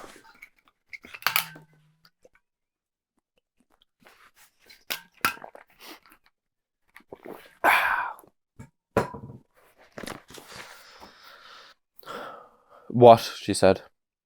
Charlie, you know I don't think he did it, right? You said that. I'm serious. It's not just what Carlton's dad said. I knew him, as well as a kid can know some other kid's dad. He couldn't do it. I wouldn't believe it. He spoke with calm uncertainty, with someone who believed that the world was made out of facts and tangible things, and that there was such a thing as truth. Charlie nodded. I know, she said. She took her next breath slowly, gathering the words she would speak with it. But I might.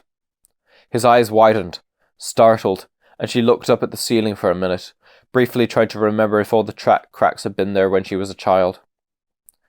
I don't mean I think he did it. I don't think that, she said. I don't think about it at all. I can't.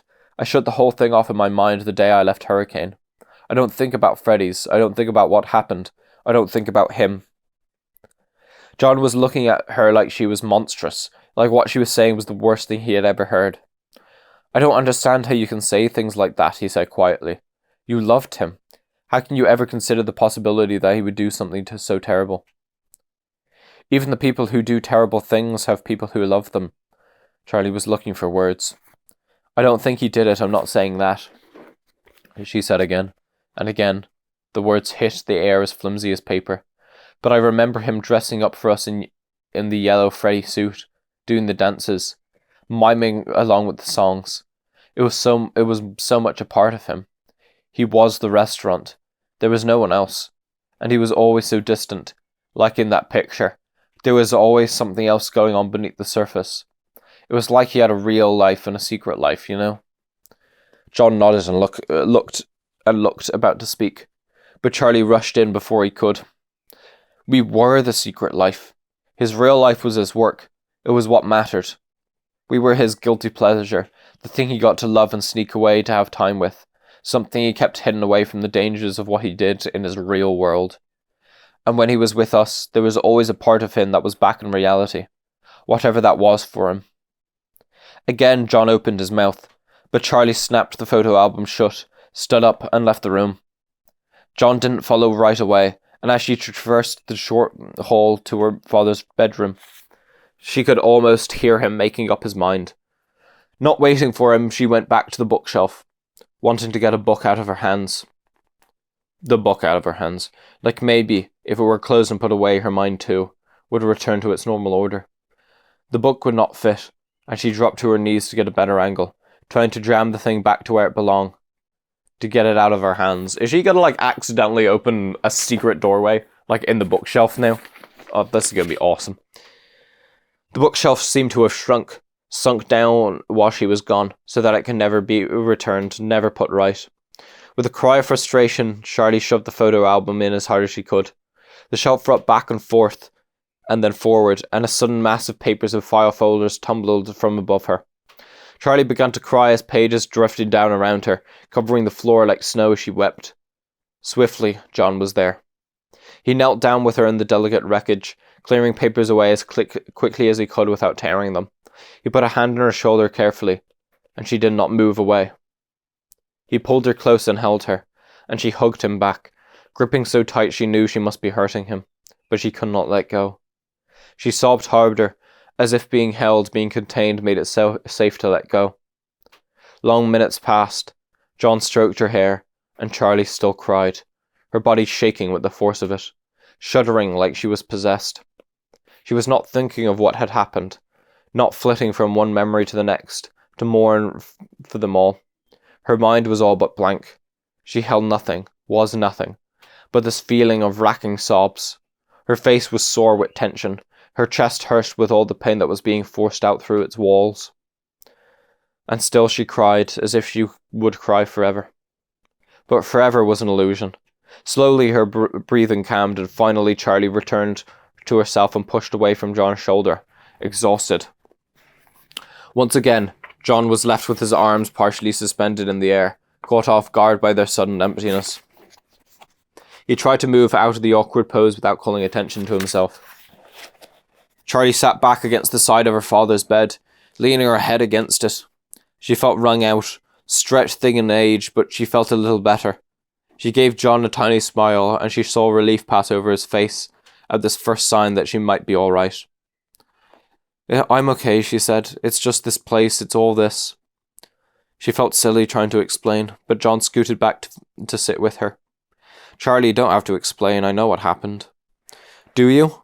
She looked at him searchingly, not sure how to put the question. It seemed too crude, too graphic to say it outright. "Do you know how my dad died, John?" He looked immediately nervous. "I know he killed himself," he said hesitantly. "No. I mean, do you know how?" Yeah, I guess I didn't even think about, oh yeah, the father's hasn't been mentioned, probably dead. Right. Okay, yeah, this is gonna be good. Oh, John looked down at his feet as if he could not meet her eyes. "I thought he stabbed himself," he said quietly. "I remember hearing my mom and dad talk. He said something about a knife and all the blood." "There was a knife," Charlie said, "and there was blood." She closed her eyes and kept them shut as she talked. She could feel John's eyes on her face, watching every movement. But she knew she looked at him when she could not be able to finish. "I never saw it," she said. "I mean, I never saw the body. I don't know if you remember, but my aunt came to me at school at the middle of the day." She stopped, waiting for confirmation, her eyes shut tight. "I remember," John's voice said from the darkness. "It was the last time I ever saw you. Yeah, she came and got me, and I knew something was wrong. You don't go home from school in the middle of the day because everything's fine. She took me outside to her car, but she didn't get in right away. She picked me up and set me on the hood of the car, and she told me she loved me. 'I love you, Charlie, and everything is going to be okay,' Aunt Jen said. And then she destroyed the world with the next word she spoke. She told me that my father had died, and she asked if I knew what that meant. And Charlie nodded, because she didn't know, and because with an awful presence, I don't know, she was not surprised. She said I was going to stay with her for a couple of days, and we would go back to get some clothes from the house. When we got there, she picked me up like I was a little kid, and as we went through the door, she covered my face with her hand, so I wouldn't see what was in the living room, but I did see. The body was still there? Huh? Okay, so we know what the dark stain was. That it was her dad's dead body. But her aunt brought her back to the house while her father's body was still, bleeding out in the living room? Was that really necessary?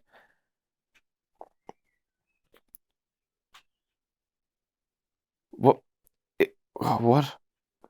Hang on, what? She covered my face with her hand so I couldn't see what was in the living room, but I did see. It was one of his creatures, one she had never seen, and it was facing the stairs. Its head was bowed a little so that Charlie could see that the back of its skull was open, its circuits exposed. The limbs and joints lay bare, a skeleton of metal strung with twisting wires of bloodless circulation, and its arms were outstretched in a lonesome facsimile of an embrace.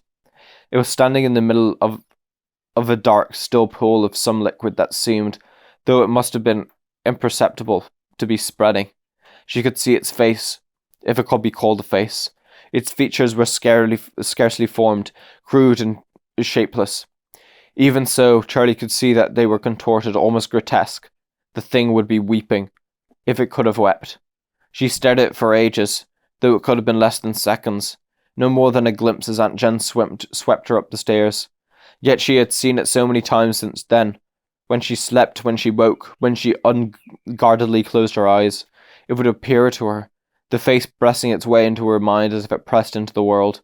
Its blind eyes only raised bumps like the eyes of a statue, seeing nothing but its own grief. In its hand, in its hand, almost an afterthought, was the knife. When Charlie saw the knife, the whole thing snapped into focus. She knew what the thing was. She knew what it had been built for. John was staring at her, horror creeping in. That's how he... Charlie nodded. Of course. He made a move to comfort her again, but it was the wrong thing to do. Without thinking, Charlie moved slightly, slipping out of reach, and his face fell. Sorry, she said quickly. Sorry. John shook his head quickly and turned to the jumble of papers on the floor. We should look through these, see if there's anything here. Sure, she said brusquely, dismissing his attempts at reassurance. They began randomly. Everything had fallen in such a mess that there was no way to begin. Most of the papers were engineering blueprints and pages of equations, incomprehensible to them both. There were tax forms which John took up eagerly, hoping for information about Fredbear's family diner, but he gave up with a sigh after 15 minutes, flinging the papers down. Charlie, I can't figure this out. Let's check through the rest, but I don't think puzzling at it is going to turn us into mathematicians or accountants. Stubbornly, Charlie kept picking through the papers, hoping for something she could understand. She picked up a sheet of paper, trying to straighten the next stack, and a photograph fell out of the pile. John snatched it up. Charlie, look, he said, suddenly excited. She took it from her hand. It was her father, in his workshop, wearing the yellow Freddy Fazbear costume.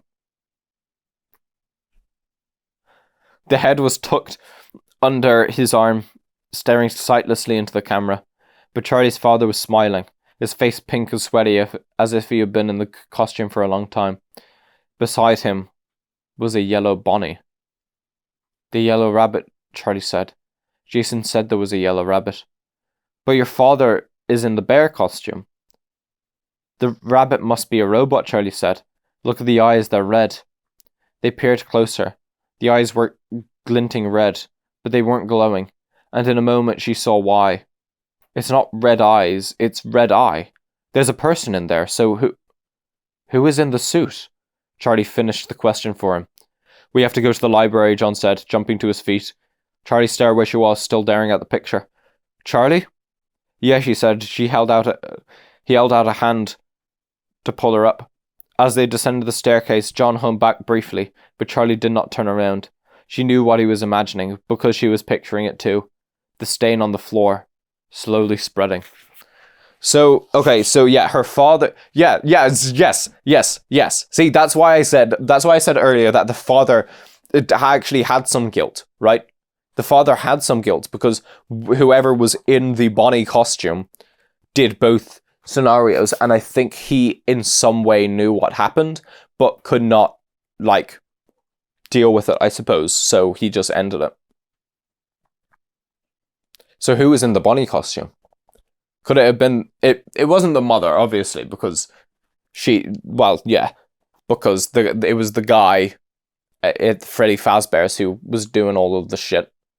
With the security guard. So it has to have been a brother or something.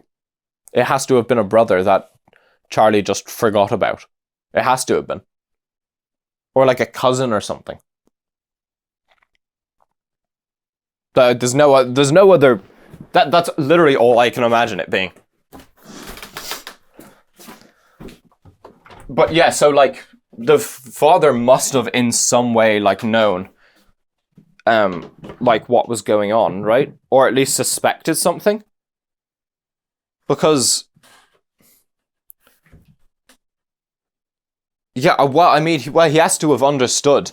In both restaurants, a child went missing. I mean, the first one was his son, so that's even worse. And then this one, it was random children. But in both cases, the Golden Bonnie. I mean, I said Golden Freddy. The father was Golden Freddy, but Golden Freddy wasn't the problem. I see that now. It was Golden Bunny. I didn't know there was a Golden Bunny. I didn't know there was a rabbit. I thought it was just Golden Freddy.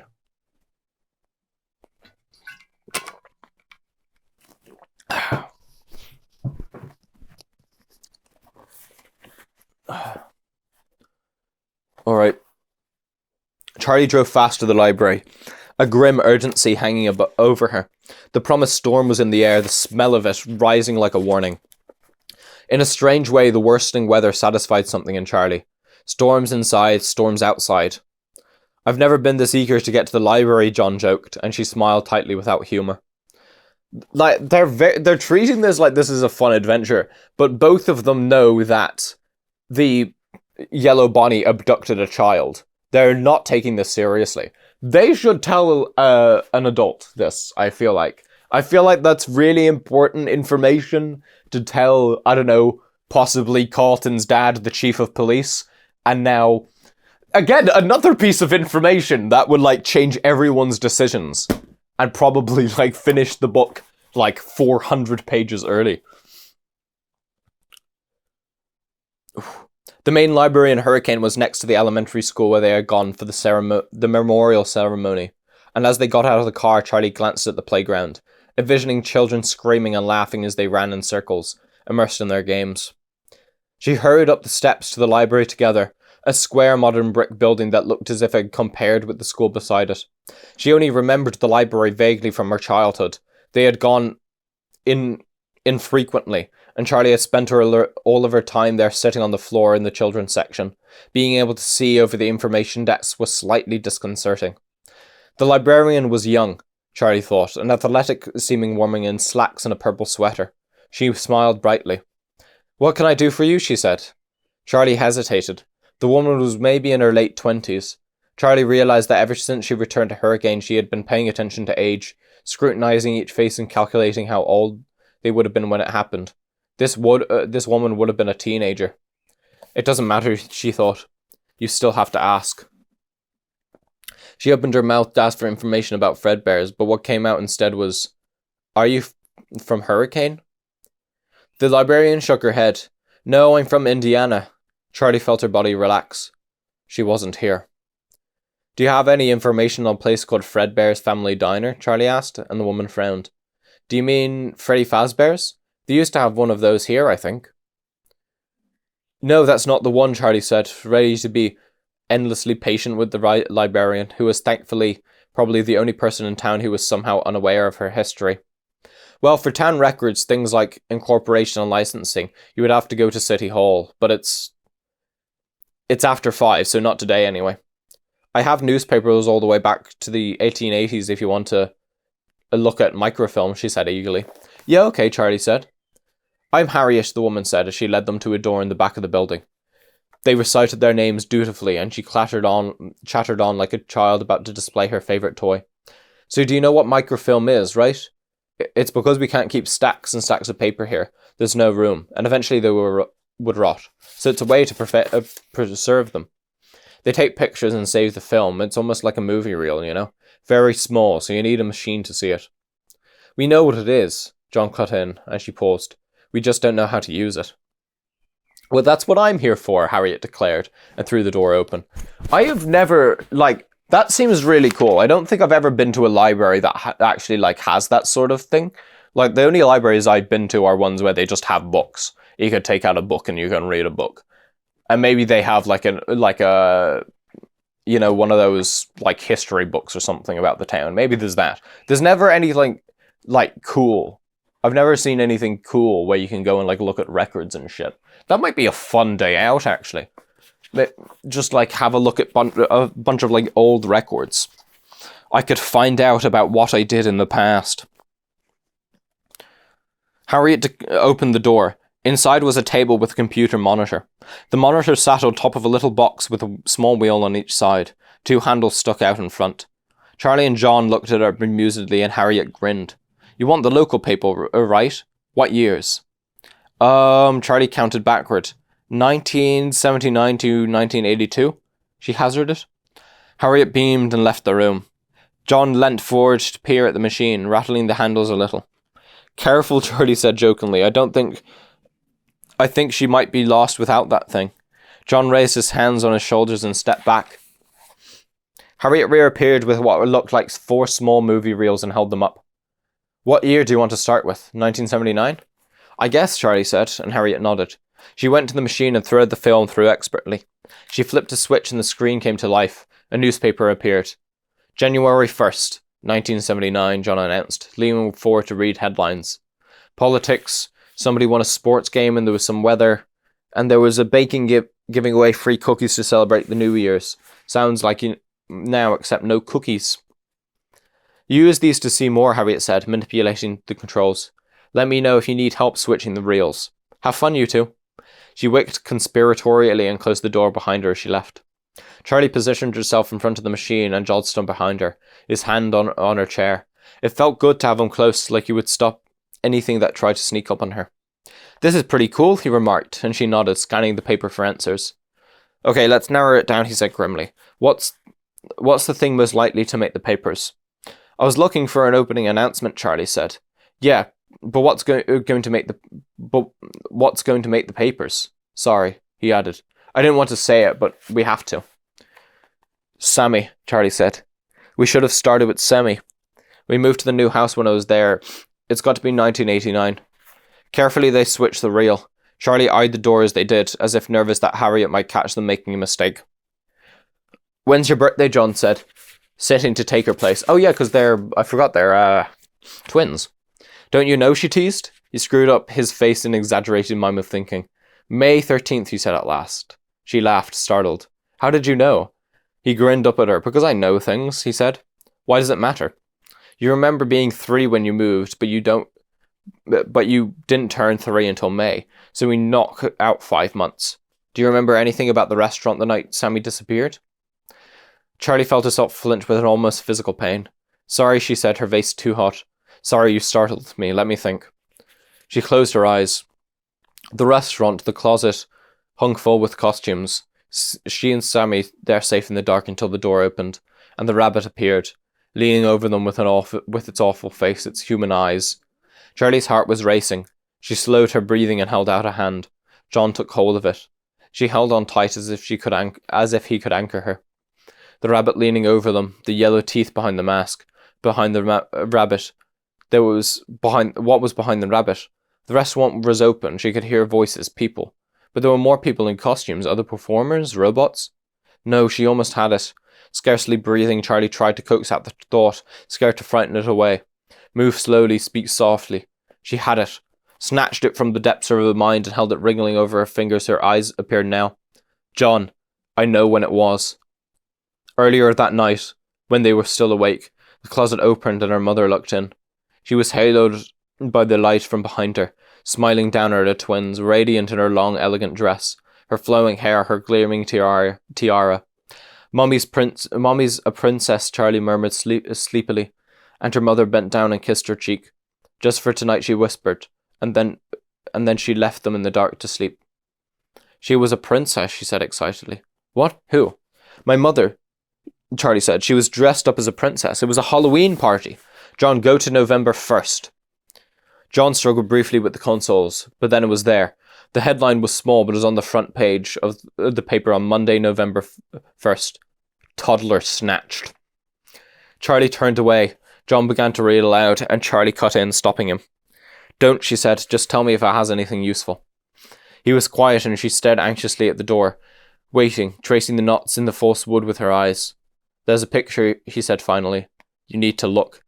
She leaned over his shoulder. The story continued over a page inside with pictures of the restaurant, of the family altogether, and of her and Sammy. Though neither of the twins were named in the article, in the bottom left corner there was a picture of her father and another man, their arms slung around each other's shoulders, and they were grinning happily. John, Charlie said. It looks like they were joint owners, John said quietly. No, Charlie said, unable to take her eyes from the picture, from the face they both knew. Suddenly behind the door erupted, impounding outside, and they both jumped. Charlie, John, are you in there? Marla, as they said as one, as Charlie rushed to the door and threw it out. Marla, what is it? Her face was red and breathless, and Harriet was anxiously hovering behind her. Martha's hair was wet, water dripping down her face. She did not wipe it away or even seem to notice. I guess the rain started, Charlie thought, the mundane reflection drifting unbidden into her head despite her alarm. He's gone! Jason's gone! Martha cried. What? John said. He's gone back to Freddy's. I know he has. He kept saying we should go back, and we shouldn't just be hanging around all day. I thought he was in another room. But I looked everywhere. I know that's where he is, she said, all in one breath and ending gaspingly, a faint, whining hum resonating under her breath, a keening sound she seemed unable to stop making. Oh no, Charlie said. Come on, Charlie pressed. She was jittering, vibrating. John put a hand on her shoulder as if to comfort her, and she shook her head. Don't try to calm me down, just come with me, she insisted. But there was no anger, only desperation. She turned almost ran to the door, and John and Charlie followed, with an apologetic look for the bemused librarian they left behind her.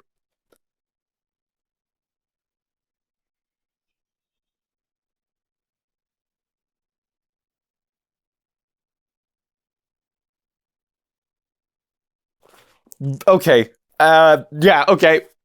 So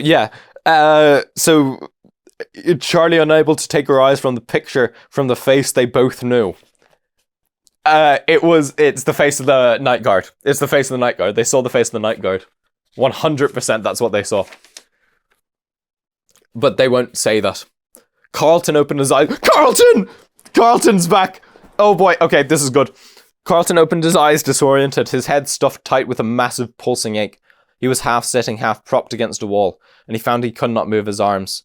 His body was covered in little random pieces of sharp pain and tingling numbness. He tried to shift away from the discomfort, but he was restrained somehow, and the little moves he could make just made new places hurt. He looked around the room trying to get his bearings. It looked like a storage room. There were boxes along the walls and discarded cans of paint and other cleaning supplies littered the floor. But there was more. There were piles of furry fabric everywhere. Carlton peered at them sleepily. He felt mossy. Like if he closed his eyes, he could just fall back asleep. So easily. No. He shook his head hard, trying to clear it, and yelped, "Oh no!" He groaned as the thrumming pain in his head demanded attention, and his stomach flipped. He clenched his jaw and closed his eyes, waiting for the pounding and nausea to reside. Eventually they did, fading back to something almost manageable, and he opened his eyes again, starting over. This time his mind had cleared a little, and he looked down at his body to see his restraints.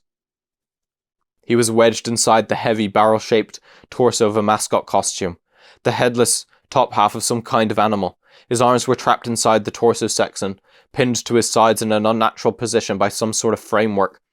The arms of the costume hung limp and empty from the sides. His legs stuck out incongruously from the bottom, looking small and thin in contrast. He could feel other things inside the mascot's torso, pieces of metal that pressed against his back and poked into him. He could feel raw patches on his skin, and he could not tell if the thing he felt trickling down his back was sweat or blood. Something was pressing into his sides of his neck, and then when he turned his head, whatever it was dug into his skin. The scars. The two scars on the side of the guy's neck. Yep.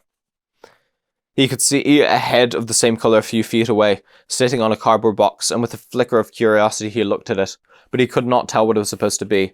It looked as if someone had been told to make an animal, and had done just that, careful not to make it look like any specific type of animal. He looked around the room, comprehension dawning. He knew where he was. The piles of fabric had faces. They were empty costumes, mascots from the restaurant, deflated, collapsed, and staring empty-eyed at him, like they wanted something. He looked around, trying to assess calmly, though his heart was fluttering alarmingly in his chest.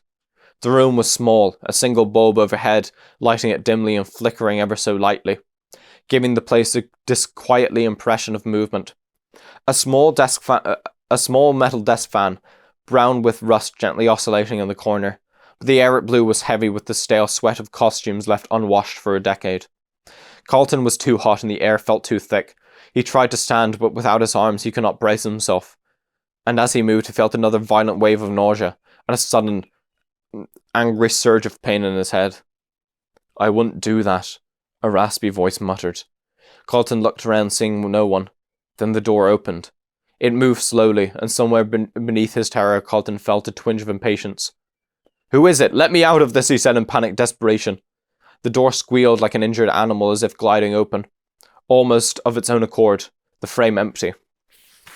After a moment's pause, a yellow rabbit poked its head around the corner, its ears tingling at a jaunty angle. It was still for a moment, almost posing.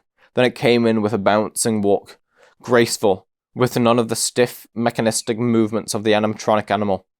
It did a small dance step, spun and took a deep bow. Then it reached up and took off its own head, revealing the man inside the costume. "I guess I shouldn't be surprised," Carlton said, his nerves triggering an automatic wisecrack. "Never trust a rabbit, I say."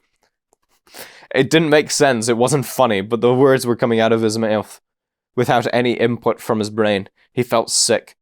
His head still ached, and he had a sudden, visceral clarity. This is what happened to Michael. You are what happened to Michael. "Don't speak," Dave said.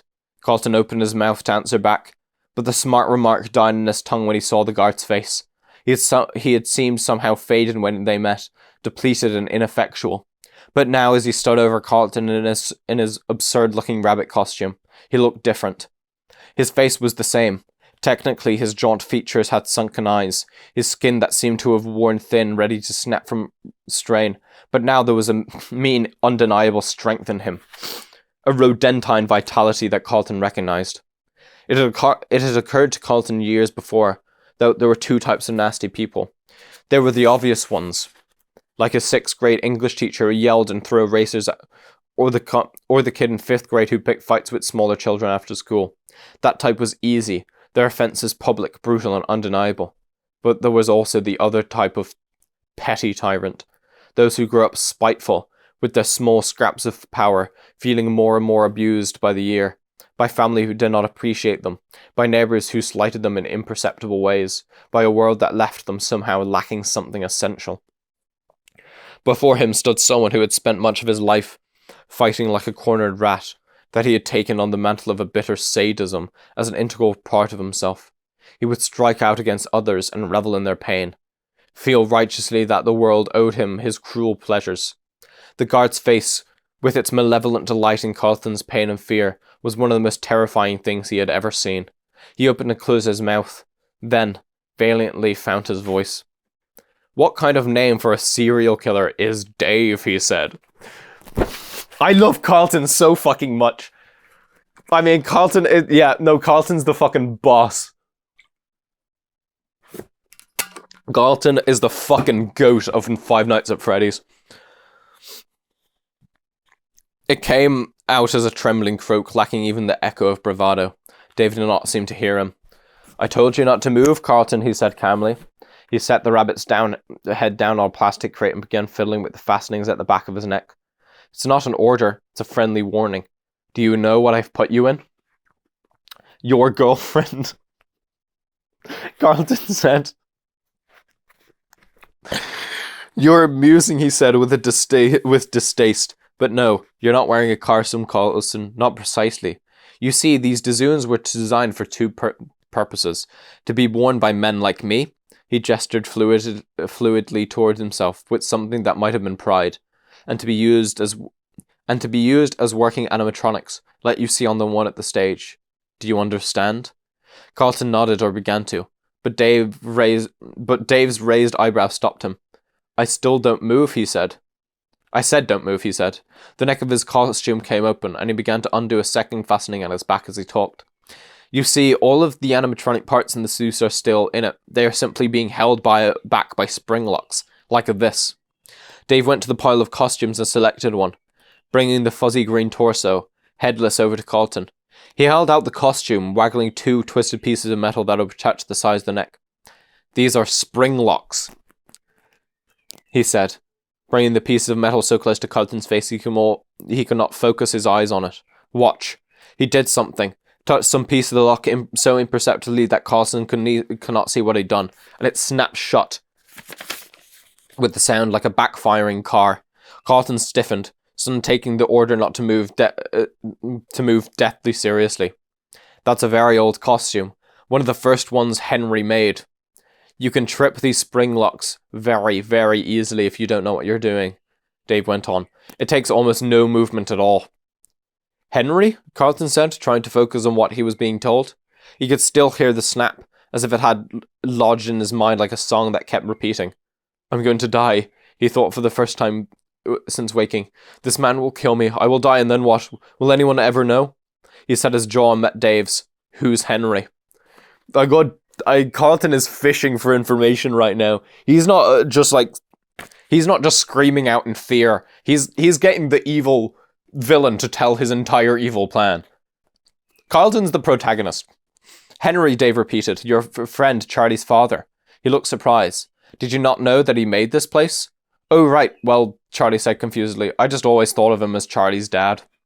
Of course, Dave said, the kind of polite murmur people made when they didn't care. Well, that's one of his first suits, he said, gesturing to Carlton. And if you trigger those spring locks, 2 things will happen. First, all of the locks will snap right into you, making deep cuts all over your body. Then a split second later, all the animatronics parts they've been holding back, all that sharp steel and hard plastic, will instantly be driven into your body. You will die, but it will be slow. You'll feel your organs punctured. The suit will grow wet with your blood, and you will know you're dying for long, long minutes. You'll try to scream, but you'll be unable to. Your vocal cords will be severed and your lungs will fill with your own blood until you drown in it. There was a faraway look in his eyes, and Carlton knew with chilling uncertainty that Dave wasn't predicting. He was reminiscing. Jesus fucking Christ. How? Carlton's voice broke and he tried again. How do you know that? How do you think? He set down the costume he was holding and reached up to undo his final piece of his own. It took time. Carlton watched for several minutes as Dave romanced whatever mechanisms lay under the collar. He took the costume torso off with a flourish, and Carlton made an involuntary sound, a helpless and frightened mew. Dave had been shirtless under the costume, and now his bare chest was barely visible even in the dim, flickering light. His skin was horribly scarred, with raised white lines that scored flesh in symmetrical patterns, each side of his body mirroring the other. Dave saw him looking and laughed, a sudden happy sound. Carlton shivered at it. Dave raised his arms out of his body and turned slowly in a circle, giving Carlton ample time to see what the scars were everywhere, covering his back like a faint lace shirt, stretching to the waist of the rabbit pants as if they continued all the way down. On the back of his neck, they were the largest and most visible. 2 scars like parallel lines were etched from the nape of his neck all the way down to his scalp, disappearing into his hair. Carlton tried to swallow. His mouth was so dry he could not have spoken, even if had there been anything to say. Dave smiled unpleasantly. Don't move, he said again. I really hope, for the love of God, Carlton does not die. Carlton is so fucking cool. I want Carlton to be my best man. I'm rooting for Carlton. He's like, Carlton's been fucking through it. He's been through it. He's here, he has to be here, Marla cried, staring despairingly at the door to Freddy's. They went immediately to Freddy's. Okay, Charlie and John both at this moment know that the night guard was the joint owner of Freddy Fazbear's, and is now and was there the night that the son went missing, and they did not tell a single adult. They went right to Freddy's. What is going on? She was clasping and unclasping her hands, the knuckles going white. Charlie watched her helplessly. There was nothing to say. The door was no longer covered in change. Instead, it was simply no longer a door. It had been welded over. Oh my god. The metal... oh my god. What the fuck? The metal was seamlessly melted into the frame, and the hinges were gone, covered in crude, patchy solder. They all stared, not able to comprehend what they were looking at. Charlie shifted her feet. She had stepped in a puddle as they hurried from the car, and now her shoes and socks were soaked and freezing. It seemed unforgivable to be focused on her own discomfort in such a moment, but she could not stop her attention from drifting to it. This is insane, Marla said, her mouth agape. Who does this? Her hands threw up in frustration. Who does something like that? She was almost shouting. Someone did that. Someone welded this shot. What if Jason is in there? Marla put her hands over her face. Jessica and Lamar stepped forward to comfort her, and she waved them away. Yeah, okay, so they have to know at this point, though, You cannot weld that from the inside, right? If you're seeing the weld, that means you've welded it from the outside. So there has to be a second entrance. Marla put her hands up over her face. Jessica and Lamar stepped away to comfort her, and she waved them away. I'm fine, she said tightly, but she did not move, still staring at the space in the wall that had once been a door. She looked smaller, lesser. The panicked energy that had been driving her was gone, leaving her empty and without purpose. She looked at Charlie, ignoring the others, and Charlie met her eyes uncomfortably. What do we do? Marla asked. Charlie shook her head. I don't know, Marla, she said uselessly. If he's in there, we have to get him out. There has to be a way. There has to be another way in, John agreed, though he sounded surer than Charlie felt. Freddy's had windows, a service door, right? There must have been fire exits. There has to be something. Stop, Marla cried, and they all froze in place. She was pointing at the floor. What is it? It's Jason's footprints, Marla said. Look, you can see the imprint. It's those silly shoes he spent a year's allowance on. Charlo looked. Marla was right. There was a muddy footprint about Jason's size, still fresh. Marla's face was alive again, fiery and determined. He must have just been here, Marla said. Look, you can see the tracks turn and leave again. The door must have been already welded when he got here. He probably still somewhere. Come on. Jason's tracks were heading further down the alley into the darkness, and the group crouched low to the ground, following his trail. Charlie hung back and not really helping but keeping an eye on the bobbing flashlight ahead. There was something she was forgetting, something she should know, something about Freddy's, noticing that she was apart. John and the others move ahead. You okay? He asked in a low voice. Charlie shook her head. I'm fine, she said. Go ahead. We waited for her to say more, but she was staring ahead into the dark. Another way in. Found it! Jessica's voice pierced through the dark. Charlie came back to herself and jogged to catch up to the others. Lamar had the flashlight again and was aiming it at an air vent close to the ground. The vent was old and rusty, and its covering lay flat on the ground amid scattered footprints and clumps of mud.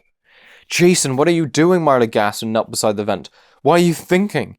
There was an edge to her voice, something teetering between panic and relief. We have to go after him. Charlie watched, dubious, but said nothing. It was John who spoke up. It's too small, he said. I don't think any of us will fit.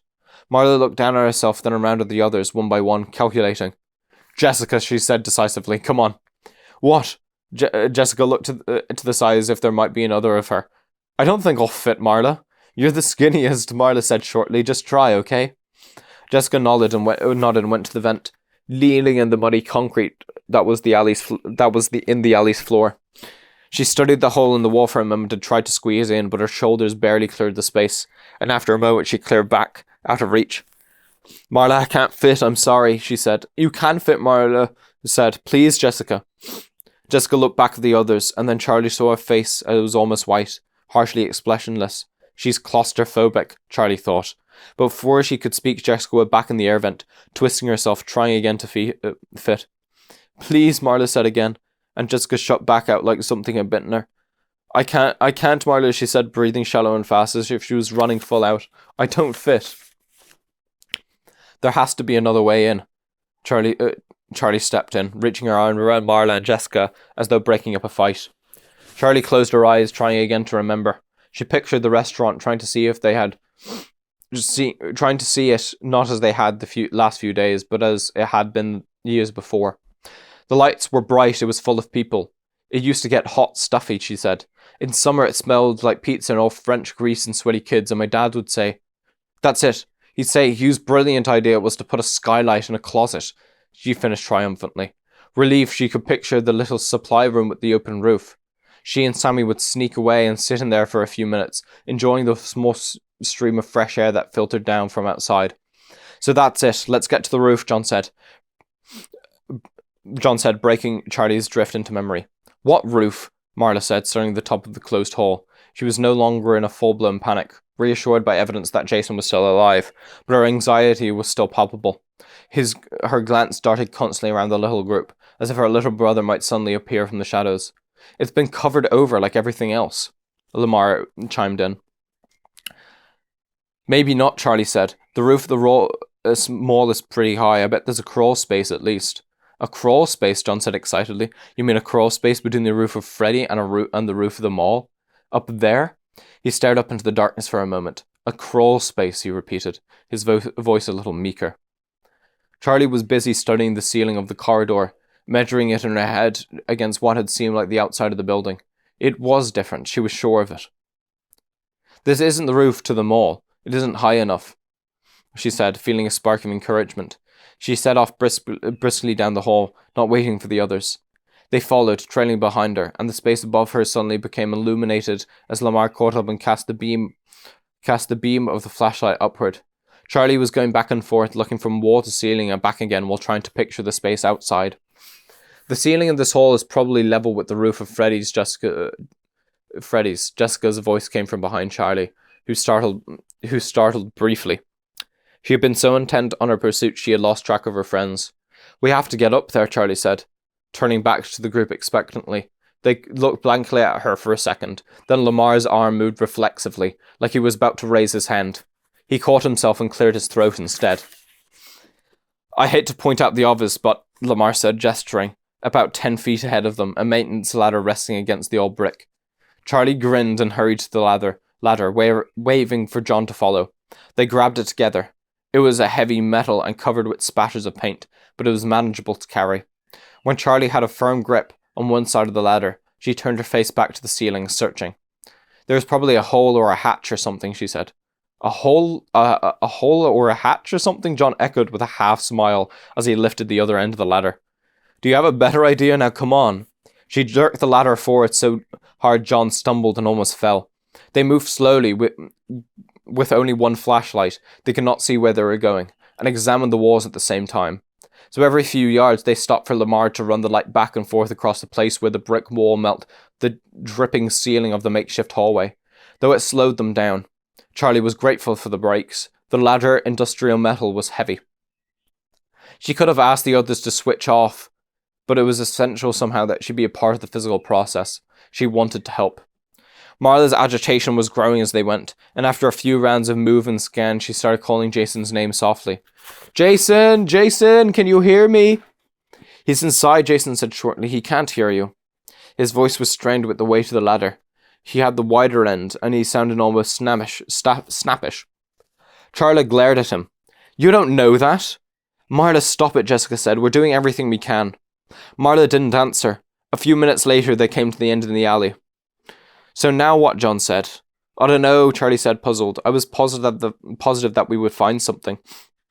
"Is that the way life usually works for you?" John teased, raising an eyebrow at her.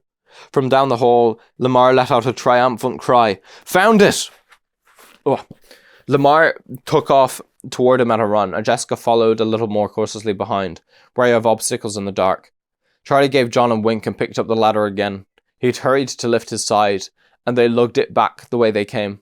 When Charlie and John caught up to the rest of the group, all three were looking up the ceiling. Charlie, mimicking their posture, sure enough, there was a square trapdoor, big enough for an adult to pass through. Its edges visible in the darkness. Without speaking, they set up the ladder. It was perhaps 10 feet high and rose close enough to the ceiling to access the door easily. Marla climbed up first, and as Lamar steadied the ladder on one side, Jessica on the other. John and Charlie watched as Marla ascended. "So the trapdoor there," John pointed up at it. "The trapdoor of this hallway, it's right next to Freddy's. That will get us to the roof of Freddy's, which is under the roof of the mall, in a crawl space. And on Freddy's roof there's a skylight, which we will find while crawling through the crawl space." He drew an invisible diagram in the air with his finger as he spoke, and his tone was edged with skepticism. Charlie did not respond. Marla's footsteps on the ladder sounded through the hall, heavy, tiny thuds that echoed unsteadily all around them. "Once we find the skylight in the crawl space," John went on, not uncertain if Charlie was even listening, "we're going to drop down through the skylight and into Freddy's, possibly with no way of getting back out." At the top of the ladder, Marla fiddled with something on the ceiling that the others could not see, making little mutters of frustration. "Is it locked?" Charlie called up. "Okay, sure," John said, aware by now that he was talking only to himself. "This makes sense." "The bolt is just stuck," Marla said. "I need..." "Ha!" The dull snapping rang out. "Got it," she cried. She raised her hands over her head and pressed upward, and slowly the door opened above her until she tipped over and fell with a thud. "So much for sneaking in," John said dryly. "It doesn't matter," Charlie said. We still have to go. Besides, do you really think it's in... whoever is in there doesn't know we're coming? A bomb... Oh, yeah, okay. Do you think Charlie and... whatever his name, John, decided to tell the others, like, that there's someone in there? I mean, they know they don't know someone's in there, but, like, they know about the person, right? So, were they responsible and told everyone about the night guard is, like, the joint owner of Fazbear's? It's not the brother, though. It's not a brother, it's just they were joint owners. But, like, he was also present in Fredbear's family diner as well. And he did the same thing.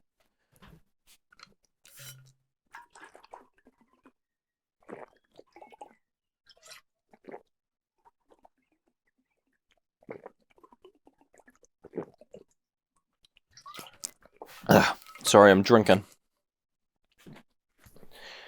Yeah, a lot of this is, like, very frustrating, isn't it? Like, it's frustratingly... like, easy to solve, right? At any point, like, throughout this entire journey, if anyone said anything to anyone, like, any piece of information, right? They could easily have connected the dots. Like, both Charlie and John knew about the yellow guy. If either of them mentioned it to anyone, it would have immediately sparked something. If John, like, saw... the guy who saw Michael get kidnapped, saw the yellow guy, if he had just mentioned to anyone, yeah, I saw a guy in a yellow costume when Michael disappeared, immediately sparks, okay, a guy in yellow costume, right? Yellow costume, that's one of the costumes found in the storage thing. But hang on, the costume is one of the Springlock animatronics, so only a set amount of people are able to actually wear this suit. And then they're like, okay, so out of there's probably like 3 people who are able to wear it, right? The two owners and maybe the mother as well. Just like that. And, I mean, well, they did arrest the guy, actually. I say that, they found the guy. They found the right guy. They know it was the guy. But, they did not have the proof. They could not find the bodies. That was it. I mean, no one mentioned to Charlie anyway, right? I think everyone was just keeping it, like, all this information from everyone, as if, like, they should probably know that. Right, they should probably know that. That the guy is the joint owner of Fazbear's. And, like, they met a security guard at Fazbear's, and, like, he knew how to operate all of the stuff. Like, he was pressing all the buttons, he knew how to turn everything on, and, like, you can see how... A lot of the plot line stems from people being stupid, but I suppose that probably happens a lot in real life as well. People just aren't connecting the dots, man. I connected the fucking dots on, like, page 1. Well, I actually know the game, but I still connected the dots on, like, the page 1 of this book. Like, page 1 of this book. It was like, yeah, okay, the father was probably... I said it. Well, yeah, I did actually say it. I'm gonna reiterate this. The father built the spring locks and then someone else used them. That's what I said. I mean, like, I knew about the spring locks, right? And I knew that there were, like, there were, like, people's souls inside of the machines or whatever. But... I'm just saying. Maybe I should be a detective. Anyway. So much for sneaking in, John said dryly. It doesn't matter, Charlie said. We still have to go. Besides, do you really think whoever's in there doesn't know we're coming? Yeah, I already read that. Above them, Marla was navigating her way through the door. She braced her arms on either side of the space and pushed up off the ladder. It swayed dangerously, and Lamar and Jessica clutched it, trying to stabilize it. But it was not necessary. Marla was already up and through. On the roof, They waited for her to say something. "Marla?" Jessica called finally. "Yeah, I'm fine. What do you see?" Charlie called. "Throw me the light, Marla. Throw me the light." Marla's arm emerged from the trapdoor, flapping impatiently. Lamar got a bit closer and carefully lobbed the flashlight up. Marla snatched it out of the air and immediately the beam vanished. The light had gone out. In the crawl space, Marla sat in the dark, trying to fix the flashlight. She shook it, rattling the batteries, and flipped the switch on and off uselessly. As she unscrewed the top of the light and blew on the battery's cage, she felt a rising panic. Since realizing Jason had gone, Marla's entire being had been focused on him. It was only now, alone in the darkness, that she began to think about the danger she herself might be in. She screwed the top back onto the flashlight and it came on instantly.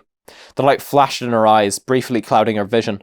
She pointed it away, then carefully swept it in a circle around her, revealing a sprawling void in all directions. It was the roof of Freddy Fazbear's Pizza. "What do you see?" Charlie called again. "You were right, there's a space, but not much. It's so dark and it smells awful up here." Her voice sounded shaky even to her own ears, and suddenly she was desperate not to be alone in the space. "Hurry, don't leave me up here by myself." "We're coming," Jessica called up to her. "Me next," Charlie said, stepping forward. The ladder was rusty and it made squeaking complaints as she climbed, protesting her weight as she moved from step to step. It's gonna break as soon as she gets to the top. But it felt sturdy, and quickly she reached the trapdoor and did as Marla had done. She stood on the top step so that she was head and shoulders through the door, braced her arms on either side and pushed off the ladder, almost jumping, to land on Freddy's roof. There was no room to stand, scarcely enough to sit. The space between the restaurant's roof and the mall's roof above it was less than a yard. Something was rattling above them as if stones were falling overhead, and it took Charlie a moment to realize there was the rain thundering on the uninsulated tin. Water dripping in on her head, and when she looked up she saw a place where the metal seams had not yet joined. Two corrugated sheets simply lined up next to each other, aligned by circumstance. She wiped her palms on her jeans. The shingles of the roof were wet, and her hands were covered in grit and dust, and something slick and more unpleasant. She looked towards Marla, who was a few feet away. "Here, come here, get out of their way," Marla said, motioning her over, and Charlie hurried on her hands and knees. Jessica's head appeared in the trapdoor. Carefully, she made her way into the crawl space, safely on the floor. Jessica looked around as if gauging something. Concerned, Charlie remembered her fear in the air vent, but Jessica took a long, deep breath. "I can handle this," she said, although she did not sound as if she believed her own words. A moment later, Lamar was next to them. He quickly reclaimed the flashlight and aimed it towards the trapdoor. After a moment, John scrambled up into the crawl space and something banged loudly beneath them, the sound repeating. Everyone but John stared at the sound. "Sorry," he said, "that was the ladder." "Charlie, which way?" Marla asked.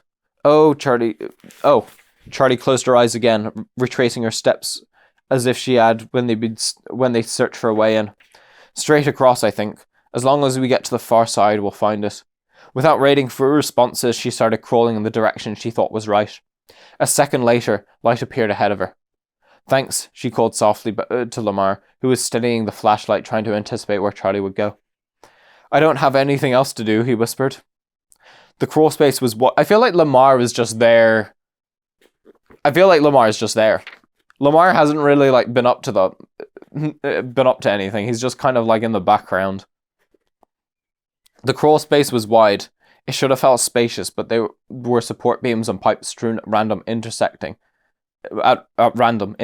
the space or running across the roof below them, so that it was like navigating a very cramped forest, ducking vines and crawling over fallen trees. The roof of Freddy's had a shallow upward slope, so they would have to go down once they reached the middle. The shingles beneath their hands and feet were soggy in a deep swollen way that suggested they had not been truly dry in years, and a mouldy smell rose from them. Every once in a while, Charlie wiped her hands on her pants, knowing that they would only be clean for a moment. From time to time, she thought she heard something skitter by, sounds a little too far away to be coming from their group, but she ignored them. They have to move right to be here. They have more right to be here than we do, she thought. Though she was not certain what species they might be. It's just a rat. The roof above them followed a bizarre pattern, sloping up and down without regard to the roof beneath. so that at one point it opened 4 feet above their heads, then another plunged downward so close that it grazed their backs, forcing them to duck their heads and wiggle awkwardly through. Jessica was right behind Charlie. From time to time she could hear her friend make soft, frightened noises, but every time she looked back, Jessica just nodded, stone-faced. They continued until they reached the wall that marked the edge of the roof. "Okay," Charlie said, half turning behind her. "It should be here. Let's spread out and look."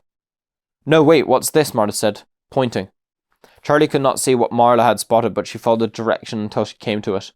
The skylight was a flat glass glass on the roof, framed like a small window, a single panel with no visible handles, hinges, or latches. They leaned over it, trying to see into the room below, but the glass was too covered in grime for anything to show through. John reached forward and tried to clean it with a sleeve. He came away with the arm of his shirt black, but it had done no good. At least half the dirt was on the other side, and the skylight was still opaque with filth. "It's just a closet. It's okay," Charlie said. "But is anyone in the closet?" Lamar said. "It doesn't matter," Marla said. "We don't have a choice." Everyone looked at Charlie, who thoughtfully studied the skylight. "It swings in," she said. "You pull down on this side," she pointed, "and it swings. There's a latch on the inside right there." She touched the side of the skylight, thinking, maybe if we... She pushed on it and it gave way almost instantly, jolting her with a sudden panic sense of falling, even though her weight was subtly on the roof. "That's kind of narrow," John said. The skylight did not open all the way and the glass tilted inward a little, barely enough for a person to slip through. "I didn't build it," Charlie said, slightly irritated. "This is it, so if you're going, go." Without waiting a response, she swung her legs over the sill and lowered herself down, dangling for a moment in the dark. Closing her eyes and hoping the floor was not as far away as she remembered, she let go and fell. She landed. The shock of impact ran through her legs, but it passed quickly. "Bend your knees when you land," she called up as she got out of the way. Marla dropped through and Charlotte went to the door, trying to find a light switch. Her fingers stumbling across the switch, she flipped it up. The old fluorescent lights clicked and buzzed, and then slowly a dim and unreliable glow filled the space. "All right," she whispered with a thrill of excitement. She turned around, and as something brushed her face, she had a fleeting impression of big plastic eyes and broken yellow teeth. She screamed and leaped back, clutching for her balance at shelves that swayed as she grabbed them. The head she had touched, an uncovered wire frame for a costume, with nothing but eyes and teeth to decorate it. It wobbled precariously on the shelf beside Charlie, then fell to the ground. Her heart still pounding, Charlie brushed at herself roughly as if she was covered in spider webs, her legs unsteady as she moved back and forth with agitation.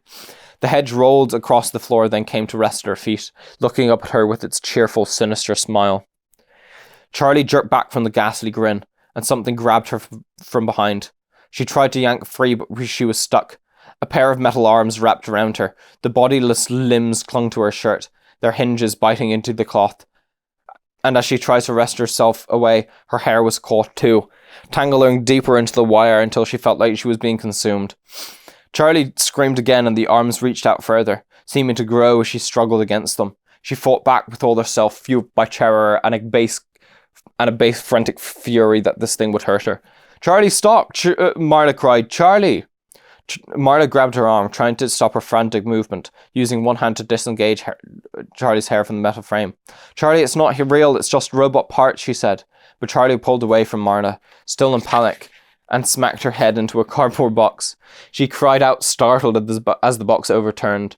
Eyes the size of fists fell to the ground, like rain showering down with clatter and rolling everywhere, covering the floor. Charlie stumbled and stepped on one of the hard plastic orbs, sending her feet out from under it. She grabbed at herself, missed, and fell on her back, landing with a thud that knocked the wind out of her. That was most like Looney Tunes sequence of events. Ugh. Yeah, so the guy definitely knows that they're in there now. Stunned and gasping, she looked up. There were eyes everywhere, not just on the floor but on the walls. They looked out from the dark, deep-socketed, shadowed eyes, peering down from the shelves all around her. She stared, unable to look away. "Charlie, come on." Marla was there, kneeling anxiously over her. She grabbed Charlie's arm again and pulled until Charlie was upright. Charlie did not have her breath back, and as she inhaled thinly, she began to cry. Marla hugged her tightly and Charlie let her. It's okay, Marla whispered as Charlie tried to calm herself, looking around the storeroom for distractions. It's not real, she told herself. They were in a storeroom, just a closet, and these were all spare parts. The air was thick with dust, and it trickled at her nose and throat as it poured off the shelves restlessly. The rest of the group dropped through the skylight one by one. John came last, landing in the middle of the room with a thump. Jessica sneezed. You okay? John said as he saw Charlie. Yeah, I'm fine. Charlie disentangled herself from Marla and crossed her arms, still collecting herself. You know, we can't get back up through here, John said, looking up at the skylight. We just need something to stand on, Charlie said. Or we can climb a shelf. Jessica shook her head. No, look at the way it's opened. Charlie looked. The skylight opened downward so that the pane of glass sloped in at a gentle angle, just enough to let them through. To get out, they would have to... Oh. There would be no getting out.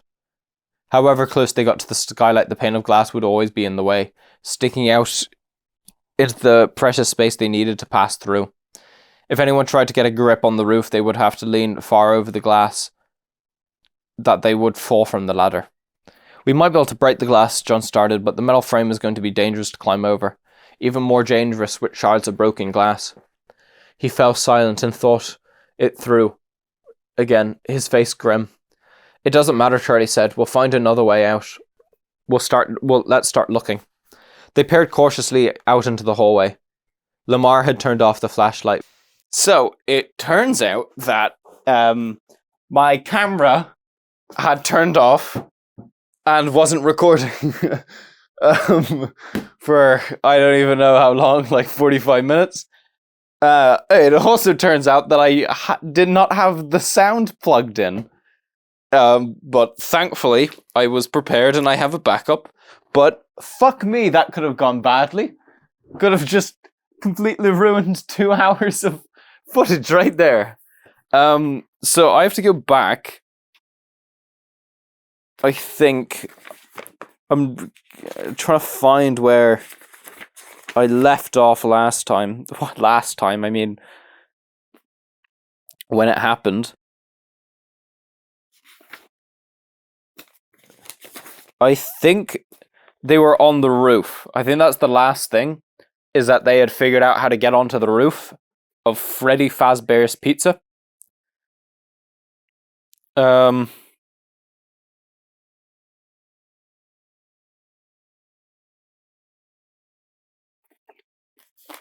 I think what was it? I'll just start from here. Should I?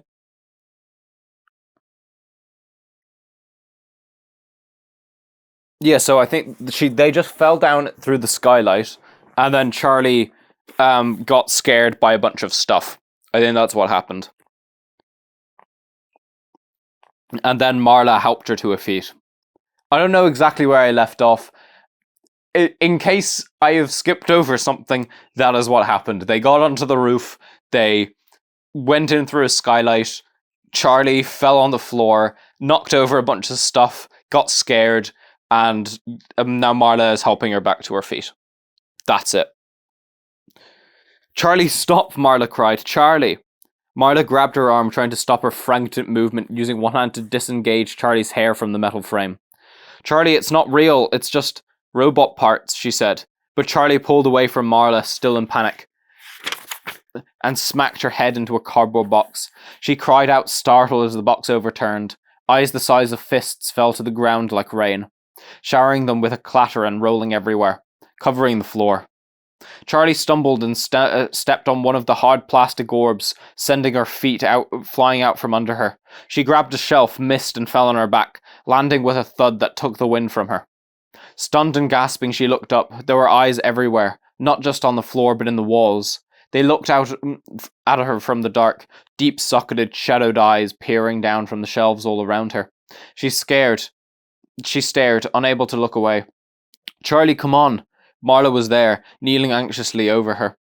She grabbed Charlie's arm again and pulled Charlie until she was upright. Charlie did not have her breath back and she inhaled thinly. She began to cry. Marla hugged her tightly and Charlie let her. It's okay, Marla whispered as Charlie tried to calm herself, looking around the storeroom for distractions. It's not real, she told herself. They were in a storeroom, just a closet, and these were all spare parts.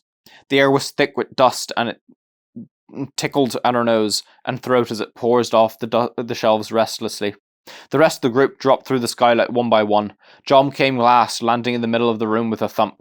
Jessica sneezed. "You okay?" John said as soon as he saw Charlie.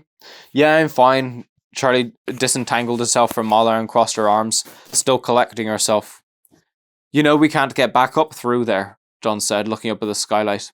"We just need something to stand on," Charlie said, "or we can climb a shelf." Jessica shook her head. "No, look at the way it's opened." Charlie looked. The skylight opened downwards, so the pane of glass opened in a gentle angle, just enough to have let them through. To get out, they would have to... "Oh," she said. There would be no getting out. However close they got to the skylight, the pane of glass would always be in the way, sticking out into the precise space they needed to pass through. If anyone tried to get a grip on the roof, they would have to lean so far over the glass that they would fall off from the ladder. "We might be able to break the glass," John started, "but the metal frame is going to be dangerous to climb over, even more dangerous with shards of broken glass." He fell silent and thought it through again, his face grim. "It doesn't matter," Charlie said. "We'll find another way out. Let's start looking." They peered cautiously out the hallway. Lamar had turned off the flashlight, but it was easy enough to see their surroundings now with the light from the closet seeping into the hall. "At least nothing's dripping from the ceiling," Charlie thought, wiping her hands on her pants again. The floor was black and white tile, as glossy it had been, just as it had been polished. There were children's drawings on the walls, rustling with the air from the open skylight. Charlie remained motionless, more than aware of how much noise he had just made. Does it know we're here, she wondered, realizing as she did that by it she meant by the building itself. It felt as if Freddy was conscious of their presence, as if it had reacted to them like a living, breathing thing. She reached out to brush her fingers against its wall, tracing lightly as if she were petting it. The plaster was still and cold, inanimate, and Charlie pulled her hand back. She wondered what Freddy's would do. They wound around another corner, then another, and then stopped at the entrance to Pirate's Cove, hanging back from the doorway. Pirate's Cove, I have my bearings again. Charlie gazed at the little stage, no longer lit, and the curtain that hit its sole performer. A few small lights flickered on the side of the stage that came on, illuminating the space with a pale grey glow. Charlie looked around and saw Lamar standing by the doorway with his hand on a switch. "We don't have a choice," he said defensively, gesturing to his flashlight. Its light was failing. Charlie nodded resignedly, and Lamar switched off the dying flashlight. "I want to take a look in this control room," Marla said, pointing to the small door nearby. "Lamar, come with me. The rest of you try the other one. If we take one set of cameras, we can see the whole restaurant. If Jason's in this place, we'll see him." "I don't think we should split up," Charlie said. "Wait," said Lamar. He passed John the dead light, freeing his hands. From his pockets he produced 2 walkie-talkies. They were large, black, boxy things Charlie had only seen attached to police officers' belts. "Where did you get those?" she asked. Lamar smiled mysteriously. "I'm afraid I can't tell you that," he said. "He stole them from Carlton's house," Jessica stated plainly, taking one from his hand and examining it. "No, they were in the garage. Miss Burke told me where to find them. They work, I tested." Miss Burke knew we would come here, Charlie thought. Marla just nodded. Maybe she had already known, or maybe nothing could surprise her anymore. "Come on," Marla said, and walked in between the tables in front of Pirate's Cove, careful not to disturb anything. Lamar leaned over Jessica to show her how to use the walkie-talkie. "It's this button," he said, indicating it, and then he took off after Marla. After a startled moment, the rest of them followed. Something clutched in Charlie's stomach, the reality that both Jason and Carlton might truly be in danger seizing her. It was not that she had forgotten, but while they were outside trying to solve the puzzle, it was impossible to gain some distance from what was happening. She watched Marla stalking towards the control room with a bleak of authority. Marla crouched at the small door, but returning to Charlie. "Go," she said, nodding towards the hall that led to the main dining area. They went, Charlie taking the lead as they crept down the hall, leading to the main stage. Marla looked at Lamar, who nodded. She grasped the doorknob, clenched her teeth, and forced the door open all in one motion. "Marla!" Marla jumped, barely suppressing a scream. Jason was huddled in the space between the monitors, his eyes wide and terrified, staring at the door like a frightened mouse. "Jason!" Jason! Marla crawled into the control room and swooped him up into his arms. Jason hugged her back, for once grateful, even desperate for her intense affection. She held on tight, crushing him to her until he began to worry that he might in fact be crushed. From outside Marla's consuming embrace, Jason heard brief static. He looked over Marla's shoulder to see Lamar studying the walkie-talkie, preparing to speak into it. "Jessica, we found him. He's okay," he said. More static and words Jason did not quite catch came from the radio.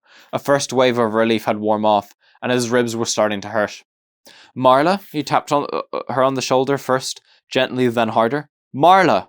She let go but took hold of his shoulders for a moment, peering into his eyes as if to make sure it was really him, that he had not been somehow replaced or irrevocably damaged.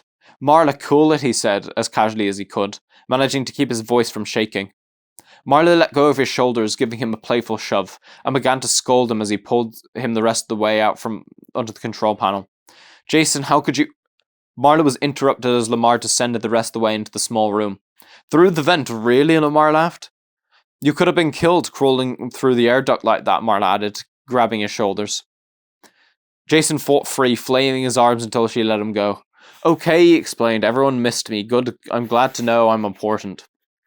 "You are important," Marla said fiercely, and Jason rolled his eyes theatrically. The little room lit up as Lamar flipped a switch, bringing the screens to life. Marla looked at Jason thoughtfully, then turned her attention to the security cameras. "Okay, let's see what we can see." Lamar looked from screen to screen. The top middle screen showed the main dining room and the stage, and as they watched, Charlie and Jessica and John appeared, crossing the room in a V formation, Charlie at the front. "Look," Marla said suddenly, pointing to the screen at the lower right. The night guard was there. Though they could not make out his face, his baggy uniform and sagging shoulders told them that it was the same man. He was in the hall near the restaurant's entrance, walking past the party rooms in the arcade with a low, purposeful gait. "Lamar, warn them," Marla ordered urgently. Lamar spoke into the walkie-talkie. "Jessica, the guard is somewhere around here. Hide." There was no response from the radio, but on screen the group of three froze. Then as one they made for the control room under the stage, squeezing in and closing themselves in just as the guard appeared in the doorway. Voices. People moving around. Carlton did not allow himself to sigh in relief. "We're back to Carlton." Good to know that he's still kicking around. A rescue wouldn't do him any good if he got his insides punctured by a tiny 100 robot parts first. Instead, he continued with what he had been doing, inching his way across the floor and into the view of the security cameras that perched near the ceiling just above the door. Each movement was so scarce it felt like nothing, but he had been doing this for over an hour, and he was almost there. He kept his breathing steady, using his trapped hands to lift his body a tiny bit, moved to the side, and let himself down again, just a little farther to the right. His fingers were cramping and his head still ached, but he kept going, relentless. Although he was still afraid, still painfully aware of how easily he could trigger his own death, at some point the fear had dulled, or perhaps he had just become accustomed to it. Panic could not last forever. Eventually the adrenaline had run out. Now at least the need for slow, precise movement took precedence over everything else. It was all there was. Carlton made one final movement and stopped, closing his eyes for a moment. He made it. Can't stop now. The others were here. It had to be then.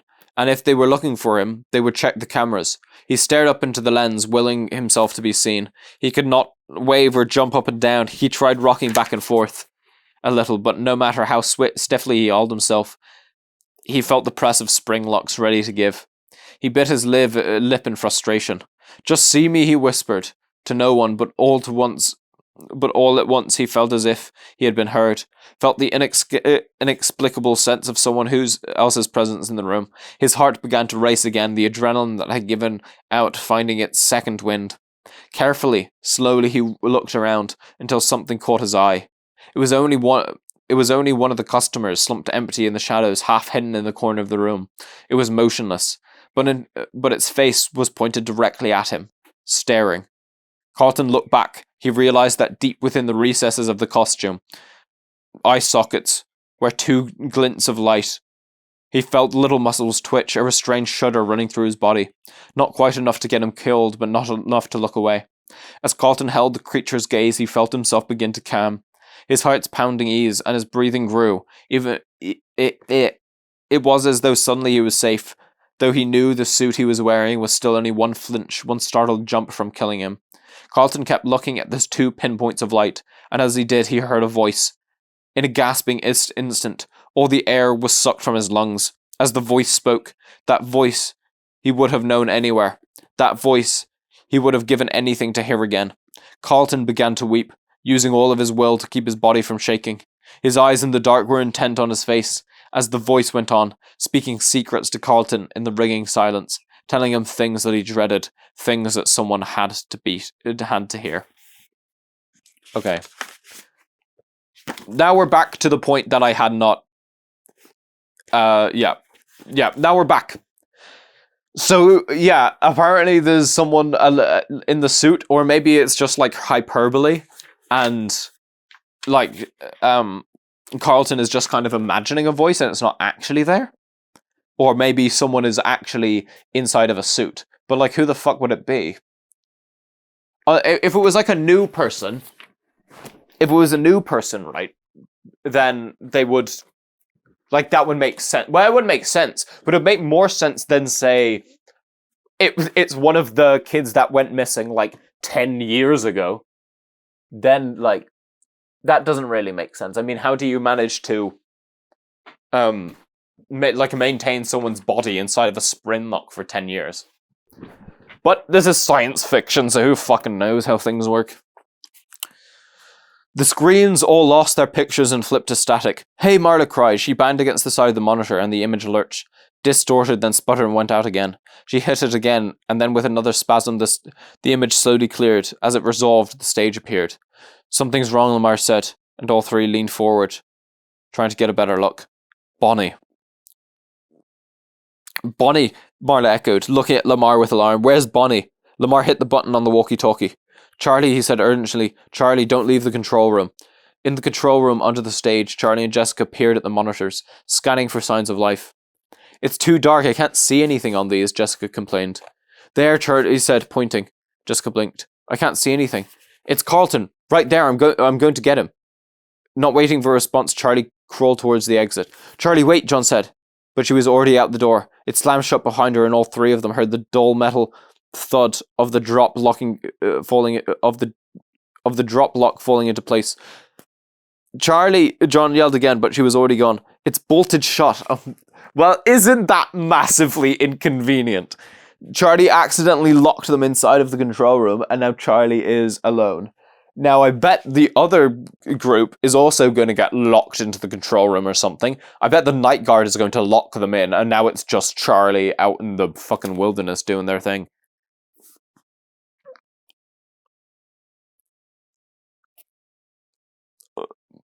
Sorry, my eye is like really dry right now, and it's hurting.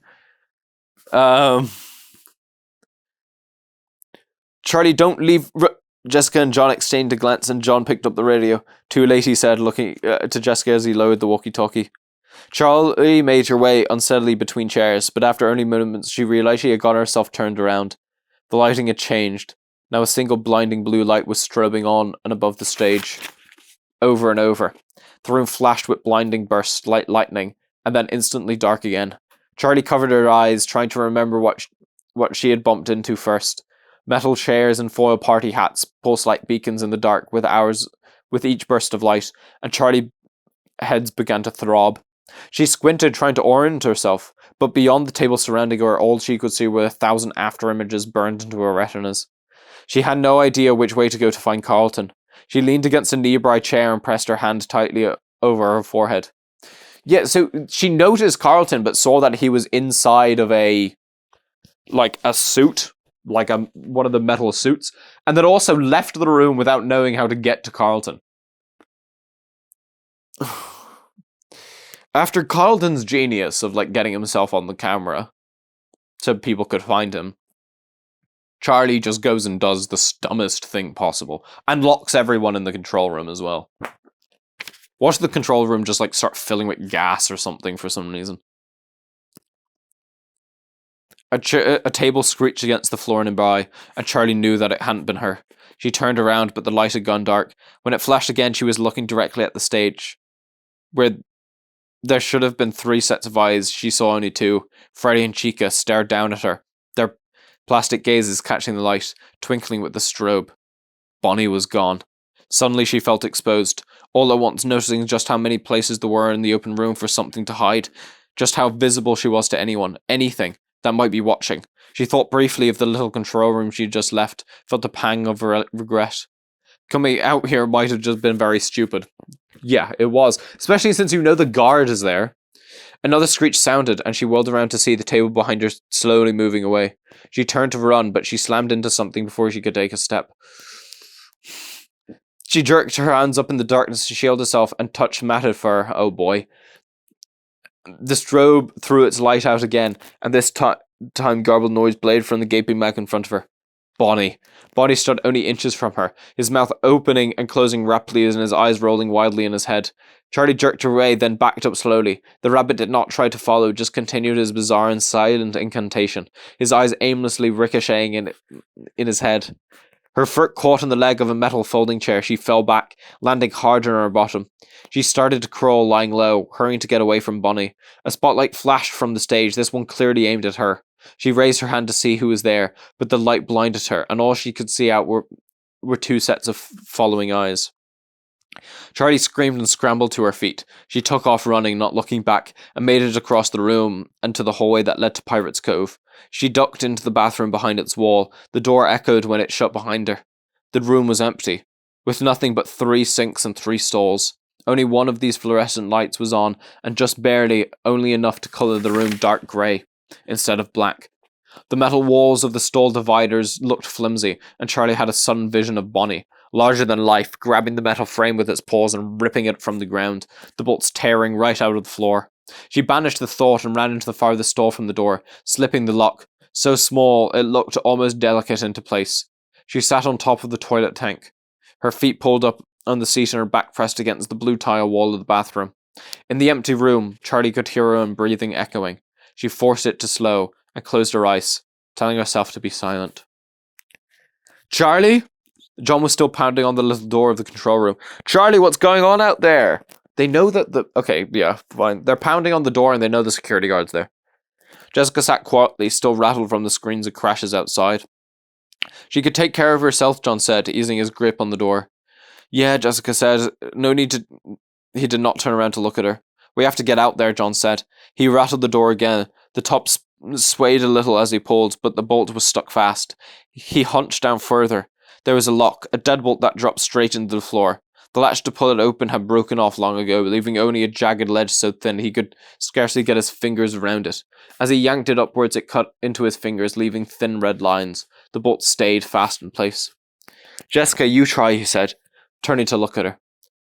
Her eyes were on the wall of televisions. They were all showing static, but every now then one flashed a picture.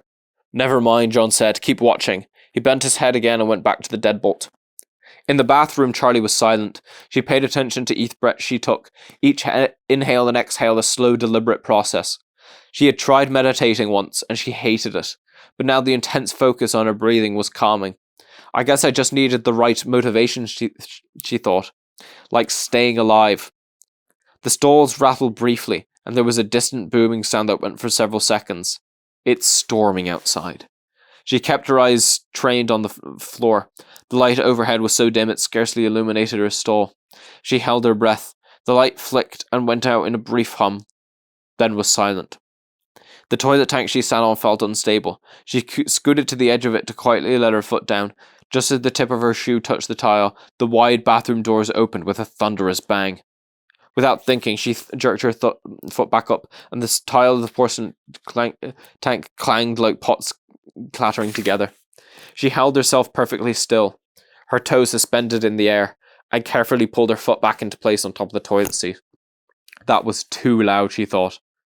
Carefully, she leaned forward and reached up with one hand to grasp the stall divider. She pulled herself up to stand slowly, the toilet seat rocking on its edge between her feet. She peered over the top of the 2 stalls next to her. It was too dark to see beyond the metal stalls, and the whole row of them swayed gently from her weight. There was shuffling sound. Something wide and heavy was sliding across the floor, not nearly as hard as she was trying to be quiet. Her eyes darted from the stall door beside her to the bathroom door, then shuffling continued, but she could not tell where it was coming from. The sound filled the room. Suddenly, the nebulous sound resolved. It was crisp, and it was nearby. The wall she clung to trembled slightly. She panned-gazed around the room, hoping her eyes could adjust a little more. She could make out a trash can by the door, and the outline of sinks. Apprehensively, she looked back at the door to her stall, letting her focus creep along the edges until she set her eyes on the wide-inch gap along the door. A large plastic eye stared back, unblinking and dry, fixed directly on her. 2 large and unnatural rabbit ears hung over the top of the door. Charlie clasped her hand over her mouth and jumped to the floor as fast as she could, dropping to her stomach and scooting along the floor into the second stall. She heard Bonnie rattle the door of the stall she had just left, but the shuffling feet did not move. She crawled under the next divider and into the stall nearest the entrance. This time her foot bumped the toilet behind her, and the lid dropped down with a large clank. Charlie froze. The shuffling thing did not move. What felt like an age. Charlie held her breath. He must have heard. But Bonnie still made no sound.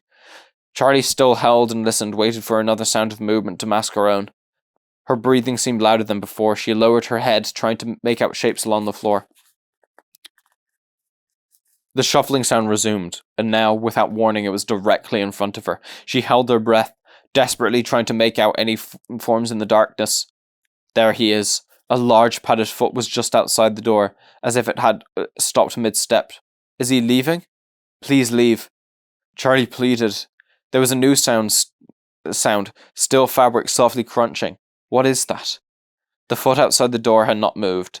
The noise grew louder, the sound of fabric and fur twisting and stretching, tearing and popping. What is that? I was just like bending down to look under the stall. Charlie dug into the floor with her nails, holding down a guttural scream. He's bending over. Yep. A large paw touched down gently in front of them, then another shape, the creature's head. It was massive, filling the space under the door. Gracefully, Bonnie lowered himself to the floor and turned his head sideways until his eye met Charlie's. His giant mouth was wide open with a ghoulish excitement, as though he had found someone in a game of hide-and-seek. A warm burst of air rolled in under the stall door. Breath? Charlie clasped her hand over her nose and mouth. The stench was unbearable. Another wave of it hit her face, hotter and more putrid. She closed her eyes, on the point of relinquishing the hope of escape. Maybe she kept her eyes closed long enough, she would wake up. Another gust of hot air hit, and she jerked back, hitting the back of her head on the toilet. She recoiled with pain and threw her arm in front of her, shielding her face against attack. No attack came. She opened one eye. Where is he? Suddenly the metal walls around her swayed with a resounding bang. Charlie startled and covered her head as Bunny struck again. The stalls rocked on their legs, and the bolts screeched as they were yanked free from the floor. The whole assembly seemed to collapse. Charlie scrambled under the last divider and climbed to her feet, grasping for the door handle to pull it shut as she ran out. She ran back into the main dining area, darting toward the control room. Her eyes no longer adjusted to the light. She ran with her hands in front of her, unable to see farther than her next steps. "John!" she cried, grabbing the doorknob and yanking it, pushing. Nothing happened. "Charlie, it's stuck!" John shouted back from outside as Charlie struggled with the door. She glanced up at the stage. Chica was gone. Okay, so I thought they were going to change it up a little bit so that only the guy in the suit was alive, but apparently the animatronics are also moving. Bonnie's not gone, at least they didn't notice it. "John!" Charlie shouted in desperation. Without waiting for a response, Charlie took off again, running for a hall to her left, trying to get as much distance from the bathroom as possible. The hall was almost completely dark, and as she ran, open doorways yawned at her with wide black mouths. Charlie did not stop to look at any of them, instead only praying that nothing jumped out at her. She reached the last door and paused for a brief moment, hoping against hope that it would be unlocked. She grabbed the knob and twisted. Thankfully, it fell open easily. She slid through the door and closed it rapidly, trying not to make a sound. She stood watching the door for a long time, half expecting it to be flung open. And then finally she turned. It was only then she saw him. "Carlton!" Carlton was there! His eyes widened in surprise when he saw her, but he did not move, and after her eyes adjusted to the dim light, she understood. He was trapped, wedged somehow into the top half of one of the animatronic suits, his head poking out from the wide shoulders of the costume. His face was white and exhausted, and Charlie knew why. The spring locks. She heard her father's voice for a moment. It could snap off your nose. Carlton, Charlie said cautiously, as her voice alone might set off the mechanisms. Yup, he said with the same faltering tone. That costume is going to kill you if you move. Thanks, he wheezed, half attempting a laugh. Charlie forced a smile. Well, today is your lucky day. I'm probably the only person who knows how to get you out of that thing. Oh, well, isn't that useful? Charlie exhaled a long and shaky breath. Lucky me. Charlie knelt at his side, starting the costume for long moments without touching it. These two spring locks at your neck aren't holding anything back, she said, at last. He just rigged them to snap and pierce your throat if you try to move. I have to undo this first, and then we can open the back of the costume and get you out. But you can't move, Carlton, seriously. Yeah, serial killer man explained the not moving to me, he said. Charlie nodded and went back to looking at the costume, trying to devise an approach. Do you know who I'm wearing? Carlton asked. Casually. What? The costume, do you know what character I'm supposed to be? Charlie started it, then looked around until she saw the matching head. No, not everything he built made it to the stage. Her fingers suddenly stopped working. Carlton. Carlton carefully surveyed the array of costumes and parts that lined the walls. In varying stages of completion. Carlton, she repeated. Is he in here? With a new sense of dread, Carlton struggled to get a look behind her without moving. I don't know, he whispered. I don't think so. But I've been kind of in and out. Okay, stop talking. I'll try to work fast, Charlie said. She had the mechanism figured out, or at least she thought she did. Not so fast, Carlton reminded her. Carefully, slowly, she reached into the costume's neck and took hold of her spring lock, maneuvering it until her fingers were wedged between the lock and Carlton's neck. Careful with that artery. I've had it since I was a kid, Carlton said. I fucking love Carlton so much. Shh, Charlie whispered. When Carlton spoke, she could feel his neck move, and he was not going to set off the locks by talking, she thought. But the feeling of his tendons moving under her hands was unsettling. Okay, he whispered. Sorry, I'll talk when I'm nervous. He clamped down his jaw and bit his lip together. Charlie reached down further into the costume's neck and found the trigger. With a stinging snap, the lock sprang against her hand so hard that it numbed her fingers. One down. She thought as she pulled it, harmless out of the neck of the costume. She flexed her fingers until the feeling came back into them, then crawled over to Carlton's other side and began the process again. She looked over her shoulder every time to make sure every costume was still in its place against the wall. His skin was warm under her touch, and even though he was not speaking, she could still feel movement, feel the life in him. She could feel this pulse against the back of her wrist as she worked, and she blinked back unexpected tears. She swallowed hard and focused on the task, trying to ignore the fact that she was touching someone who would die if she failed him. She worked open the spring lock again, taking the impact on the palm of her hand and pulling the disabled device free of the costume. Carlton took a deep breath in and she startled. Carlton, don't relax. He stiffened and exhaled slowly, his eyes wide and frightened. Right, still a death trap. Stop talking, Charlie pleaded again. She knew exactly how much danger he was still in, and she could not bear to hear him speak now, if he was about to die. Okay, she said, almost there. She crawled around behind him, where a series of 10 leather and metal fasteners held the back of the costume together. She considered it for a moment. She needed to keep the costume still exactly as it was, until the last moment. She sat down behind him and bent her knees, positioning herself so that she could hold the costume in place with her legs as she opened it. I didn't know you cared, Carlton muttered as though attempting to put a joke together, but too tired and too scared to finish it. Charlie didn't answer. One by one, she worked the fasteners free. The leather was stiff, the metal tightly fitted, with each one fought back as she worked, clinging together. When she was halfway up the back of the costume, she felt its weight begin to shift. She gripped it tighter with her knees, holding it together. Finally, she undid the last one, at the nape of his neck. She took a deep breath. This was it.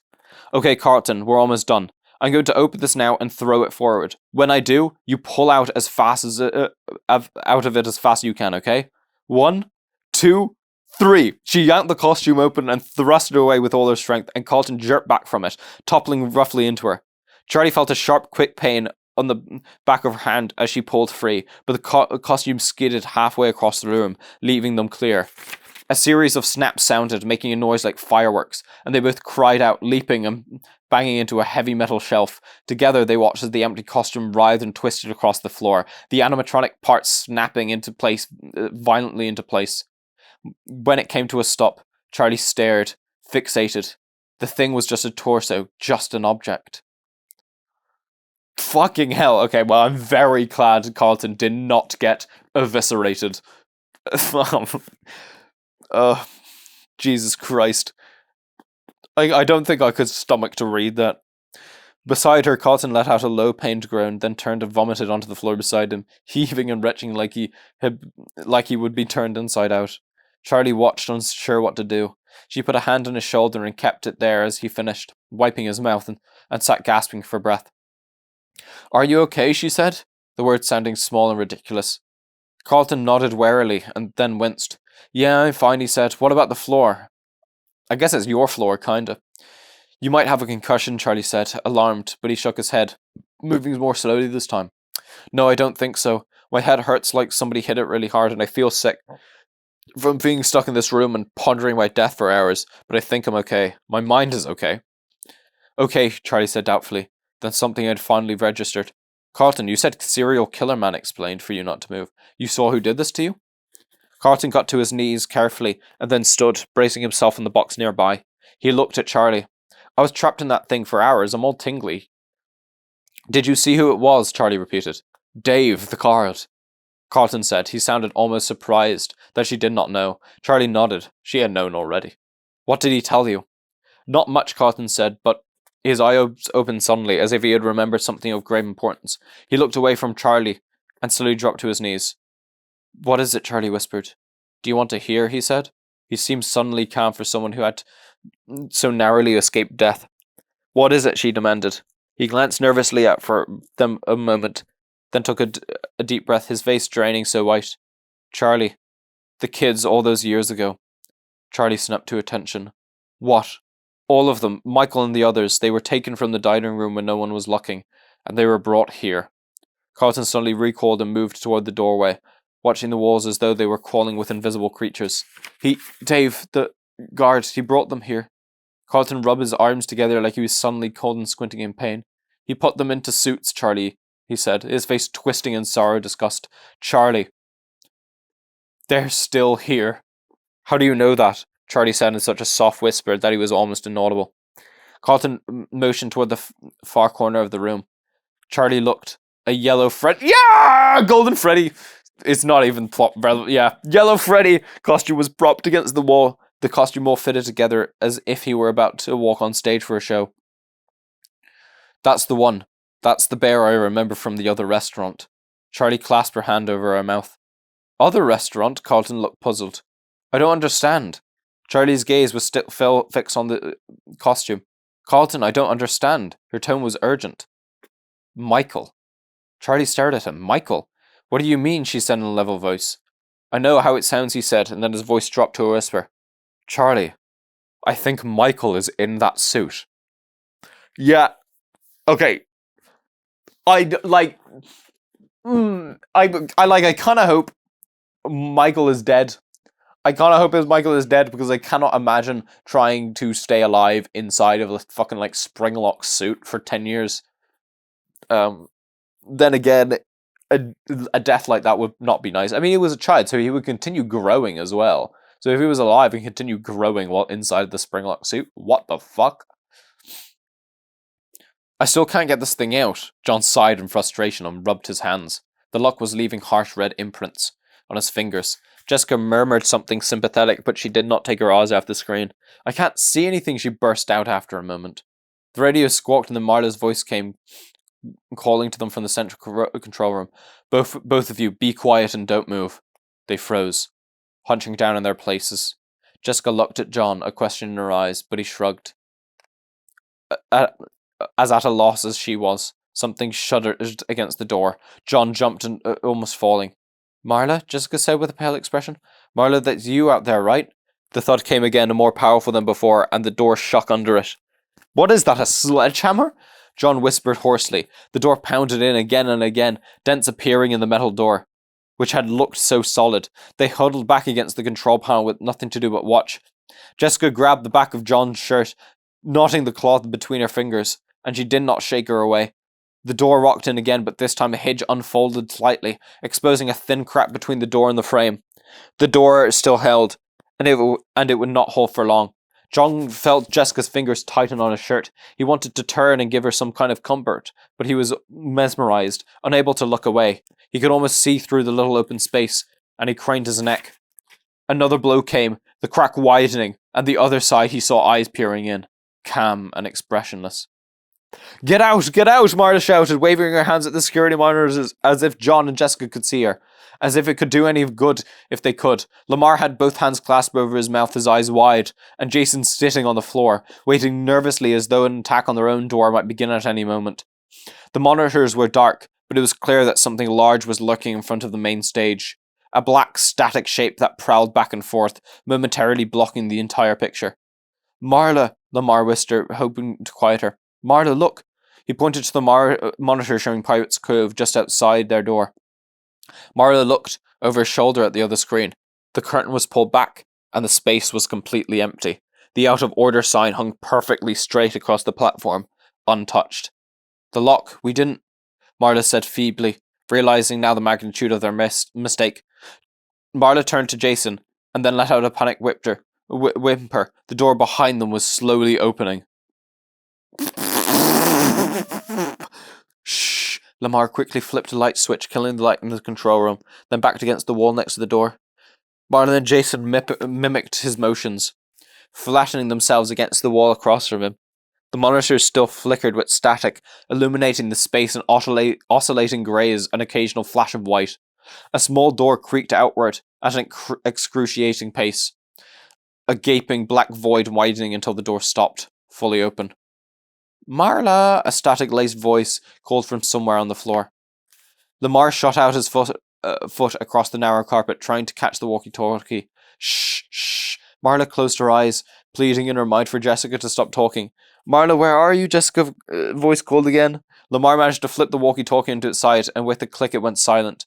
He didn't know if it had adjusted the battery out of place or somehow managed to flip the switch, but it didn't matter. There was nowhere to hide in the tiny room. The ceiling was too low to stand, and even with their backs against the wall, their legs stretched under the door frame. The ledge under the door was high enough to hide their legs from anything outside, but not from anything that managed to get in. As one, they stopped breathing. The room was no longer empty. Something was entering the space. As it pressed forward into the room, they saw a snout, and the scratchy gloss of two unblinking eyes staring straight ahead. The monstrous head threatened to fill the room. Foxy, Jason mouthed, making no sound. The plastic eyes clicked left and right with unnatural motions, searching but not seeing. The jaw twitched as though about to open, but never did. The dim light from the monitors gave his face a reddish hue, leaving the rest of him shrouded in darkness. His head slowly moved backward, his ears moving up and down at random, programmed as an afterthought a decade after. As Foxy backed away, his eyes thrashed back and forth, one partially hidden under a rotting eye patch. Marla held her breath, dreading the moment that the eyes would fix on her. The head was almost at the door when the eyes clicked to the right and found Marla. The head stopped. Its jaw frozen, slightly open. The plastic eye remained on Marla, who sat in terrified silence. After a moment, the head retreated, leaving a black and empty space. Jason darted forward to find the door outside and shut it, and Marla made a weak grab at him, trying to stop him. He brushed past her, then stopped. Kneeling in the doorway, he looked into the darkness, only now afraid of what must be there. He crawled slowly forward, his torso disappearing temporarily as he reached outside for the doorknob, then pulled himself back in and gently closed the door. How did that work? Okay, yeah, good on Jason. Oh, Jason and Carlton are two of the greatest characters. I'm so glad. Well, no one has died. Well, yes, Dave has died, but yeah, I didn't really care for Dave, honestly.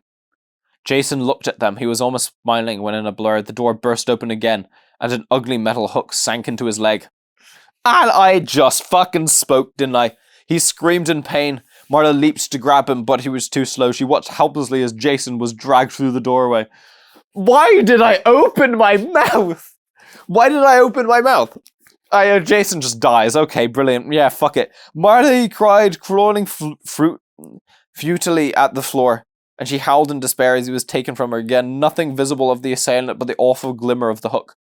Marla drove towards the door after him, falling to her knees and crawling forward toward the thing, but Lamar grabbed her shoulder and yanked her back, taking hold of the door before he could pull it shut.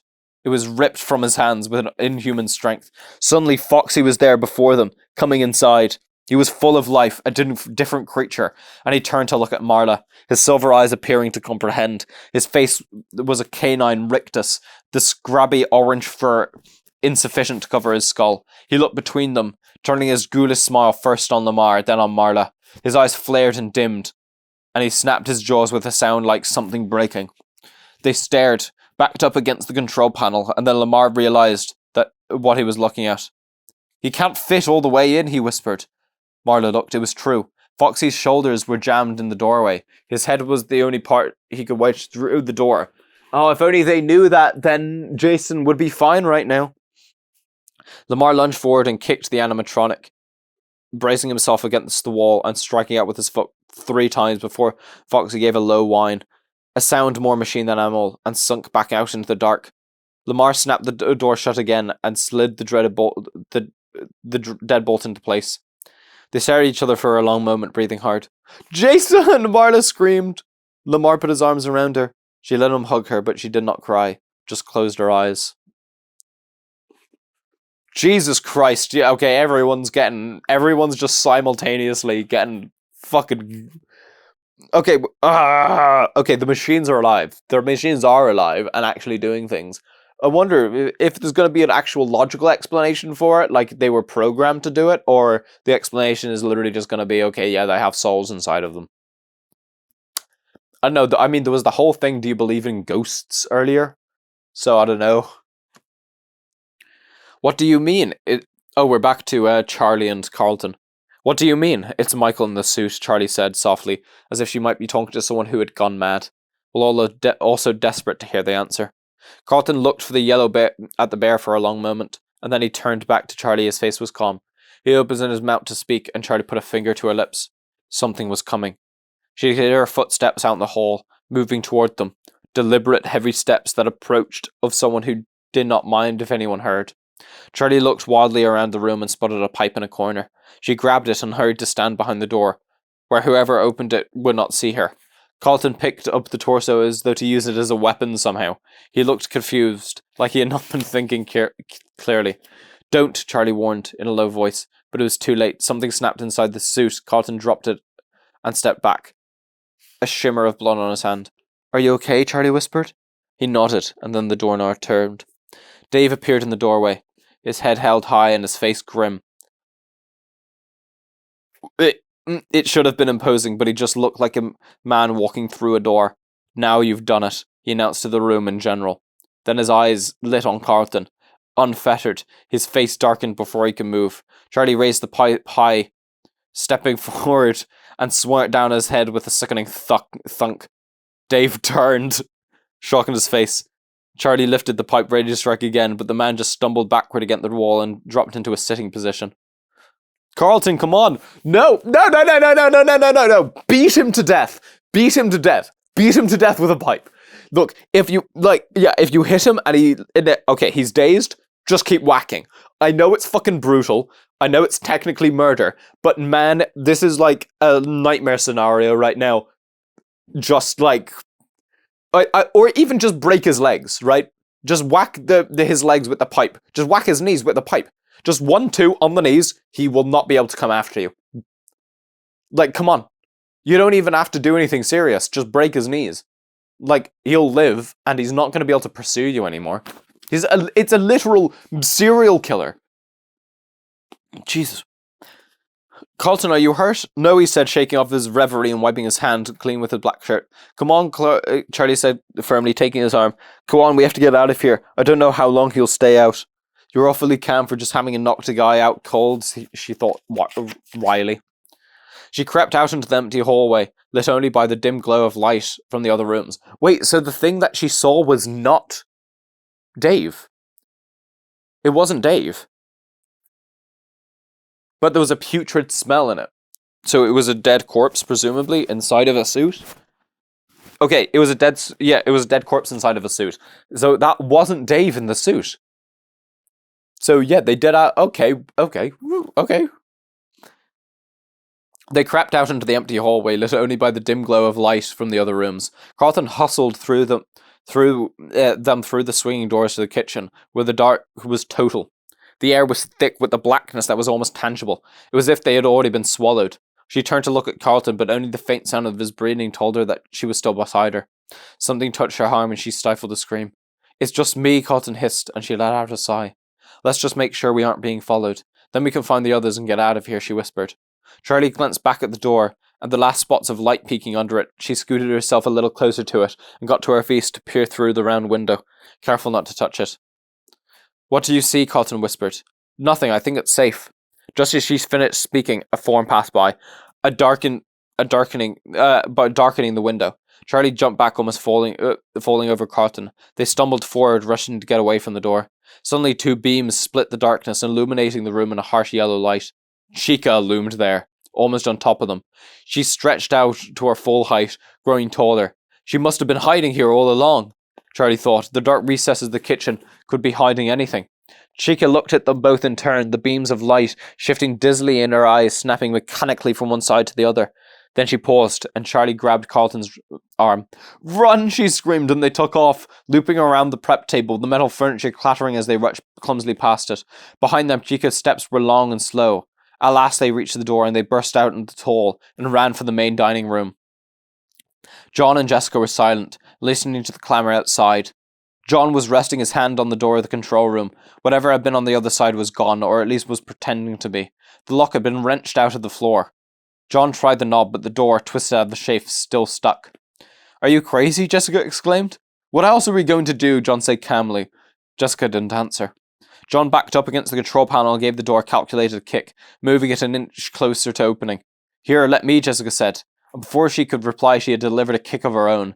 The door again, moving just a little. They took turns, not speaking, but finally John kicked in and the top hinge broke. John quickly rested the door the rest of the way until they could crawl out. They hurried out and stopped. Exposed in the main dining room, Jessica looked at the main stage in misery. It was empty. Yeah, they don't have an escape room anymore because now he's welded the door shut. "I don't know how this is safer," she said, but John was not listening. "Charlie!" he cried, then covering his mouth with his hand. Too late. Charlie and Carlton were running from the dark hallway at furious pace. "Come on," Charlie yelled at them, not slowing down as she passed, and John and Jessica ran after them as Charlie led them out of the dining room into the opposite hall, towards the storeroom where they had come in through. Charlie ran down the hall with a purpose, stopping in front of a closed door and trying to get it open. Behind them loomed the open mouth of a pitch black party room, a wide empty space that could have hidden anything. John turned his back to the group, keeping an eye on the abyss. "Is it locked?" Carlton asked, an edge of rising panic in his voice. "No, just stuck," Charlie said. She forced it and the door popped open. They hurried inside. John lingering until the last moment, his eyes still on the darkness behind him. When the door was shut, Charlie reached out for the light switch by the door, but John put a hand on her arm. "Don't turn the light on," he said, looking back for a moment. "We have enough light, let your eyes adjust." Smart man. There was a window high up on the door, thick glass with a bubbling frosted pattern that let a trickle of light and colour into the room. "Right," said Charlie, a light on in here would have marked them out very clearly in the semi-darkness. She surveyed the room. It had been an office, though not one she remembered visiting often. She was not sure who had used it. There were cartons here and there on the floor, overstuffed to bulging with papers, and their lids perched sheepishly on top of the mess inside. There was an old desk in the corner, a greyish-blue metal with visible dents in the surface. Jessica boosted herself up to sit in it. "Lock the door," Jessica said in an irritated tone, and Charlie did. There was a button set into the knob, which he knew would be useless, and a flimsy bolt lock, the kind of bathroom stalls and on picket fences. "I guess it's better than nothing," she said. "Okay.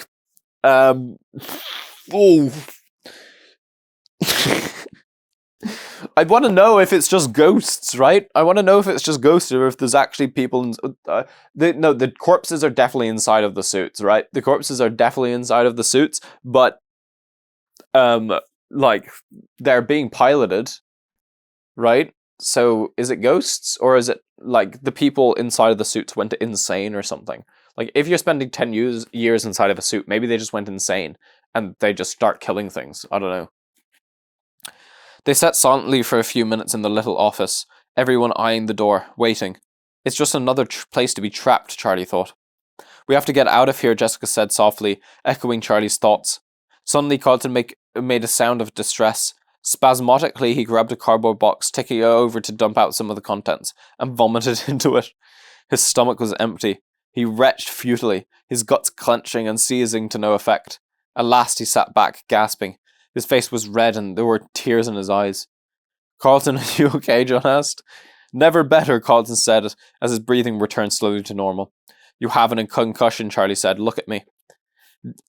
Charlie knelt down in front of him and looked in his eyes, trying to remember what the pupils were supposed to look like if someone had a concussion, and Carlton waggled his eyebrows. Oh, ow. He ground his teeth and ducked his head, clenching it as if someone might try to take it away from him. Sorry, he said after a moment and bent over in pain. I think it was all that running. I'll be okay. But Charlie started to protest, but he cut her off, straightening with a visible effort. Charlie, it's fine. Can you blame me for being a little out of sorts? What about you? He pointed to her arm, and she looked down confused. There was a small, bright red patch leaking through the bandage on her arm. The wound must have opened while they were fleeing. Oh, Charlie said, suddenly a little nauseated herself. John moved forward to help her, and she waved him away. I'm fine, she said. She moved her arm experimentally. It ached with the same dull pain that had been radiating through it the last few days, but it did not seem worse, and the spot of blood wasn't growing very fast. There was another rumble of thunder outside, and the walls trembled. We have to get out of here. Not out of this room, out of this building, Jessica explained. Carlton needs a doctor, John added. Jessica's voice rose in pitch, sounding frantic. We're all going to need a doctor if we don't leave. I know, Charlie said. She felt a rising irritation at the self-evident statement, and she tried to tamp it down. They were scared, and they were trapped. Sniping at each other would not help. Okay, she said, you're right. We need to get out. We could try the skylight. I don't think we'll be able to get out that way, John said. There's got to be a ladder in this place somewhere, Charlie replied, her fear receding as she considered the options. She sat up straighter, gathering herself together. It won't help, Jessica said. Air vents, John said hastily. The ones Jason got in through were too small, but there have to be others. Windows? Freddy had windows, right? They have to lead somewhere. I think it's safe to say that they've all been bricked up. Charlie shook her head and looked at the floor for a moment. Then she met John's eyes. This whole place has been sealed. That's not true. That's not true, though, because that door was welded. The door was welded, right? So someone had to have welded the door. So is the insinuation that he welded the door from the inside? But I think if you weld it from the inside, you wouldn't see the weld, right? You would see the weld on the side that you welded from, because that's the side that you're melting the metal from. You wouldn't really see it from the other side. So, I would believe he welded it from the outside and then had to find a different way in. So he was specifically welding it shut so nobody else could get in, I guess. I wonder what his plan was. I mean, it was just to murder Carlton. Like, he could have done it easily, but he wasn't. There was a reason why he put Carlton in the suit, right? Unless he just wanted to murder him viciously, I guess. That makes sense, because he's a serial killer. He would have a specific way of doing it. But why would he seal himself inside of the building? Maybe he intended to die? Maybe he knew that the gist was up and, like, they're gonna come now, and he might as well just, like, kill as many people as he can until they arrive. But no one will arrive, because they didn't get the cops or anything like that.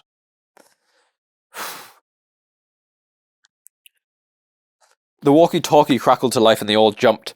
Lamar's voice came in over the radio. John? John grabbed the radio. Yeah, I'm here. I'm with Charlie, Jessica, and Carlton. We're in an office. Good, Lamar said. Listen.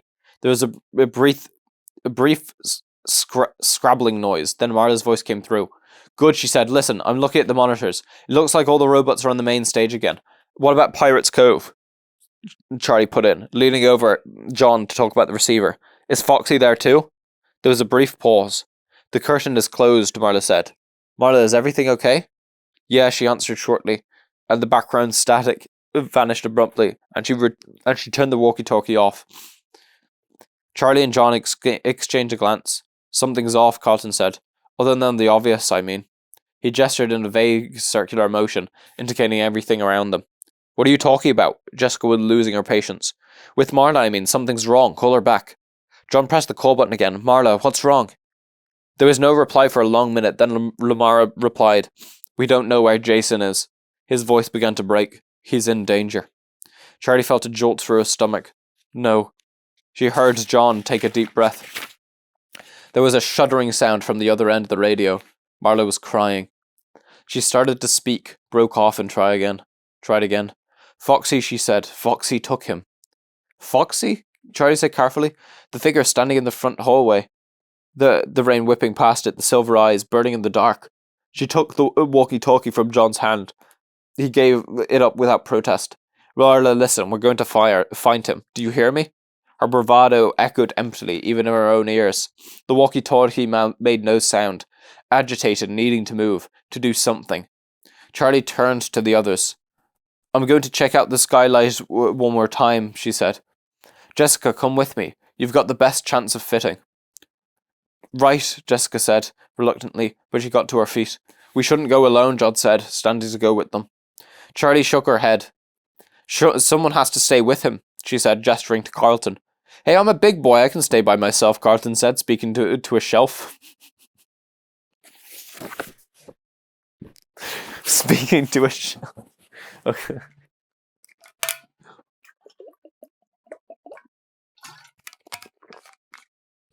Yep. Carlton is concussed. Nobody's staying by themselves, Charlie said firmly. John gave her a brief, precise nod, something just short of a salute, and she returned it. She looked back at Carlton, whose face was drawn tight with pain.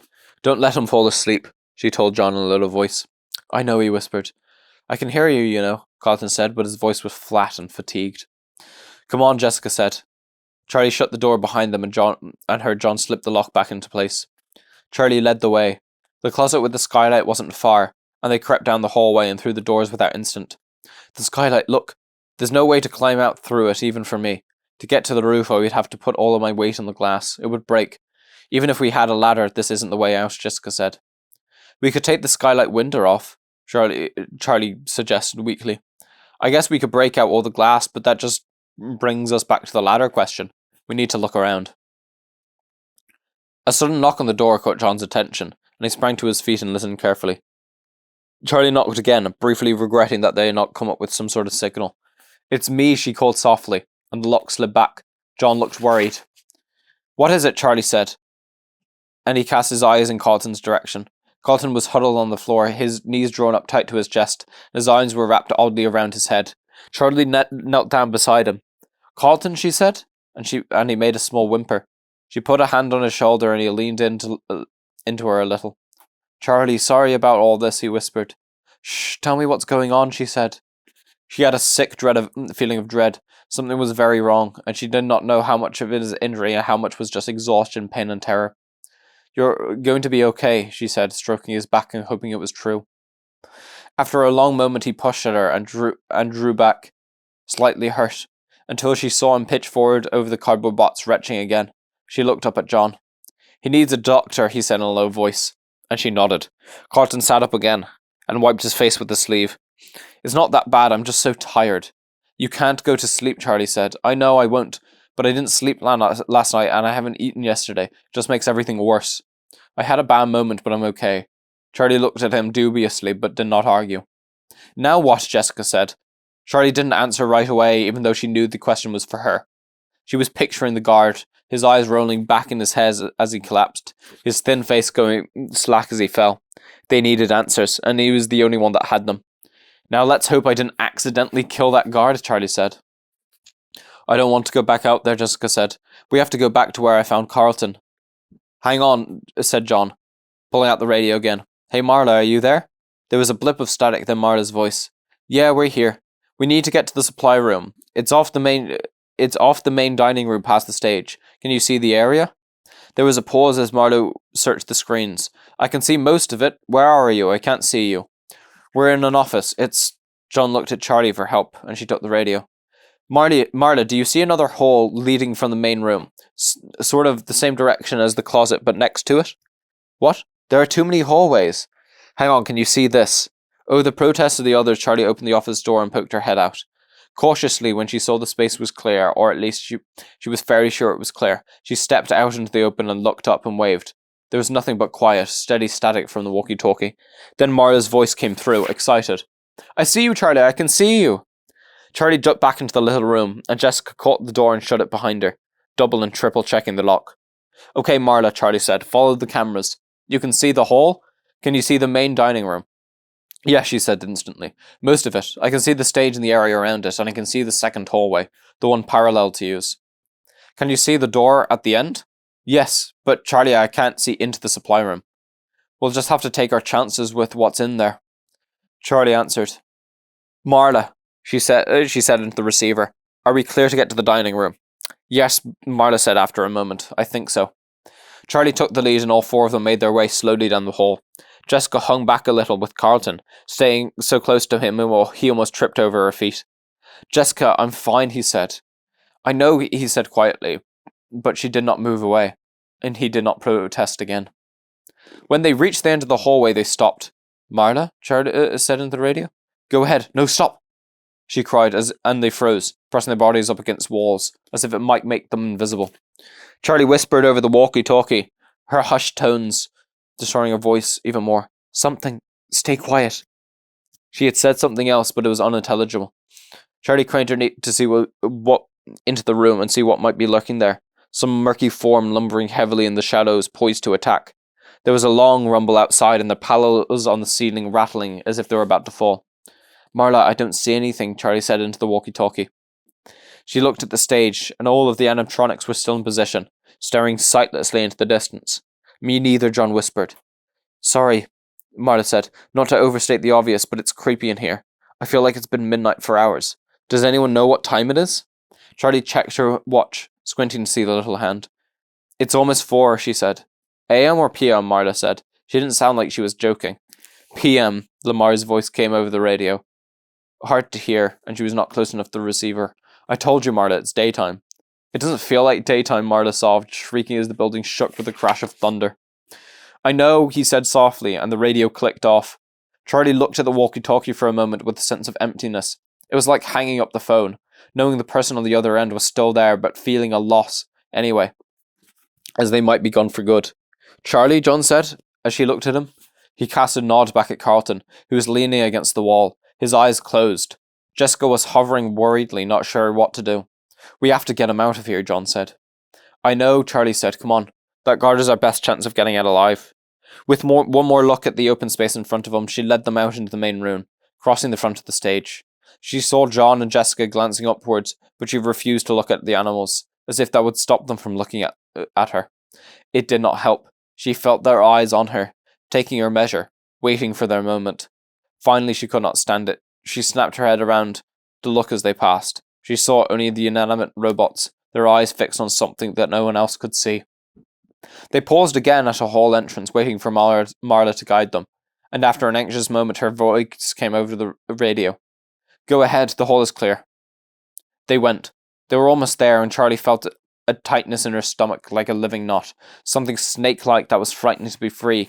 She thought of Carlton, retching on the floor of the office, and she felt for a moment like she might do the same.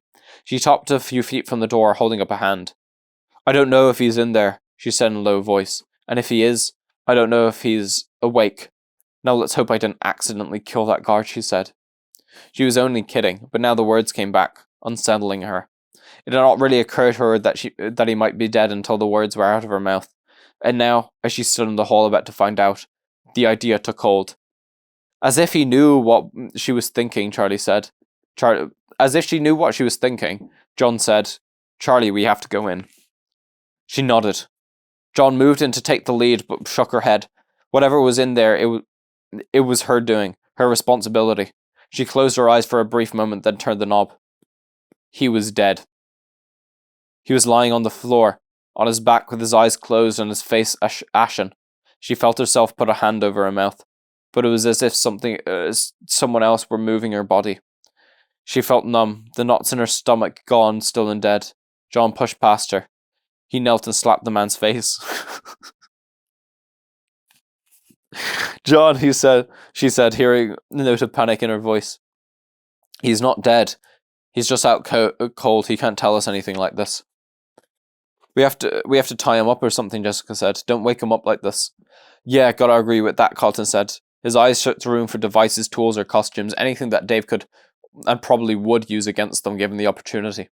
Charlie just stared, the numb feeling lingering. He's not dead. She shook herself over like a dog, trying to rid herself of the remnants in shock, and cleared her throat. Let's find something to tie him up with, she said. This place seems to have everything. Jessica headed to the back of the room, where costume pieces were piled haphazardly. Empty mascot heads staring out from odd angles with ghastly eyes. Careful touching the costumes, Charlie called towards Jessica. We could always put him in one of them, like he did to me, Carlton said. There was an uncharacteristic edge to his voice, something hard and painful. Charlie didn't think it was from his injury. He sat down on a box, his face strained and his arms wrapped around his body like he was holding himself together. Suddenly, Carlton's face lit up with alarm. Don't touch! He shouted and pushed Charlie out of the way. He stumbled past Jessica, who was searching through the clutter, and started tearing his way through the mess, picking up boxes, pushing things out of his way, scrambling in a desperate search. Charlie, what is it? Charlie, where is it? He demanded, his gaze roaming around the room futilely. I can guess what's missing. Golden Freddy. Golden Freddy is gone, isn't it? Where is it? He demanded, his game rosing around the room futilely. Charlie went to him, following where he looked, and realized what was missing. The yellow bear suit that had been slouched in the corner. What? John said, confused. Charlie, where is it? Where is Michael?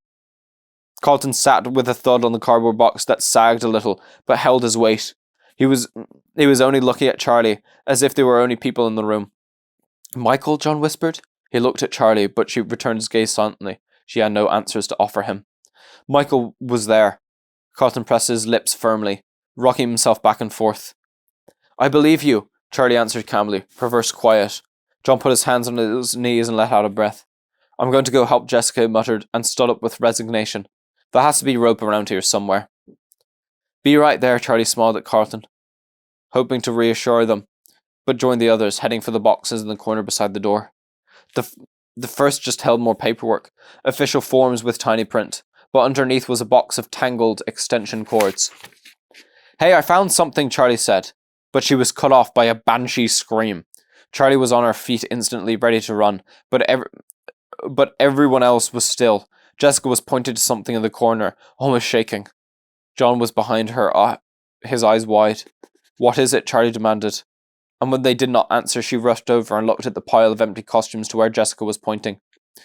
It was hard to sort out what was in the pile of mascots.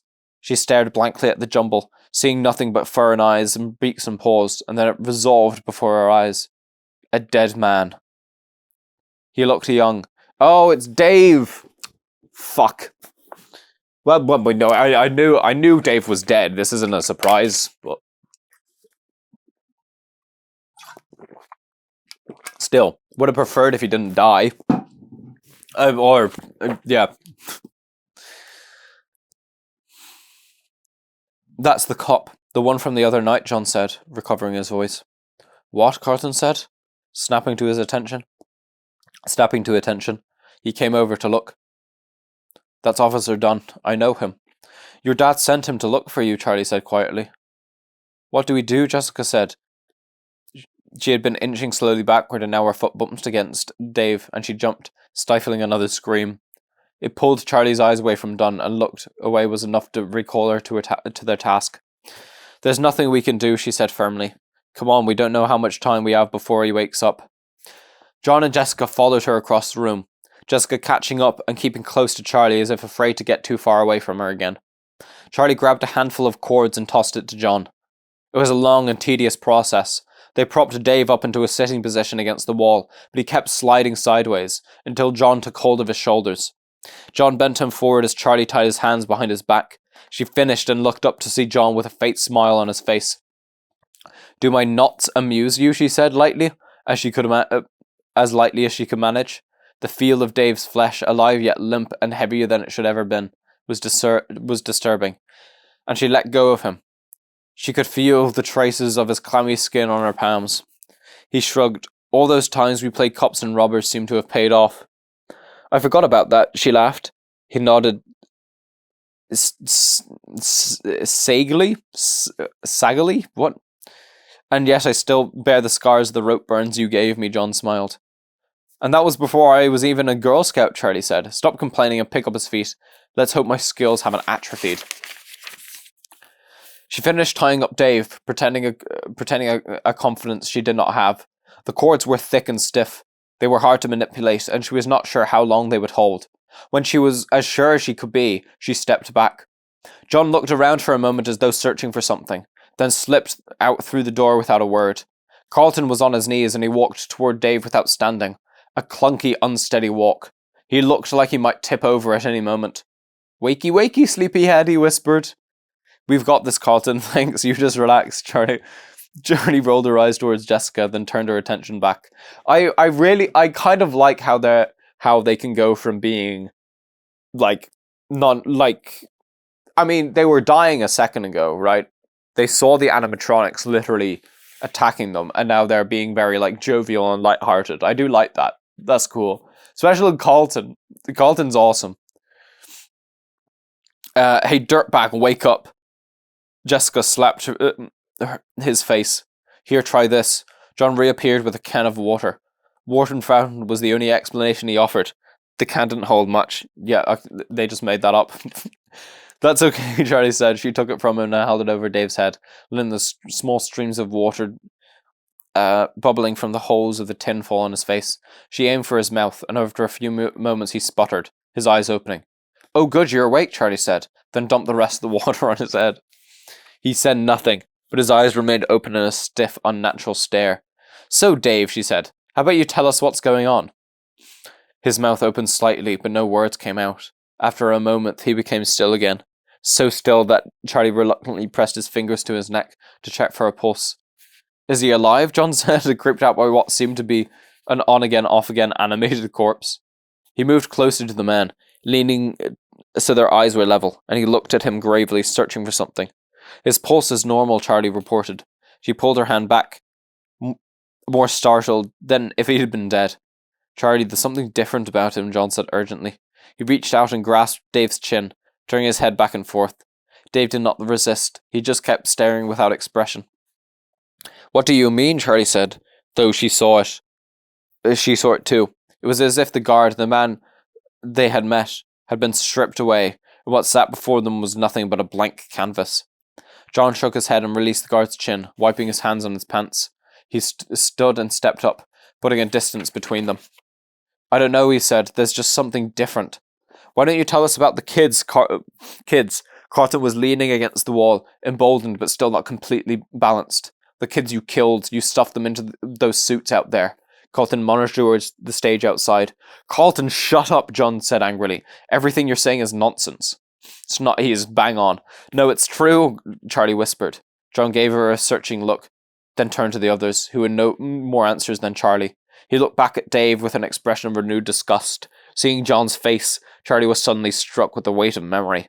Michael, who had been a cheerful, careless boy.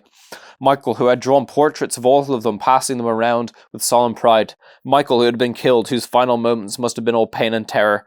Michael, who had been killed by the man before them. She looked to the others, and on each side of their face she saw the same single thought. This was the man who killed Michael. Without warning, John's arm shot out like lightning and struck Dave across the jaw with a loud crack.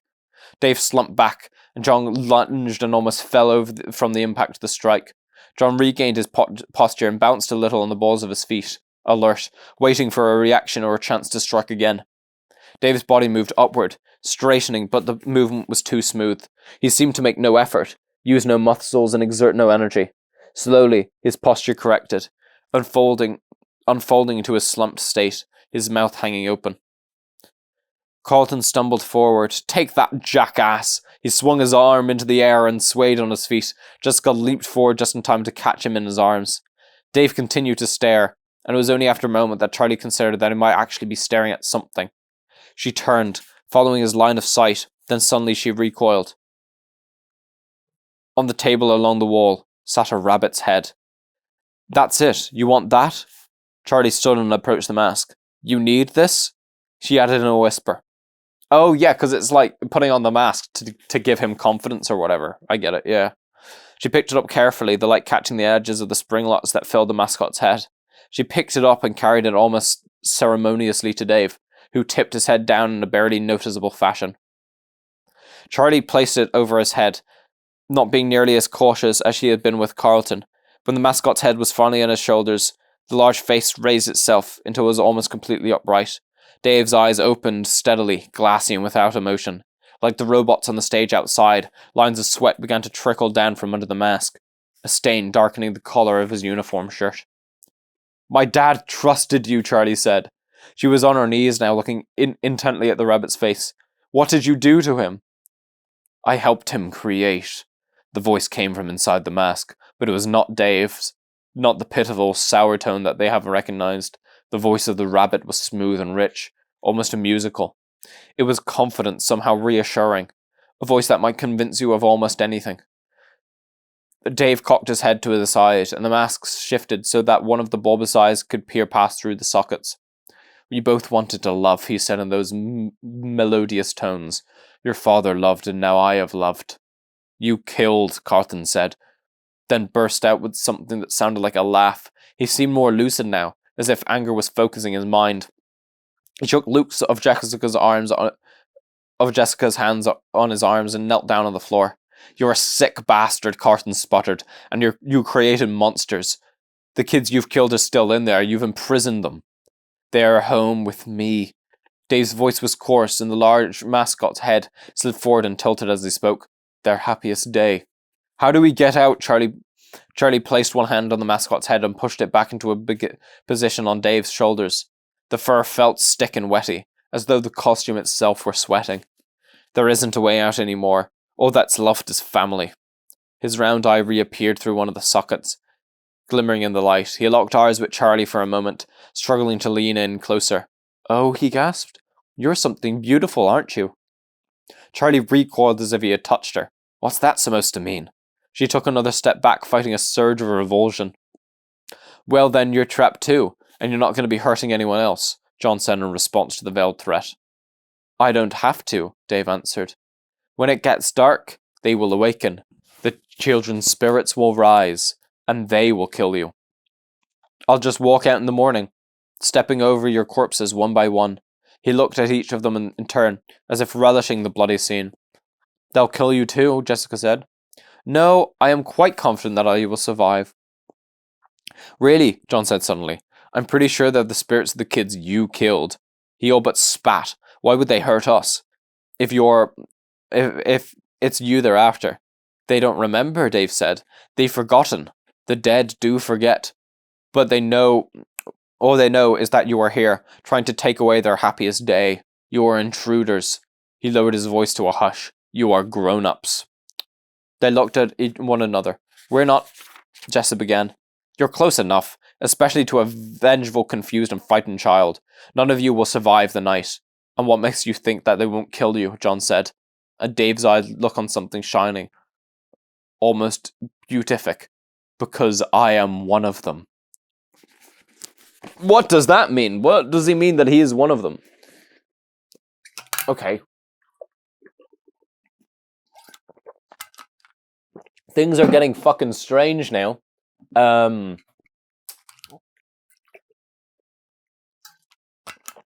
So yeah. No, the book is definitely it's definitely just supernatural stuff. I don't think there's any sort of logic behind it. I don't think there's any sort of logic behind like what's, going on. Like a good explanation, right? But what does he mean by he's one of them? Is there was he one of the children or something? But that doesn't make any sense. No, that doesn't make any sense, because he was with his dad in the thing, so in the first restaurant. So, like, it wouldn't have been... It couldn't have been the same, right? I don't even know what I'm thinking right now. I'm trying to, like... I guess, control my thoughts. I don't know. I don't understand. I guess maybe it's because I'm trying to find, like, a logical explanation for things when there, like, really isn't one, you know? And it's just, like... because it's supernatural, it's just spirits. Like, it's not like they're actual children locked inside of a thing or whatever. It's just genuinely like, oh, there's ghosts. You can't logically explain that, you know? Anyway, I think this may be the final chapter, chapter 12. Watch every single one of them die in this chapter. They all stood staring at the man on the floor. Jessica took an involuntary step backward. Charlie was glued to the spot. She could not look away from him, because I am one of them. As if he could tell what she was thinking, John stepped up beside her. Charlie, he's insane, he said quietly, and it was enough to break away from that dreadful, ecstatic gaze. She turned to John. We have to get out, she said. He nodded, turned back to the group and gestured to the walkie-talkie in his hand. I'm going back to the control room, he said. These things are police radios. There has to be a way to get them to reach the outside. Maybe I can use equipment in there to get a signal somehow. He's just making shit up now. I'll go with you, Charlie said instantly. But he shook his head. You have to stay with them, he said, barely audible. Charlie looked over at Jessica and Carlton. He was right. Carlton needed someone with him, and Jessica was barely holding it together. But she couldn't be left alone in charge of the safety of both of them. Charlie nodded. Be careful, she said. He didn't answer. Instead, he took the walkie-talkie into his belt, gave her a wink, and left. Clay Burke was in his office. Okay, we've got to the Clay Burke perspective. Oh, maybe they realize that the guy is dead and they actually do come. Reviewing this week's case files. There was not much. Traffic violations, 2 petty thefts, and one confession to the murder of Abraham Lincoln. He got him! He got him! Clay Burke! Clay Burke has captured the man who killed Abraham Lincoln. Finally, after all these years.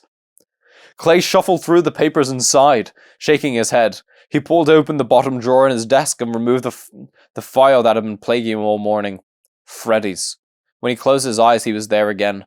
The cheerful family restaurant. Its floor streaked with blood after Michael disappeared.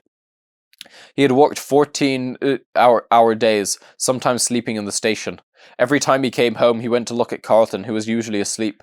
He wanted to grab his son and hold him close, but never let him go. It could have been any of the children here that day. It could have been any of the children there that day. It was blind dumb luck that the killer had spared his own. At the time, it was the first murder that the department had dealt with. It was a 16-person department, usually charged with small thefts and noise complaints, and to be handed a gruesome murder after all of them felt like a kids whose toy gun had turned whose toy guns had suddenly turned real. Clay opened the file, knowing what he would find. It was only a partial report. The rest of it was in a storage room in the basement. He scanned the familiar words, the bureaucratic language that tried but failed to obscure the point. There had been no justice done. Sometimes the guilty get away with terrible things, but it is the price we pay. He had said that to Charlie. He cringed a little now, realizing how that must have sounded to her of all people. He picked up the phone, calling the front desk in a moment of urgency rather than walking the 20 feet to ask in person. Has Dunn reported back from Freddy's, he asked, before the officer on the other end could speak. No, sir, she said. He hung up, not waiting for her to finish. Clay stared restlessly at the wall for a long moment, then grabbed his coffee cup and headed to the basement. He didn't have to search for the box of evidence from Freddy's disappearances. He had been there before. There was no one around, and so instead of taking upstairs to his office, Clay sat down on the concrete floor, spreading papers and photographs around him. There were interviews, witness statements, and reports from the on-scene officers, Clay included. He sifted through them aimlessly. He didn't know what he was looking for, There was nothing new here. There was nothing to find, really. They knew who did it. At first he had suspected Harry, just like so many others around town. It was a terrible thought, but it was a terrible crime. There was no solution that would have been shocking. He had not been the one to question. He had not been the one to question Charlie's father, but he had read the transcript. The man had been almost incoherent, so shaken that he could not give straight answers. He sounded as if he were lying, and to most people that was proof enough. But Clay had resisted, had delayed having him arrested, and made sure they came to William Afton, Henry's partner. Yay! William Afton, woo! That's like the only, yeah. Yeah, I know that. I actually cannot remember what really William... Was William Afton the one that did it? Okay, so he's Henry's partner. So Dave changed his name, obviously. His name's not Dave. Afton seemed like the normal one in the venture. The businessman. Henry was the artist. He always seemed to be off in another world, some part of his mind, thinking about his mechanical creatures even when he was holding a conversation about the weather or kids' soccer games. There was something off about Henry. Something almost shell-shocked. It seemed like a miracle that he could have produced a child as apparently normal as Charlie. Clay remembered when Henry had moved to town and begun construction of the new restaurant. Someone had told him that Henry had a kid who had been adopted several years prior, but he didn't know much else. He seemed like a nice enough guy, though he was obviously terribly alone, his grief visible even at a distance. Then Freddy Fazbear's opened, and the town came alive. That was also when Charlie appeared. Clay hadn't known Henry even had a daughter until that day.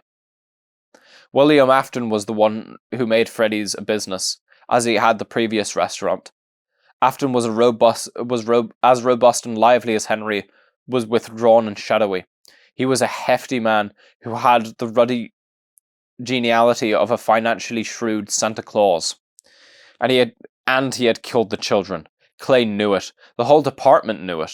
He had been present for each abduction and had mysteriously and briefly vanished at the same time as each child went missing. A search of his house had found a room crammed with boxes of mechanical parts and a musty yellow rabbit suit, as well as stacks of journals full of raving paranoia, passages about Henry that ranged from wild jealousy to near worship. But there had been no evidence. There had been no bodies, so there could be no charge. William Afton had left town, and there was nothing to stop him. They did not even know where he had gone. Clay picked up the picture from the pile it had been taken, framed from the wall of Henry's office at the restaurant. It was a picture of the two of them together, Henry and William, grinning into the camera in front of the newly opened Freddy Fazbear's. He stared at it. He had stared at it before. Henry's eyes did not quite match his smile. The expression looked forced, but then it always did.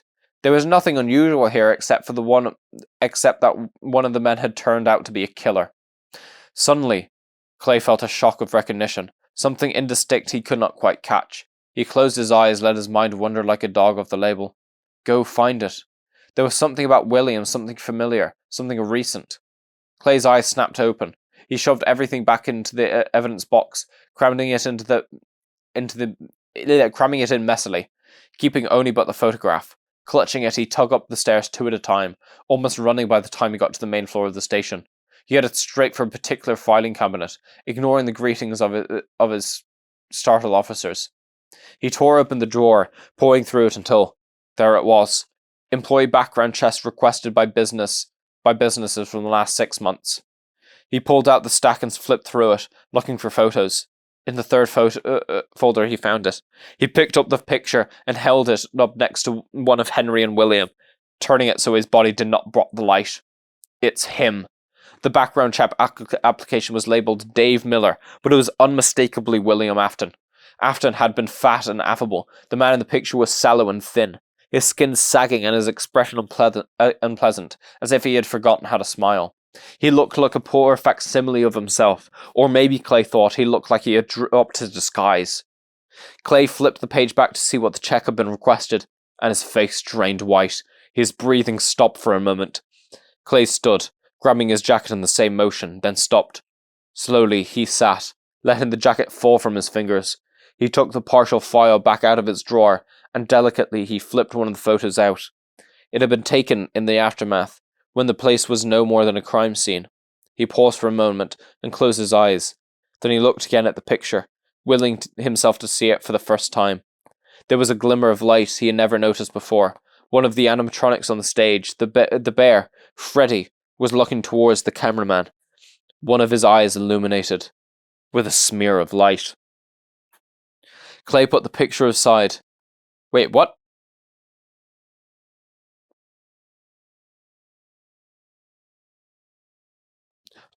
So he noticed Freddy. He noticed that one of the eyes illuminated with the smear of light when they were taking pictures of Freddy. Clay put the picture aside, moving to the next one. This one was from a different angle, but the side of the main stage was still in the frame. Chica's body was facing away from the camera, but her face was directly turned towards it, and another smear of light streaked across her left eye. Clay rubbed it with the tip of her finger, making sure it wasn't a defect in the paper. The next photo showed Bonnie in the darkness behind the chairs. A pinpoint of light like a star shone from one of his eyes, as though reflecting a spotlight that wasn't there. What is this? Jay could feel his face flush. He realized he hadn't been breathing. He shuffled his hands on the desk like a conjurer calling forth the picture to reveal itself. One did. One last picture had been taken in Pirate's Cove. Tables had been disturbed, he remembered. The scene was chaotic.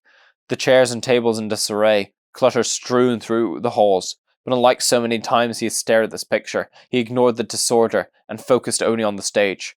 The curtain was pulled back slightly, a figure barely visible in the recesses behind it. One eye, presumably illuminated by the flash of a camera. Clay studied the rest of the pictures, looking for more reflections, but found none. There was no flash. Okay, look, I get that he has figured it out, like now, okay, the bodies are inside of the animatronics. Would you not smell that?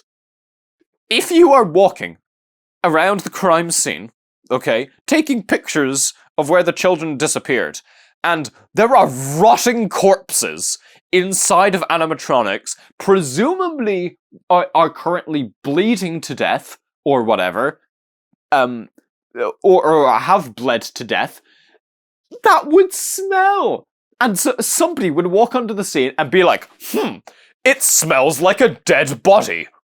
And then, like, they'll go sniffing around and suddenly it'll be like, hey, get a load of this. This animatronic over here smells like a dead body. But no, apparently it didn't. Yeah, sure, whatever. Sure, man. I just feel like it would have been so easy to find the dead bodies. It would not have been hard. It would not have been a mystery. It would have been solved almost instantly. I mean, not to mention the body would have had to be completely drained. Because if there was a body inside of the thing, inside of the animatronics, it would have been leaking blood. It would have been leaking blood. One, would have smelled easily. Two, there would have been blood everywhere. Or like just drops of blood, like randomly spattered. If you found one singular drop of blood, you're like, oh, hang on, that's a fresh drop of blood. And it just so happens to be directly underneath this Bonnie animatronic. Incompetence at its finest. Jason opened his eyes. His leg hurt. It was a steady, dull pain. He flexed it tentatively and found he could move easily. The injury could not be too bad. He was lying on something lumpy and his whole body felt stiff. Oh, yeah, Jason. I didn't even recognize the name I read. A pile of extension cords and wires. He sat up. It was dark, but he could dimly see what was around him. He bent over to examine his leg. His jeans were ripped where Foxy's claw had gouged him, and the gash in his legs was ugly, but it was not badly bleeding. His hook had mostly got a hold of his jeans. Jason felt a little relief. Satisfied, he began to examine his surroundings. He was in a corner, and there was a heavy black curtain strung from one wall to the other, cutting the space off from the room outside. He crawled forward over the tables cautiously, careful to not make a sound. He made his way to the edge of the curtain, where there was a tiny sliver of a gap in between it and the wall. Jason took a moment to steel himself, then peeked out, conscious of every movement. He was on a small stage in Pirate's Cove. Behind the curtain, he could hear something moving out there, something large. There's something in my eye. But from the position he could see only an empty room. They're not going to kill Jason, because they probably recognize Jason as a child. right? And they're probably like, they want to keep the children around, but they hate the adults, I guess.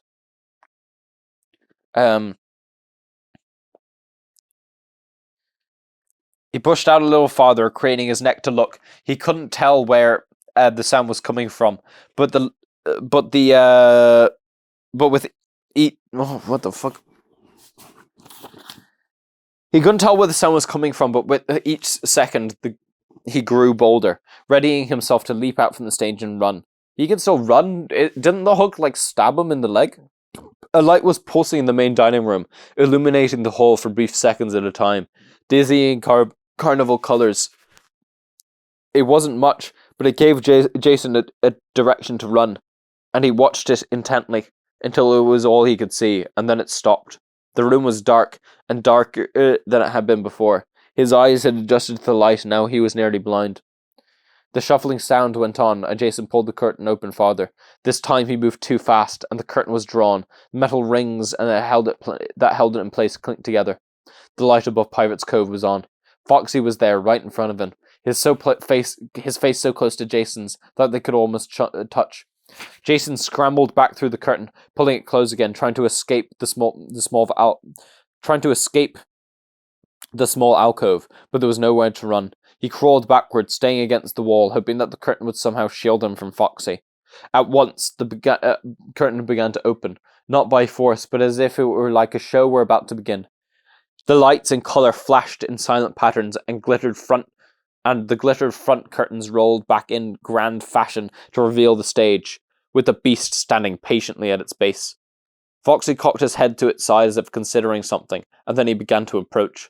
He climbed the stairs out to the stage one by one, each step a whole series of disjointed movements, as if each piece of his metal body maneuvered itself individually. Jason watched, struck with horror, yet some part of him was enthralled. It was like nothing he had ever seen. Foxy reached the stage and took 2 more large, deliberate steps until he was standing over Jason. Jason stared up at him, too afraid to move, frozen in place like a mouse beneath a diving falcon. His breath was shallow, his heart beat so fast his chest hurt. Foxy raised his hook again, and Jason threw himself down on the floor in a ball, protecting his head with his arms, waiting for the blow to come. But it did not come. Jason did not move. He waited and waited, and wondering if time had slowed down as he approached the moment of his death. His mind trying to give him refuge, making the last moments feel as long as possible, but not this long. He opened his eyes and turned his head a little, keeping his arms in front of his face. Foxy was still there, not moving. Despite himself, Jason met the creature's eyes. It was like looking into the sun. Foxy's burning gaze made Jason's eyes tear up, and made him look away, but he could not. It was the animatronic who looked away. As Jason watched, peering through the afterburning that clouded his vision, Foxy turned to face his absent audience. His hook fell slowly to his side, and his head tilted forward, and he went motionless. The sounds of whirring machinery and clicking parts came to stop, and the curtains drew and closed again. Okay, so I'm guessing he deactivated it. Or he deactivated himself. "Ready?" Lamar said. Marla nodded curtly. "I'm ready," she said. She threw open the door, fists clenched, and they climbed out, facing opposite directions, preparing for an assault. Marla was breathing heavily, her face furious. The darkness was thick, almost tangible, and she could barely make out what was around her. She could see Lamar, but if they drifted 3 feet apart, they would be lost to each other. The lights above them flickered, but only for a moment. The brief illumination ruined what little vision they had, making the dark impenetrable. "Anything on your side?" Marla whispered. Lamar looked around her toward her voice, distressed. Nothing related to what just happened. So Dave, William Afton, said that they will come alive at night and then they will die. The past 2 nights, they were there. And neither of those nights did it come alive. Does the storm have something to do with it? Or is William Afton just pulling shit out of his ass? And it's like, and also, they were awake earlier in the day. And so when they were being attacked, Marla said it was 4 p.m., which means they were attacked around 4 p.m., 3 to 4 p.m.,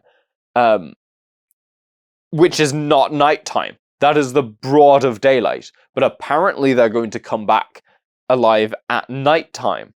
So maybe there's like a period where they have daytime activation in which, I guess, like they're kind of reenacting themselves, like as if the place is open during the day, you know? And then you also have the other, and then you also have nighttime, which is when, I don't know why they would, but just because it's nighttime, because it's scarier, and I guess maybe because there's some like spiritual thing, I guess, with them. Like they're spiritually going to, like, what's the fucking word? Yeah, just because it's nighttime, oh, the spirits are more active.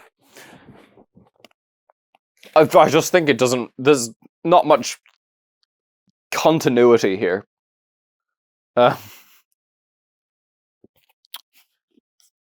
Light, please, Marla whispered. Lamar held up the flashlight as though aiming a weapon and turning it on. Above them, the light sputtered. Jason could see the flashlight waving back and forth, filtering through the slightly transparent curtain. Oh no! The light fell on the animatronic just for a moment, and there was a clicking noise. Jason looked up. Foxy was not moving. The light swept across him again, and again the mechanical sounds came, this time unmistakable, though he did not move. Jason scooted forward around Foxy's foot and looked up at the animatronic's face as the light struck him again. Again the clicking noise came. Something inside him was readying himself, but his eyes stayed dark. Oh, is he readying the thing where he like charges up and then the curtain opens and then he just fucking sprints at you? We haven't seen that yet. That would be funny though. He made it to the edge of the curtain and reached his arm out. Wait, what? Out to wave a warning. Jason, he heard in a sister voice, and then a quick shushing for what must have been Lamar. The flashlight swept up, training on the stage, and Foxy's eyes lit up. His head swept towards the light with predatory precision, and Jason panicked, reaching for the pile of cords and grabbed a cable. Foxy lifted a foot, and Jason threw the cord around it and yanked it with all his strength. Foxy pitched forward, grabbing at the curtain with his hook. It caught, ensnaring him, and he ripped through its cloth with a vicious tearing noise, falling to the ground in a tangle of cloth and metal limbs. Jason scrambled past the struggling creature and ran towards the light. Marla reached for him, but he brushed her aside. Run, he panted, and the three of them took off down the hall. They turned the corner, and as one they stopped, Jason skinning against Lamar and grabbing him for his support. At the end of the hall stood a dark figure, too large to be a person. The top hat was unmistakable. Freddy Fazbear. His eyes were illuminated, their piercing red glow consuming the space around him. They could hear the brittle notes of song, mechanical and thin like a music box, coming from Freddy's direction. They stared, mesmerized. Then Jason found himself and pulled on Marla's arm. Come on, he hissed, and they followed him, running back the way they came. When they reached Pirate's Cove, they slowed. Foxy had thrown off the curtain and was beginning to right himself. The three exchanged glances, then ran past him. Jason held his breath until they were through the next doorway, invoking some old superstition. Lamar motioned to one of the party rooms, and they ducked inside. He switched off the flashlight, and they stood still for a moment, their eyes adjusting. The room had 3 long cafeteria-style tables, each one set out for a party. Metal folding chairs were lined up and down, and each place was set with a party hat, a paper plate, and a plastic cup. By wordless agreement, each hid beneath a different table, leaving themselves as much space as possible. As they crouched down low, hoping to be lost behind the chair legs, and together they stared silently into the vacant hall and listened. Hello, anyone? John repeated into the radio. Oh yeah, the other guys turned off the radio. But there was only static. He had managed to hook the walkie-talkie into the sound system, but getting a signal to the outside seemed possible. Freddy's was sealed off from the world. He looked at the monitors again. On one screen he could see 3 figures crouched under tables. Marla, Lamar, and Jason. He thought they found Jason. He realized that profound relief, letting go of tension that he had not found. He had not known he felt. Everything on screen was lit with unnatural greys and whites.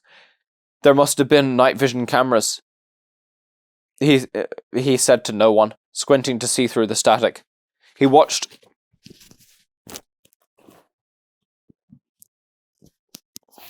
Fucking microphone.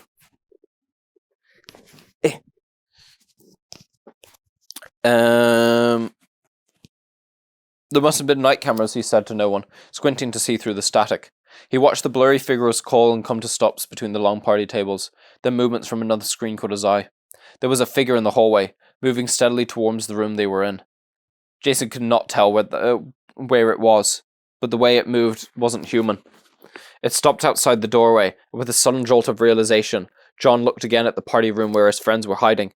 He grabbed the walkie-talkie and flipped the speaker system on, jamming the volume control as high as it could go. "Lamar," he said calmly, trying to sound commanding. He heard the reverberation of his own voice through the walls of the control room. "Lamar, don't move." John's voice blared over the speaker, blurred with static but intelligible. "Lamar, don't move." Lamar, Marla and Jason looked at one another across the distance between the tables. The room lit up with a burning red glow, and they watched, as still as they could be, as Freddy Fazbear entered the room.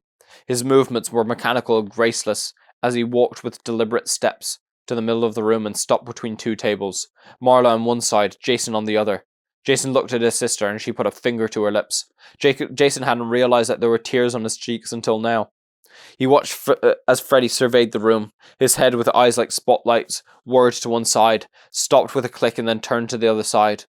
There was a long pause. Then two padded feet were motionless, the legs like black trees in a forest. There was a sound of twisting fur and crinkling fabric, and the feet began to pivot.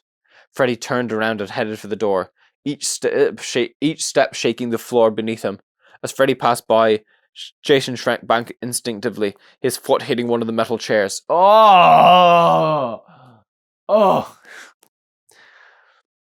He made a scraping sound.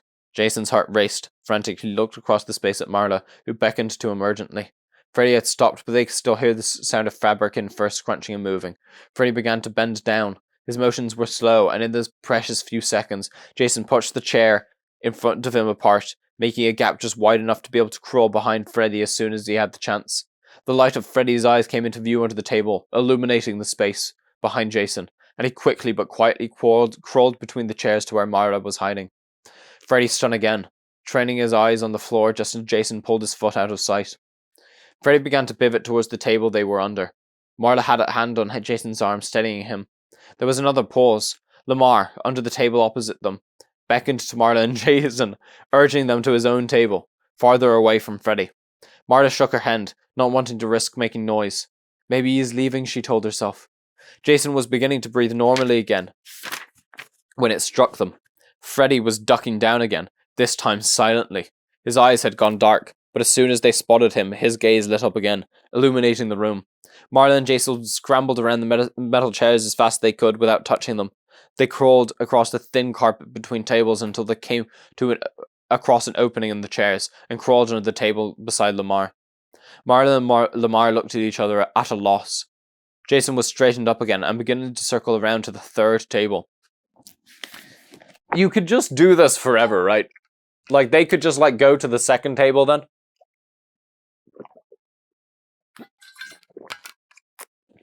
And then Freddy will just continue, chasing you. Freddy's gonna run out of power. I presume they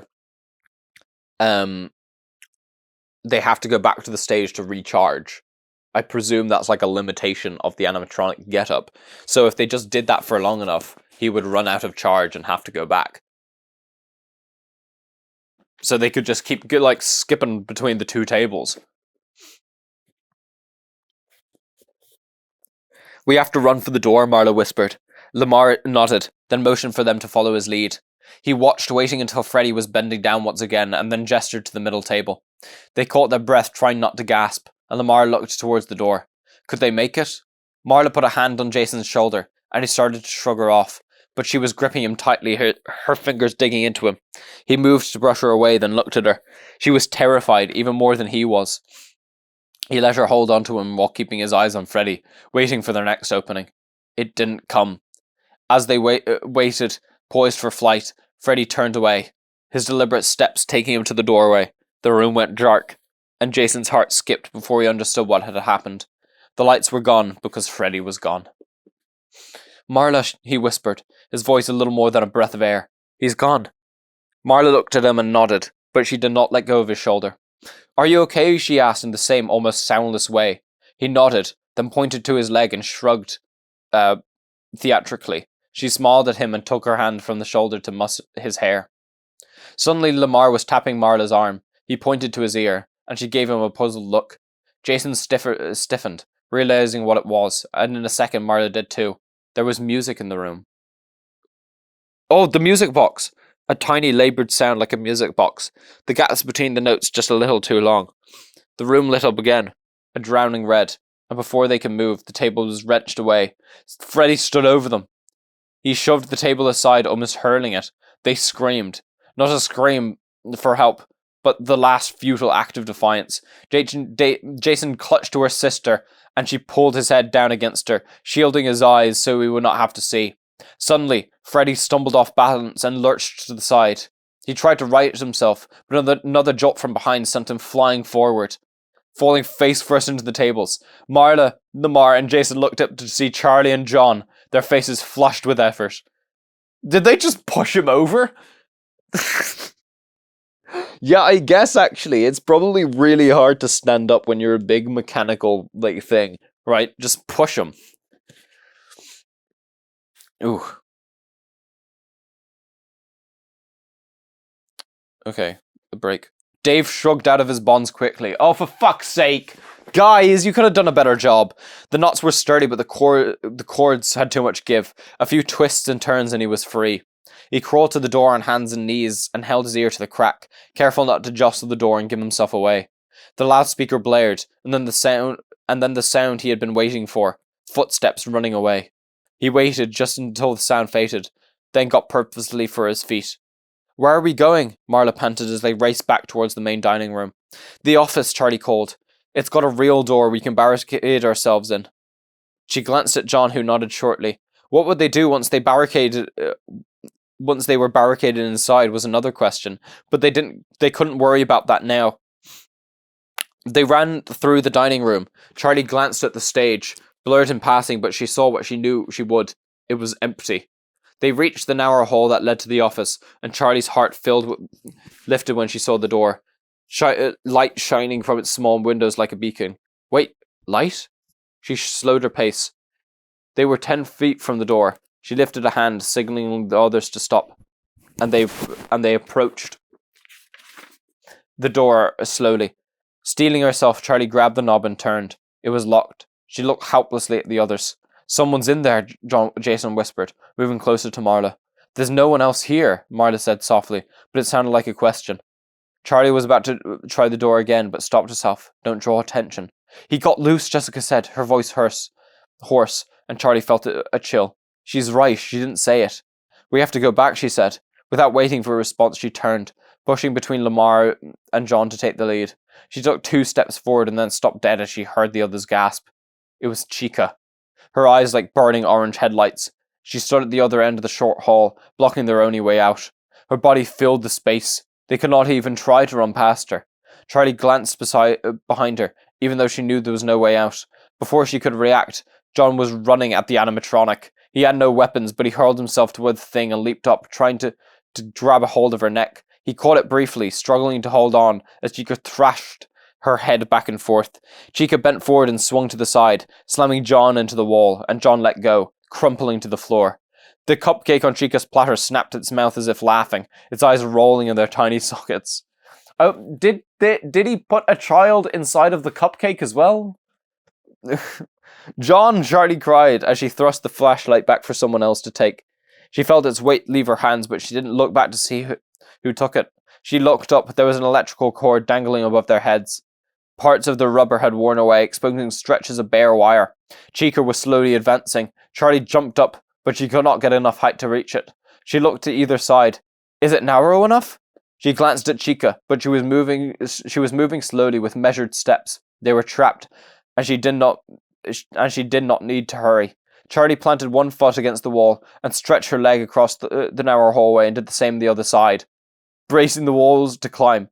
What? So wait, she's like climbing the wall like this right now. Like, okay. She inched upward, her legs shaking with the effort. She looked up, struggling to retain her balance as he reached for the cord, careful to touch only the rubber. She closed her fingers around it and dropped to the ground. Chica lunged forward, her eye extending and her teeth contorted in a mechanical smile. Charlie sprung up, the electrical cord brandished in front of her, and she shoved it into the space between Chica's head and her torso. Chica jerked backwards, sparks flying for a horrible moment. Charlie could not move. Her hand throbbed with the electric current, but she was caught there, unable to make her hand let go of the wire. She stared down at it, willing her fingers to open. Is this how I die? Lamar grabbed her and pulled her away, and she looked up at him wide-eyed. The others were running. Chica was deactivated, or so it appeared, slumped forward, her eyes dark. Lamar gave her arm a tug, and they took off after the others. With a pleased smile, Dave watched the confrontation through the window in the office door. Just a matter of time now, he thought.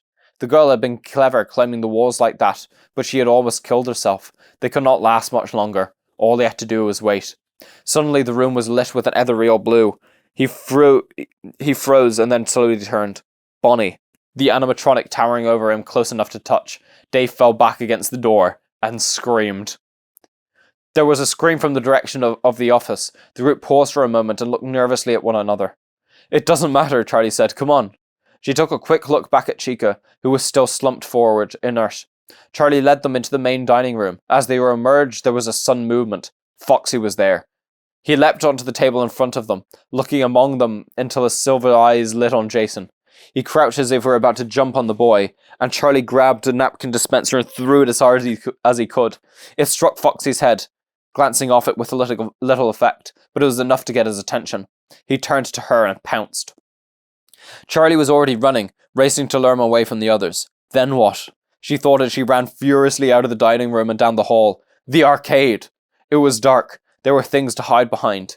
She kept running full out until she reached the door, then turned so fast she almost fell, hoping to give Foxy a moment's disorientation. She looked around frantically. There was a row of arcade games at the back of the room, set out just a little from the wall. She heard footsteps behind her and dove for it. The space was so tight that she could barely squeeze herself into it. Her sides were pressed between the consoles and the wall, and they were thick, coiled wires beneath her feet. She took a step back, moving deeper into the crawl space, but her foot slipped on a cable, and she barely kept from falling. Movement in the room caught her eye, and she saw a flash of silver light. He sees me. Charlie dropped to her hands and knees. She crawled backward, scooting inch by inch. Her foot caught on a cable, and she'd stopped to free it, twisting into an impossible position to quickly dislodge it. She moved back further, and then her foot bumped against another wall and she stopped. She was closed in on 3 sides. It felt almost safe. She closed her eyes for a moment. Nothing here is safe. There was an awful sound, a clash of metal hitting metal, and the console at the far end of the row rocked on its foundation, banging against the wall. Foxy leaned into it, and now Charlie could see as he smashed the display, spilling shards of plastic onto the floor. His hawk cut on something inside the machine, and he yanked it out again, trailing bits of wire. He moved on to the next game, smashing the screen and throwing the console against the wall with casual brutality. Charlie felt the impact of it echoing through the wall as he moved closer. I have to get out, I have to. But there was no way out. Now she was sitting in one place. She realized that her arm was stiff with pain, and only now did she look at it. The bandage was soaked through with blood. The wall beside her was streaked with a line of it where her arm had pressed. She wanted to cry suddenly. Her whole body ached. The wound in her arm, the constant tension of the last day or so, who could tell how long it had been, was draining her, taking all she had. The next console crashed against the wall, and Charlie flinched. It was only 2 away. He was almost to her. She could hear his gears working, humming, grinding, and sometimes screeching. She closed her eyes, but she could still see him. His matted fur, the metal bones showing through, the searing silver eyes. The console beside her was wrenched away and tumbled to the ground like it weighed nothing at all. The cords beneath Charlie's hands and knees jerked forward with it, and she slipped, grabbing at nothing, trying to regain her balance. She caught herself and looked up just in time to see the downward swing of a hook. She moved faster than she thinks she could. She hurled herself at the final console with all of her strength, and it balanced precariously, then fell, knocking Foxy to the ground and trapping him. Charlie started to run, but his hook shot out and snared her leg, cutting into her. She screamed, falling into the ground. She kicked at him with her other foot, but his hook was stuck deep in her leg. Every time he jerked back, she felt the impact. She kicked him in the face, and his hook tore free, slicing open her leg. She screamed again, instinctively grabbing the wound, and then Foxy was on top of her, snapping his jaws and clawing her as she tried to free his legs from under the console. She fought back, trying to get away. His hook slashed at her again as he tried to block the blows, screaming for help. Suddenly, John was there. Okay, perfect. The first time that John is just there, because he's always there wherever Charlie is, but it's actually useful. Suddenly, John was there. He stood over Foxy and stomped down hard on the creature's neck, holding his foot there. Foxy flailed but could not reach him. "Charlie, get up," he called. Charlie just stared at him for a second, too shaken to register the question. He stamped his foot on Foxy's neck repeatedly, and then in one quick moment he grabbed Charlie's hand, heaved her up and started to run, pulling her along behind him. They made it to the main dining room where the rest of the group were huddled in the middle of the room. Relieved, Charlie rushed to join them. She could tell she was limping, but she could not feel any pain, which she realized somewhere dimly in the back of her mind was not good. When they got to the others, her heart sank. Their faces were grim. Lamar was holding the flashlight out in front of him, but it rattled in his trembling grip. Marla gestured quickly to the entrances. Freddy stood in the hall to the storage room, while Bonnie now blocked the hallway to the office. Chica, reanimated, stood on the stage, looming over them. Charlie glanced back the way they had come. Foxy was approaching. He had freed himself. He stopped in the doorway as if waiting for a signal. There was no escape. Suddenly acutely aware of everything around her, Charlie noticed the sound of a music box, as if she had unconsciously been hearing it all along. She took a deep breath. The moment seemed to go on forever. It had come to this. They were trapped. They waited. Now perhaps, for the animatronics, there was no hurry. Charlie cast her eyes around fruitfully for a weapon, but there were only party hats and paper ones. Is it the music box? Is it the music box? If they just go and turn off the music box, will they stop? Is that what it's like? Is that it? I mean, the music box was playing before, right? But they didn't actually have any. There was no movement before. The first and second time they came and they heard the music box, but the animatronics weren't moving, so it was just a coincidence. As one, the animatronics started their approach. Charlie grabbed the back of a metal folding chair, not sure how she could even use it. The animals were moving faster now, coming in unison, as if this battle were a choreographed dance. Marla took Jason's hand and whispered something in his ear. Whatever it was, he shook his head, set his jaw and balled his hands into fists. Lamar glanced at him for a moment, but said nothing. Jessica had her hands stiffly at her sides, and she was murmuring something to herself inaudibly. The animals were almost on top of them. Freddy's trundling walk was predatory. The music box notes were coming from Freddy's direction. From inside Freddy. She now realized. Chica leaped from the stage and took small, bouncing steps toward them as if excited, but holding herself back. Bonnie's big paw-like feet slapped the ground like a challenge. Foxy slunk forth with a malevolent grace, his eyes fixed on Charlie as if she were the only thing she saw. She gazed into his silver eyes. They filled her vision, crowding out everything else until the world was silver. The world was Foxy's eyes and there was nothing left of her. John squeezed her hand. It broke the spell. She looked at him, her vision still cloudy. "Charlie," he said, haltingly. "Charlotte." "Shh," she said. "Later." He nodded, accepting the lie that there would be a later.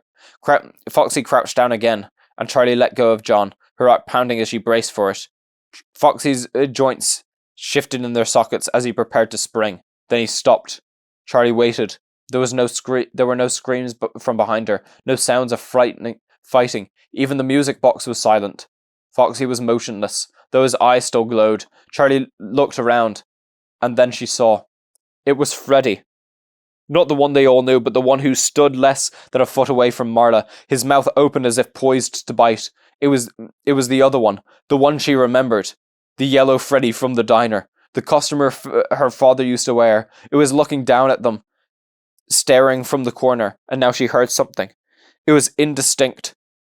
Just whispers in her head, a gentle susurrus blowing through her conscious mind without taking hold. She looked at the others, and she knew they heard it too. It was indecipherable, but the meaning was unmistakable. Carlton was the one to say it. Michael? The sounds they heard grew warm, an unspoken confirmation, and together they approached the Golden Bear. Marla pushed past Brown Freddy, as if he were not there, and Charlie turned her back to Foxy, unafraid. There was only one thought in her mind. Michael, it's you? They were almost to him. All Charlie wanted to do was fling her arms around him, hold him close, and to be again the little girl she was long ago. To embrace him again. This beloved child who had all been ripped from their lives at Carefree Afternoon, to do it all over, and this time to rescue him, this time to save his life. Michael, she whispered. The yellow bear stood motionless. Unlike the others, there seemed to be nothing inside of it. It stood of its own accord, by its own will. There was nothing to hold the consumed jaw closed, and its eyes were empty. Suddenly aware that their backs were to the other animals, Charlie startled and turned, apprehensive. Freddy, Bonnie, Chico, and Foxy stood at rest, almost as if they were back on their stages. Their eyes were locked on Charlie, but they had halted their approach. It's the kids, Carlton whispered. Foxy wasn't attacking Jason, Marla gasped. Foxy was trying to protect him. John took hesitant steps towards the middle of the dining room, then approached more boldly, looking at each of them robots in turn. It's the kids, he echoed, all of them. Their faces were no longer animalistic, no longer lifeless as if some spirit inhabited them. Suddenly there was a crash from the sealed exit door. They all startled, turning as one wall beside the welded entrance shook with the force of a dozen blows. Now what? Charlie thought. The bricks broke and fell, scattering in pieces across the floor, dust filling the air in rusty clouds. A figure stepped through the hole, wielding a massive sledgehammer, and as the air slowly cleared, they saw who it was. Clay Burke. Fucking badass. His eyes set on Carlton, and he dropped the hammer and ran to his son, sweeping him into an embrace. Clay stroked his hair, gripping him like he would never let him go. Charlie watched from her distance, relief touched by a stiletto edge of envy. Dad, I'm gonna puke, Carlton murmured. Clay laughed, but leaned back when he saw that Carlton wasn't kidding. Carlton bent over, hands on his knees, fighting the urge to retch, and Clay's face looked at alarm. Carlton straightened. I'm good. Clay was not listening anymore. He was looking around the room. At the animals, all of them frozen in time. Okay, kids, Clay said, his voice low and his words came free. I think it's time for us to go. He started towards the exit he had made. They glanced at one another. The whispers were gone. Whatever he had been, the yellow Freddy was slouched again, an empty suit, though no one had seen it move. Charlie nodded towards Clay, and the rest started forward, heading almost reluctantly to the hole in the wall. Charlie hung back. John stayed beside her, but she gestured him forward, taking up the rear. She had barely had time to take a step when something took hold of her throat. Charlie tried to cry out, but her windpipe was being crushed. She was whipped around as if she weighed nothing, and she found herself face to face with the yellow rabbit. Dave's eyes were shining through, triumphant. He had his arm around her neck, squeezing her throat so tightly that she could barely breathe. He held her so close it was almost an embrace. He could feel the costume, stained fur, and years of putrid sweat, blood, and cruelty. He spoke, still staring at Charlie. You are staying. Absolutely not, Clay said, taking on the group's authority. Dave dug his fingers deeper into Charlie's neck, and she made a strangled sound. I will kill this one right here while you watch, unless you do as I say, he said, and his voice was almost pleasant. Clay looked at him for a long moment, calculating, then nodded. Okay, he said, his voice calm. We'll do as you say. What do you want? Good, Dave said. He relaxed his grip on Charlie's neck, and she took a shaky breath. Clay began to move forward toward them, and the others followed. Charlie looked up at the man in the rabbit suit, and he met her gaze. It was you. You killed Michael. You killed Sammy. You took them from me. His eyes should have held something fierce and dangerous. They should have been windows to the rotten core inside, but they were only eyes, flat and empty. Charlie plunged her hands into the gap between the costume's head. Dave drew back, but she held on. If you want to be one of them, then be one of them, she shouted. And she tripped the spring locks. Ah! Oh, this is going to be vicious. Dave's eyes widened and then he screamed. Charlie jerked her hands free, barely evading the locks as they snapped open and plunged into his neck. She took a step back, watching as Dave crumbled to the ground, still screaming as the costume released. Part by part, the animatronic insides pierced his flesh, ripping up his organs and tearing through his body, as if it were not even there. At some point he stopped screaming, but he still writhed on the floor for what felt like long minutes before he was still. Charlie stared, breathing hard as if she had been running. The form on the ground seemed unreal. John was the first to move. He came beside her, but still staring down. She waved him off before he could touch her. She could not bear it if he did. Jessica gasped, and they all looked up.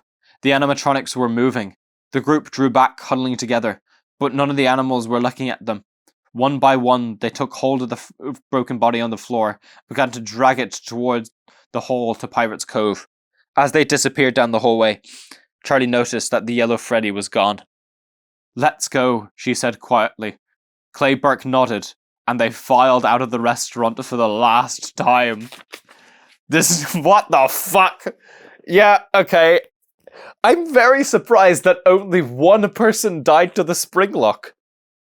Jesus. The sun was rising as they emerged into the open air. Clay put his arm around Carlton's shoulder, and for once Carlton didn't brush him away with a joke.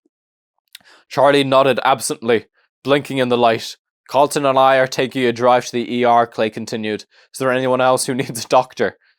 "I'm fine," Charlie said reflexively. "Jason, do you need to go to the hospital?" Marla asked. "No," he said.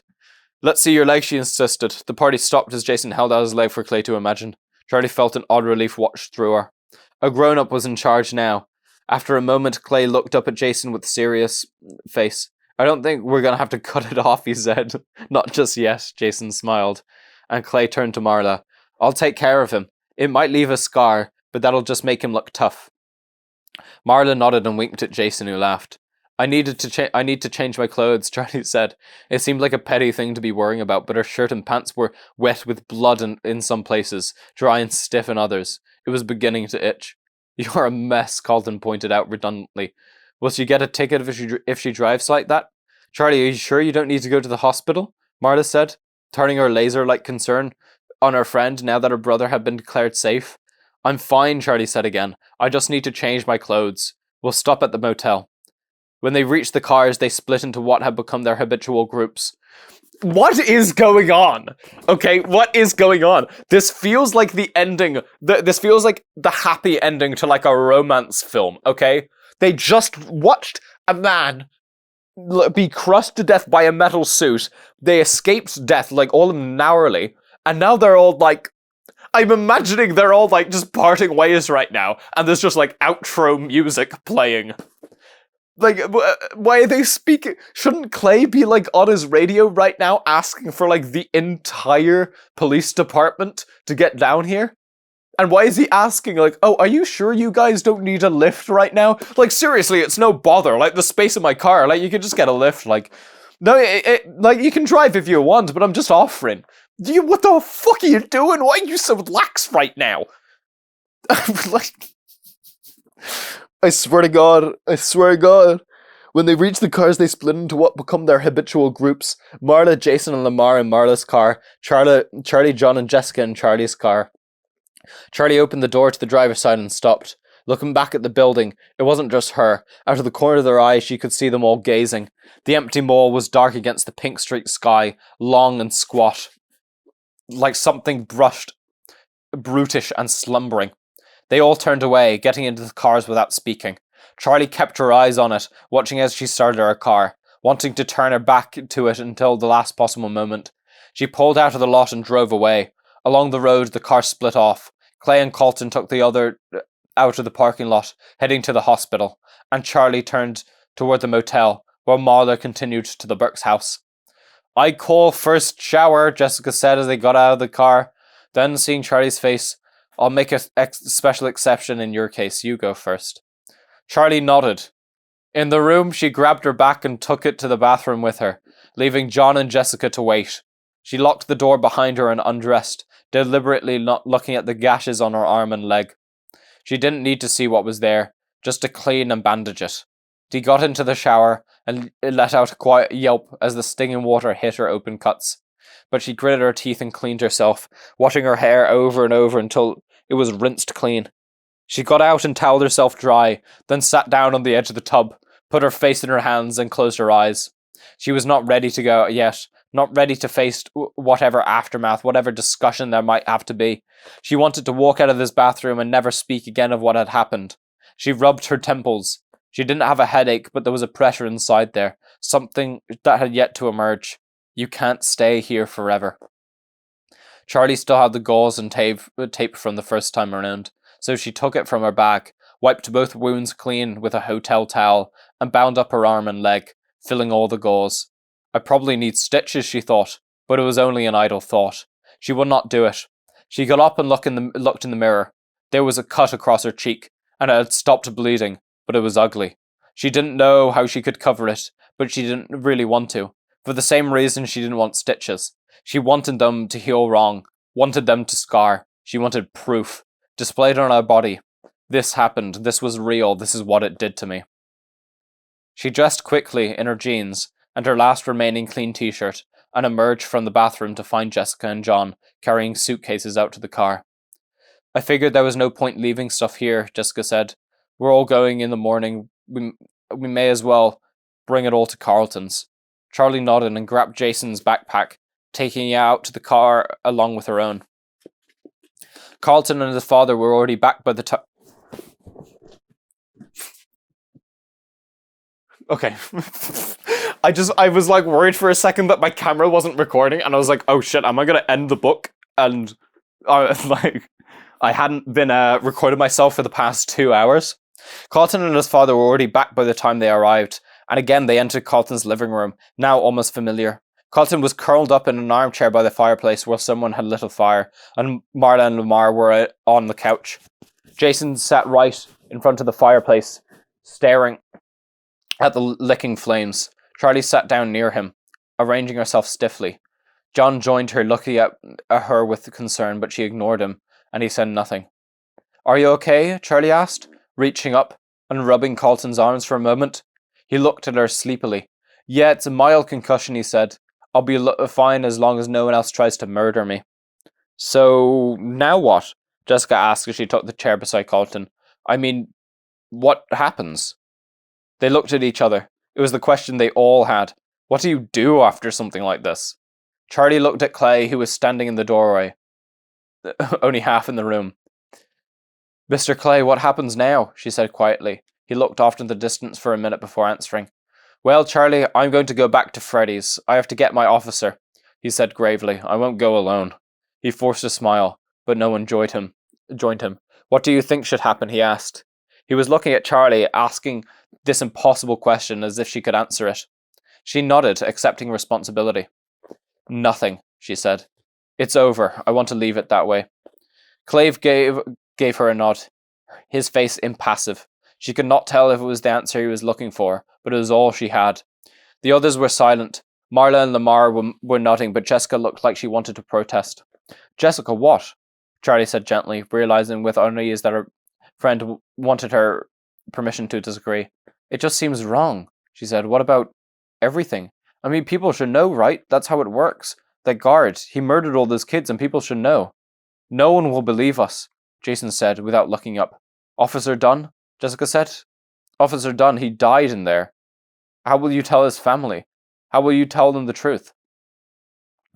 "Officer died at the hands of the same man who killed your friends. I could prove that now." A silence fell over the room. "It won't bring them back," Clay said softly, "but maybe it will give them some rest." Clay turned his eyes to the fire and a few minutes passed before he spoke. "You kids have been carrying Freddy's with you." I'm about to read the worst line ever. Your kids have been carrying Freddy's with you all these years. It's time you left it behind.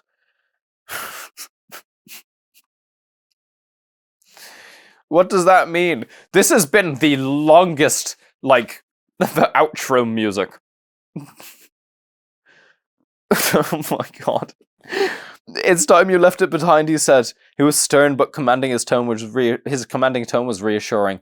I'm going to see to it that Officer Dunn is given a proper burial. He paused, collecting himself, as though what he said next required effort. Your friends, too. His brown furred. I've a few favours to call in, but I can make this happen quietly. The last thing I want to do is disturb that place or desecrate it. Those kids need rest. The next morning, they began to go... Wait, hang on. Are they going to tell, the parents and stuff that they found their children's dead bodies inside of robots? The next morning, they began to go their separate ways. Marla offered to drive Lamar and Jessica to the bus station, and they said their goodbyes with hugs and promises to write. Charlie wondered if any of them meant it. Marla probably did, at least. They pulled out of the Burke's driveway. So my bus isn't here till later, John said, as Marla's car disappeared around a bend in the road. I wouldn't mind a few more hours in Hurricane, Charlie answered. To her surprise, she realized it was true. John flashed her a quick, almost nervous smile. Okay then, he said. Let's get out of here. Let's go somewhere, anywhere. When they were alone in the car, Jave gave her a sideways glance. So, he said, are we ever going to see each other after this? He tried to say it lightly, but there was no way to lighten it. Charlie stared straight ahead. Maybe, she said. She could not look at him. It wasn't the answer he wanted, she knew that, but she could not give him what he wanted. What could she say by the way of explanation? It's not you, it's the weight we both bear. It's too much. When you are here, I can't ignore it. But something in her thoughts fell off, not quite right, as if they were speaking by rote, thinking off of script. It was like flinching instinctively to protect an injury before remembering it had healed. She finally looked at John beside her. She was staring through the windshield, his jaw set. I have somewhere I need to go, she said abruptly. She made a slow U-turn. She'd never gone to visit the place, but now, without warning, her mind had consumed by it. Aunt Jen had never suggested it. Charlie had never asked. She knew where it was. Though, and she headed there with a singular purpose in mind. I need to see. Where is she going? Is she going back to the house? Charlie pulled to a stop in a small gravel parking lot beside a low fence of short white posts, chains swinging between them. I just need a minute, she said. Great, John, she said. John gave her a concerned look. Are you sure you want to do this now? He said softly. She did not answer, just got out of the car, closing the door behind her. The graveyard before them was almost 100 years old. There were hills of lush grass and shading trees. This corner was at the edge of the cemetery. There was a small house only a few yards past the edge of the fence. The grass was trimmed lightly, but it was patchy and yellowing. The trees had been pruned too far, so the lower branches were bare, too exposed. There was a telephone pole set just inside the fence, barely on the cemetery grounds, and beside it were 2 headstones, plain and simple. Charlie stared at it for a long time, not moving. She tried to conjure up the right feeling, grief and loss, so that she could mourn. Instead, she just felt a numbness. The graves were there, but the sight did not touch her. She took a deep breath and started toward them. It was such a small memory, one of those moments that felt like nothing at the time, just one day in a series of days, the same as all the others. They were together, just the 2 of them. And it must have been before everything, before Fredbear's went wrong, before anyone was dead. They were sitting out back behind Fredbear's, looking out over the hills, and a crow landed them again pecking in the dirt, looking for something. There was something about its sharp, darting movements that struck her as the funniest thing she had ever seen. Charlie began to laugh, and the father looked at her. She pointed, and he turned his head, trying to see as she did, but he could not see what she was pointing at. She could not get it across to him. She did not know the words. And just as excitement was about to turn to frustration, he saw it too. Suddenly he laughed and pointed at the crow. Charlie nodded, and he met her eyes, looking at her with an expression of pure, boundless delight, and it would fill him to bursting. Oh, Charlotte. The end. No, I need to get the good. The end. Yep. Yep. All right. See you later, guys. Fuck off. Bye bye.